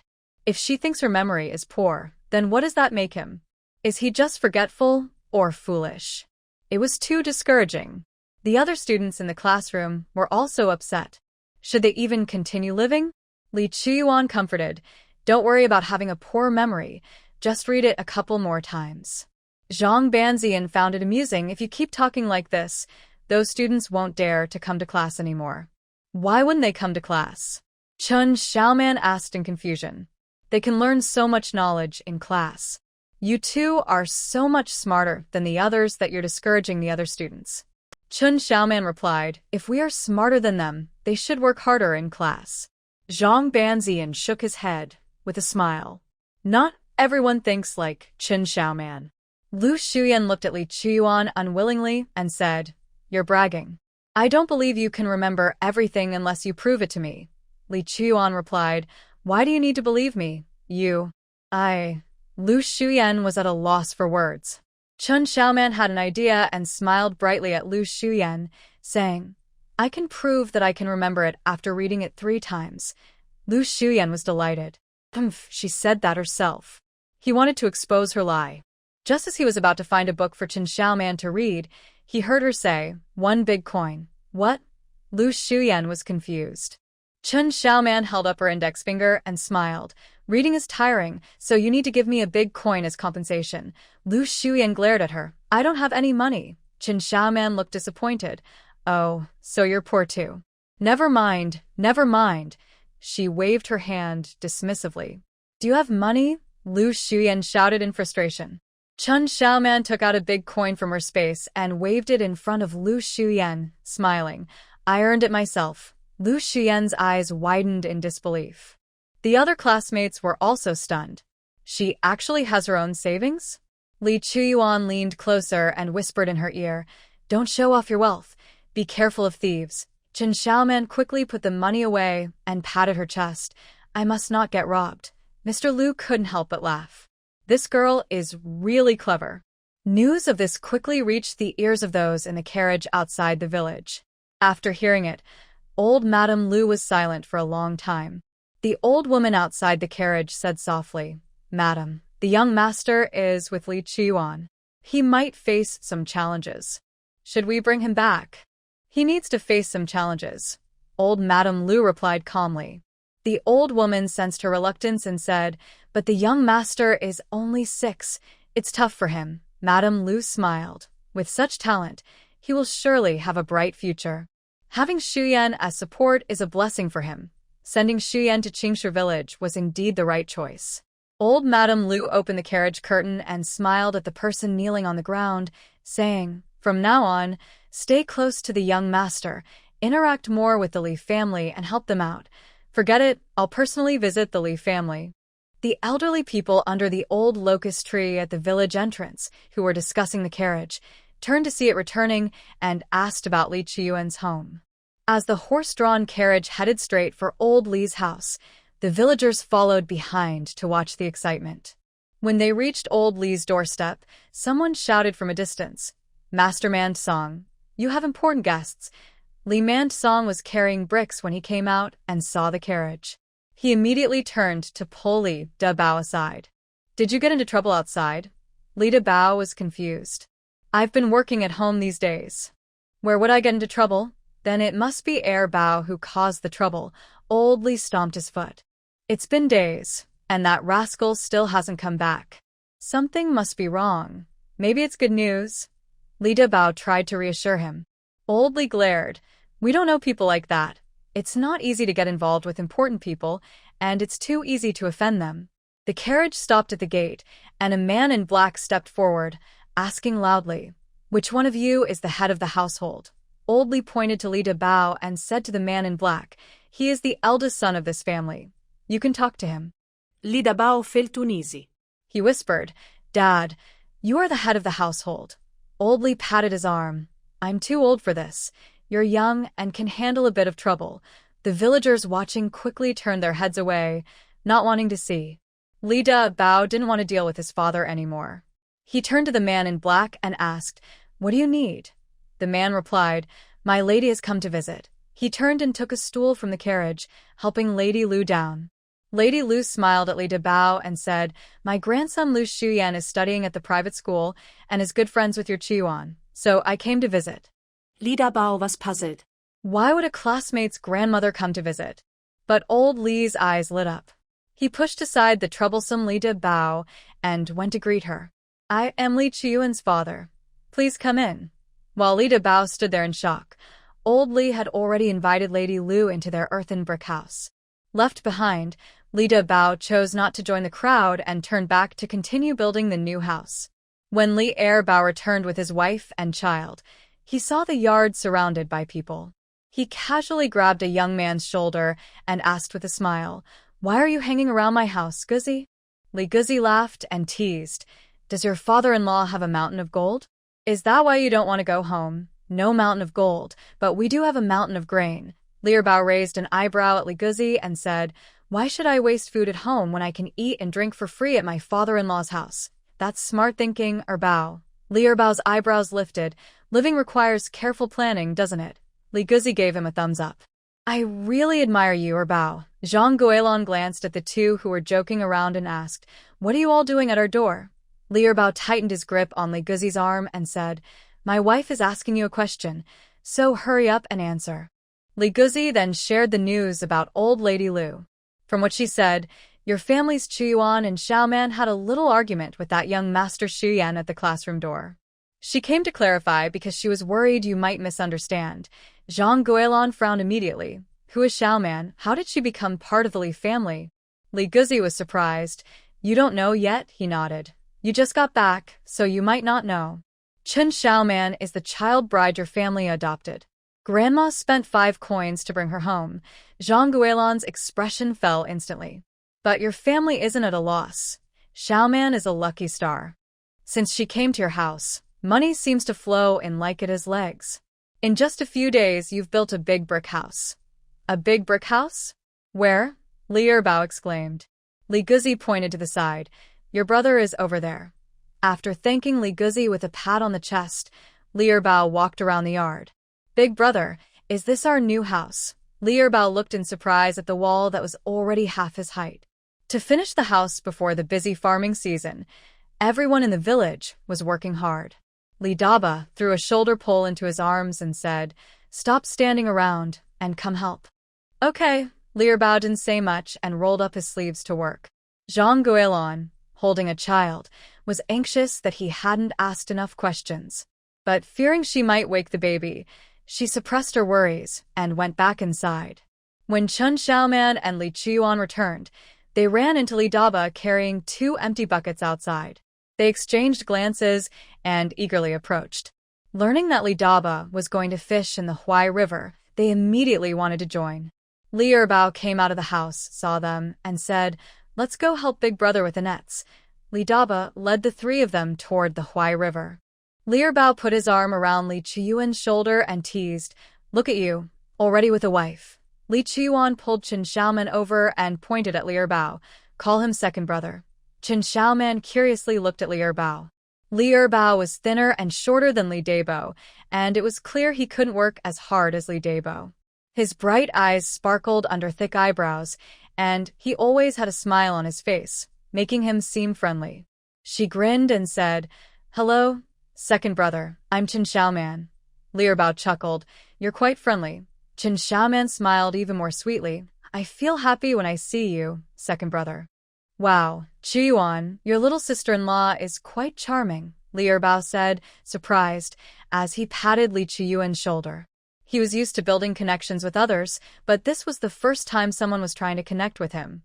"Since second brother has been called, shouldn't you give Xiaoman a welcome gift?" Li Chiyuan didn't care about Li Bao's suggestion and directly reached out to him. Li Bao was startled. "Your second brother is very poor. Where would I get a welcome gift? This is your first time meeting Xiaoman. You should act like an older brother." Li Chiyuan emphasized the word, brother. Chen Xiaoman pulled Li Chiyuan aside and whispered, "Don't ask for a welcome gift. Second brother would feel embarrassed if he can't give anything.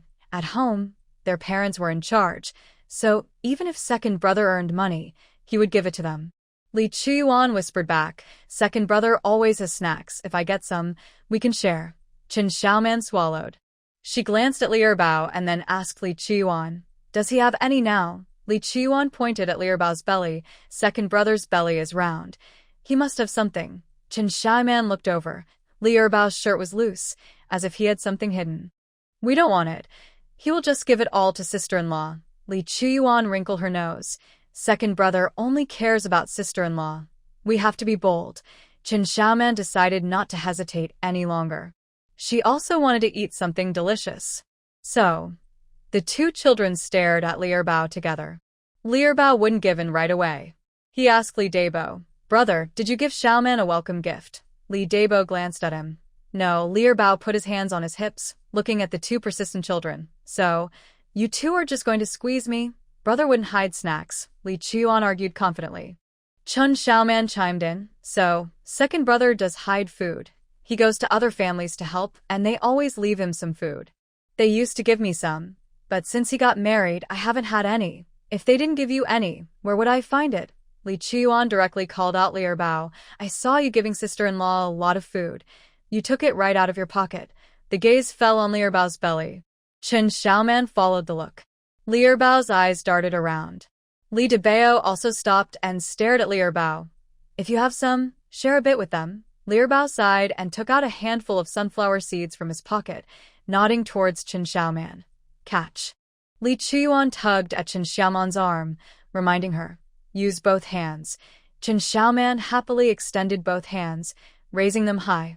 Li Erbao's mouth twitched, and he had to reach back into his pocket for a big handful, carefully placing it in Chen Xiaoman's palms. He quickly added, Eat slowly, don't choke. Chen Xiaoman nodded enthusiastically. Thank you, second brother. Just sharing a bit with you, we are family. Li Erbao smiled, then saw Li Chuyuan also extending both hands. Second brother, you haven't given me any yet. Li Erbao's mouth twitched in frustration. He had to grab another handful for Li Chuyuan. Li Chuyuan looked at the sunflower seeds in his hand, then at the amount in Xiaoman's hands, and said, I don't have as many as Xiaoman. That's all there is, not a single one left for my wife. Li Erbao replied irritably. Li Chuyuan sighed. All right, next time, share a bit more with me. Li Erbao's nose crinkled in annoyance. There won't be a next time. He didn't want to talk to Li Chuyuan anymore and walked ahead. Chen Xiaoman, holding the seeds, thought for a moment, took a few, and ran to give some to Li Debao, also sharing some with Li Erbao. Let's eat together. Li Erbao was touched. He pointed at Chen Xiaoman and looked at Li Chuyuan. Look at Xiaoman, then look at you. She doesn't know how many tasty snacks you have hidden, Li Chuyuan retorted. Li Erbao chuckled and rolled up his sleeves, ready to deal with Li Chuyuan. But Li Chuyuan pulled Chen Xiaoman to Li Debao's side and made a funny face at him. With his older brother there, he wasn't afraid of the second brother. Li Erbao could only clench his fists at Li Chuyuan. Li Chuyuan turned his head and split the sunflower seeds in half, giving some to Chen Xiaoman. Chen Xiaoman waved her hand. I have enough. You don't have many left. Let's share. Li Chuyuan pushed the seeds into Chen Xiaoman's hands. Li Erbao watched, snorting in disapproval. They hadn't even started, and he already knew how well Li Chuyuan treated his wife. Li Debao found it amusing.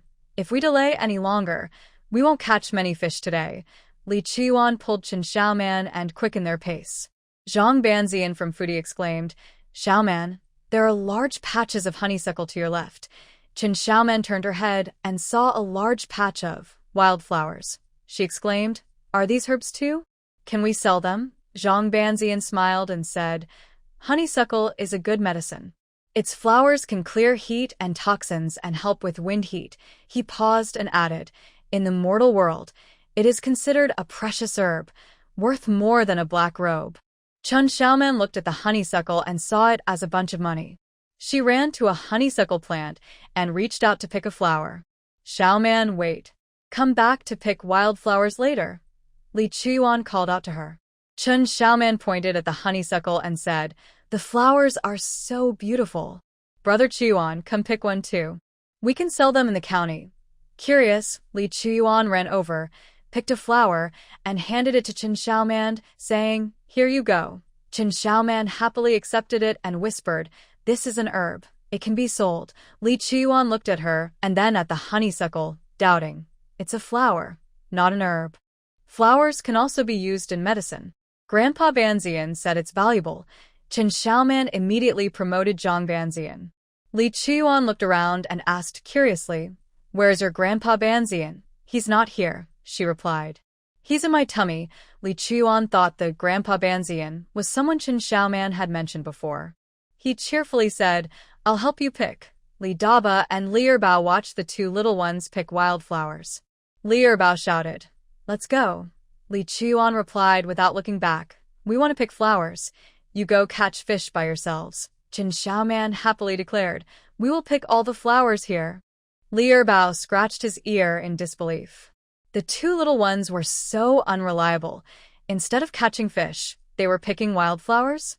"Should we carry them away?" Li Daba looked at the two busy picking flowers and said helplessly, "We can't waste time with them. We need to catch some fish for the villagers tomorrow." Li Erbao glanced at the two and said, "Without them causing trouble, we can work better." This resonated with Li Daba. He instructed the two, "You stay here picking flowers and we'll come back after catching fish." Chen Xiaoman agreed and ran over to take a bucket. When Li Erbao asked her, she replied matter-of-factly, "To hold the flowers." He was speechless. Picking wildflowers is treated like a big deal. Li Daba shook his head helplessly and called for Li Erbao to leave. When they returned, Chen Xiaoman and Li Chiyuan were still busy picking. Li Erbao curiously asked, "Aren't you tired?" "Now that you mention it, I think I am tired," Chen Xiaoman replied, kicking her feet. Li Chiyuan also felt tired. When he looked up, it was almost dark. He pulled Li Erbao over and pointed to another honeysuckle that still needed picking, saying, "Hurry up and help us pick this, Erbao." Li Erbao thought it would be fine to finish early and go home. Just then, he heard Li Chiyuan say, "Xiaoman, let's take a break over there." Li Erbao reached out to pinch Li Chiyuan's ear, gritting his teeth. "So, you just want us to work?" Li Chiyuan was not afraid at all. "I'll tell Dad you pinched my ear until I was silly." Li Erbao was very angry, but had to let go. After all, besides money, their father cared most about Chiyuan's cleverness. Li Erbao could only huff, Fine, you two go rest. I'll pick flowers with my brother." Li Chiyuan pointed to a nearby rock and said to Chen Xiaoman, "Let's sit on that rock." Chen Xiaoman leaned close to Li Chiyuan and asked, "Is Erbao really angry? Should we rest?" "Are you tired?" "My feet are tired." "Then let's rest." Li Chiyuan pulled the constantly looking back Chen Xiaoman to sit on a large rock, took out some sunflower seeds, shared some with her, and started munching while watching Erbao work. Chen Xiaoman smelled the delicious seeds and grabbed one to eat, crunching away. But she still felt a bit anxious. Would Erbao dislike her for being lazy? Li Erbao was indeed angry. He was grinding his teeth and turned to Li Debao, who was also picking flowers, saying, "Brother, did you see? We have to teach this little rascal a lesson." Li Debao worked quickly. "You can hit him. I won't stop you." Then he added, "But don't touch Xiaoman or your sister-in-law will be furious with me." Li Erbao's heart skipped a beat. "Doesn't your sister-in-law get annoyed with her?" That was before. Now your sister-in-law treats her like a daughter and talks about her all night. Li Debao glanced at Li Erbao. This brother might have some thoughts in his mind. While they were chatting, Li Chiyuan said, "Erbao, be more careful. You're ruining the flowers," Li Erbao exclaimed, tossing the damaged flower into the bucket. "Fine, I won't pick any more today." Chen Xiaoman nodded. "Then let's go home." Li Erbao felt frustrated, as if he had hit a pillow. "We haven't finished picking." "You don't want to?" Li Chiyuan looked regretfully at the remaining honeysuckle plants. Xiaoman said they could sell for money. The more they picked, the more money they could make. Chen Xiaoman pointed at the sunset and said, "It's time for dinner, and we haven't finished our homework yet." Li Chiyuan thought for a moment and replied, "Okay, let's come back tomorrow." The two agreed immediately. Chen Xiaoman slid down the stone with her small hands and then glanced at the bucket, filled with honeysuckle. It was already half full. She reached out to lift it, but a large hand stopped her. Li Daba picked up the bucket and smiled. "Let's go home." Chen Xiaoman then hopped over to the bucket with fish, which was more than half full of various sizes of fish. She pointed at the bucket and asked Li Daba, "Big brother, why didn't you catch more to fill the bucket?" "I caught 3 nets, and this is a good amount." The water in the Huai River is fast. It gets dangerous when it gets dark, Li Daba explained. Li Erbao added, "Second brother is famous for his fishing skills in our village. If it were someone else, they wouldn't catch even half as much in 10 nets. Qin Xiaoman exclaimed. Is fishing that hard? If it were easy, everyone would be fishing for food, Li Erbao said, shaking his hands as he walked over to Li Daba. Take Xiaoman with you tomorrow. She can catch a lot of fish. Li Chuan followed behind Li Daba. She's so small. Can she really fish? Li Erbao looked at Qin Xiaoman doubtfully. Xiaoman is even better than Big Brother, Li Chuan said proudly, placing his hands behind his back and lifting his chin. Qin Xiaoman humbly waved her hand. It's not that great. I'm just lucky and often find fish. Li Erbao asked. Where do you find them? By the Huai River. Urge, haven't you ever found any? Qin Xiaoman replied. Li Erbao was speechless. Where could he find such good luck? Li Chuan said. Urge has never found any fish. Qin Xiaoman gasped. Urge, you have such bad luck. Li Erbao protested. You have good luck. She doesn't just have luck. She has blessings. Just a few days ago, she found over 1,000 pounds of fish by the Huai River. Li Daba laughed. Li Erbao looked at Qin Xiaoman in disbelief. Finding 1,000 pounds of fish. Was he crazy, or were his brothers crazy? Li Chuan didn't care about his thoughts and urged Li Daba and Qin Xiaoman to hurry home. Once home, he pulled Qin Xiaoman into the room to do homework. If they delayed any longer, they wouldn't finish before it got dark. His father was reluctant to give him oil for the lamp. Li Daba placed the 2 buckets in the kitchen. Yang Hualian glanced at the bucket of fish and then turned her attention to the bucket of flowers. Why did you pick so many wildflowers? Li Daba smiled and said, Xiaoman wants it. Yang Hualian guessed, wildflowers are pretty. I'll make Xiaoman a flower crown later. Li Erbao placed the bucket in the corner of the kitchen. After dinner, when everyone in the village had gone home, Li Erbao took out a large bundle of money wrapped in cloth and handed it to Zhou Dei. I set up 7 cooking stations these days and earned 209 coins. Mom, can you give me some? Qin Xiaoman looked in surprise at the big bundle of money. So setting up cooking stations makes this much money. Her brother is amazing. Zhang Banzian said, Your black robe earns more than this. Qin Xiaoman started chatting with Zhang Banzian. Did Grandpa Banzian also make money selling medicine? Selling herbs isn't very profitable. I refine them into pills and sell those instead. Are pills very valuable? Zhang Banzian replied. Pills come in 9 grades. The higher the grade, the more expensive they are. Of course, the price varies by effectiveness. If someone urgently needs a specific pill, you can charge more. Even the most basic longevity pill can be exchanged for thousands of silver. Qin Xiaoman gasped, How much is thousands of silver? 1 tael of silver can be exchanged for 100 coins. Qin Xiaoman counted on her fingers for a while but couldn't figure it out.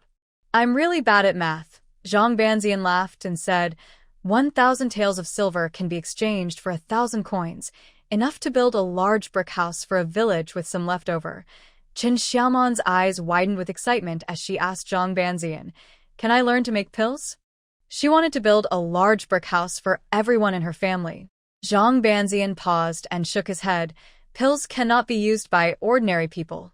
If they were given to ordinary people, it would completely change the rules of the world, and they might be erased from existence. Worried that Qin Xiaoman would be disappointed, Zhang Banzian quickly encouraged her. You can study medicine well. In the future, you can earn money by treating people. Qin Xiaoman blinked, resolving again to learn medicine quickly. If she mastered medicine, she could help others and earn money to do many things. She felt she was quite diligent and should be able to learn quickly. The family was happy about the new income for a while before they went to wash up.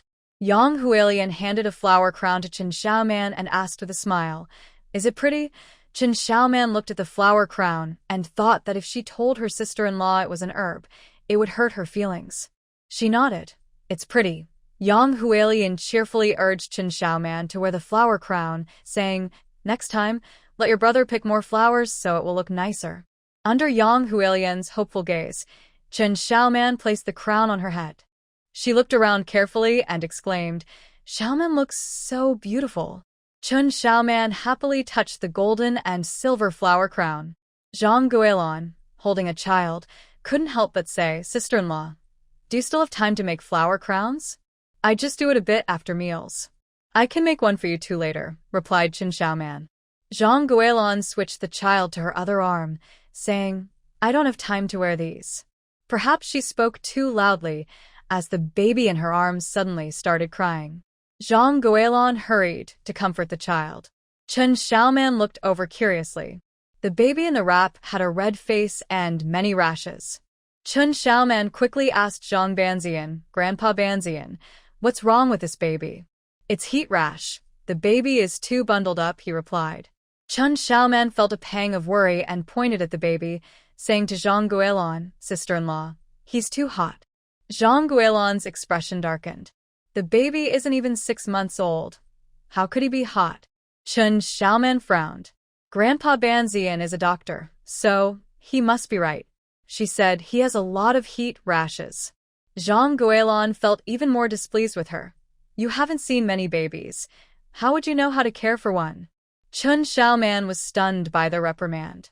Zhou Dia, sitting next to Chen Xiaoman, hugged her and said, "Newborns can't be exposed to the cold. They need to be bundled up more." Chen Xiaoman looked at her mother with a hurt expression. "Grandpa Banzian, why don't they believe me?" Grandpa Banzian felt sorry for the little girl. After thinking for a moment, he said, "They have always raised children this way. They think what you say is just common sense. But the baby is really uncomfortable. Look how sad he is crying." Chen Xiaoman glanced back at the crying baby. Grandpa Banzian sighed. "Your sister-in-law doesn't believe you, so it won't help to say anything." The baby cried louder, and no matter how Zhang Guilin tried to soothe him, he wouldn't stop. She quickly said goodbye to Zhou Dia and old Li and rushed out of the house. Li Erbao didn't linger either and hurried after her. Back inside, when Li Erbao tried to take over, Zhang Guilin swatted his hand away. "Mom and Dad paid for Chen Xiaoman. Why didn't you say anything earlier?" Li Erbao gave a helpless smile. "The money has already been given. Can we get it back? If we return the baby, won't the money come back?" Yang Huilian was very angry. "Let's talk about this later. I want to hold my son first. Look how long he has been crying." The baby's cries made Zhang Guilin's heart ache. 5 guan of money, just like that. What kind of family are we to spend like this? My brother said she helped the family earn a lot since she came, and our brick house is almost built. Zhang Guilin didn't believe a word of it. "Do you really think that money was earned by her? If we hadn't spent that 5 guan on her, we could have built another room in our brick house."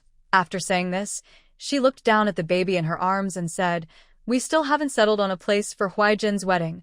Li Erbao smiled and hugged her and the child, saying, "Huaijin is only 4 months old. By the time he gets married, we will have saved up a good amount." "Saved up a good amount? I have no problem supporting Qiyuan's education, but why do we also have to pay for Chen Xiaoman's schooling?" Talking about this made Zhang Guilin very angry. She pushed Li Erbao away. "You never studied, so why should we pay for her education? What can a girl do with an education?" Li Erbao also had concerns about this. He didn't understand what their parents were thinking. They spent a lot of money to bring Chen Xiaoman home, and now they were paying for her education too. The costs of schooling are high. There are tuition fees, books, and they need to buy paper and pens. His brother is a skilled farmer, and the crops he tends yield better than others by a good margin.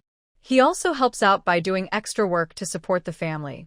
During Qiyuan's year of schooling, they hardly saved any money. Now adding Chen Xiaoman, their family simply couldn't afford it. Li Erbao said, "I will talk to our parents about this." Just then, the door was pushed open. Zhou Dai walked in with a stern face and asked, "What are you talking about?" Seeing Zhou Dai's expression, Li Erbao thought, "This is not good. They shouldn't discuss things when their mother is angry." He forced a smile and said, "Huaijin is upset. Let's talk about this later, Mom." But Zhang Guilin spoke up directly, "If Erbao won't say it, I will.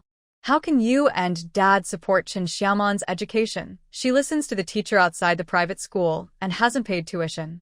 She practices writing with sticks on the ground without using paper and pens. If you want to learn, you can do that too." Zhang Guilin and Li Erbao were momentarily speechless. They had just returned today and heard that Xiaoman and Qiyuan had gone to school, not knowing the real situation. Suddenly, both of them felt very embarrassed. But Zhou Dai didn't leave. Instead, she continued, I spent 5 guan to bring Xiaoman here, but she has helped earn back even more. The black robe was exchanged by Xiaoman for the corn cakes she didn't eat, which she then sold at the pharmacy. That's how we learned it was a medicinal herb. She also taught me how to weave colorful fabric from discarded cotton threads and sell it for a good price. She helped our family earn nearly 7 coins, so we owe her almost 2 coins. Li Erbao and Zhang Guilin were stunned. How did it end up that their family owed Qin Xiaoman? Mom, is what you said true? How does she know about the black robe and weaving? Li Erbao quickly asked.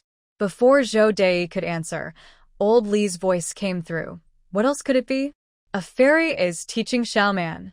Our Xiaoman is the family's lucky star. People in the village try hard to please her just to hear a kind word from her, and you two are complaining about her. Li Erbao's eyes widened. No way. The villagers are willing to pay 5 coins for Qin Xiaoman. Aren't you friends with a bunch of people? Go ask them. Old Li glared at Li Erbao in frustration. Li Erbao could only smile.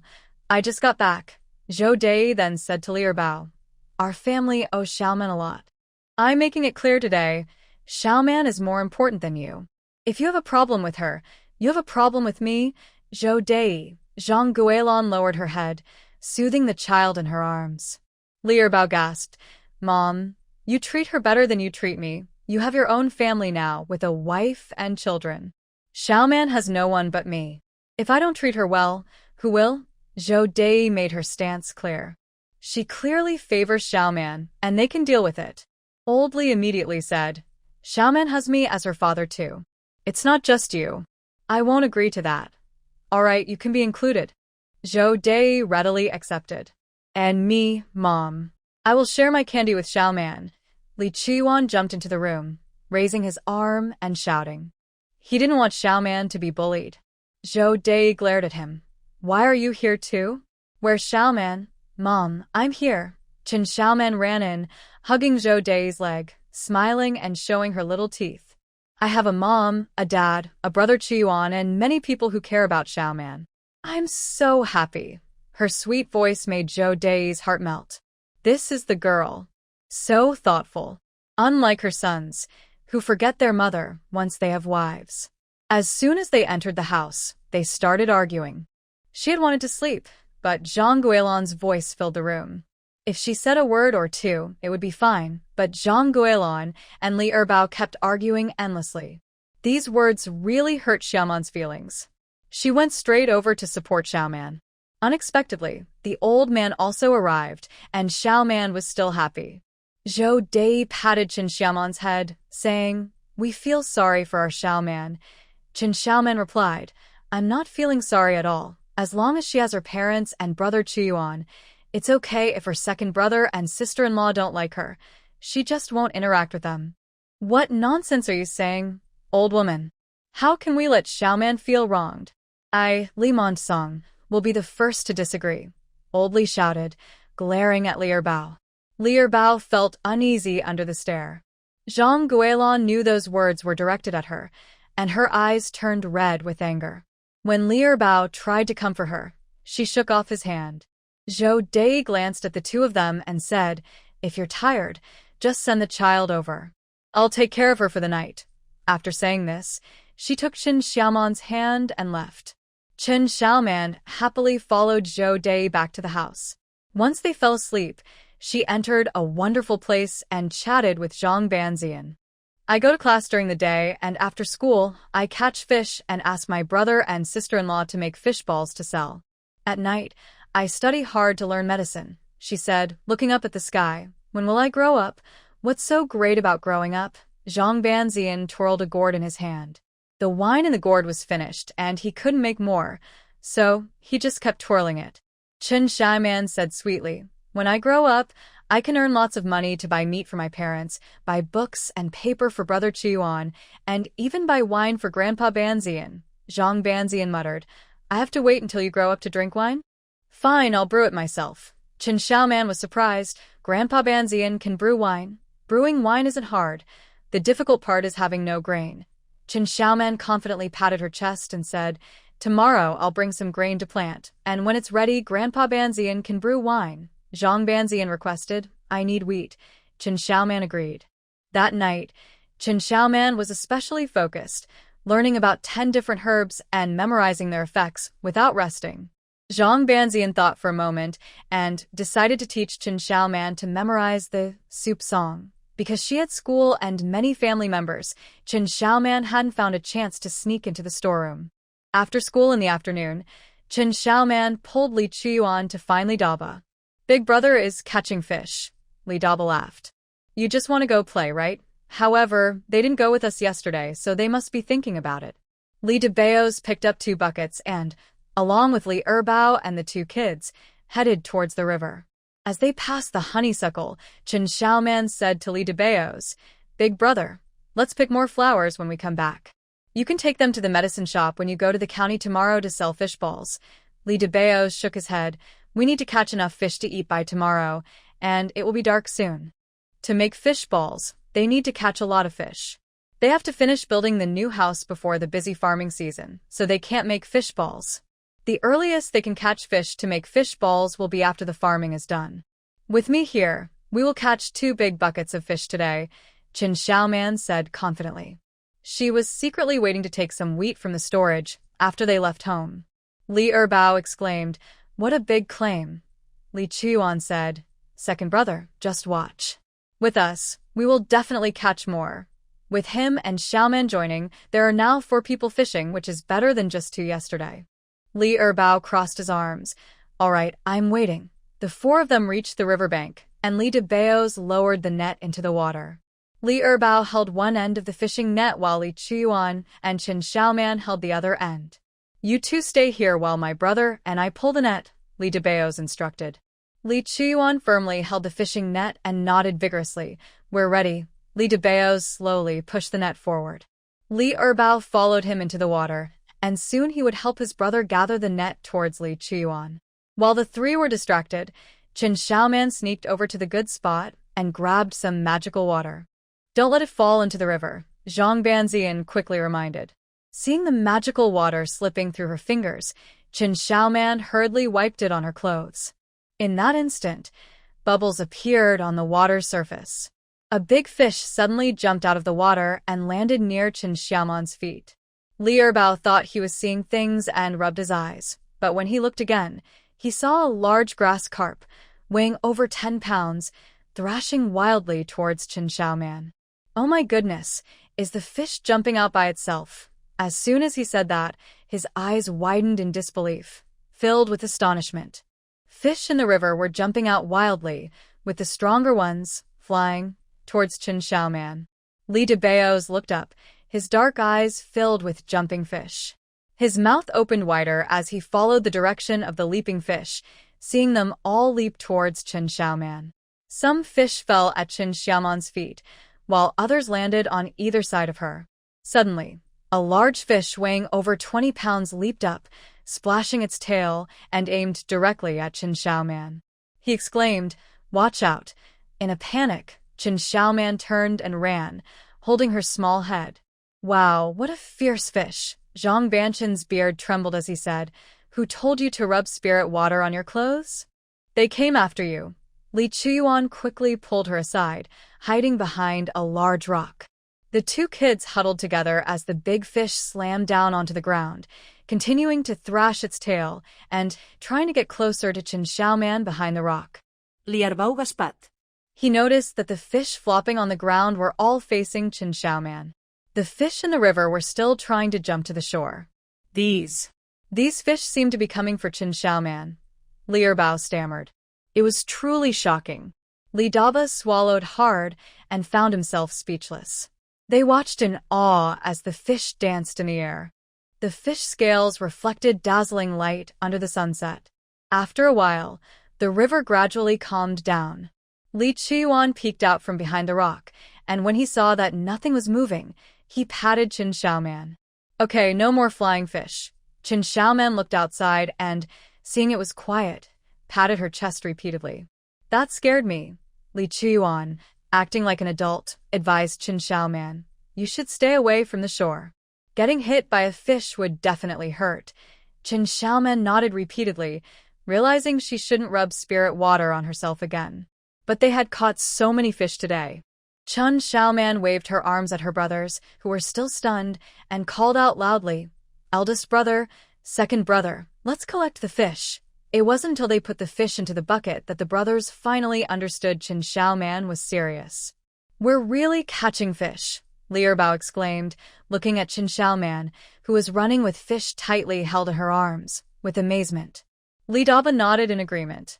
In his 18 years, he had never seen anything so spectacular. The fish filled 2 large buckets, with some left over. Li Daba decided to put the remaining fish in a net. Turning around, he called out to Chun Xiaoman, "Why did all the fish come to you?" Chun Xiaoman confidently replied, "I don't know." She wouldn't foolishly admit to having spirit water. Zhang Banzian repeatedly confirmed, "That's right, they definitely won't expect this." Could it be that what Dad said is true? Li Debao's was uncertain. He used to doubt it, but today, seeing the fish fly, he was genuinely shocked. Could it be that the fish were afraid of Xiaoman being hungry and flew out to let her eat? The more he thought about it, the more he felt that was likely the case. He immediately said, "What happened today must not be told to anyone outside the family, understand?" Chun Xiaoman nodded repeatedly. Yes, it must not be shared." Li Erbao and Li Qiuan also agreed. Especially Li Erbao, who was so shocked that he walked unevenly. Once the 2 older brothers walked a bit further away, Li Qiuan pulled Chun Xiaoman and whispered, "Did you catch fish the same way when you made fish balls a few days ago?" Chun Xiaoman shook her head. "Not this many. Before, she would just rub a little spirit water on a big rock, and some fish would jump out. Once the spirit water dried, no more fish would jump." Li Chuyuan pundarat. "How strange. Why is today different?" He looked at Chun Xiaoman again. "Why do all the fish jump towards you?" His gaze fell on Chun Xiaoman's skirt. "It looks like your skirt got wet from the splashing fish." Chun Xiaoman's hair twirled a bit. She exclaimed, "The fish are so strong." Seeing her exaggerated reaction, Zhang Banzian could hardly watch. Fortunately, Li Qiuan didn't notice and continued to pull her to chase after their older brothers. As they passed the honeysuckle, Li Debao's, with a basket full of fish, thought about coming back to pick some tomorrow, but Chun Xiaoman insisted on picking them now. She gave a reason. "You can take them to sell when you sell fish balls tomorrow." Well, that meant he had to make fish balls tonight.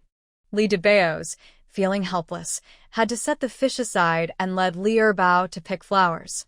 Chun Xiaoman felt she was a diligent person and couldn't just sit and play, so she joined them in the flower bushes.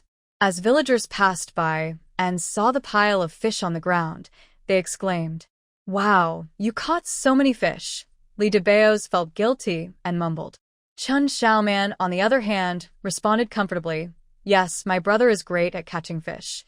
Zhuzi, do you want to trade fish?" "Sure, bring some grain to exchange." "Sorghum?" "That's fine, we'll take any grain." "Not a loss, we're all from the same village. It's nice to let you try something fresh." "I can't wait. You can take the grain to my house, and my parents will help you with the exchange. We'll go back after picking flowers. You can come by later." Li Erbao looked in disbelief at Chun Xiaoman, who was chatting happily with the villagers. He lowered his voice and asked Li Debao, "Brother, don't you think she's doing better than me?" Li Debao shook his head and replied seriously, "You're far behind her. How did she get to know everyone in just a few days?" Li Erbao sighed. Their village, Qingshi, had nearly 100 households, totaling a few hundred people. Soon, he noticed something odd. Whenever someone approached, Chun Xiaoman would lean towards Li Qiuan, who would whisper something. He finally understood. It turned out that this little rascal, Qiuan, was giving her tips. Li Debao took off his coat, wrapped up a large bundle of honeysuckle, and then took the 3 younger ones home. From a distance, he saw the yard was crowded with people. Someone shouted, "They're back." Chun Xiaoman and Li Qiuan exchanged a glance and happily ran over. Old Li had already set up the baskets and scales, calling Debao and Erbao to help. As they placed the fish on the ground, the villagers gasped in amazement. That's a lot of fish. Since they were trading fish with the villagers, they couldn't charge too much. Old Li set the price, 1 pound of fish for 2 liters of coarse grain. The Li family only had 1 scale, which was a hassle, so using a scoop was the fastest way to measure the grain. Villagers approached with their grain, and Old Li used the scoop to fill his basket. After counting the liters, He would pick a fish of similar size for them. If there was too much difference, the villagers would discuss and split a fish between two families.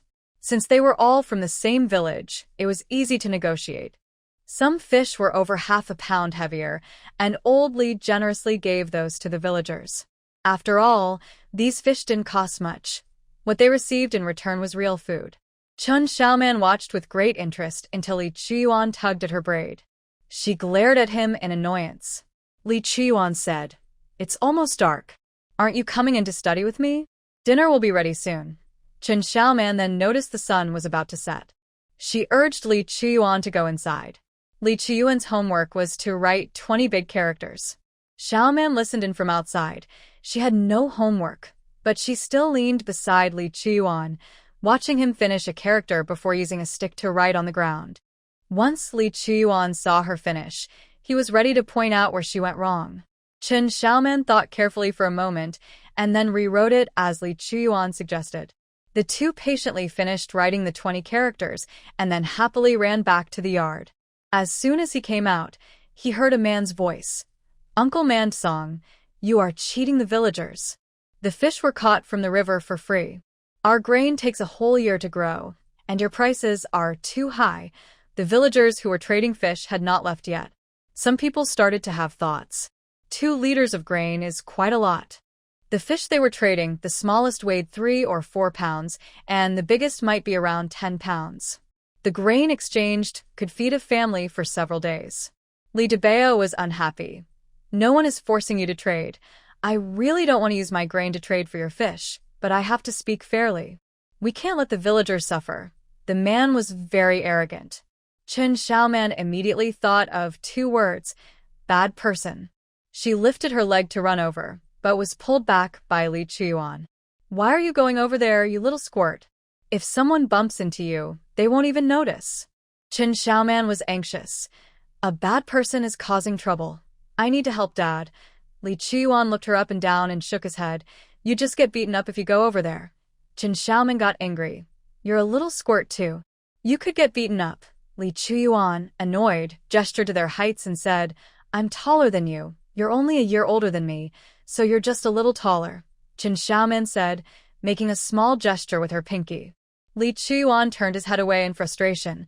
"I'm not going to deal with you." With that, he turned and ran toward the kitchen. Chen Xiaoman thought for a moment and realized she couldn't just go over there. She ran back inside, grabbed a hoe, and rushed out. When she looked up, she saw Zhou Dia holding a fire tong, confidently pushing into the crowd with Li Qiyuan. She felt happy and bent down to squeeze through the legs of the crowd. When she got to the front, she saw a man with triangular eyes and a horse-like face standing in front of the fish basket. Li Erbao glared at him. "What do you want?" The horse-faced man wiped a large black mole hidden in his left eyebrow and said, "Of course, I'm giving it to everyone to eat." "Wow, you have no shame," a childish voice rang out from the crowd. This comment struck a chord with the Li family. Old Li immediately smiled. "Xiaoman speaks so nicely." The horse-faced man, looking angry, scanned the crowd and saw a little girl holding a hoe glaring at him. He exclaimed, "Oh, is this your family's lucky star? She looks quite good." He stepped closer to Xiaoman, reaching out to grab the hoe with one hand. Chen Xiaoman was not willing to let him take it and quickly stepped on the hoe. She was lifted up by the man with the horse face, along with the hoe. The Li family's hearts raced with fear. Li Debaos rushed over and grabbed the man's wrist, while Zhou Dia quickly took back the hoe and held Xiaoman tightly. Gently stroking Chen Xiaoman, she said, "It's okay, Xiaoman, don't be scared." For some reason, Chen Xiaoman felt wronged. She buried her face in Zhou Dia's arms and complained, "Mom, that bad man bullied me." Zhou Dia felt heartbroken. She pointed at the man with the horse face and said, "He came to our home to bully us. Debaos, bring him here." Before Li Debaos could act, the man shouted arrogantly, "You want to fight? Think carefully." The villagers immediately started to advise. "Debaos, forget it, don't provoke Li Goe. His uncle works at the county office and handles tax collection. If you hit him, you'll have to pay much more in taxes. Xiaoman is fine. Just endure it for now. Li Gui faced Li Debeos with his nostrils flared. Did you hear that? If you dare to act, I'll double your family's taxes. At this, the villagers gasped in shock. Every year, after paying taxes, there was barely enough food left for the family. If the taxes doubled, wouldn't the whole family starve? The amount of tax is set by the government, Li Qiyuan said angrily. Li Gui shamelessly nodded. Yes, yes, how much we collect is set by the government. My uncle says you don't pay enough. What can you do about it? We measure it correctly before submitting. How could it not be enough? Li Qiyuan retorted. Chen Xiaoman agreed with Li Qiyuan, so she wasn't scared at all. Li Gui laughed a couple of times. We measure taxes using a scoop. Whether the grain is level or piled high, it's still one scoop. Can they be the same? Li Qiyuan's face was filled with disbelief. Can they really do that? The villagers looked at the Li family with mixed feelings. Some were sympathetic, some were just watching the show, and some were secretly pleased. After all, Li Gui had just said they should share the fish with everyone without collecting food. No one in the village dared to offend Li Gui. If the Li family didn't want to pay more taxes, they would have to return the food. Today, they would get to eat fish for free. The Li family gritted their teeth in anger, glaring at Li Gui. But Li Gui became even more pleased. Not satisfied? Who told your uncle not to work at the county office? We're all from the same village. What's wrong with sharing your fish? Those with ulterior motives felt even more excited. They could also benefit and get back the grain they had just exchanged. They immediately started to support Li Gui. You all got these fish from the Huai River without spending any money, so you can share them with everyone. Don't let this small matter make you pay more taxes. Li Gui has good intentions. Chen Xiaoman clenched her fists in anger. Is stealing from her family considered being a good person? Zhang Banzian said calmly. If Li Gui helps them gain something, they see him as a good person. What if Li Gui takes their things? Then Li Gui would be a complete villain. Zhang Banzian replied coldly. Chen Xiaoman felt upset. Don't they know right from wrong? When you can't even get enough to eat, who cares about right and wrong? Zhang Banzian had been with Chen Xiaoman for nearly 3 years and understood the situation in the nearby village as well. Every household worked hard all year just to avoid hunger. Getting a fish for free is a big deal. Families like the old Li family, who can afford to send their children to school and save money, are rare. Li Debeo's face looked very grim. Li Erbao was also extremely angry. If it weren't for Li Gui's uncle, they would have beaten Li Gui up long ago. Now they were being bullied and had to endure it, which was very frustrating. Chen Xiaoman glared at the onlookers. We are all from the same village. Why don't you share some grain with us? The few people who were causing trouble fell silent. Li Gui sneered. How can fish compare to grain? You can just catch fish anytime, Chen Xiaoman replied brightly. Grain grows in the fields. Everyone was taken aback. It seemed quite reasonable. The old Li family nodded in agreement. That makes sense. Li Gui was momentarily speechless, but quickly said, growing grain is hard work. You need seeds, fertilizer, and to tend to the fields all year. If you think catching fish is easy, then go do it yourself. The Huai River runs right by the village. Chen Xiaoman glared at Li Gui in anger. Li Qiyuan nodded, puffing out his cheeks. Xiaoman was absolutely right. The old Li family was overjoyed. Li Erbao crossed his arms and raised an eyebrow at Li Gui. I'm also waiting to eat the fish you catch. Li Gui huffed in annoyance. Pointing at the fish in the bucket, he said, Doesn't your family have plenty of fish? Why do you need me to catch more? Who would complain about having too much fish? Right, everyone, Li Erbao looked at the crowd. Immediately, a young man who was friendly with him shouted, Only a fool would complain about too much fish. I want as many as you can give. We all know Li Gui is good. He doesn't work in the fields but catches fish to feed the villagers. Seeing this, others joined in the cheer. Li Gui had bullied the villagers a lot, relying on his uncle's influence. In the past, everyone was afraid to offend him, but now with the old Li family leading the way, they are venting their frustrations. Li Gui, no matter how angry he gets, can only hold a grudge against the old Li family. How could he possibly hold a grudge against everyone? Those who wanted to take advantage changed their attitude. Who wouldn't want to catch an extra fish? Li Gui's face turned red, then pale, then green. He intended to ask for fish, but how did it turn into him having to catch fish for everyone in the village? While he was thinking of a way to escape, he heard Li Chiyuan ask him in a sweet voice, "When are you going to give fish to everyone? When did I say I would catch fish?" Li Gui glared fiercely at Li Chiyuan. There are 98 households in the village. If each family gets one fish, that's 98 fish. He isn't Li Daba, so how could he possibly catch 98 fish? Chun Xiaoman exclaimed, "Oh," and looked at him with innocent eyes. "So you wanted to take advantage of others?" Being so bluntly exposed by Chen Xiaoman made it hard for even Li Gui, with his thick skin, to handle. His face turned hot. "What's wrong with eating one of your fish?" Chen Xiaoman gasped, "You can be so shameless and still speak so loudly?" Ha ha ha. The villagers laughed at her remark. Li Gui's face turned a deep shade of red. He gritted his teeth and glared at Old Li. "You'll be begging me soon?" Old Li's expression darkened. Li Daba and Li Erbao were also very angry. Old Li stood up and tapped his pipe on the ground to shake off the ash. "Are you trying to bully our family on purpose?"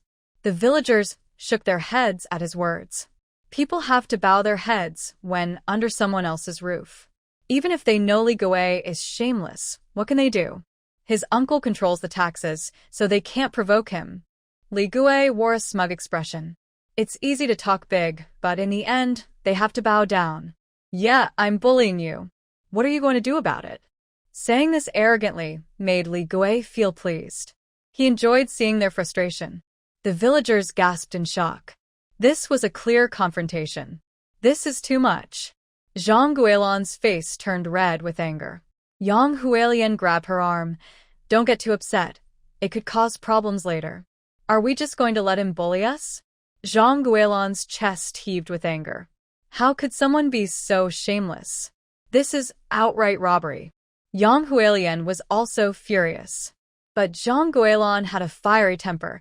If she didn't hold her back, Zhang Guilan might actually confront Li Gui. What if she got hurt? She sighed and advised, "There's nothing we can do. Our family can't afford to pay double the taxes." Zhang Guilan stomped her foot in anger and turned her face away. Li Chiyuan's small body tensed up. It was so unfair. Too unfair. Chun Xiaoman glared angrily at the shameless Li Gui. She wanted to bite this bad person. Is there really no way? Li Gui let go of Li Daba's hand and gently patted his face, saying, "Quickly bring me 2 big fish." The villagers gasped in shock. He was hitting Li Daba. When had Li Daba ever been treated this way? Yang Hualian was furious. Unable to hold back any longer, she rolled up her sleeves and charged at Li Gui, shouting, "I'll fight you." Zhang Guilan was thrilled. Holding her child, she followed Yang Hualian forward. But before they could run 2 steps, Zhou Daya called out to them. "When did our family need a woman to back us up?" "Everyone, stop." Yang Hualian's eyes turned red with anger as she looked at Zhou Daya, feeling wronged. "Mom, come here," Zhou Daya commanded sternly. Yang Hualian's nose felt sore and swollen. Reluctantly, she glanced at the bullied Li Daba and walked over to Zhou Daya. Chun Xiaoman reached out her small hand, struggling to touch Yang Hualian's face. "Big sister, don't cry." It was fine if no one comforted her, but when Xiaoman did, Yang Hualian's tears started flowing. She held Xiaoman's hand tightly against her eyes, trying to hide them from others. Feeling the wetness in her palm, Xiaoman's heart ached. Zhou Daya turned to Zhang Guilan, saying, "Second daughter-in-law, come here." Zhang Guilan reluctantly walked over, glancing back 3 times. Li Gui was even more excited. Look at this family's pitiful state. What else could they do? If they wanted to eat, they had to keep their heads down. Thud. A dull sound came from above his head, followed by a sharp pain. Before he could turn around, he received a hard kick to his waist. He stumbled and fell to the ground. Li Gui held his waist in disbelief and looked at the old man, Li, who had attacked him. "You dare hit me? Do I need your permission to hit you?" Old Li said, stepping on Li Gui's chest and pushing him down hard.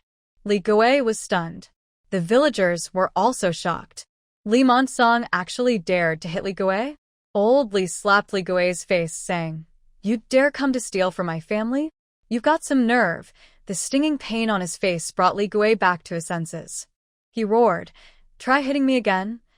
Old Li was really something. He gave him a big slap that made one side of his face swell up quickly. "Is this enough?" Smack. "Are you bullying my Xiao man?" Smack. "Are you coming to bully my family?" Smack. "Today I'm going to teach you a lesson." Besides the sound of slaps, all that could be heard was old Li's angry shouting. The villagers fell completely silent. Wow, that must hurt a lot. Li Gui's cheeks felt numb from the pain. He pushed Old Li away and awkwardly got up. He glared at Old Li. "You dare hit me? Just wait for the taxes to double." The villagers felt their hearts stop. Double? 1 year's harvest might not even cover the taxes. This would starve people. How could Li Mondsong, at his age, still act like this and resort to violence? This would leave a whole family hungry. Yang Hualian and Zhang Guilin swallowed hard. They never expected their father-in-law would resort to violence. Old Li snorted. "If I pay the taxes, my family will have to move into your house to eat." "What? Can you really do that?" Li Gui's eyes widened in shock, almost popping out. "Why should we eat at my house? If the taxes are too high and we have no food, what else can we do? We can't just starve." Old Li said it as if it were obvious. Chen Xiaoman happily rolled into Zhou Dai's arms. "Wow. Li Gui can't bully anyone anymore." Zhang Banzi sighed. "Your dad is clever to think of this." Chen Xiaoman proudly said, "That's my dad." The other members of the old Li family suddenly felt a huge weight lifted off their shoulders. Li Daba and his brother rolled up their sleeves and rushed over to grab Li Gui and start hitting him.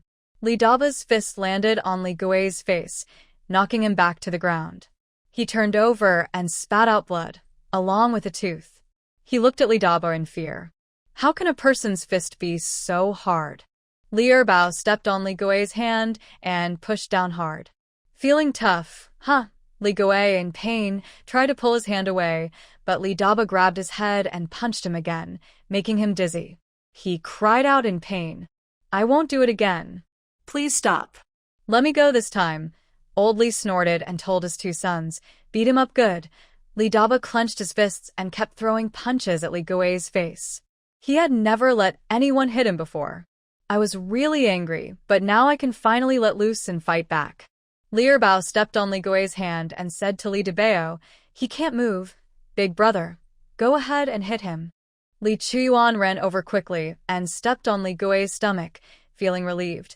This is what you get for bullying others. Yang Hualian felt very happy inside. She was just so angry, and now her hands itched to act. Zhou Dai turned to Yang Hualian and said, "If you don't join in now, when will you?" Yang Hualian's eyes lit up. She rushed over, swinging her arms, and scratched Li Gui's face. "That's for hitting Debao."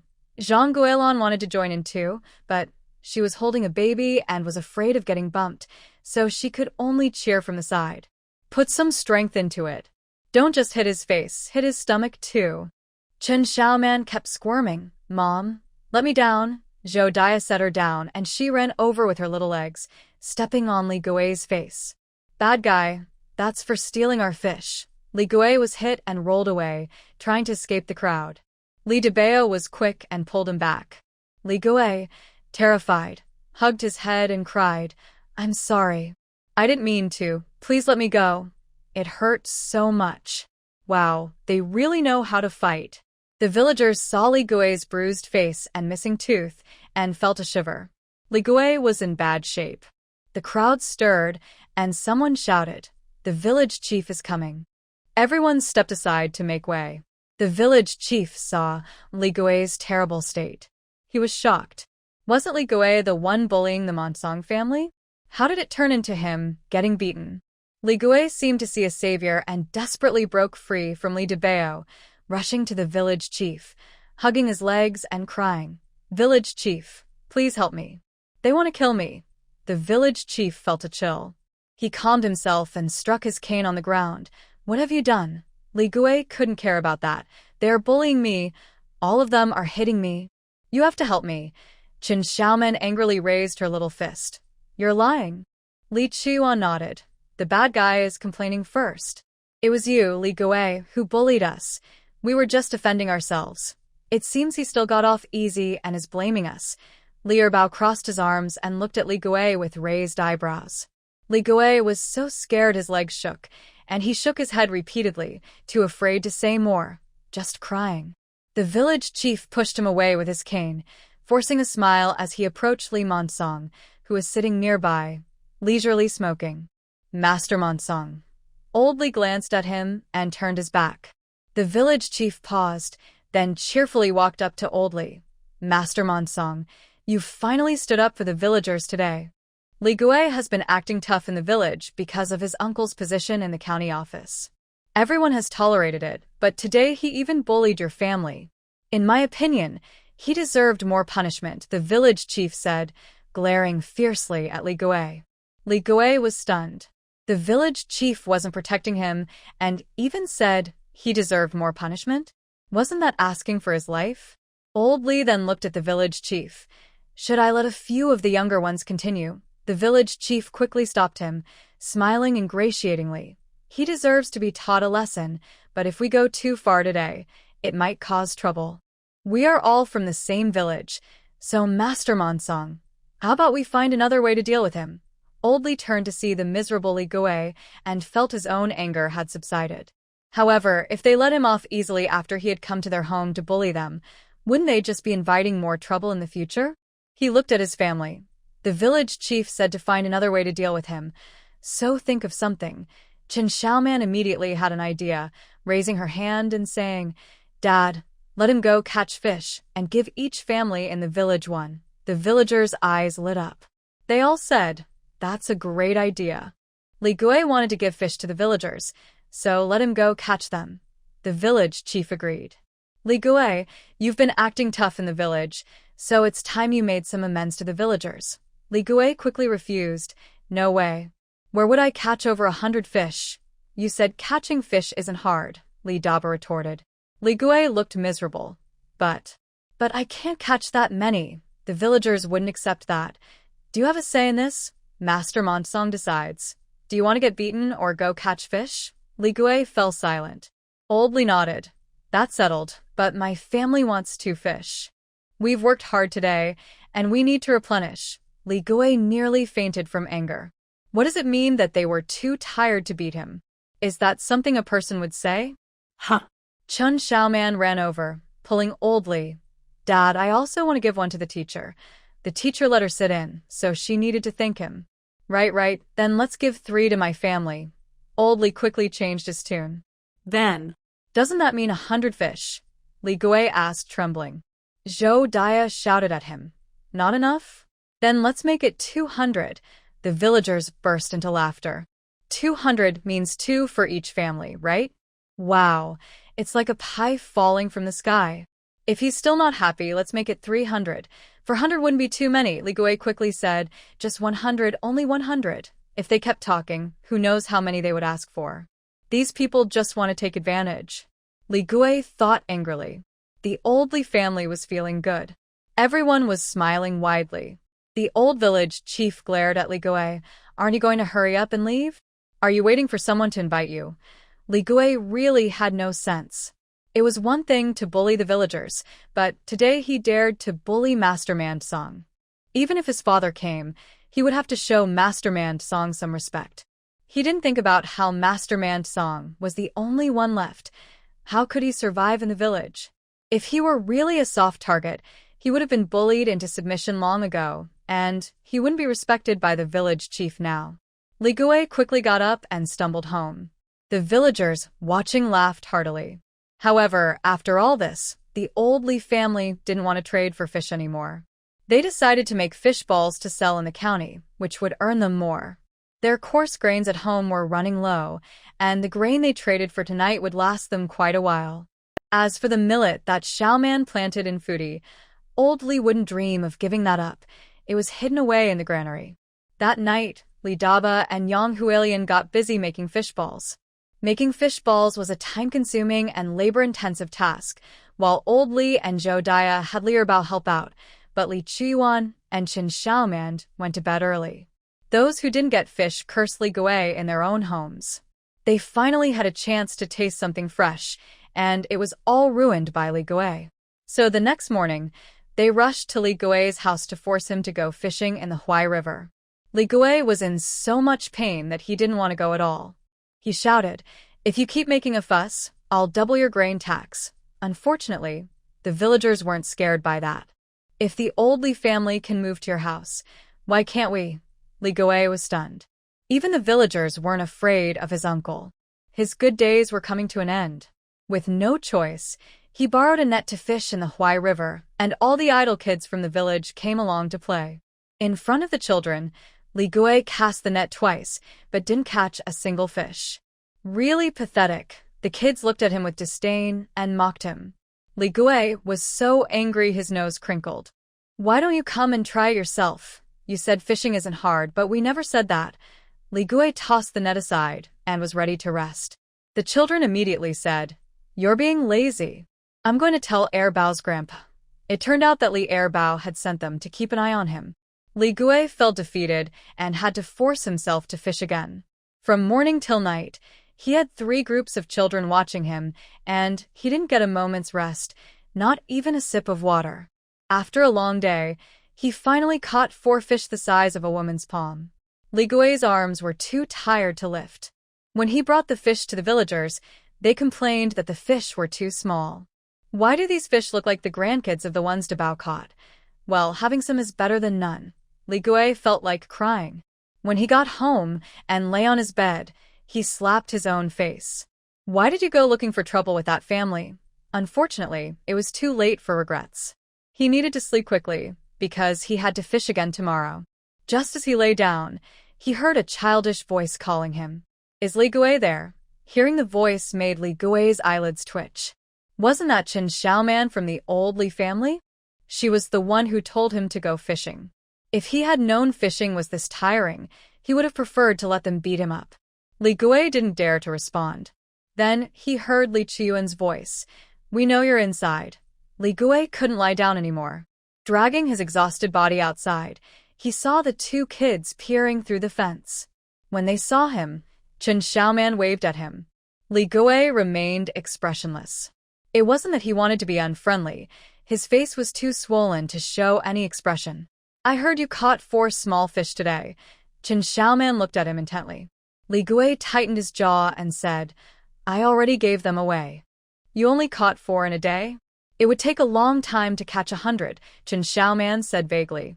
Zhang Banzian reminded, 25 days. Chen Xiaoman nodded, about to speak, when Li Chiyuan said, "It takes 25 days. Hearing that number made Li Gui's legs shake.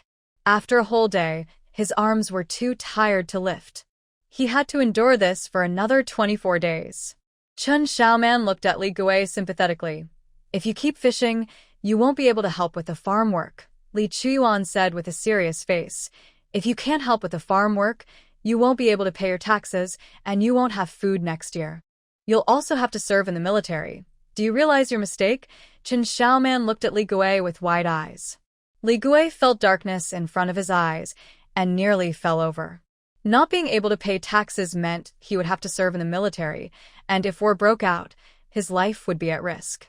Several men in the village have disappeared like this. He just wanted to catch a fish to eat. How could it cost him his life? "I made a huge mistake," Li Gui lamented, nearly collapsing to the ground.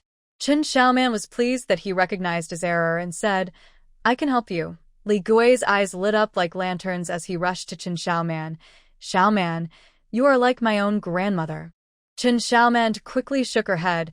"I don't have a grandson your age," Li Chiyuan added, "and I definitely don't have a grandson with such bad character." Li Gui felt deeply hurt. He clutched his chest, looking sadly at Li Chiyuan, unable to express his anger. Chen Xiaoman said, "You can't catch fish, but my brother can. You can buy fish from him and give them to the villagers." Li Gui excitedly clapped his hands. How did he not think of that? "How much?" Chen Xiaoman chuckled and held up 2 fingers. "1 big coin for 2 pounds. "That's too expensive," Li Gui exclaimed. "A fish weighs at least 2 pounds. 100 fish would be about 200 pounds, which means 100 big coins." 100 big coins. Chen Xiaoman replied, "In the county, it's 1 big coin per pound. We're already selling it to you at a good price. If he doesn't want it, let him catch fish himself. Let's go, Li Chuan said, pulling Qin Xiaoman away. Li Gui was stunned. Isn't bargaining part of buying and selling? Even if they wanted to leave, he, as the buyer, should be the one to walk away while they negotiate. Qin Xiaoman looked back at Li Gui with regret and shook her head. Then you should catch fish well tomorrow. Li Gui felt a shiver, his whole body aching even more. He hurried after them and asked Qin Xiaoman, "Can you lower the price a bit?" Qin Xiaoman firmly refused. No, 1 big coin for 2 pounds is already very cheap. Li Gui felt frustrated. But he had no choice. The work in the fields needed to be done, and he couldn't keep fishing all the time. Gritting his teeth, he said, "Fine, let's do it your way." Qin Xiaoman and Li Chuan exchanged glances, both surprised by his agreement. Qin Xiaoman said, "Prepare your money, and come to my house tomorrow night to get the fish. Can you really catch 100 fish in a day?" Li Gui clearly doubted it. "My brother is amazing," Qin Xiaoman assured him. Li Chuan nodded. "Remember to bring extra money. We don't offer credit." Li Gui felt even more anxious. He had just planned to owe them and never pay back. Once he finally sent the two of them away, Li Gui locked the door and took out the hidden money box, counting it carefully. 3,700 coins. This is all he has. Over the years, his uncle has always collected more taxes than necessary, so after paying what was due and giving some to others, there was still a good amount left. He helped his uncle and received many benefits. People from the village also brought him gifts, which helped him earn a lot. His savings are much more than most families in Qingstone village. Let's settle this with 100 coins. He can't keep fishing forever. It's too tiring. But just thinking about losing so much money for one fish made him feel like crying. The next afternoon, as he entered old Li's yard with the money, he saw 3 baskets full of big fish. Li Gui looked confused at the fish and then at Li Daba. He had heard that Li Daba was busy choosing bricks to build a house, so how could there be so many fish? Li Chuan pointed at the fish and said, 100 fish weigh a total of 625 pounds, which is 312.5 coins. How much? Li Yi exclaimed. 312.5 coins, but since you're buying a lot, I'll give you a discount, 312 coins. Li Chuyuan patien li rapata. Qin Xiaoman looked at him suspiciously. Didn't you bring any money? Li Gui wanted to turn and leave. But seeing Li Daba and the others sitting in the yard, he felt too scared to move and could only frown. I only have 100 coins. That's okay. You can trade with grain, Qin Xiaoman smiled. Li Gui was taken aback. I just remembered I have some coins at home. I'll go get them. He worked hard all year just to grow enough food to feed himself and couldn't bear to part with it. But he had more coins. As long as he stuck with his uncle, he could earn them back. When he returned, he handed the coins to Old Li. Old Li was about to take them when a small hand intercepted. His smile froze. Qin Xiaoman happily handed the money to Li Chuan. Let's count it together. Li Chuan agreed, and they counted from both ends. Old Li thought Qin Xiaoman wanted to finish counting before giving it to him, so he relaxed. Once the children counted it, it was easy for him. It's great to let the kids go to school. That's right, it's 312 coins, Li Chuan confirmed. Qin Xiaoman pointed at the fish and told Li Gui, these fish are all yours. Li Gui nodded and smiled, rubbing his hands together. I can't carry them all by myself. Can Daba and Erbao help me take them home? Li Daba picked up a shoulder pole and left with a load, while Li Erbao took the remaining fish to Li Gui's house. Once they were gone, Old Li happily said, Xiaoman, quickly show me the money. But Qin Xiaoman held onto a bundle of coins even tighter. If I give it to you, Xiaoman won't have any left. Old Li's eyes widened and his voice raised. What do you need so much money for, you little sprout? My brother helped me carry the fish back, so I want to give him 12 coins. After that, I'll split the remaining 300 coins with Brother Chuyuan, leaving me with 150 coins. She counted on her fingers. I want to buy paper, pens, and medical books. Why do you need medical books? To learn medicine. My sister-in-law still needs to take care of her health. Qin Xiaoman replied matter-of-factly. Yang Hualian was so touched she nearly cried. She had previously found Xiaoman annoying, but this girl held no grudges. She bought her medicine and comforted her. Now she was even thinking of learning medicine to help her. You want to study and learn medicine? Goodness, when will this end? Old Li exclaimed. He had thought Xiaoman was too young to do much work, and that studying was good enough. She could learn a few characters and later help with farming. But learning medicine wasn't something that could be done quickly. It would take at least 10 years. Plus, she would need to buy medical books and find a doctor to apprentice with. During holidays, she would need to show respect to her teacher. Could this money be enough? Chun Xiaoman estimated. Grandpa Banzian said if I study for 10 years, I will be very skilled. Zhang Banzian corrected her. You will be able to practice. Practicing is already impressive. You can treat people after all. Zhang Banzian. All right, that makes sense. Zhou Dai caught on. Is Grandpa Banzian teaching you medicine? Chen Xiaoman hid behind Zhou Dai and made a funny face at Old Li, proudly lifting her little head. He also taught me to recognize many herbs. Where does your Grandpa Banzian live? Li Qiuan asked curiously. Chen Xiaoman shook her head, looking troubled. He doesn't let me tell others. Study well with Grandpa Banzian, and you will become a doctor who can heal people. Zhou Dai gently patted Xiaoman's soft hair and smiled. Old Li bent down, unwilling to accept it, muttering, Who would go to a female doctor? I would prefer to see a female doctor. Yang Hualian quickly supported her. If Xiaoman wanted to learn medicine, she would definitely support her. Old Li was left speechless. Why was the eldest daughter-in-law also going along with this? Zhou Dai smiled and said, When we women feel unwell, we can't ask a male doctor for help. We usually just endure it. If there were female doctors, it would be much easier. Old Li quietly replied, We poor families can't afford to see a doctor. Seeing a doctor costs money for the consultation and medicine. It's better to just endure minor illnesses, and for serious ones, we don't need treatment. Poor people can't afford to see a doctor, but isn't it common for wealthy families to have their ladies see one? Zhou Dai rolled her eyes at Old Li. That half-sage grandpa is not an ordinary person. He taught us about the black robe and honeysuckle. It's a blessing for Xiaoman to learn from him. Yang Hualian said, Who knows, maybe a real immortal is teaching Xiaoman. If we stop her, wouldn't we be blocking her good fortune? Old Li had no way to argue against that. He sighed, Our family is very poor. It's hard to earn a little money, and we let the kids keep it. How are we supposed to live? After saying that, he lowered his eyelids, glancing at Zhou Dai's face. Zhou Dai wouldn't be swayed by him. From now on, fish balls will be a long-term business. Are we really worried about making a living? Li Qiuan quickly asked Yang Hualian. Sister-in-law, how did you sell all those fish balls? Talking about this made Yang Hualian smile widely. It's all thanks to Xiaoman. She suggested we go to that shopkeeper Zhou Xian who buys our cloth.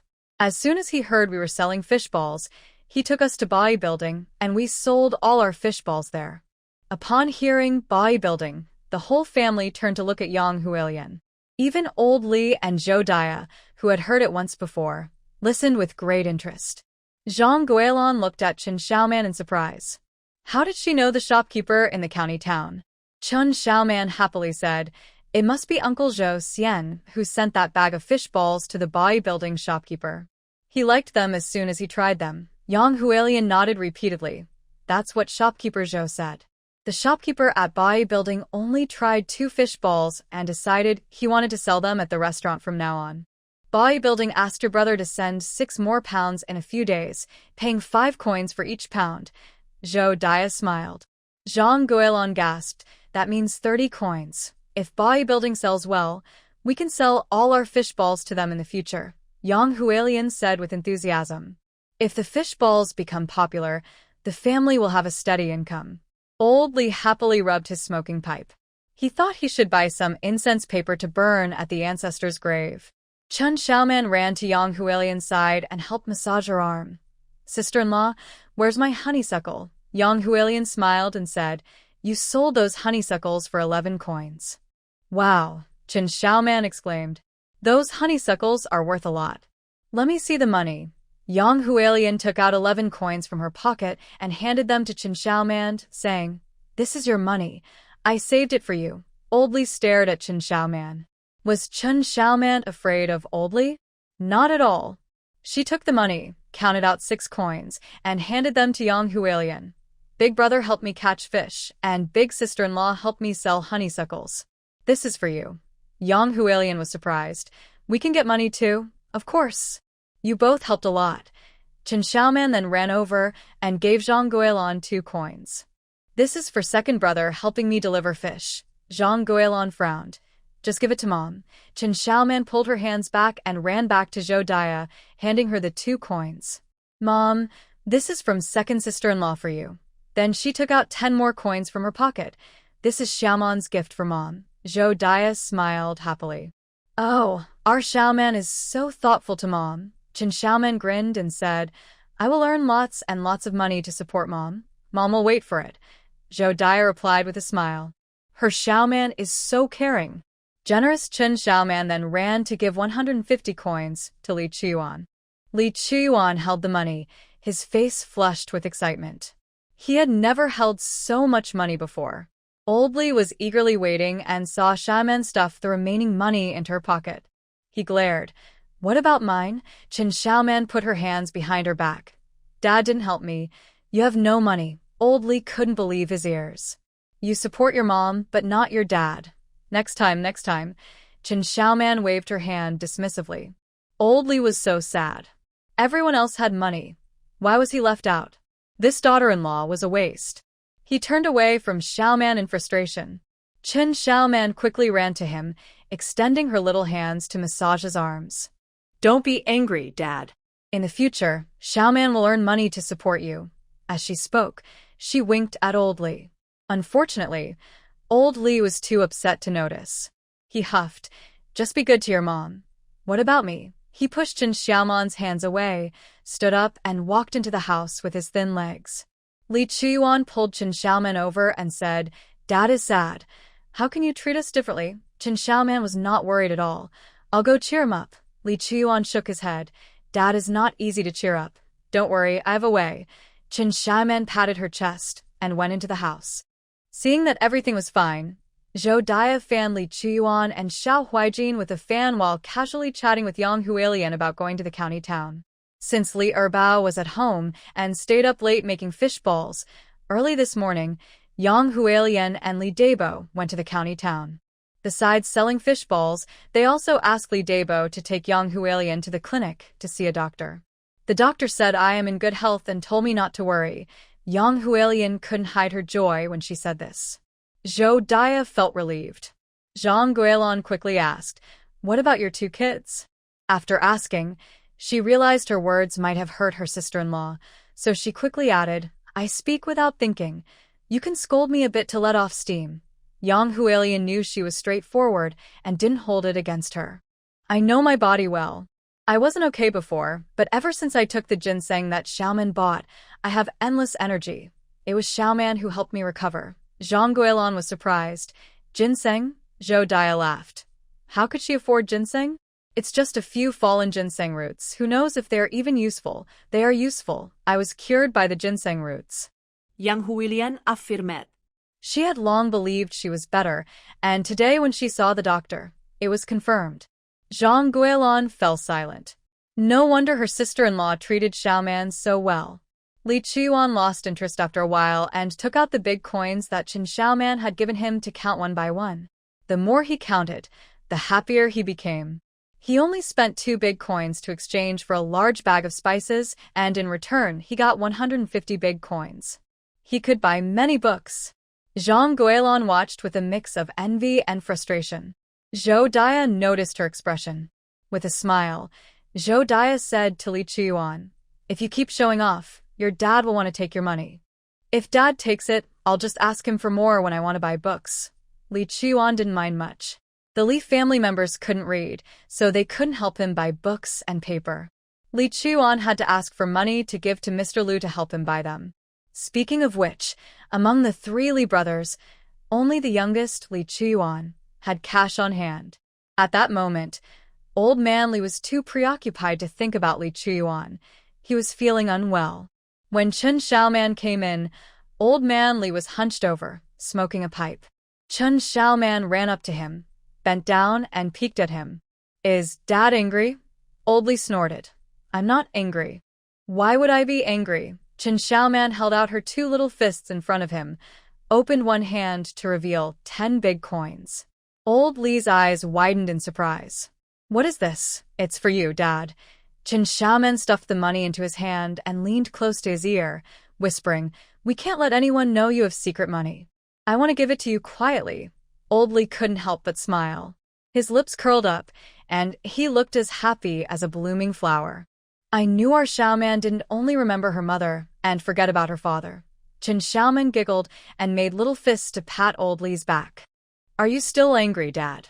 I'm not angry, not at all. I'm feeling good inside. Old Li laughed heartily and even stopped smoking.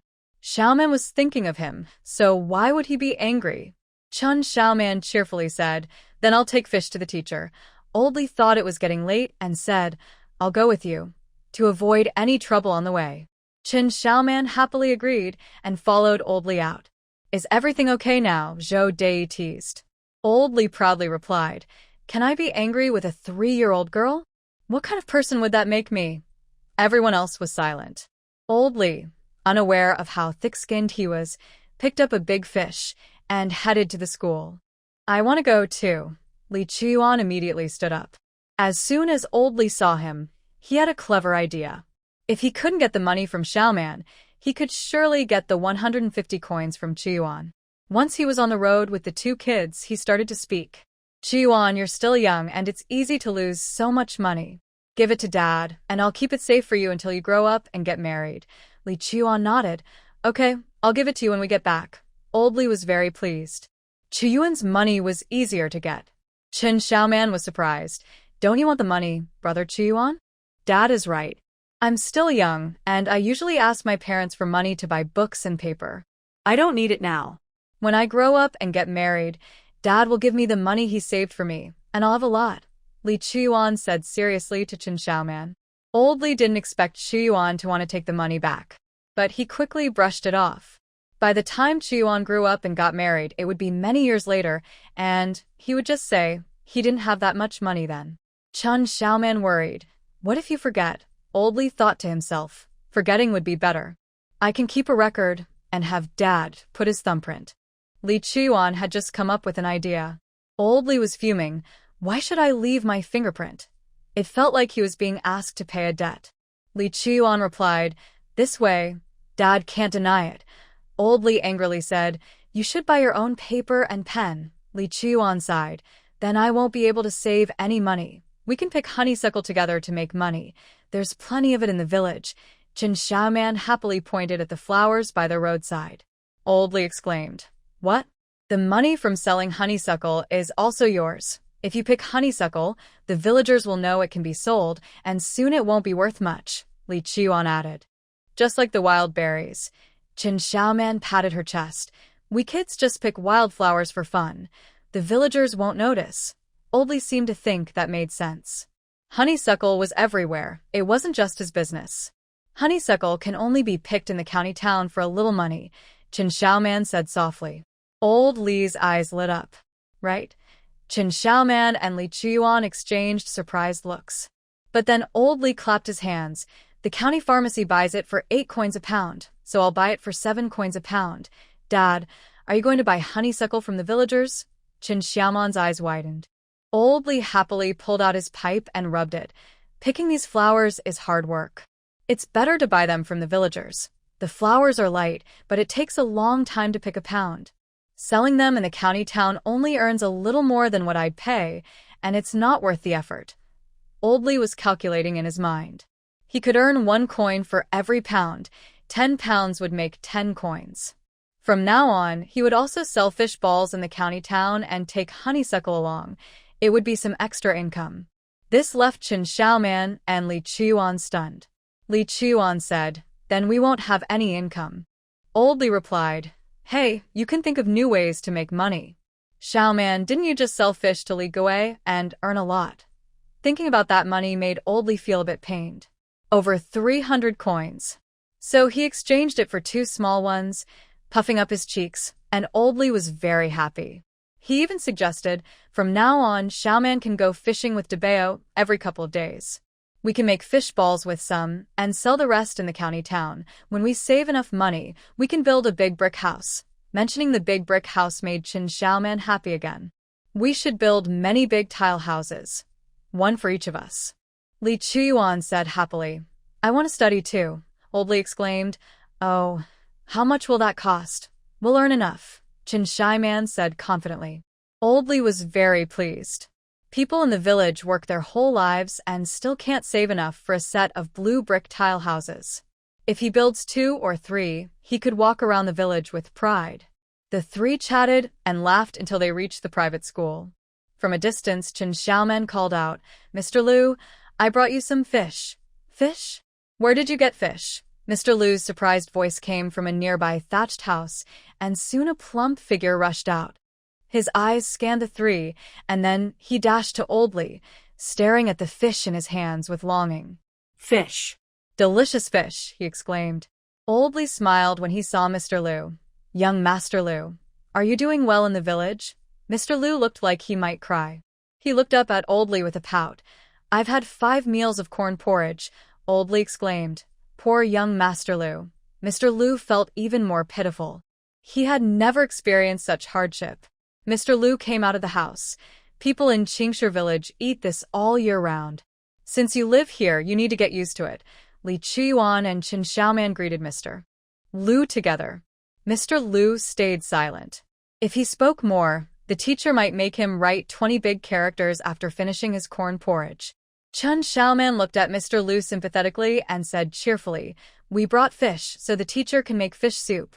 Old Li handed the fish to Li Chuyuan, who ran up to Mr. Liu with the fish. Teacher, Li Gui from the village sent fish to every household, and this is for you. Mr. Liu was surprised. I have no dealings with Li Gui, so why should I eat his fish for free? Qin Xiaoman quickly ran to him and said brightly, Li Gui did something wrong and needs to be punished. Every household has fish, so we also took one for you. Mr. Liu's interest was piqued, and he turned to Li Chuyuan. What did Li Gui do wrong? The private school was next to the ancestral hall, and there weren't many houses nearby, so he wasn't aware of village matters. Li Chuyuan briefly explained what happened that night. Mr. Liu then looked at Qin Xiaoman. Why did you let him give fish to everyone? Teacher. Li Chuyuan wanted to help Qin Xiaoman explain but was stopped by Mr. Liu's gaze. Qin Xiaoman looked at Li Chuyuan and then at Mr. Liu. She felt she needed to answer the teacher's questions carefully. After thinking for a moment, she said, He has been taking advantage of the villagers, and giving them fish is his way of making up for it. 312 coins is a lot. He must feel very sorry about it. This way, he won't dare to bully people again. Mr. Liu took a deep breath and nodded. Very good. Qin Xiaoman smiled widely. She happily turned to Li Chuyuan. The teacher praised me. Li Chuyuan was also happy for her. It was rare for the teacher to give compliments. Mr. Liu quietly watched her for a while, took a deep breath, and made a significant decision in his heart. After receiving the fish and asking Lu Shiyan to take it back to the house, he walked over to Old Li. I would like to discuss letting Xiaoman come to school. Old Li chuckled. She is already here. The floor at home is covered with her writing. Old Li, you misunderstood. I dare to ask if she can join the school. Old Li's smile faded. He looked at Qin Xiaoman, sighed deeply, and shook his head. I really can't afford to send 2 children to school. For Chuyuan and Xiaoman, I will only charge for one. Mr. Liu stated his decision directly. Old Li's eyes widened. What? Xiaoman is a smart child. With proper guidance, she can also help Chuyuan in the future. Mr. Liu quickly explained his reasoning before Old Li could respond. At first, he only admired Qin Xiaoman's intelligence, regretting that she was a girl. However, these past few days, Xiaoman had been studying outside the classroom with him and could memorize the texts better than some of the children sitting in class. She was so eager to learn that he couldn't bear to give up on her. Just moments ago, Xiaoman shared her thoughts about Li Gui, and even his students, or those in the county school, would struggle to answer such questions. He ultimately made this decision. Qin Xiaoman joyfully ran to Old Li. Dad, can I go to school? Li Chuyuan also rushed over. Dad, Xiaoman has her own money to buy pens and paper. A wave of joy surged through Old Li, and the smile in his eyes nearly overflowed. Yes. We will support Xiaoman's education. Mr. Lu sighed with relief and smiled. Old Li, you are a reasonable man. Old Li replied, of course. Everyone in the village calls me Li Yuli. Qin Xiaoman jumped up happily, cheering in her heart. Grandpa Banzian, I can go to the classroom to study. Zhang Banzian was also in a great mood, feeling inspired. Who would have thought that just over 10 days ago, Xiaoman had no food to eat, and now she could go to school? Once he starts studying in class, there won't be any free time, Zhang Banzian reminded happily. Chen Xiaoman didn't feel regret at all. She was so happy to be studying during the day and learning medicine at night. Because of this good news, Chen Xiaoman was cheerful all the way home. After old Li sent Chen Xiaoman and Li Qiuan to bed, he gathered the rest of the family and announced the news. The room fell silent. Old Li looked at Li Debao. Debao, what do you think? Just as Li Debao was about to speak, he was kicked by Yang Huilian, who gave him a look. He thought for a moment and said, it's good for both of them to go to school with one tuition fee. Old Li turned to Li Erbao. Erbao, what do you think? Li Erbao shook his head. Besides tuition, we also need to buy books and supplies, which are expensive. I'm afraid our family can't afford it, Yang Huilian quickly said. Xiaoman and Qiuan can share books, so we won't need to buy more. Old Li was thinking the same way, but he couldn't speak up just yet. After all, education is important, and everyone should share their thoughts before figuring out how to support it. Paper, pens, and ink are not cheap, and they need to be used for a long time. Zhang Guilin offered her opinion. Besides, Xiaoman is a girl. She can't take the imperial exams, so isn't it a waste of money? Yang Huilian didn't like that. A girl can still learn and understand things. It's better than not knowing anything at all. Li Debao pulled at Yang Huilian's arm. Yang Huilian glared at him. Why are you pulling me? All the money in our family is earned by Xiaoman. What's wrong with supporting her education? Everyone in the room gasped. Zhang Guilin was also surprised. In the past, the eldest sister-in-law would never speak so harshly. Li Debao cleared his throat. We're not saying we won't support Xiaoman's education. Erbao is just worried about our family's finances. We have the fishbowl business and a steady income. Erbao can also earn money by working. With so many of us, can't we afford to send 2 kids to school? Yang Huilian raised her voice a bit more. If not, you can catch fish in the river and sell them to make money. If Xiaoman wants to study, she should be supported. Li Erbao and Zhang Guilin exchanged glances, unsure of how to respond. The room fell silent again. Finally, Zhou Dei spoke up. Xiaoman has her own money. She can buy her own paper and pens, so we don't need to worry. Zhang Guilin softened her tone, but Xiaoman's money is limited. What will she do when it runs out? We'll see when the time comes. If she studies well, and our family is doing well, we will support her. If she doesn't study well and life gets tough, it's okay if she stops. Zhou Dai said plainly.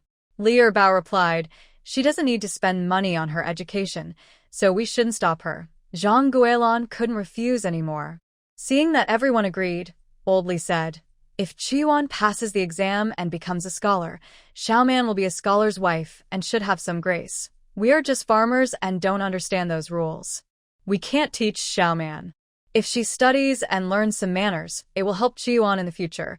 I was thinking of selling the honeysuckle in the county town. When we have free time, we can also gather herbs to save more money. It would be best to save a room for the children. If we have smart kids, we can send them to school for a couple of years. Zhang Guilin felt happy inside. Her Huijin could also go to school. Learning some characters might help her find a job in the county town as an accountant, so she wouldn't have to work in the fields.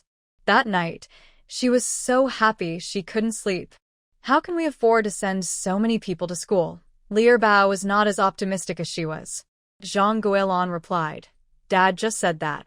We need to earn more money. It's uncertain if we can sell the fish balls, and the honeysuckle can easily be taken by others. Li Erbao shook his head.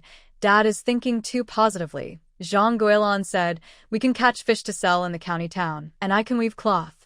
When Huijin is older, we can plant more hemp, and I can learn to weave more to earn money. Oh, you're thinking about doing business? Li Erbao teased. Zhang Guilin felt a bit uneasy. Haven't we already done some business? What's there to be afraid of? Before, they only focused on working in the fields and never thought about making money through business. Ever since Xiaoman made some money, the whole Li family started to think about it. Big sister gets along well with Xiaoman, Zhang Guilin said with a hint of jealousy. Li Erbao replied, Big sister has no children and Xiaoman is still young, so she must care for her. I think Xiaoman bought ginseng for her to help her health and even helped her with the fishball business, so she supports Xiaoman's education. Li Erbao looked at her. We are not close to Xiaoman, so she will definitely lean towards her big brother. The money from the fishballs still goes to the family and we all share it. Zhang Guilin felt uncomfortable. Before she could think more, Huijin started kicking and crying. Zhang Guilin hurried to comfort her. Hearing the cries, Yang Hualien slowly waved her fan. Guilin just doesn't listen to Xiaoman. I see Huijin is really uncomfortable. She has rashes all over her face and body. How can such a young girl understand how to take care of children? Li Debao said in response. Yang Hualien tilted her head and replied, She knows everything. I feel better because of her care, and she knows so many herbs. She's much better than us. Then she happily added, Once Xiaoman studies for a few years, she'll surely be better than the daughters of wealthy families. Li Debao chuckled. All right, let's go to sleep. Stop mentioning Xiaoman. Yang Hualien shot him a playful glance and said, I hope our future child is just like Xiaoman. I've only heard that nephews resemble their uncles, not their aunts, Li Debao replied, dampening her enthusiasm. Yang Hualien playfully tugged at him. You never know, they might look like her. Li Debao thought to himself, that can't be true. He didn't dare to say more or he would get pinched again. The next morning, Chen Xiaoman woke up early and followed Li Chuyuan in the yard, reciting her lessons. After breakfast, she pulled Li Chuyuan to the classroom. Mr. Liu, seeing them arrive early, called Lu Shuyan to join them for extra lessons. Lu Shuyan, yawning, was quite annoyed with the two of them. Since Chen Xiaoman had never been to school, Mr. Liu started teaching the three-character classic. Li Chuyuan had already learned it that morning, and Mr. Liu would occasionally quiz him. Li Chuyuan was very focused.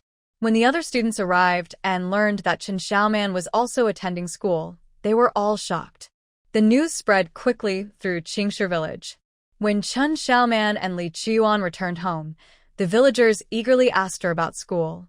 Chen Xiaoman chatted cheerfully as she walked. Yes, I'm going to school. No, we don't have much money. My parents just wanted me to go to school, since I was free. I can't take the exam for scholar, but I can learn to teach Huijin to read. What used to be a short walk now took much longer. Li Chuyuan couldn't take it anymore and pulled her home. Chen Xiaoman, being pulled along, waved goodbye to the villagers. The villagers gathered in small groups to discuss Chen Xiaoman going to school, getting more excited as they talked. It wasn't until another big news broke that this topic was set aside. So, whenever the villagers met, they would say, Have you heard? The Monsong family is moving into a big brick house. The Old Li family is really doing well. The Old Li family's big brick house was built just in time before the busy farming season. The Li family specially invited villagers and relatives over for a feast. The village children arrived early, and Chen Xiaoman took them on a tour of her home. As soon as they entered the door, there was a square hall. On the left was Li Daba's room, and on the right was Li Erba's room. Behind Li Daba's room was the room of Old Li and Zhou Dia. Li Chuyuan's room was behind Li Erba's room. The children excitedly explored, and then ran to Li Chuyuan's room. Seeing the bright large room, they all exclaimed, Wow! A little girl about 5 or 6 years old said enviously, Xiaoman, your room is so nice. Chen Xiaoman corrected her. This is Brother Chuyuan's room. When you grow up and marry him, it will be your room. Chen Xiaoman thought for a moment. I guess that's true. A boy, around 7 or 8, playfully teased Chen Xiaoman. Chen Xiaoman wants to get married. How embarrassing. Aren't you going to marry a girl? Chen Xiaoman confidently replied. The boy's face turned bright red. You. Why do you always bring this up, you little girl? Chen Xiaoman was curious. Why is your face so red? The boy's face grew even hotter. While Chen Xiaoman was puzzled, they heard a commotion outside. The children in the room became curious. Chen Xiaoman led them to the yard. At that moment, besides guests from the old Chen family, there were people from Qingshi village in the yard. When they saw her come out, someone shouted, "Xiaoman, someone is causing trouble at your house." Chen Xiaoman became angry. Who is so mean? She squeezed between the adult's legs and quickly reached the front.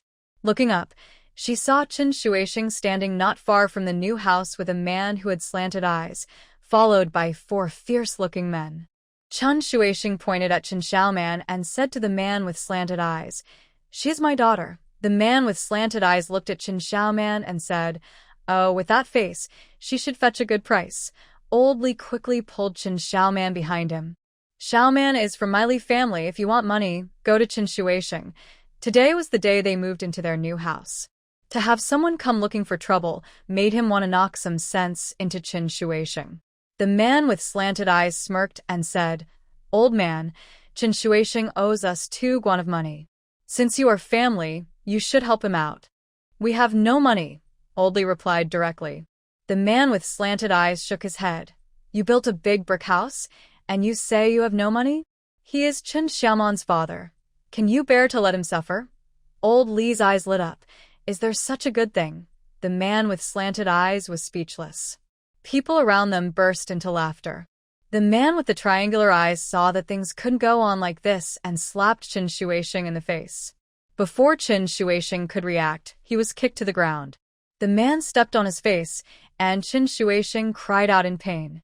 "Chen Xiaoman, I'm your father. You have to save me." Chen Xiaoman peeked out, her big eyes looking at Chen Shuixing, who was wailing on the ground, and blinked. "Did you go gambling again?" The man with the triangular eyes laughed. "You hit the nail on the head." Chen Xiaoman shook her head. "Gambling is wrong.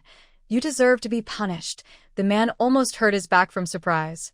He doubted he heard her correctly and rubbed his ears. "What did you say?" "Gambling is wrong." "Not that part. He deserves to be punished." Chen Xiaoman pondered. She only said 2 sentences. How could he not remember? Chen Shuixing widened his eyes. "You little girl. How dare you let them hit me? I'll make you pay." As he struggled to get up, the man grew annoyed and pressed harder on his foot, making Chen Shuixing cry out in pain again. "Behave yourself." Chen Shuixing was in tears and pleaded with Chen Xiaoman. "I'm your father. They want to hurt me. You have to save me." Zhou Dia spat at him. "I've already bought Chen Xiaoman. Whether you live or die has nothing to do with her." It was already good that they weren't hitting him. How could he still ask for money? The man with the triangular eyes knew the Li family wouldn't give in. But there was still Chen Xiaoman. Such a young child couldn't bear to watch her father suffer. He signaled to one of his underlings. The underling understood and kicked Chen Shuixing in the stomach in front of the villagers of Qingshi village. Chen Shuixing screamed in pain, curling up like a shrimp. "Let's start by breaking one of his fingers," the man casually said, but his gaze was fixed on Chen Xiaoman. He didn't believe she wouldn't cry. Chen Shuixing was terrified. He quickly begged, "Brother Liang, please don't. The Li Montsong family has money. Ask them for it." The man with the triangular eyes placed his left hand on his hip. "You're not part of their family, so I can't ask them." There were too many people around. If they dared to pressure the Li family, they might not even be able to leave Qingshi village. They wanted money, not to lose their lives. Chen Shuixing pointed at Chen Xiaoman. "Sell her. We can get a lot of money. I've already been sold by you," Chen Xiaoman reminded him. Old Li nodded. "Our family spent 5 guan. Chen Shuixing went wild. "Sell her to a brothel. We could definitely get 8 guan. I'll pay you back the 5 guan and even give Brother Liang 3 guan. I'm sorry, I can't assist with that." "Mom is the best." Everyone present felt a pang of sadness. The child is so pitiful. But Chen Shuixing was pleased. Can't he handle this stubborn girl? Zhou Dia was so angry that her eyes turned red, and she asked Yang Huilian to take the crying Chen Xiaoman inside. Zhang Guilin couldn't hold back anymore and shouted at Chen Shuixing, "You can't even let the dead rest? Aren't you afraid of retribution? If she hadn't married me, could she be buried in our village's ancestral grave?" Chen Shuixing's face was filled with madness. "It's my family's grave. I can dig it up if I want. If you don't like it, pay me and I won't dig." Just after he finished speaking, a small foot landed on his face. He screamed, "You little brat, are you asking for trouble?" Li Chuyuan stepped on his mouth again. Scum. The guy with the triangular eyes looked in surprise at the little kid stepping on Qin Shuixing's face. Where did this kid come from? How dare he step on him? Qin Shuixing was being stomped by Li Chuyuan, covered in mud, unable to even open his eyes. After a while, Li Chuyuan looked up at the guy with the triangular eyes and said, "Don't you want to hit him?" The guy with the triangular eyes replied, "Are you giving me orders now?" Li Chuyuan said, "If you all hit him harder, maybe we'll feel sorry for him." The guy with the triangular eyes almost laughed. Today was truly eye-opening for him. Old Li nodded, "That's true. You all go ahead and beat him up. Don't hold back. Afterward, we can have a meal at home. Today we moved into a new house and there will be fish and meat," Li Erbao said with a grin. The guy with the triangular eyes lit up. His little brothers gathered around him. "Boss, we probably won't get our money back today, but a good meal wouldn't be bad. We haven't smelled meat in a long time. We're good at beating people. It's just a matter of using our hands." The guy with the triangular eyes felt tempted. He hadn't eaten meat in over 3 months and was really craving it. Looking at Qin Shuixing made him even more annoyed. This Qin Shuixing boasted that his daughter helped the old Li family earn a lot of money, and all they had to do was bring him along to get the money, making them come here for nothing. It was perfect to give him a beating and then enjoy a good meal. He told Old Li, "We want to sit at a separate table. Make sure you prepare enough food." Old Li replied, "Then you all better put in some effort or we'll end up losing out." "Don't worry, we're professionals," the guy with the triangular eyes assured. Old Li then sent Li Daba to get busy and called everyone to the table for dinner. Li Erbao patted Li Chuyuan's head and said, "Someone is giving him a hard time. You should go check on your wife." Li Chuyuan replied, "Second brother, can you kick Xiaomen a few more times? He's really annoying." "Don't worry, he won't have a good time today." Li Chuyuan then hurried into the house. Li Erbao smiled and said, "Liangge, come sit down. The food will be ready soon." The man with slanted eyes nodded and instructed his underlings, "You 2 groups take turns. If you get tired, switch out for food. We're in for a treat today." "Got it, boss." "We know what to do," the underlings replied happily. Qin Shuixing was stunned. He quickly ran over and hugged the man's leg, saying, "Liangge, I'm just trying to get some money. Please hold on a bit longer. The money will be here soon. Do you think I'm foolish? You're already in deep trouble, and they haven't budged. What else can we do?" Qin Shuixing was in a lot of pain and didn't dare to let anyone hit him again. Look at how Qin Xiaoman is crying. The Li family will surely soften. If they can pay 5 coins for Qin Xiaoman, they can pay 3 more. Before he could finish, Li Erbao interrupted, "Liangge, you have a lot of patience to listen to him." The man with slanted eyes realized there was no hope. He kicked Qin Shuixing, but couldn't push him away. "Get him out of here." 2 underlings quickly stepped forward, pulled Qin Shuixing away, and kicked him on the ground. Qin Shuixing cried out in pain. Li Erbao invited the man with slanted eyes to a vacant table in the corner and went to the kitchen to serve the food. Li Daba and 2 young men from the village carried trays of dishes outside. Today, the food at the Li family was excellent. Each table had a chicken, a fish, and some eggs. As soon as the food was served, the delicious aroma filled the yard. The man with slanted eyes was shocked by the spread. This was amazing. What surprised him even more was that the Li family even had sorghum rice. It was dry. He eagerly grabbed a chicken leg and stuffed it into his mouth. After taking a bite, he exclaimed, "Wow, this tastes great." He turned to his men and said, "Everyone work hard. It's perfect to eat something delicious after getting tired." The smell of meat made his underlings salivate, and they started hitting harder. The villagers enjoyed their meal while watching the fight unfold. Today's gathering was quite entertaining. Li Chuyuan ran into the house, and Yang Huilian made a shushing gesture. He quieted down and asked in a low voice, "Sister-in-law, how is Xiaoman?" "She's asleep." Yang Huilian pointed to the bed. Li Chuyuan peeked over and saw Qin Xiaoman sleeping on Zhou Dei's shoulder, occasionally sobbing softly. He angrily said, "I'll go wake her up and let her see Qin Shuixing getting beaten." Yang Huilian quickly stopped him. "She just fell asleep. Let her rest." "What about her mother's grave? Should we just let Qin Shuixing dig it up?" Li Chuyuan asked quietly. Yang Huilian knew this was a difficult situation.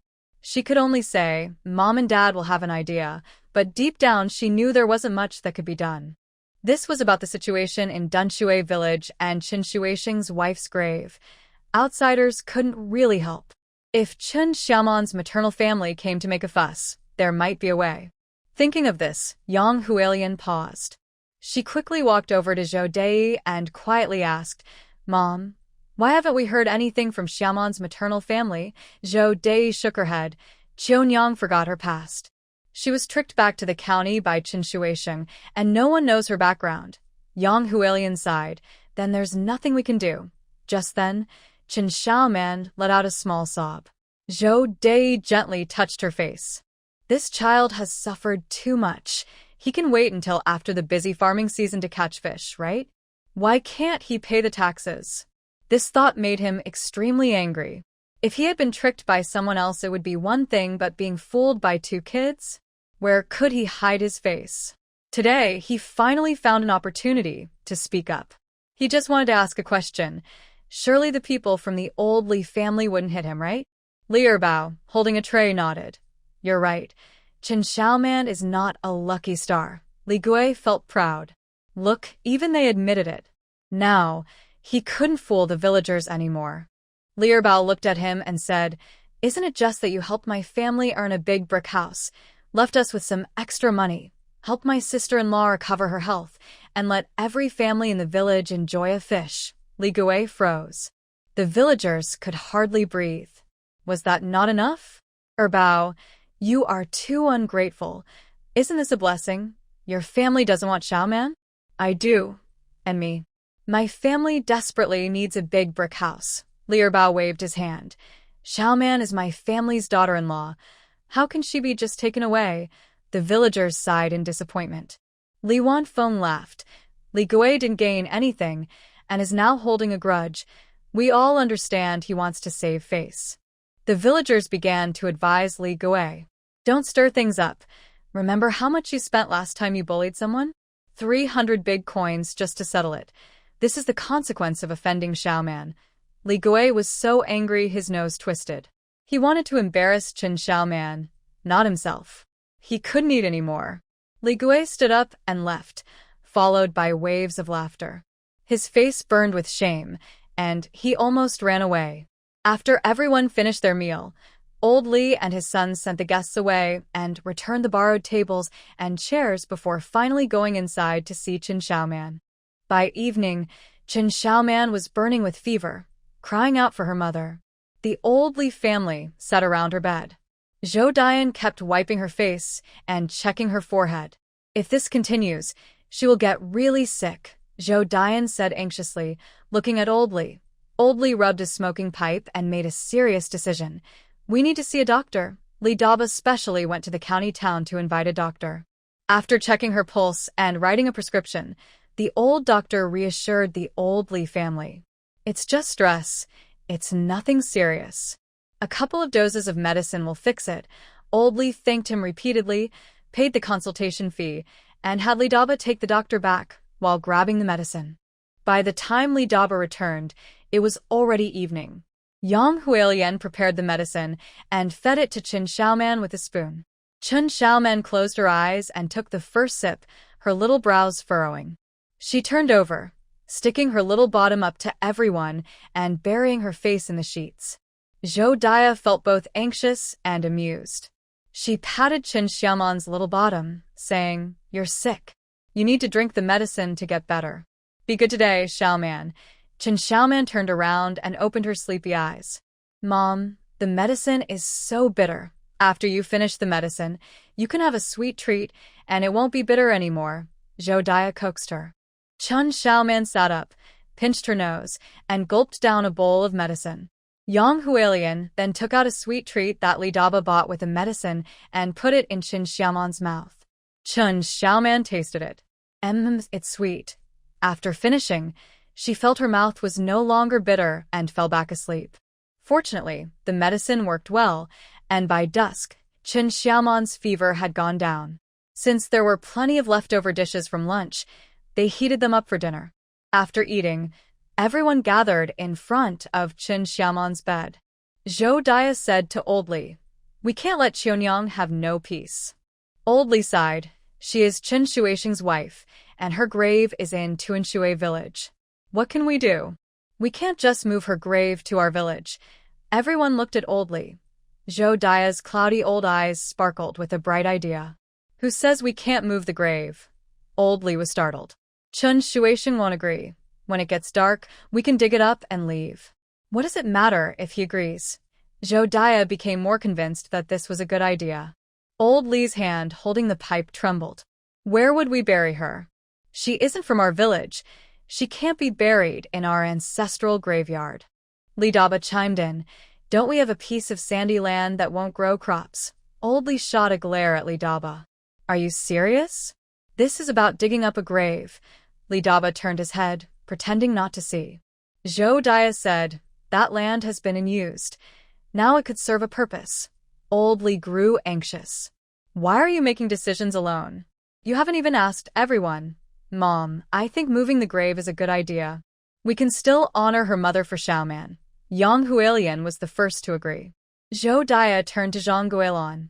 What do you think, second daughter-in-law? I'll follow what my mother says. Zhang Guilin replied without hesitation. If it were before, she would have refused. But today, she was disgusted by Chen Shuisheng. Her daughter tried to sell her once and wanted to do it again. Now they were even thinking of disturbing the grave of someone who had already passed away. As soon as she thought about it, she was furious. Digging up graves, Zhou Dia nodded and looked at Old Li. Everyone agreed. You take Dabao and Airbao to Tunshui village to dig up the grave. Old Li's lips trembled. You haven't asked me yet. Are you going to oppose it? Zhou Dia glared at him. Old Li straightened up immediately. We definitely can't let Chen Shuisheng annoy us. It was useless for him to oppose alone. It was better to go along with his wife. At least he wouldn't get in trouble. Old Li took a hoe and a shoulder pole, leading Li Dabao and Li Airbao out of the house in the dark. Once on the road, Old Li walked behind Li Dabao and nudged Li Airbao. You walk behind me. Li Airbao felt uneasy. Dad, if you're scared of ghosts, I'm scared too, Old Li replied. You're young and full of energy. Ghosts won't come near you. I'm old and can't handle being scared. Li Airbao was speechless. How did he end up with such a dad? Li Dabao said, let's listen to Dad. Otherwise, we'll just waste the night here. Fine. Li Airbao took 2 steps back and walked behind Old Li. On a dark and windy night, it was the perfect time for digging graves. Unfortunately, the 3 of them stood on the grave hill, staring blankly. They had no idea where Qianyang's grave was. Old Li looked at Li Dabao and Li Airbao with disappointment. Why didn't you two find out clearly? Now even Li Dabao was speechless. They had decided on a whim. Where could they ask? After standing on the grave hill for a while, the 3 of them went to knock on Zhou Deijia's door. Who is it? A voice came from inside. Li Dabao lowered his voice and replied, Aunt, it's me, Dabao. But it was Zhou Deijia who opened the door, looking a bit unsteady. As soon as he saw the 3 of them outside, he felt a wave of panic. Who? Who is in trouble? Could it be Dia? He had just returned from the Li family, and Dia was fine. People in the village usually visit relatives during the day. Unless someone had died, they wouldn't come at night. Seeing the 3 of them made Zhou Deiju anxious, and he instinctively thought of bad news. Li Dabao quickly said, Everyone at home is fine. Zhou Deijia sighed in relief, then said irritably, Then why are you here at this hour? You scared me.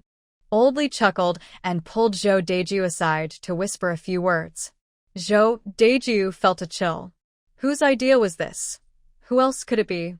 Your sister. Old Li replied, annoyed.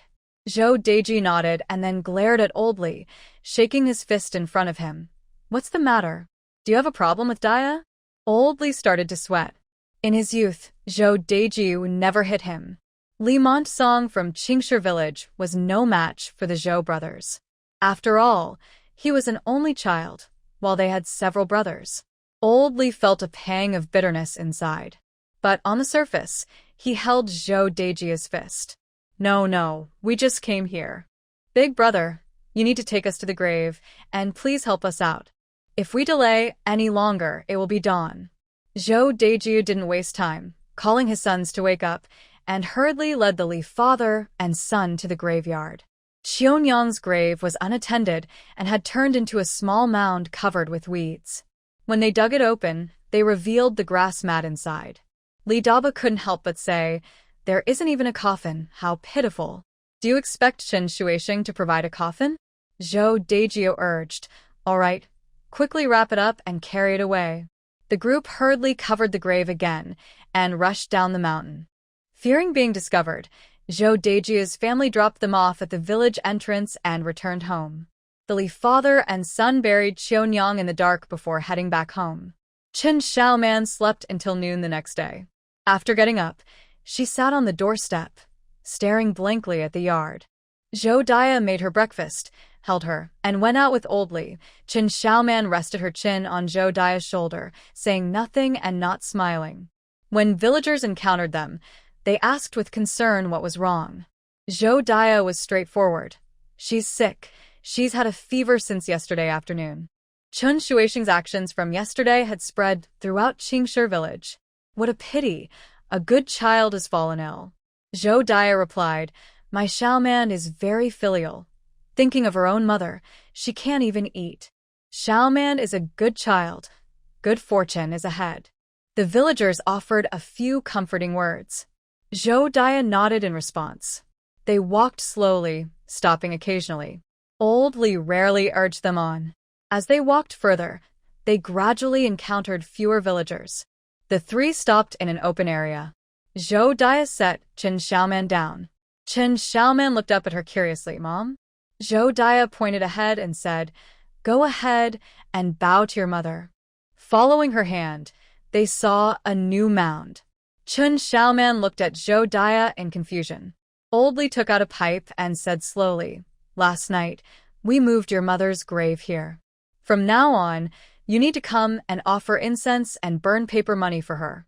Her nose felt sour, and after kneeling down, she bowed her head 3 times on the ground. Then she turned to Old Li and asked, "Will Chen Shuisheng come to dig up this grave?" "We can't let him know," Old Li scoffed. Then, "What about putting up a tombstone for my mother?" She had heard that a tombstone should be erected 3 years after someone is buried. Zhou Dia said, "Your mother wasn't originally called Qionyang. A tombstone won't help and might make Chen Shuisheng remember her. Let's just let your mother rest here." Chen Xiaoman was surprised. "What was my mother's real name?" "Your mother doesn't even know her original name. She came to our county in autumn, and everyone started calling her Qionyang," Zhou Dia explained. Chen Xiaoman stared at the small mound in front of her. She didn't even know her mother's name. Zhang Banzian thought to himself, hiding one's identity often means there are hidden reasons. What hidden reasons? Maybe she was targeted for revenge, or perhaps she was wanted by the authorities, or she might have suffered a head injury and lost her memory.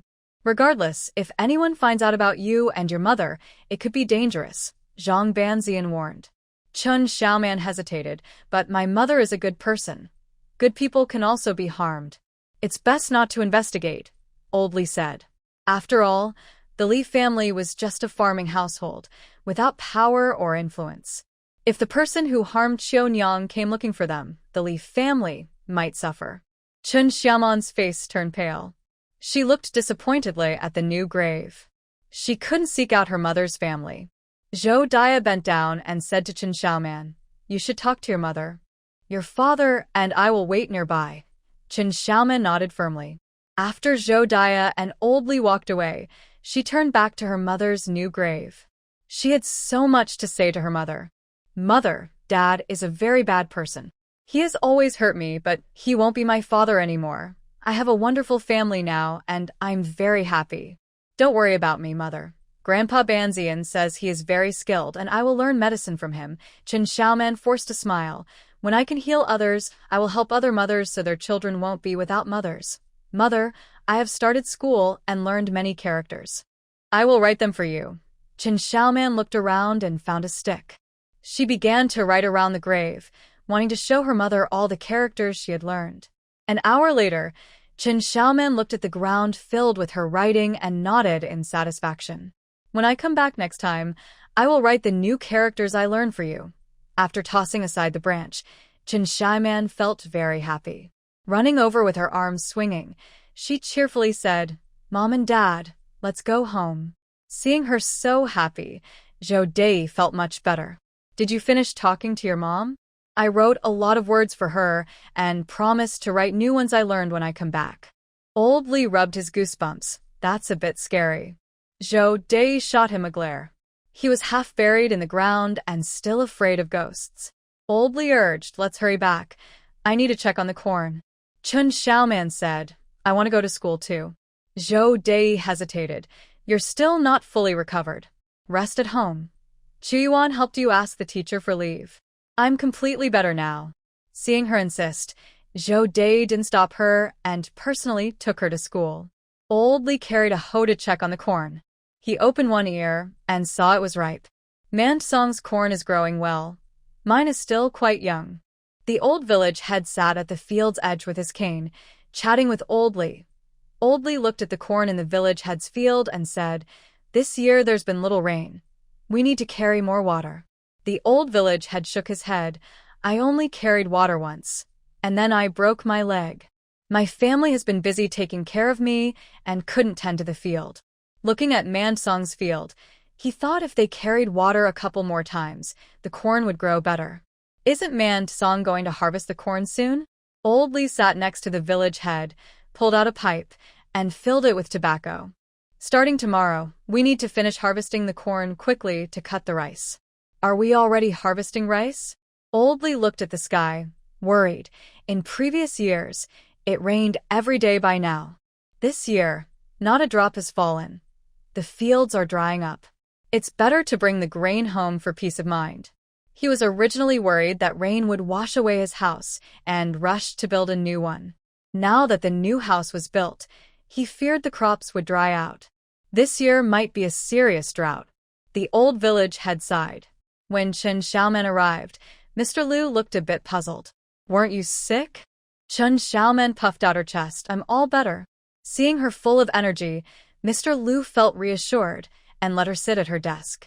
Though it was called a desk, it was really just an old door board resting on two piles of bricks with a mat underneath for students to sit on. Chen Xiaoman sat down next to Li Chuyuan. Taking advantage of the moment when the teacher was talking to Zhou Dei, Li Chuyuan leaned over and asked Chen Xiaoman, "How did you get better so quickly?" "I'm just healthy," Chen Xiaoman said happily. Lu Shuyan, sitting in front, snorted. "Bragging. If you were healthy, you wouldn't get sick." He turned to Chen Xiaoman and asked, "Are you pretending to be sick to avoid school? Did your mom find out and send you here?" "Why would I want to avoid school?" Chen Xiaoman replied, puzzled. "I can learn so much at school." Lu Shuyan waved his hand dismissively. "These are just leftovers from my playtime."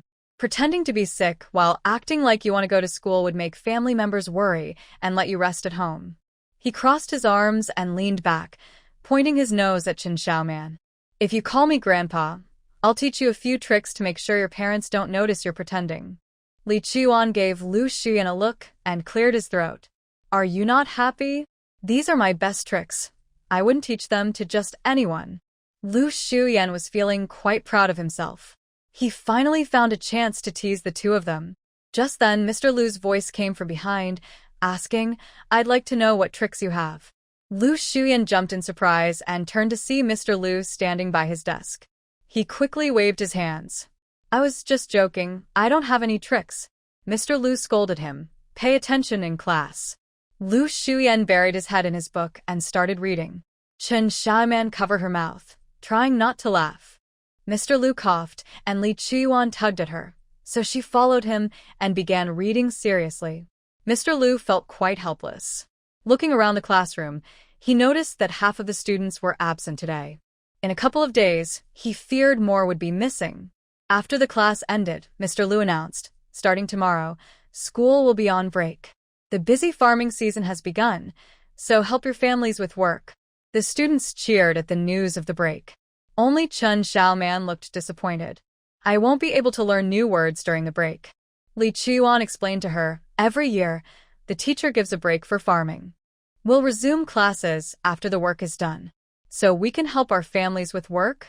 Chen Xiaoman perked up again. "Of course, during the break, We should have fun, not work. Lu Shuyan exclaimed, nearly jumping with excitement. He could finally return to the county town. I want my grandma to take me to the capital city to have fun and buy snacks. Chen Xiaoman asked curiously, where is the capital city? You've never been to the capital city? Lu Shuyan exclaimed. Chen Xiaoman shook her head. I've only been to the county town. And that was just recently. She turned to Li Chuyuan. Have you been? Li Chuyuan also shook his head. He hadn't even been to the county town. Lu Shuyan laughed and patted his thigh. 2 country bumpkins have never even been to the city. Ha, Li Chuyuan huffed. We'll go someday. Chen Xiaoman asked curiously, what are we going to the city for? To take the provincial exam? We need to go to the city. Chen Xiaoman exclaimed, Brother Chuyuan wants to go to the city to take an exam, but Lu Shuyan just wants to have fun. Lu Shuyan couldn't feel proud anymore.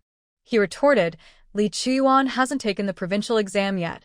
I will definitely take it in the future. Are you going to take the exam?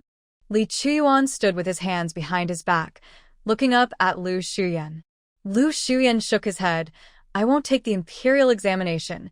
He heard that studying for the exam is very hard, and he didn't want to study all the time. There are so many fun and delicious things to do.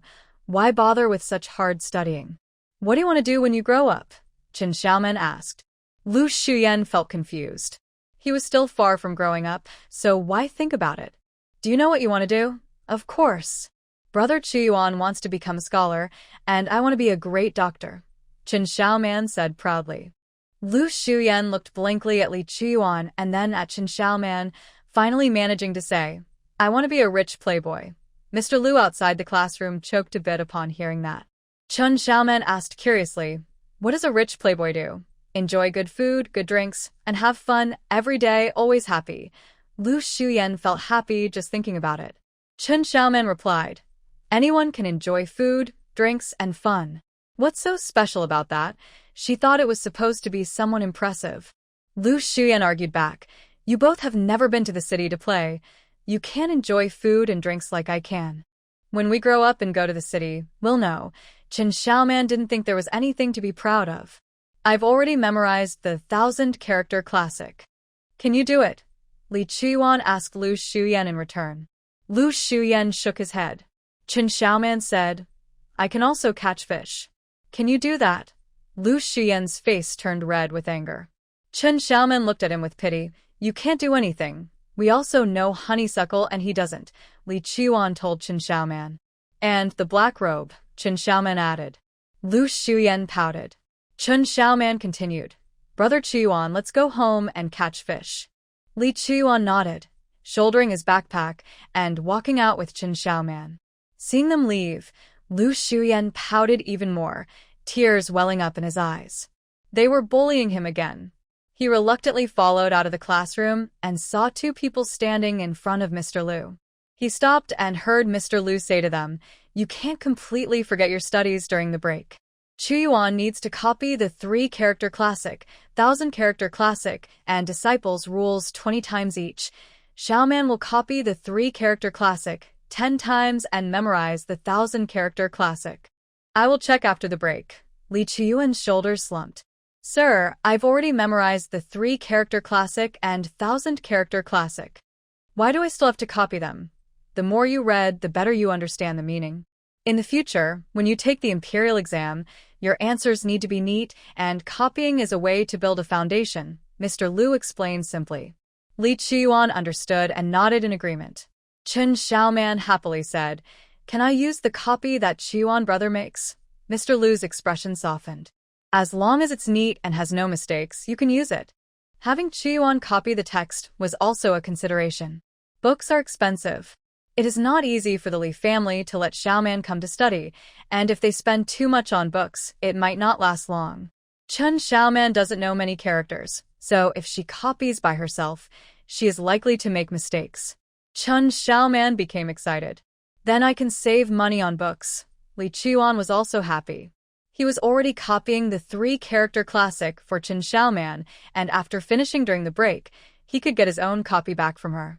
Lu Shuyan felt anxious and quietly retreated to the classroom.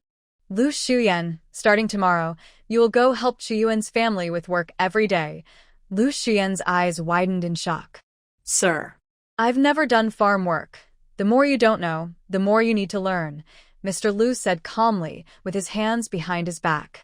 Lu Xian felt like crying. He wanted to go home. He wanted to go home. But he didn't dare.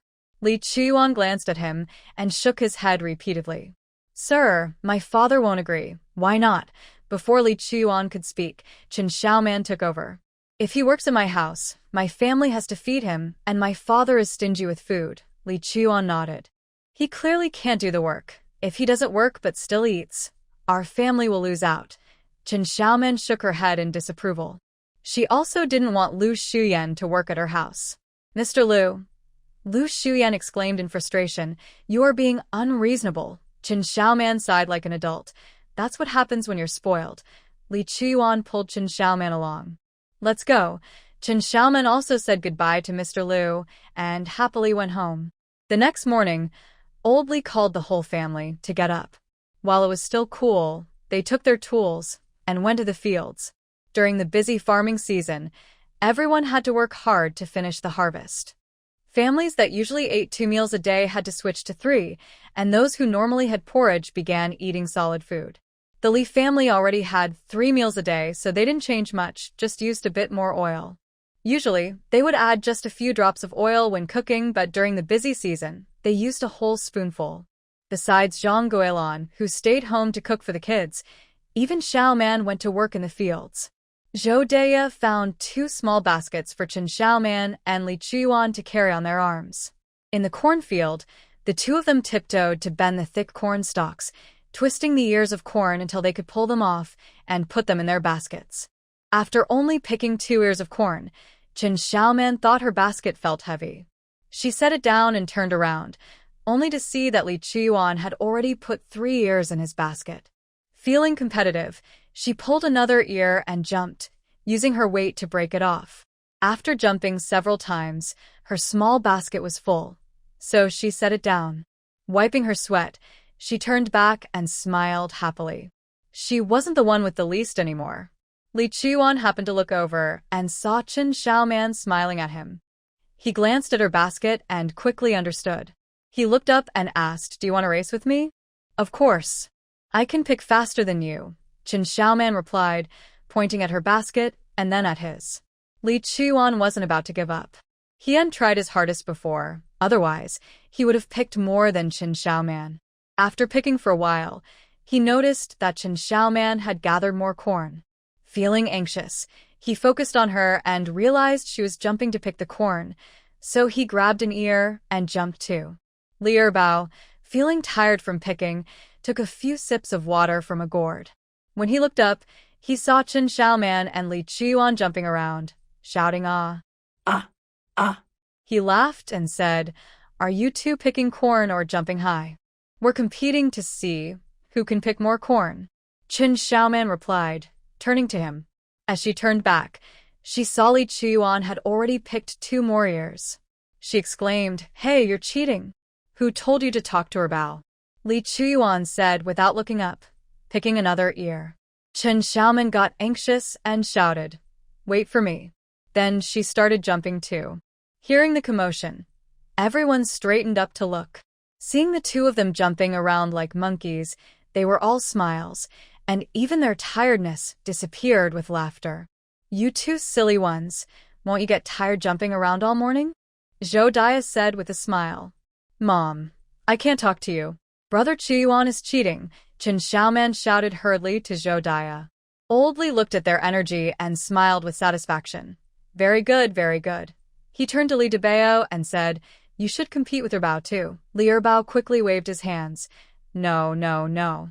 I can't compete with my big brother. That's all you can do, Old Li said, looking at Li Erbao with disappointment. Li Erbao grimaced. Don't blame me. No one in the village can compete with my big brother. Then why can't you work a little faster?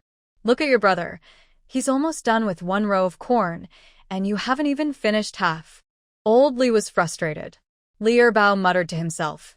You've picked even less than I have. The corn was planted in rows, and they were each working on their own row.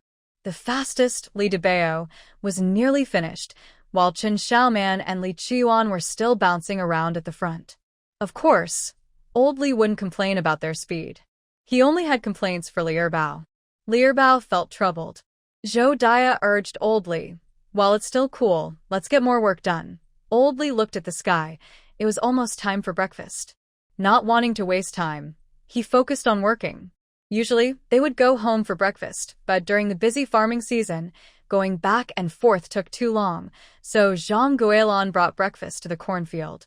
There was plenty of food for the whole family. Zhang Guilin tied her baby to her body with a cloth and carried a big basket to the cornfield. Li Erbao quickly took the basket and held the baby in his arms. "Wife, are you tired?" Zhang Guilin shook her head. "It's just cooking and washing clothes. It's not tiring. There was a lot of work at home, and there was hardly any time to rest." But compared to working in the fields, it was much easier. Yang Hualien wiped her sweat and teased Li Erbao with a smile. "Erbao really knows how to care for people." Li Erbao chuckled. "If I don't treat my wife and child well, who will?"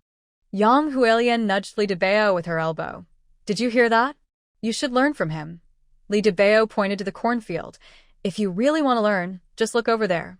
Everyone looked over and saw Li Qiyuan and Chen Xiaoman still bouncing around in their competition. Everyone burst into laughter. Zhou Daya called out helplessly, "You two, come over for breakfast and take a break before getting back to work." Chen Xiaoman was very tired and panting. She turned to look at Li Qiyuan, who was also sweating heavily. She took the initiative to say, "I'm hungry. Shall we eat first?" Li Qiyuan was also very hungry and nodded in agreement.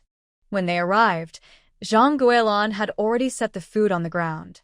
Seeing the dishes, both Chen Xiaoman and Li Qiyuan exclaimed in surprise. There was a full bowl of corn cakes, each with a bowl of millet porridge, along with some leftover dishes. "There's only this much cornmeal left at home, so I made all the cakes. This is the only millet I could cook for porridge. We've eaten up all the coarse grains," Zhang Guilin explained to Zhou Daya. Last year, the harvest was good, but the prices were low, so the Li family didn't sell cheaply and stored everything instead. Recently, while building a house, they had been feeding the workers 3 meals a day, and they had eaten most of the coarse grains. Zhou Daya already knew that the family only had millet and sorghum left. "We'll eat sorghum for a couple of days, and once our corn is harvested and dried, we'll switch back," Zhang Guilin replied. Chen Xiaoman looked up at Zhou Daya and said, "Mom, we have plenty of millet to eat." Old Li was shocked and gasped. "But millet is a fine grain. How can we afford to eat that?" Chen Xiaoman was puzzled. "Then why do we grow millet?" "Of course, we sell it for money," Old Li replied matter-of-factly. "Millet is valuable, and selling it will help pay for Qiyuan's education." Chen Xiaoman frowned, "But we have the fishball business, and the honeysuckle can also be sold. Those are just temporary. Only crops provide lasting support." Old Li wasn't the only one thinking this. Li Daba also shared the same view. People in the county might enjoy the fish balls for a while, but after some time, they would get tired of them, and the profits would dwindle. As for honeysuckle, it was only picked sporadically during the off-season, bringing in a little extra money for the household. They still had to rely on farming to support the whole family. Save clothes to wear, save food to eat. Life has to be frugal. Old Li took the opportunity to share his life lessons, especially with Li Qiyuan and Chen Xiaoman. These two kids still had some money, and he didn't want them to spend it carelessly. Unexpectedly, Chen Xiaoman was the first to disagree. "If these businesses aren't profitable anymore, we can just switch to more profitable ones." Old Li disagreed. "Can profitable businesses just come one after another? Finding them is already rare." "I can find them," Chen Xiaoman said confidently. "If we understand what others don't, we can make money." Li Qiyuan's eyes lit up. "Do you have an idea?" The whole Li family turned to look at Chen Xiaoman. Chen Xiaoman shook her head. "Not yet, but we will have it in the future. Once the improved seeds are planted, they will harvest a lot of grain and be able to sell it for good money." Old Li didn't listen to her and took a bite of corn cake. "Look at the weather. There hasn't been much rain this year. The harvest in the second half of the year won't be good. After the busy season, we might have to switch to 2 meals a day." Li Debao sat next to Old Li. "Dad, did you ask the elders in the village?" "I asked a few days ago, and everyone said this year's harvest won't be good." Hearing this made old Li worried. Li Debao fell silent. The village elders are usually accurate about the harvest. This year might be tough.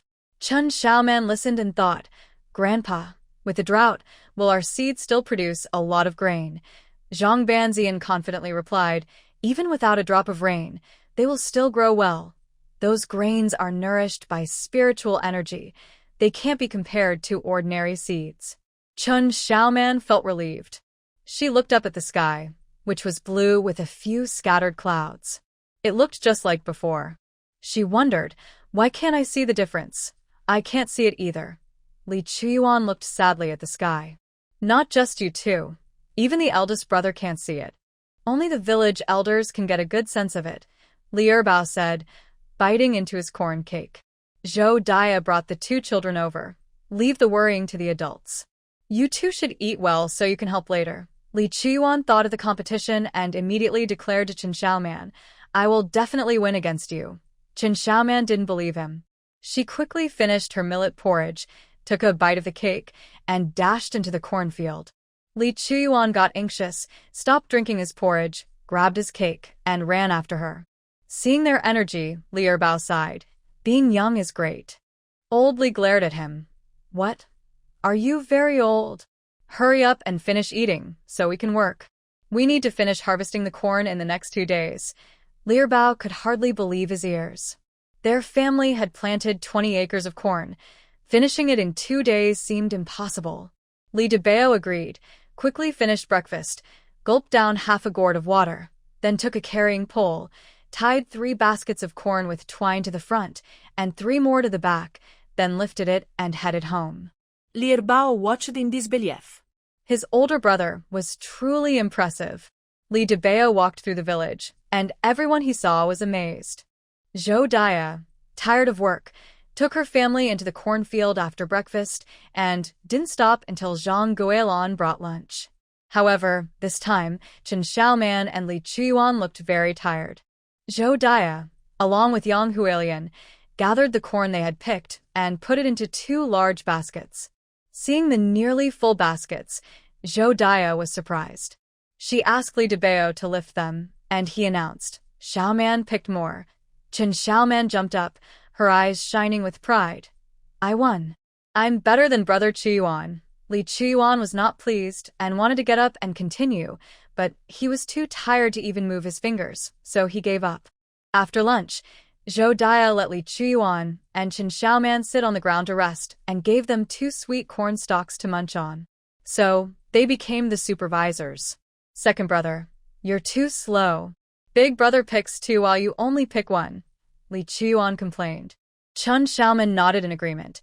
Is second brother being lazy? Li Erbao, annoyed, turned to them and shouted, You 2 together can't keep up with me. We're just kids, of course we can't compare to you. Li Chuyuan didn't want to argue. Chen Xiaoman disagreed. But there are 2 of us. We're still younger than him, so there's no need to compare. Li Chuyuan quickly stopped Chen Xiaoman's thoughts. Chen Xiaoman didn't believe it. Dad is the oldest, but he doesn't work as fast as big brother. After saying that, she added, He's not even as fast as second brother. Old Li straightened up and rubbed his sore back, defending himself. I'm old now, but when I was young, I was just as good as your big brother. Dad, don't brag in front of us. I can't stand it, Li Erbao said, showing his teeth. Old Li huffed. How am I bragging? If I couldn't work, how could I support you all? Li Erbao turned to Zhou Dia for help. Mom, please settle this. Zhou Dia gave Old Li a look. Aren't you embarrassed in front of the kids? Chen Xiaoman sensed something was off and quickly asked, Mom, what is Dad embarrassed about? Please tell us. Picking corn is a hands-on job, and chatting doesn't slow it down. Zhou Dia took a sip of water and started telling them stories from the past. Your dad was the only child in the family and was spoiled, doing nothing. Your big brother started working in the fields at 3, while your dad didn't start until he was 14, even though they already knew about it. Li Daba and Li Erba were still amazed. Children from farming families start working in the fields at 3 or 4 years old. Even if they can't do much, they can help by passing water or something. It's really rare for someone to start working in the fields at 14. Your father is really lucky, Yang Huilian sighed. Lucky? He lost his father when he was just 1 year old and was raised by his grandparents and mother. His family has only had one son for 3 generations. Of course, he is treated like a treasure, carefully protected. Josiah glanced at Oldly. When I marry into this family, he won't know anything, and I will have to do everything myself. He doesn't even want to work and always wants to run away. We used to fight a lot when we were young. Thinking about the past made Josiah unhappy. She had been fooled by Old Lee's good looks and cleverness. In other families, women bundle the straw, and men carry it home. In our family, it's the opposite. Old Lee coughed and said, "That was many years ago. Why bring it up? What did you do when you were young?" Qin Xiaoman asked curiously. Under Zhou Dai's gaze, Old Li had to admit, "I just ate and drank, and then I grew up." Li Qiyuan complained, "So you were a spoiled kid." "What do you mean spoiled?" Old Li didn't understand and thought it wasn't a good thing. Qin Xiaoman said, "Lu Shuyan is spoiled." Old Li's mouth twitched. He knew that wasn't a compliment. "Then my brother must be like my mother," Qin Xiaoman concluded. If their father wasn't good at working, then their capable brother surely didn't learn from him. Zhou Dai said, "Your father wasn't good at working when he was young, so your mother had to take your brother to the fields early. To avoid going hungry, your brother worked hard and that's how he became skilled. So my brother was forced to be good at it," Qin Xiaoman remarked. Old Li coughed repeatedly and winked at Zhou Dai. "Please give me some respect in front of the kids who didn't make mistakes when they were young." He had already changed.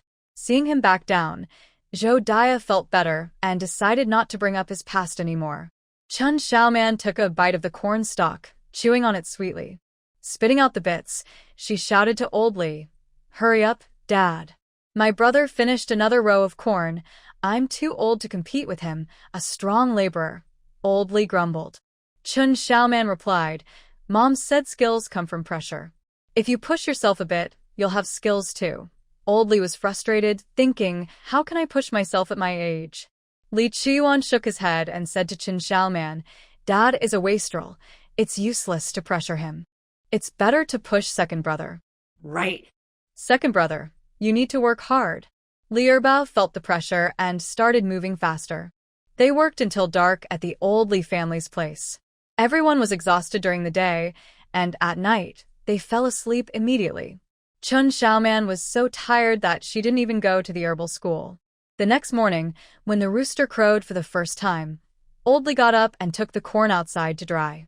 He couldn't let Li Qiyuan and Qin Xiaoman go to the fields again today, otherwise they would be worn out all day. He assigned them a task. One would hold a long stick with a torn cloth tied to it and sit in front of the corn to scare away the sparrows. During harvest time, sparrows were the most troublesome. The drying grain would attract a lot of sparrows to eat. Chasing away the sparrows was a job for the kids who couldn't work in the fields yet.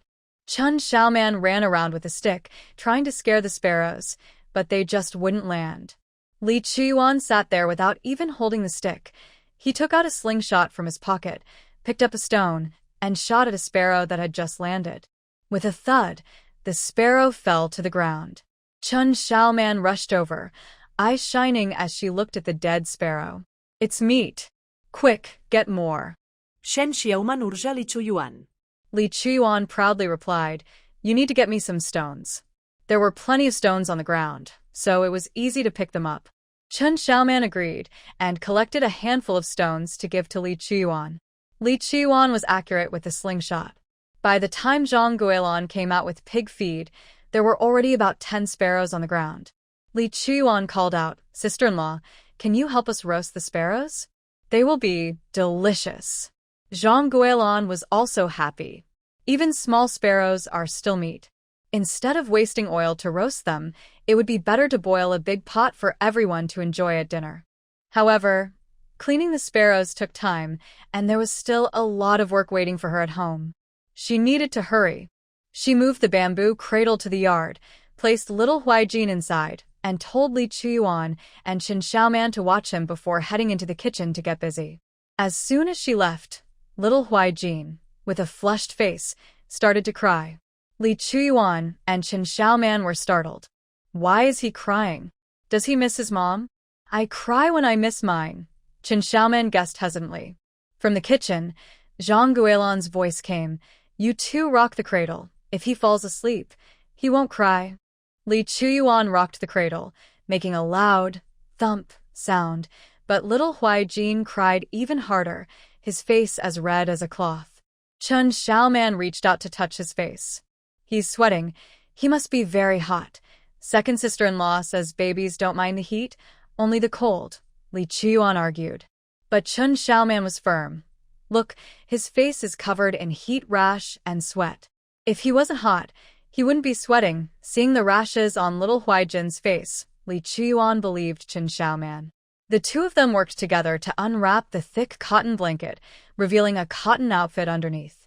When they opened the cotton outfit, they found only a thin, old cloth shirt for the child. Seeing the red rashes all over Huaijin's face and hands, Li Chuyuan's eyes widened. As they lifted the last layer of clothing, they both gasped. Huaijin's body was covered in bright red rashes, which looked even worse because he was crying. With tears in his eyes, little Huaijin flailed his arms and legs. This must be so uncomfortable, Li Chuyuan exclaimed. Chen Xiaoman was also startled. No wonder he cries as soon as he wakes up. The rashes must be itchy and painful. Since little Huaijin came home, he had been crying whenever he was awake. People in the village said the old Li family had a night crier. Fan him a bit. Don't let him get too hot, reminded Zhang Banzian. Chen Xiaoman agreed and took a fan to cool little Huaijin down. As the breeze blew, Huaijin's body became less red. He was tired from crying and looked at Chen Xiaoman and then at Li Chuyuan with his big eyes. His rashes have gone down a lot, Li Chuyuan remarked. Chen Xiaoman observed closely for a moment and then confidently waved the fan more vigorously. It seemed that with a little more effort, little Huaijin would feel even better. Perhaps he did feel better, as he gave Chen Xiaoman a clueless smile. Chen Xiaoman happily shook his little hand. Is this serious? Are you trying to hurt this child? A middle-aged man's voice came from outside the yard. Chen Xiaoman and Li Chuyuan turned to see a man in a long robe rushing into the fenced yard. After the new house was built, old Li had torn down the old fence and built a new one, enclosing both the old and new houses together. Their yard was now twice as big as before. Even that middle-aged man took a while to run over. He picked up the cotton blanket from the ground and tried to cover little Huaijin. Chen Xiaoman quickly pulled it away. No, he's too hot. The middle-aged man was furious. How can a baby be hot? You all keep this up, he will freeze. That's nonsense. Babies are the ones who are most afraid of heat, Zhang Banzian scoffed and cursed. Chen Xiaoman trusted Zhang Banzian and said, he is already sweating. Are you trying to cause trouble? Li Chuyuan held the baby tightly and stepped back. With the busy farming season, the adults in the village were all working in the fields, and troublemakers were everywhere. This is Dr. Zheng from the county hospital. Li Shitu from the village rushed in, panting with a medicine box on his back. Without catching his breath, he said to the middle-aged man in a long robe, Dr. Zheng, my wife is in a critical condition. We can't wait any longer. Dr. Zheng understood the urgency, but he couldn't let the baby freeze in front of him. He shouted, where's the adult in this house? Zhang Guilan in the kitchen heard the commotion and quickly came out. As soon as Dr. Zheng saw her, he scolded, how can you let two little kids take care of a baby? They took off the baby's clothes, and the baby is going to freeze. Zhang Guilan saw the cotton blanket and thick clothes lying on the ground. Looking at the baby in Li Chuyuan's arms, who was only wearing a thin shirt, her heart skipped a beat. Without thinking, she rushed over to take the baby back, holding him tightly in her arms. Seeing the baby smile at her worried heart finally relaxed. How can you be a mother like this? Dr. Zheng scolded Zhang Guilan disapprovingly. Zhang Guilan was drenched in cold sweat and spoke with a trembling voice. I was working in the kitchen. I didn't expect this to happen. You can't be careless when taking care of a baby. Hurry and cover him, Dr. Zheng said harshly, picking up the cotton blanket to put over the baby. Zhang Guilan repeatedly thanked him, reaching out to take the blanket. But Chen Xiaoman grabbed the blanket and held it close. Xiaoman, give me the blanket quickly. The baby will get cold. Zhang Guilan was both angry and anxious. She only let the two kids watch the baby for a moment. Who knew they would cause such a scene? You can't cover him. The baby will get too hot. That's ridiculous. You've never had a baby. How would you know how to care for one? Dr. Zheng shouted angrily. You haven't had one either, Qin Xiaoman retorted. Dr. Zheng's face turned pale with anger. Li Shitu was anxious and frustrated. His wife was still waiting. There was no time to waste here. Dr. Zheng is a qualified doctor I brought from the county hospital. He knows much more than a young girl like you. Then has he cured all his patients? Qin Xiaoman replied, tilting her head defiantly. Dr. Zheng's face turned red with anger. There are many difficult and complicated illnesses in the world. How can they all be cured? That's right. You are a doctor, not a magician. How can you know everything? Qin Xiaoman stared intently at Dr. Zheng. Dr. Zheng was frustrated and angry. He shouted, I won't argue with a child like you. He turned to Zhang Guilin and said, if this lady wants her child to freeze, she can just listen to her. Zhang Guilin shivered and turned to glare at Qin Xiaoman. Give me the blanket. She would do anything to keep the child warm. Seeing her angry, Qin Xiaoman said, Sister-in-law, look at Huai Jin. His rashes are much better. Zhang Guilin didn't want to argue with her and reached out to grab the blanket. Li Chuyuan pulled Qin Xiaoman behind him, spreading his arms to block Zhang Guilin. Sister-in-law, why can't you see the truth? Look how happy Huai Jin is. He's smiling at us. He's never been this good before. Zhang Guilin's heart softened. She looked down and met Huai Jin's gaze. Little Huai Jin grinned and gave his mother a big smile. Zhang Guilin's heart melted. After more than 4 months, she finally saw her child not crying. Could it really be the heat? Qin Xiaoman peeked from behind Li Chuyuan. On such a hot day, sister-in-law, you know to wear light clothes. Why wrap Huai Jin up so much? A baby can't be compared to an adult. Dr. Zheng was very unhappy. Li Shitu quickly agreed. Children are very weak. They can't withstand the wind. Dr. Zheng is kindly reminding you. Why don't you understand? Zhang Guilin started to panic. Can a doctor be wrong? He's not the only doctor. I'm learning medicine too, Qin Xiaoman pouted. How old are you? How much can you learn in a few days? Li Shitu angrily turned to Dr. Zheng. They don't understand. Let's ignore them. Dr. Zheng was furious. He had never been doubted like this before. If your child gets sick from the cold, you will regret it. He was speaking to Zhang Guilin. Zhang Guilin's face turned pale, and she wavered. Huai Jin seemed to sense Zhang Guilin's feelings and waved his little hands to touch her. Zhang Guilin held his hand and rubbed it, exclaiming, his rashes are much better. Little Huai Jin felt his mother's joy and happily waved his little hands. Zhang Guilin opened his clothes.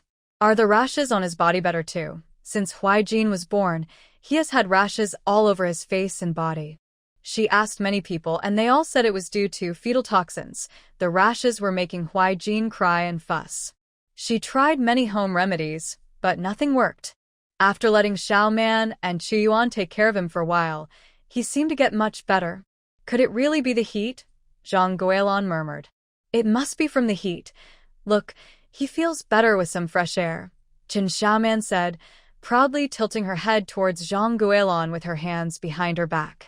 Zhang Guilin laughed happily and quickly asked Qin Xiaoman, so, blowing some air can help Huai Jin's rashes. That's what Master Banxian said, Qin Xiaoman replied. Li Chuyuan was curious. When did Master Banxian tell you that? He had been with Qin Xiaoman and had never seen this Master Banxian. Qin Xiaoman quickly covered her mouth with her little hands and shook her head. I can't say. Zhang Guilin already knew about Master Banxian. Her mother-in-law had warned her not to speak of it carelessly. She changed the subject. How long until he gets completely better? As long as he doesn't get too hot and gets some fresh air, he will improve a lot soon. Qin Xiaoman repeated Master Banxian's words. Zhang Guilin felt a surge of joy. Looking at little Huai Jin again, she exclaimed, he looks so much better already. How is that possible? When he has rashes, he should avoid the wind. How can fresh air help? Dr. Zheng exclaimed. Zhang Guilin quickly moved little Huai Jin forward, saying, Dr. Zheng, look. My son's face isn't as red as before, and the rashes have faded a lot. Dr. Zheng stepped closer, his eyes fixed on little Huaijin. When he arrived, the child's face was very red and covered in rashes. This was one of the reasons he was worried. But now, the rashes on the child's face had clearly reduced by more than half. Looking at the child, he saw him happily blowing bubbles. Dr. Zheng was stunned. Li Shitu also stepped forward to take a look. After just a moment, he could clearly see that little Huaijin was improving. It really worked, he murmured in disbelief. Dr. Zheng shook his head in confusion. This can't be possible. After studying medicine for so many years, could it all have been for nothing? Did I treat all those patients with rashes incorrectly? The thought of the prescriptions he had written made Dr. Zheng tremble. He prided himself on being a good doctor. Could he actually be a quack? He felt faint and nearly collapsed, but Li Shitu caught him. Dr. Zheng shook his head repeatedly. I was wrong. I was completely wrong. Dr. Zheng, my wife is still waiting for you, Li Shitu urged anxiously. Dr. Zheng felt hopeless. I'm not skilled in medicine, and I fear I cannot save your wife and child. If I can't even treat a rash, how can I help with childbirth? One wrong move could lead to a tragedy. Dr. Zheng shook his head with a bitter smile. Li Shitu was anxious and distressed. You have to come with me. My wife is in labor and needs a doctor. Zhang Guilin was shocked. A mother could die giving birth. What are you all doing here? Hurry up and assist her. Time is of the essence. We can't waste it here. Dr. Zheng extended his trembling hand with a sad smile. I want to help, but I truly feel powerless. Chen Xiaoman asked, why is your hand shaking? He doubts his medical skills, Zhang Banzian replied. Chen Xiaoman was surprised. Is he doubting himself because of the rash? Yes, exactly because of the rash, Zhang Banzian laughed heartily. If it were an experienced doctor arguing with him, he might not have reacted so strongly. But losing to a child like Xiaoman completely shattered his confidence. Chen Xiaoman's mouth dropped open in shock. A wave of despair washed over Li Shitu. It's over. My wife has no doctor. He slapped his thighs and cried out to the sky. What will happen to my wife and child? Zhang Guilin realized it was their fault and that lives were at stake, so she quickly urged Dr. Zheng. You are a practicing doctor. You understand much more than we do. Just help with a needle or some medicine. Dr. Zheng weakly replied, we should really call another doctor. Zhang Guilin shouted in frustration. It takes at least half an hour to go to the county and back. We can wait, but can the baby wait? Can the mother wait? She glared at Dr. Zheng. You're a doctor. How can you just stand by and do nothing? Dr. Zheng trembled. Li Chuyuan grabbed Chen Xiaoman. If you won't help, we still have Xiaoman. Chen Xiaoman's eyes lit up. Let's go. Zhang Guilin quickly stopped the two children. You've never seen a childbirth. How can you help? Stay home and watch the corn. We have Dr. Zheng here. Childbirth can be dangerous. If Xiaoman goes and something goes wrong, how will they explain it to Li Shitu? Most importantly, it could ruin Xiaoman's reputation. Xiaoman may not understand, but does she really not understand? Xiaoman is better than Dr. Zheng. She cured Huaijin's rash, Li Chuyuan insisted, not believing Xiaoman was incapable. If you believe in Xiaoman, Huaijin's rash would have healed long ago. Zhang Guilin was taken aback. Xiaoman had said it early on, but she didn't believe it. If only she had known. Zhang Guilin regretted it. Li Shita's eyes lit up as he rushed over and grabbed Chen Xiaoman's arm. Xiaoman, you are a blessing. Please share some good fortune with my wife and child. Chen Xiaoman eagerly nodded. I am happy to share my good fortune with your wife and child. They will be fine. Li Shitu laughed through his tears, repeatedly saying, Thank you, Xiaoman. You are a blessing to my family. He slapped his own face. I have said nothing good. I was foolish. Please don't be angry, Xiaoman. Li Chuyuan, seeing him about to hit himself again, called out, Stop wasting time and hurry home. Li Shitu nodded quickly. Yes, yes. Xiaoman, please come with me to pray for my wife. Chen Xiaoman hurried to Dr. Zheng and urged, Let's go save her. You treat her and I will pray. Li Shitu was overjoyed. What a great idea. Without waiting for Dr. Zheng's response, he pushed him to run home. Zhang Guilin, worried, took Huaijin and followed. Li Chuan thought it over and decided he needed to stay home to watch the corn. He couldn't let the sparrows cause trouble. Since everyone had left, several sparrows fluttered down to the ground. Li Chuan picked up a stone, loaded a slingshot, and shot down another sparrow. Li Shida's family was in a panic. The room echoed with desperate cries. Chen Xiaoman heard the commotion from afar and ran over. Li Shitu, ignoring everything else, pushed Dr. Zheng into the delivery room. Upon seeing the doctor, the people assisting with the delivery finally felt hopeful. "Doctor, you're finally here. The baby is stuck. You must find a way. She's losing blood, and the mother is too weak. If this continues, it will be terrible." Dr. Zheng, feeling anxious, quickly checked the mother's pulse. The more he examined, the graver his expression became. "This is not good. She's losing too much blood." Everyone in the delivery room was stunned. Severe blood loss can be fatal. "Doctor, please think of something." Dr. Zheng was extremely worried. If there was severe blood loss, he wouldn't be able to stop it. He quickly wrote a prescription and handed it to Li Shitu. "Hurry and get the medicine." As Li Shitu was about to leave, the mother in the room, Cui Cui, shouted loudly, "I can't give birth." "I don't want it anymore." Li Shida's hand trembled, and he became anxious. Beside him, Li Dashan quickly took the prescription from his son's hand, saying, "You stay here with your wife. I'll go get the medicine." "Dad, you move too slowly. You can't make it," Li Shitu said in a panic. Li Dashan felt anxious too. At his age, he couldn't run fast, and going back and forth would take too long. Zhang Guilin, holding a child, saw they were delaying and said urgently, "I'll go find Bao and ask him to help you." Li Shitu gratefully replied, "Thank you, Guilin." Zhang Guilin took the prescription and told Chen Xiaoman, "You're just a little girl. You can't go into the delivery room, understand?" Chen Xiaoman nodded obediently. Zhang Guilin looked at Chen Xiaoman with concern, then ran to her own field with the baby. Inside the house, the midwife's anxious voice was heard. "Oh no, one foot is out, foot stepping on a lotus." Outside, Li Shitu hurriedly asked, "Please help, save my wife." Li Dashan's hands trembled. "Master, what does foot stepping on a lotus mean?" Master Zhang explained. "When a baby is in the mother's belly, it should come out head first for a safe delivery. If a foot comes out first, it can get stuck, leading to the baby suffocating and the mother being in great distress. That's what foot stepping on a lotus means." Chen Xiaoman became anxious. "That's too dangerous. Is there any way to help? We need to push the baby back so it can turn around and be born safely." A heart-wrenching cry echoed from the room. Li Dashan quickly ran to Chen Xiaoman, saying in a panic, "Aunt Xiaoman, please pray to the heavens for us." Chen Xiaoman nodded. "I will pray. Just sitting isn't sincere.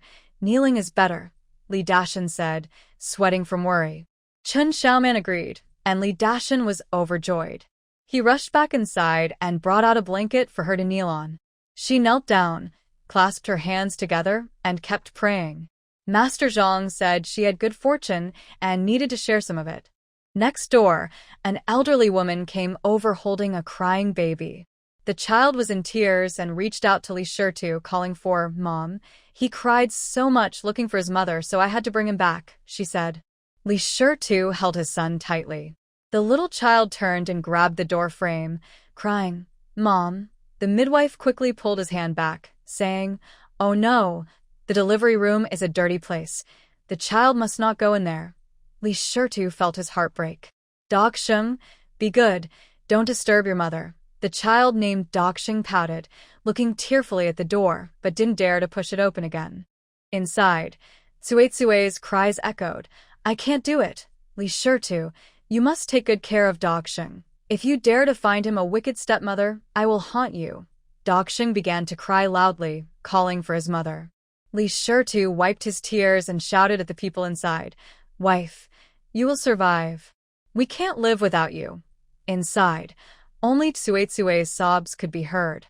The midwife became anxious, saying, "Oh no, you mustn't cry. Save your strength for the delivery." All that could be heard was Tsuetsue's suppressed sobbing. Li Dashan couldn't sit still and knelt beside Chen Xiaoman, muttering, "Bless us, ancestors." Chen Xiaoman looked at Daksheng, who was still staring at the door. Her heart ached. A child without a mother is very pitiful. She couldn't let Dog Sheng be motherless too. The midwife inside kept speaking loudly about the situation to reassure those outside. When she heard that the baby was pushed back, Chen Xiaoman let out a long sigh of relief. Next, we just need to turn the baby, and everything will go smoothly. Just as this thought crossed her mind, the midwife inside exclaimed, "There's bleeding." "Dr. Zheng, hurry and treat her," Dr. Zheng shouted in panic from outside. "Hasn't the medicine been fetched yet?" Li Shitu replied anxiously, "It just left a little while ago. We still have to wait a long time. It's too late. Stop the bleeding quickly," Dr. Zheng shouted in alarm. The midwife was terrified, saying, "I can't do that. The amniotic fluid is almost gone." Dr. Zheng, frustrated, said, "She's been in labor for a day and a night. Why didn't you call a doctor sooner? She's having her second child. Who knew there would be complications? It was only when the contractions started that we realized the baby was sideways. I tried to turn it, but it went wrong," the midwife explained anxiously. She only wanted to earn her delivery fee, but she didn't want to have a life at stake. Dr. Zheng quickly took out silver needles and inserted 2 into Tsuetsue's belly. But the bleeding showed no sign of stopping. Tsuetsue had already lost her strength, and the village women who came to help were crying together. Chen Xiaoman stood up, ran to Li Shida's side, and called into the room, "Dr. Zheng, the points are Yinbai, Zasanli, Senyinjiu, Pishu, and Weishu. You don't know acupuncture. Don't make things worse." Li Dashan rushed over to pull Chen Xiaoman away. Chen Xiaoman dodged his hand, insisting, "I know. You have to be sure right now, or they won't believe you," Zhang Banqian taught. Chen Xiaoman nodded. She needed to save the person and stay strong. "Don't be foolish. You're only a few years old. Even if you started learning medicine in the womb, you can't know acupuncture. This is a matter of life and death. It's not the time for you to cause trouble." Li Dashan was angry. What can a 3-year-old understand? Don't delay Dr. Zheng from saving the person. Chen Xiaoman pulled on Li Shida's arm. "I can save your wife." A glimmer of hope sparked in Li Shida's desperate eyes. "How? Sure to. You're being foolish. How can you trust a child's words? If you let her delay, your wife will really be lost." Li Dashan was anxious, slapping his thigh. No, they had to send this girl away. If she kept causing trouble, it could really lead to a life being lost. Li Shitu shook his head repeatedly. He was going crazy. How could he trust a little girl? Chen Xiaoman noticed his change and looked up at him. "You all have no way. Just try my method. Don't cause trouble." Li Dashan picked up Chen Xiaoman and started to take her outside. Chen Xiaoman flailed her arms and legs in the air, frustrated. Wow, she was too small. No one believed her. Li Shitu, conflicted, watched as Chen Xiaoman was taken away and shook his head vigorously. There couldn't be any mistakes. How could he not trust Dr. Zheng and trust a 3-year-old instead? "Wait!" Dr. Zheng's voice came from inside the room. The door opened, and Dr. Zheng rushed out. He glanced quickly at Chen Xiaoman, then turned to Li Shitu. "I can't stop the bleeding. If this continues, your wife might not make it. Why not try her method? Dr. Zheng, please help as much as you can." Li Dashan hurriedly pleaded with Dr. Zheng. Dr. Zheng, however, smiled wryly and raised his blood-stained hands. "I've tried all the methods I can think of. The acupoints she just mentioned can indeed stop the bleeding. I want to give it a try. Of course, this had to be agreed upon by the family." Li Shitu gritted his teeth. "Then let's try it." Li Dashan staggered, stamping his feet in frustration. "This is foolish. How can you rely on such a girl? You can only rely on me." Chen Xiaoman twisted her body free from Li Dashan and ran to Dr. Zheng. "Dr. Zheng, please start the acupuncture." Dr. Zheng looked at Chen Xiaoman with a complicated expression, then turned to Li Shitu. Li Shitu seemed ready to shout out all his fear. "Just treat her as she says." Dr. Zheng had no other choice. The midwife was even less reliable. If we wait any longer, his wife and child will be lost. We should give it a try. Dr. Zheng said those pressure points can stop the bleeding, so let's try to stop it. Dr. Zheng sighed in relief and went back inside. Chen Xiaoman followed quietly. Li Dashan exclaimed, but it was too late. The door was closed by Dr. Zheng. The smell of blood in the room made Chen Xiaoman feel sick. She pinched her nose and looked over, seeing a basin full of blood on the floor, while the midwife was shaking as she wiped the blood. Cui Cui on the bed had already slumped down, too weak to even shout. Seeing her, the other women in the room were stunned. Why did you bring her in? This delivery room is dirty. If the child gets contaminated, it will be hard to raise them. Quick, take her out. Chen Xiaoman didn't believe them. She ran to the bedside and, while everyone was distracted, took out a small bowl of healing water from her space and offered it to the sweating Cui Cui. Cui Cui cried and refused. I don't have the strength to drink, Chen Xiaoman insisted, bringing the bowl to Cui Cui's lips, encouraging her. If you drink this, you'll have strength. Tears streamed down Cui Cui's swollen face. She was so tired and in so much pain. You'll get better, Chen Xiaoman encouraged again. The people in the room shook their heads. The midwives who came to help had all delivered several children. They had seen this situation many times before and had never seen anyone survive. Sigh. Xiaoman was still young and hadn't seen this before. Cui Cui looked at Chen Xiaoman in pain. Can I really get better? Yes, I promised the heavens I would share good fortune with you, and you'll get better soon. Chen Xiaoman clenched her small fist, looking very serious. The people in the room paused. How did you make a promise to the heavens? Even if you said it, the heavens wouldn't agree. Truly a child. The midwife sighed heavily in her heart, but still comforted Cui Cui. Xiaoman has shared her good fortune with you. You can pull through. For the sake of the child, you must try harder. A surge of determination rose in Cui Cui's eyes. She opened her mouth and made an effort to drink several sips of the healing water. As soon as it entered her, she felt a warmth in her belly, and the pain lessened significantly. Chen Xiaoman lifted the bowl a bit, helping her finish the water. Are you feeling better? Chen Xiaoman put away the empty bowl, looking at Cui Cui with hopeful eyes.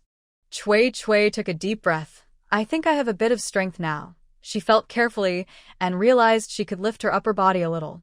Chen Xiaoman grinned. You'll have even more strength soon. The healing water from the old man was very effective. Zhang Banzian said, We can't be careless. We need to stop the bleeding and help the baby come out. Chen Xiaoman held tightly onto Cui Cui's hand. Her big round eyes focused on Dr. Zheng's actions. At that moment, Dr. Zheng had just inserted the last needle. The midwife exclaimed, The bleeding has decreased. Everyone else was happy and rushed to see, turning their sadness into joy. The bleeding has stopped. Oh, it really stopped. Dr. Zheng rushed over, surprised and delighted when he looked at Chen Xiaoman.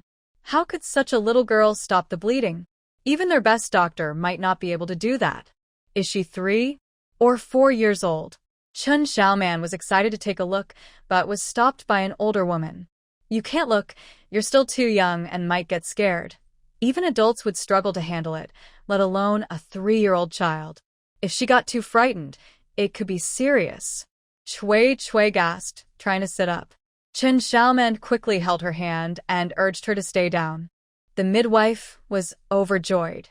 She has the strength to sit up. Oh, she can still give birth. Don't move. I'm helping you push the baby in and turn around. The older women hurried over to help, pushing the baby in and then feeling her belly. Cui Cui lay back, gritting her teeth to endure. Someone next to her wiped her sweat. Feeling uncomfortable, Cui Cui turned to Chen Xiaoman for a chat. Where did you get the water? It made me feel much better. Chen Xiaoman replied, I scooped it from the lake and there's plenty more. Cui Cui was surprised. Is the water from the Huai River that sweet? Qingshi village doesn't have a lake, so Cui Cui thought it was from the Huai River. It's normal for young Xiaoman to not explain clearly. I'll have Shirtu bring some back later. Chen Xiaoman was curious. Does Li Shirtu have a magical lake too? If he did, his wife wouldn't have to suffer so much, Zhang Banzian scoffed. Does he think everyone has a paradise? Chen Xiaoman agreed. Cui Cui must think it tastes good and wants Shirtu to find some. She is having such a hard time giving birth and feels weak. She must want to replenish her strength. Chen Xiaoman generously said, Brother Chiyuan caught a lot of sparrows. Once you have the baby, I'll give you one to help you recover. Kui kui felt a bit bitter. But she played along with Xiao Man, saying, That's meat. Are you really willing to give it to me? Of course. You're my junior, and I need to take care of you. Qin Xiaoman's serious expression made everyone in the delivery room laugh. Cui Cui couldn't help but smile too. I'm much older than you. That is my junior. You should call me grandma. Qin Xiaoman straightened her back. As an elder, she deserves respect and should set an example. Kui kui laughed out loud. Elders don't just give one sparrow. Cui Cui joked. An older woman chimed in, You should give a chicken. Qin Xiaoman frowned in distress, but we've eaten all the chickens at home. Everyone knew this. The old Li family raised about 40 to 50 chickens, and recently they had one each day for building their house. By the time they moved into the new house for the feast, there were no chickens left. But someone teased her. What will you do then? Don't you care for your junior Cui Cui? Qin Xiaoman thought for a moment and happily said, I'll give you 2 fish to help you regain your strength. Cui Cui smiled. She was indeed thinking about that. All right, you have to pick 2 big fish. Qin Xiaoman confidently replied, I will definitely choose 2 very big fish for you. An older woman laughed. Cui Cui, you are so lucky. You haven't even rested yet, and you already have 2 fish waiting for you. Dabao is the best at catching fish. Those 2 big fish are guaranteed. Dr. Jing looked at Qin Xiaoman with surprise. The delivery room, which had been tense, suddenly felt relaxed. It has turned. Oh, it finally turned. Both mother and child are alive. Everyone in the room was momentarily silent, then erupted in joy. At this moment, the person who was on the brink of death had come back to life. Cui Cui, grit your teeth and hurry up. Push harder, keep going. The people in the room cheered her on. Cui Cui felt a surge of determination. She and her baby could survive. At that moment, she realized she had regained some strength. She clenched her teeth and pushed with all her might. Wow! A loud sound echoed in the room. The midwife exclaimed in joy. The head is out. Keep pushing. Qin Xiaoman was curious but was tightly held back by Cui Cui. She eagerly looked over, but could only see a thin blanket. The cleaned baby was placed on the bed next to Cui Cui, and the midwife congratulated them repeatedly. It's a big, healthy boy. Oh, your family's ancestors must be pleased. With lotus flowers at your feet, both mother and child are safe. I've never seen anything like it. The previously crying baby, upon smelling his mother's scent, fell asleep contentedly. Cui Cui's tears flowed down. This was the child she fought for with her life. She turned to Qin Xiaoman and said, Xiaoman, come and take a look. Qin Xiaoman curiously poked the baby's face, and the baby grabbed her hand with both tiny fists. He's so red. The midwife laughed. All newborns look like this. He's actually quite fair. Cui Cui looked at Qin Xiaoman eagerly. Xiaoman, why don't you give him a name? Qin Xiaoman hesitated. I can't do that. She hadn't read much yet. We simple folks don't have many rules. Just name him something easy to say. Cui Cui encouraged her. You're a lucky star, so whatever name you choose will bring good fortune. Qin Xiaoman agreed wholeheartedly. She had so much luck that sharing some with others was no problem. Zhang Banzian, from the Blessed Land, couldn't help but ask, How do you know your luck is endless? I'm a reincarnated fairy, so I must have a lot of good fortune. Qin Xiaoman replied confidently. Zhang Banzian was taken aback. Old Li's casual words were surprisingly taken seriously by Xiaoman.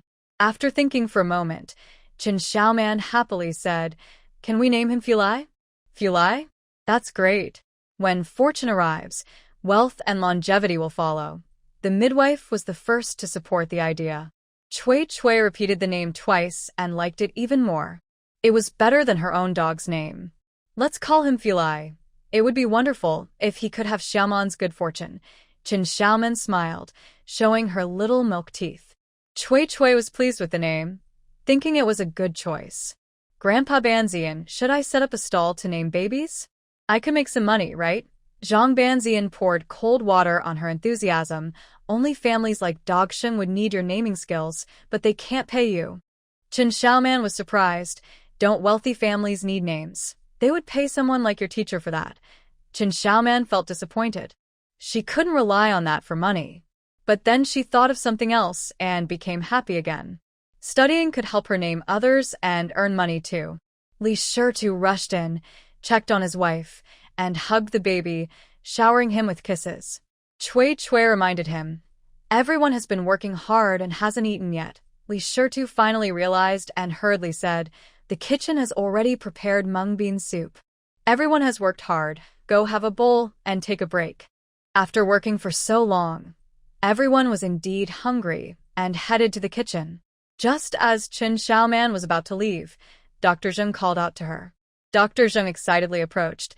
"May I ask who your teacher is?" "He won't let me say." Chen Xiaoman shook her head, covering her mouth. Dr. Zheng looked disappointed. He still wanted to visit a great master. But then he thought, great masters must have their own temperaments, so it's normal if they don't want to share their knowledge. He smiled and said, "Xiaoman, you taught me a lot today." Chen Xiaoman blinked in confusion. She hadn't taught him anything. But Dr. Zheng thought differently. Just the method for stopping the bleeding was a secret skill that many experienced doctors would never share. Chen Xiaoman had easily taught it to him, which he felt was a great favor. Thinking this, Dr. Zheng clasped his hands together and bowed deeply to Chen Xiaoman. Chen Xiaoman wanted to avoid it, but Zhang Banzian said, "You deserve this bow." Chen Xiaoman watched as Dr. Zheng bent deeply, pausing for a moment before standing up. Li Shitu was startled. "Dr. Zheng, why are you bowing to a child? The master doesn't know. But if it weren't for Xiaoman today, it could have been dangerous," Dr. Zheng said seriously. The midwife added, "What danger?" "That was a life and death situation. Li Shitu, your family owes her 2 lives. Chen Xiaoman waved her hand. It's fine.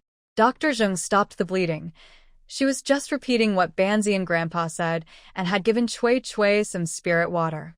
"I only inserted a needle. All the acupoints were taught to me by Xiaoman," Dr. Zheng said sincerely. "Even if I studied for a lifetime, I couldn't figure out this technique.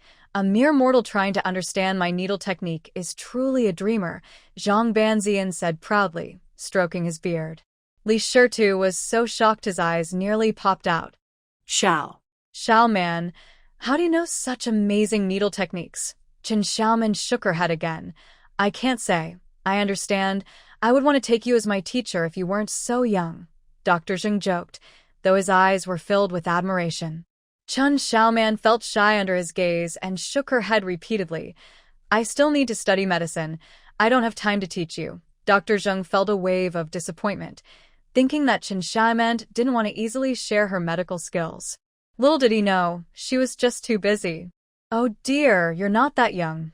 How can you take a child as your teacher?" "It would be embarrassing if word got out," the midwife said with a laugh. Dr. Zheng could only laugh along. Talented people don't look at age, but you can't take a 3-year-old as your teacher. How much can she understand? The midwife waved her hand with a smile. She shared her good fortune with Cui Cui and her child. Heaven will protect them. Dr. Zheng wanted to argue, and Li Shitu added, "Xiaoman is our village's lucky star. This time, we owe it all to Xiaoman." Cui Cui chimed in. Chen Xiaoman grinned. "No need to be too polite. You are all younger than me, so I need to protect you." Li Shita's eyes were red. He choked up and said, "Xiaoman, I was anxious today and said some hurtful things to you. It was my fault. You can hit me or scold me, and I won't say a word back." Cui Cui immediately sat up. "Are you still bullying Xiaoman? Li Shitu lowered his head even more. "I was just worried." "Do you think you have a reason? Xiaoman saved me and Fu Lai, and you still bully her? You have no conscience." Cui Cui was so angry that tears fell. The midwife exclaimed, "Oh no. You can't cry during the confinement period. It will hurt your eyes." Li Shitu panicked. He gritted his teeth and knelt down in front of Chen Xiaoman, knocking his head on the ground. "Xiaoman, today was my fault. I apologize." Chen Xiaoman waved her hands. "It's okay, I've forgotten." "Xiaoman may have forgotten, but we can't." "This was Shita's mistake," Cui Cui said, wiping her tears firmly. Li Shitu patted his chest. Li Shitu, admit my mistake. If Xiaoman needs anything in the future, just call me and I won't say a word." Chen Xiaoman thought for a moment and said, Then buy me a box of mung bean cakes and I'll forgive you. Li Shitu immediately nodded. Okay. Mung bean cakes aren't cheap, the midwife said with concern. Even if it wasn't her money, she still felt reluctant. Li Shitu smiled. If Xiaoman Nai wants to eat them, I will definitely buy them. One box of mung bean cakes saved his wife and son's lives. What was there to hesitate about? While they were talking, Li Dashan came in with a large tray. He served mung bean soup to Dr. Zheng and the midwife, then brought a bowl to Qin Xiaoman. Aunt Xiaoman, Li Dashan, was blind today. I owe you a lot. Qin Xiaoman's eyes lit up. Are you going to compensate me too? Li Dashan was taken aback. Compensate for what? Li Shitu immediately said, my dad will buy a box of mung bean cakes for Xiaoman Nai too. 2 boxes of mung bean cakes would cost quite a bit. Thinking about it made Li Shitu feel a bit pained. But remembering what his dad said to Qin Xiaoman at the door, he felt it was necessary to buy. Qin Xiaoman pointed at the bowl in her hand, her eyes sparkling. I just want a box of mung bean cakes. Can I have this bowl? Li Shitu was surprised. The bowl she held was a chipped ceramic bowl, passed down through her family, and wasn't worth much. The money for a box of mung bean cakes could buy several bowls, all in perfect condition. Do you really just want this bowl? Li Shitu asked again. Qin Xiaoman nodded. Is that okay? Of course. A broken bowl can still bring back a box of mung bean cakes. That's quite a deal. Qin Xiaoman happily finished her mung bean soup, hugged the empty bowl, and waved goodbye to them, saying, I'm going home now. Li Shitu quickly said, I'll walk you home, Xiaoman. Qin Xiaoman, acting like a little adult, waved her hand and replied, No need. I can go back by myself. Since they were in the village, Li Shitu didn't insist. He wanted to stay longer with his wife and kids. His legs were still shaking. After saying goodbye, Qin Xiaoman cheerfully walked home. Once outside, taking advantage of no one being around, she tucked the bowl into the blessed land and immediately asked, Grandpa Half-Sage, does this bowl have spirit energy too? Yes. Zhang Hansheng exclaimed excitedly. There are actually items in the mortal world with spirit energy. If the blessed land absorbs it, the spirit water will flow endlessly, nourishing my soul. He never dreamed that a small mountain village would have ancient items. Even though time had diminished their spirit energy, they could still greatly enhance the energy in the blessed land. Just when Li Dashan appeared, he urged Qin Xiaoman to get the bowl. Such a treasure would be hard to find in the world of cultivation. But Qin Xiaoman, just by helping with childbirth, could obtain it. It was like a gift. If he wasn't mistaken, the golden light around Qin Xiaoman had brightened a lot. Is this what they call luck?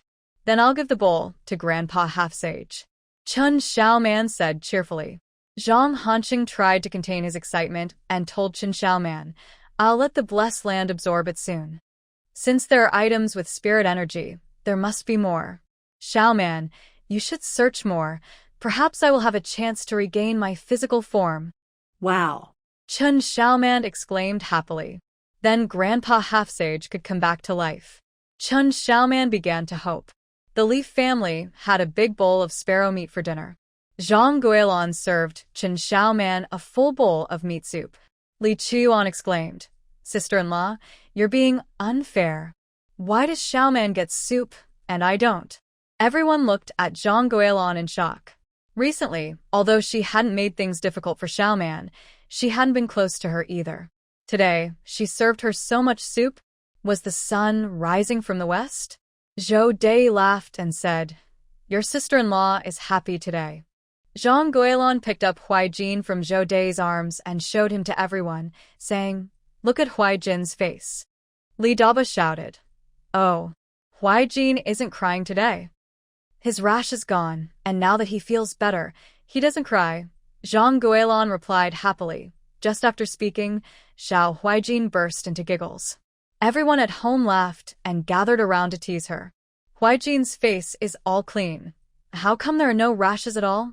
It can't be that the medicine worked this fast. Zhang Guilin smiled with her eyes squinted. Xiaoman took off Huaijin's thick clothes, and with the wind blowing, she got better, without even using medicine. Only then did everyone notice that the usually bundled-up Xiao Huijin was wearing just a thin cloth outfit today. Old Li laughed like a blooming flower and leaned closer to Qin Xiaoman. Our Xiaoman can treat illnesses now. Today, when Shida's wife was giving birth, she stepped on a lotus flower, and even Dr. Zheng from the county couldn't help her. Xiaoman showed her a few acupressure points, and Shida's wife successfully gave birth to a healthy baby boy, Li Erbao added. When he brought medicine to Li Shida's house, Xiaoman had already gone home. Some of the women helping out started talking about how Xiaoman helped treat illnesses. Li Erbao was taken aback by what he heard. Old Li was very pleased. Our Xiaoman is even better than the doctors in the county.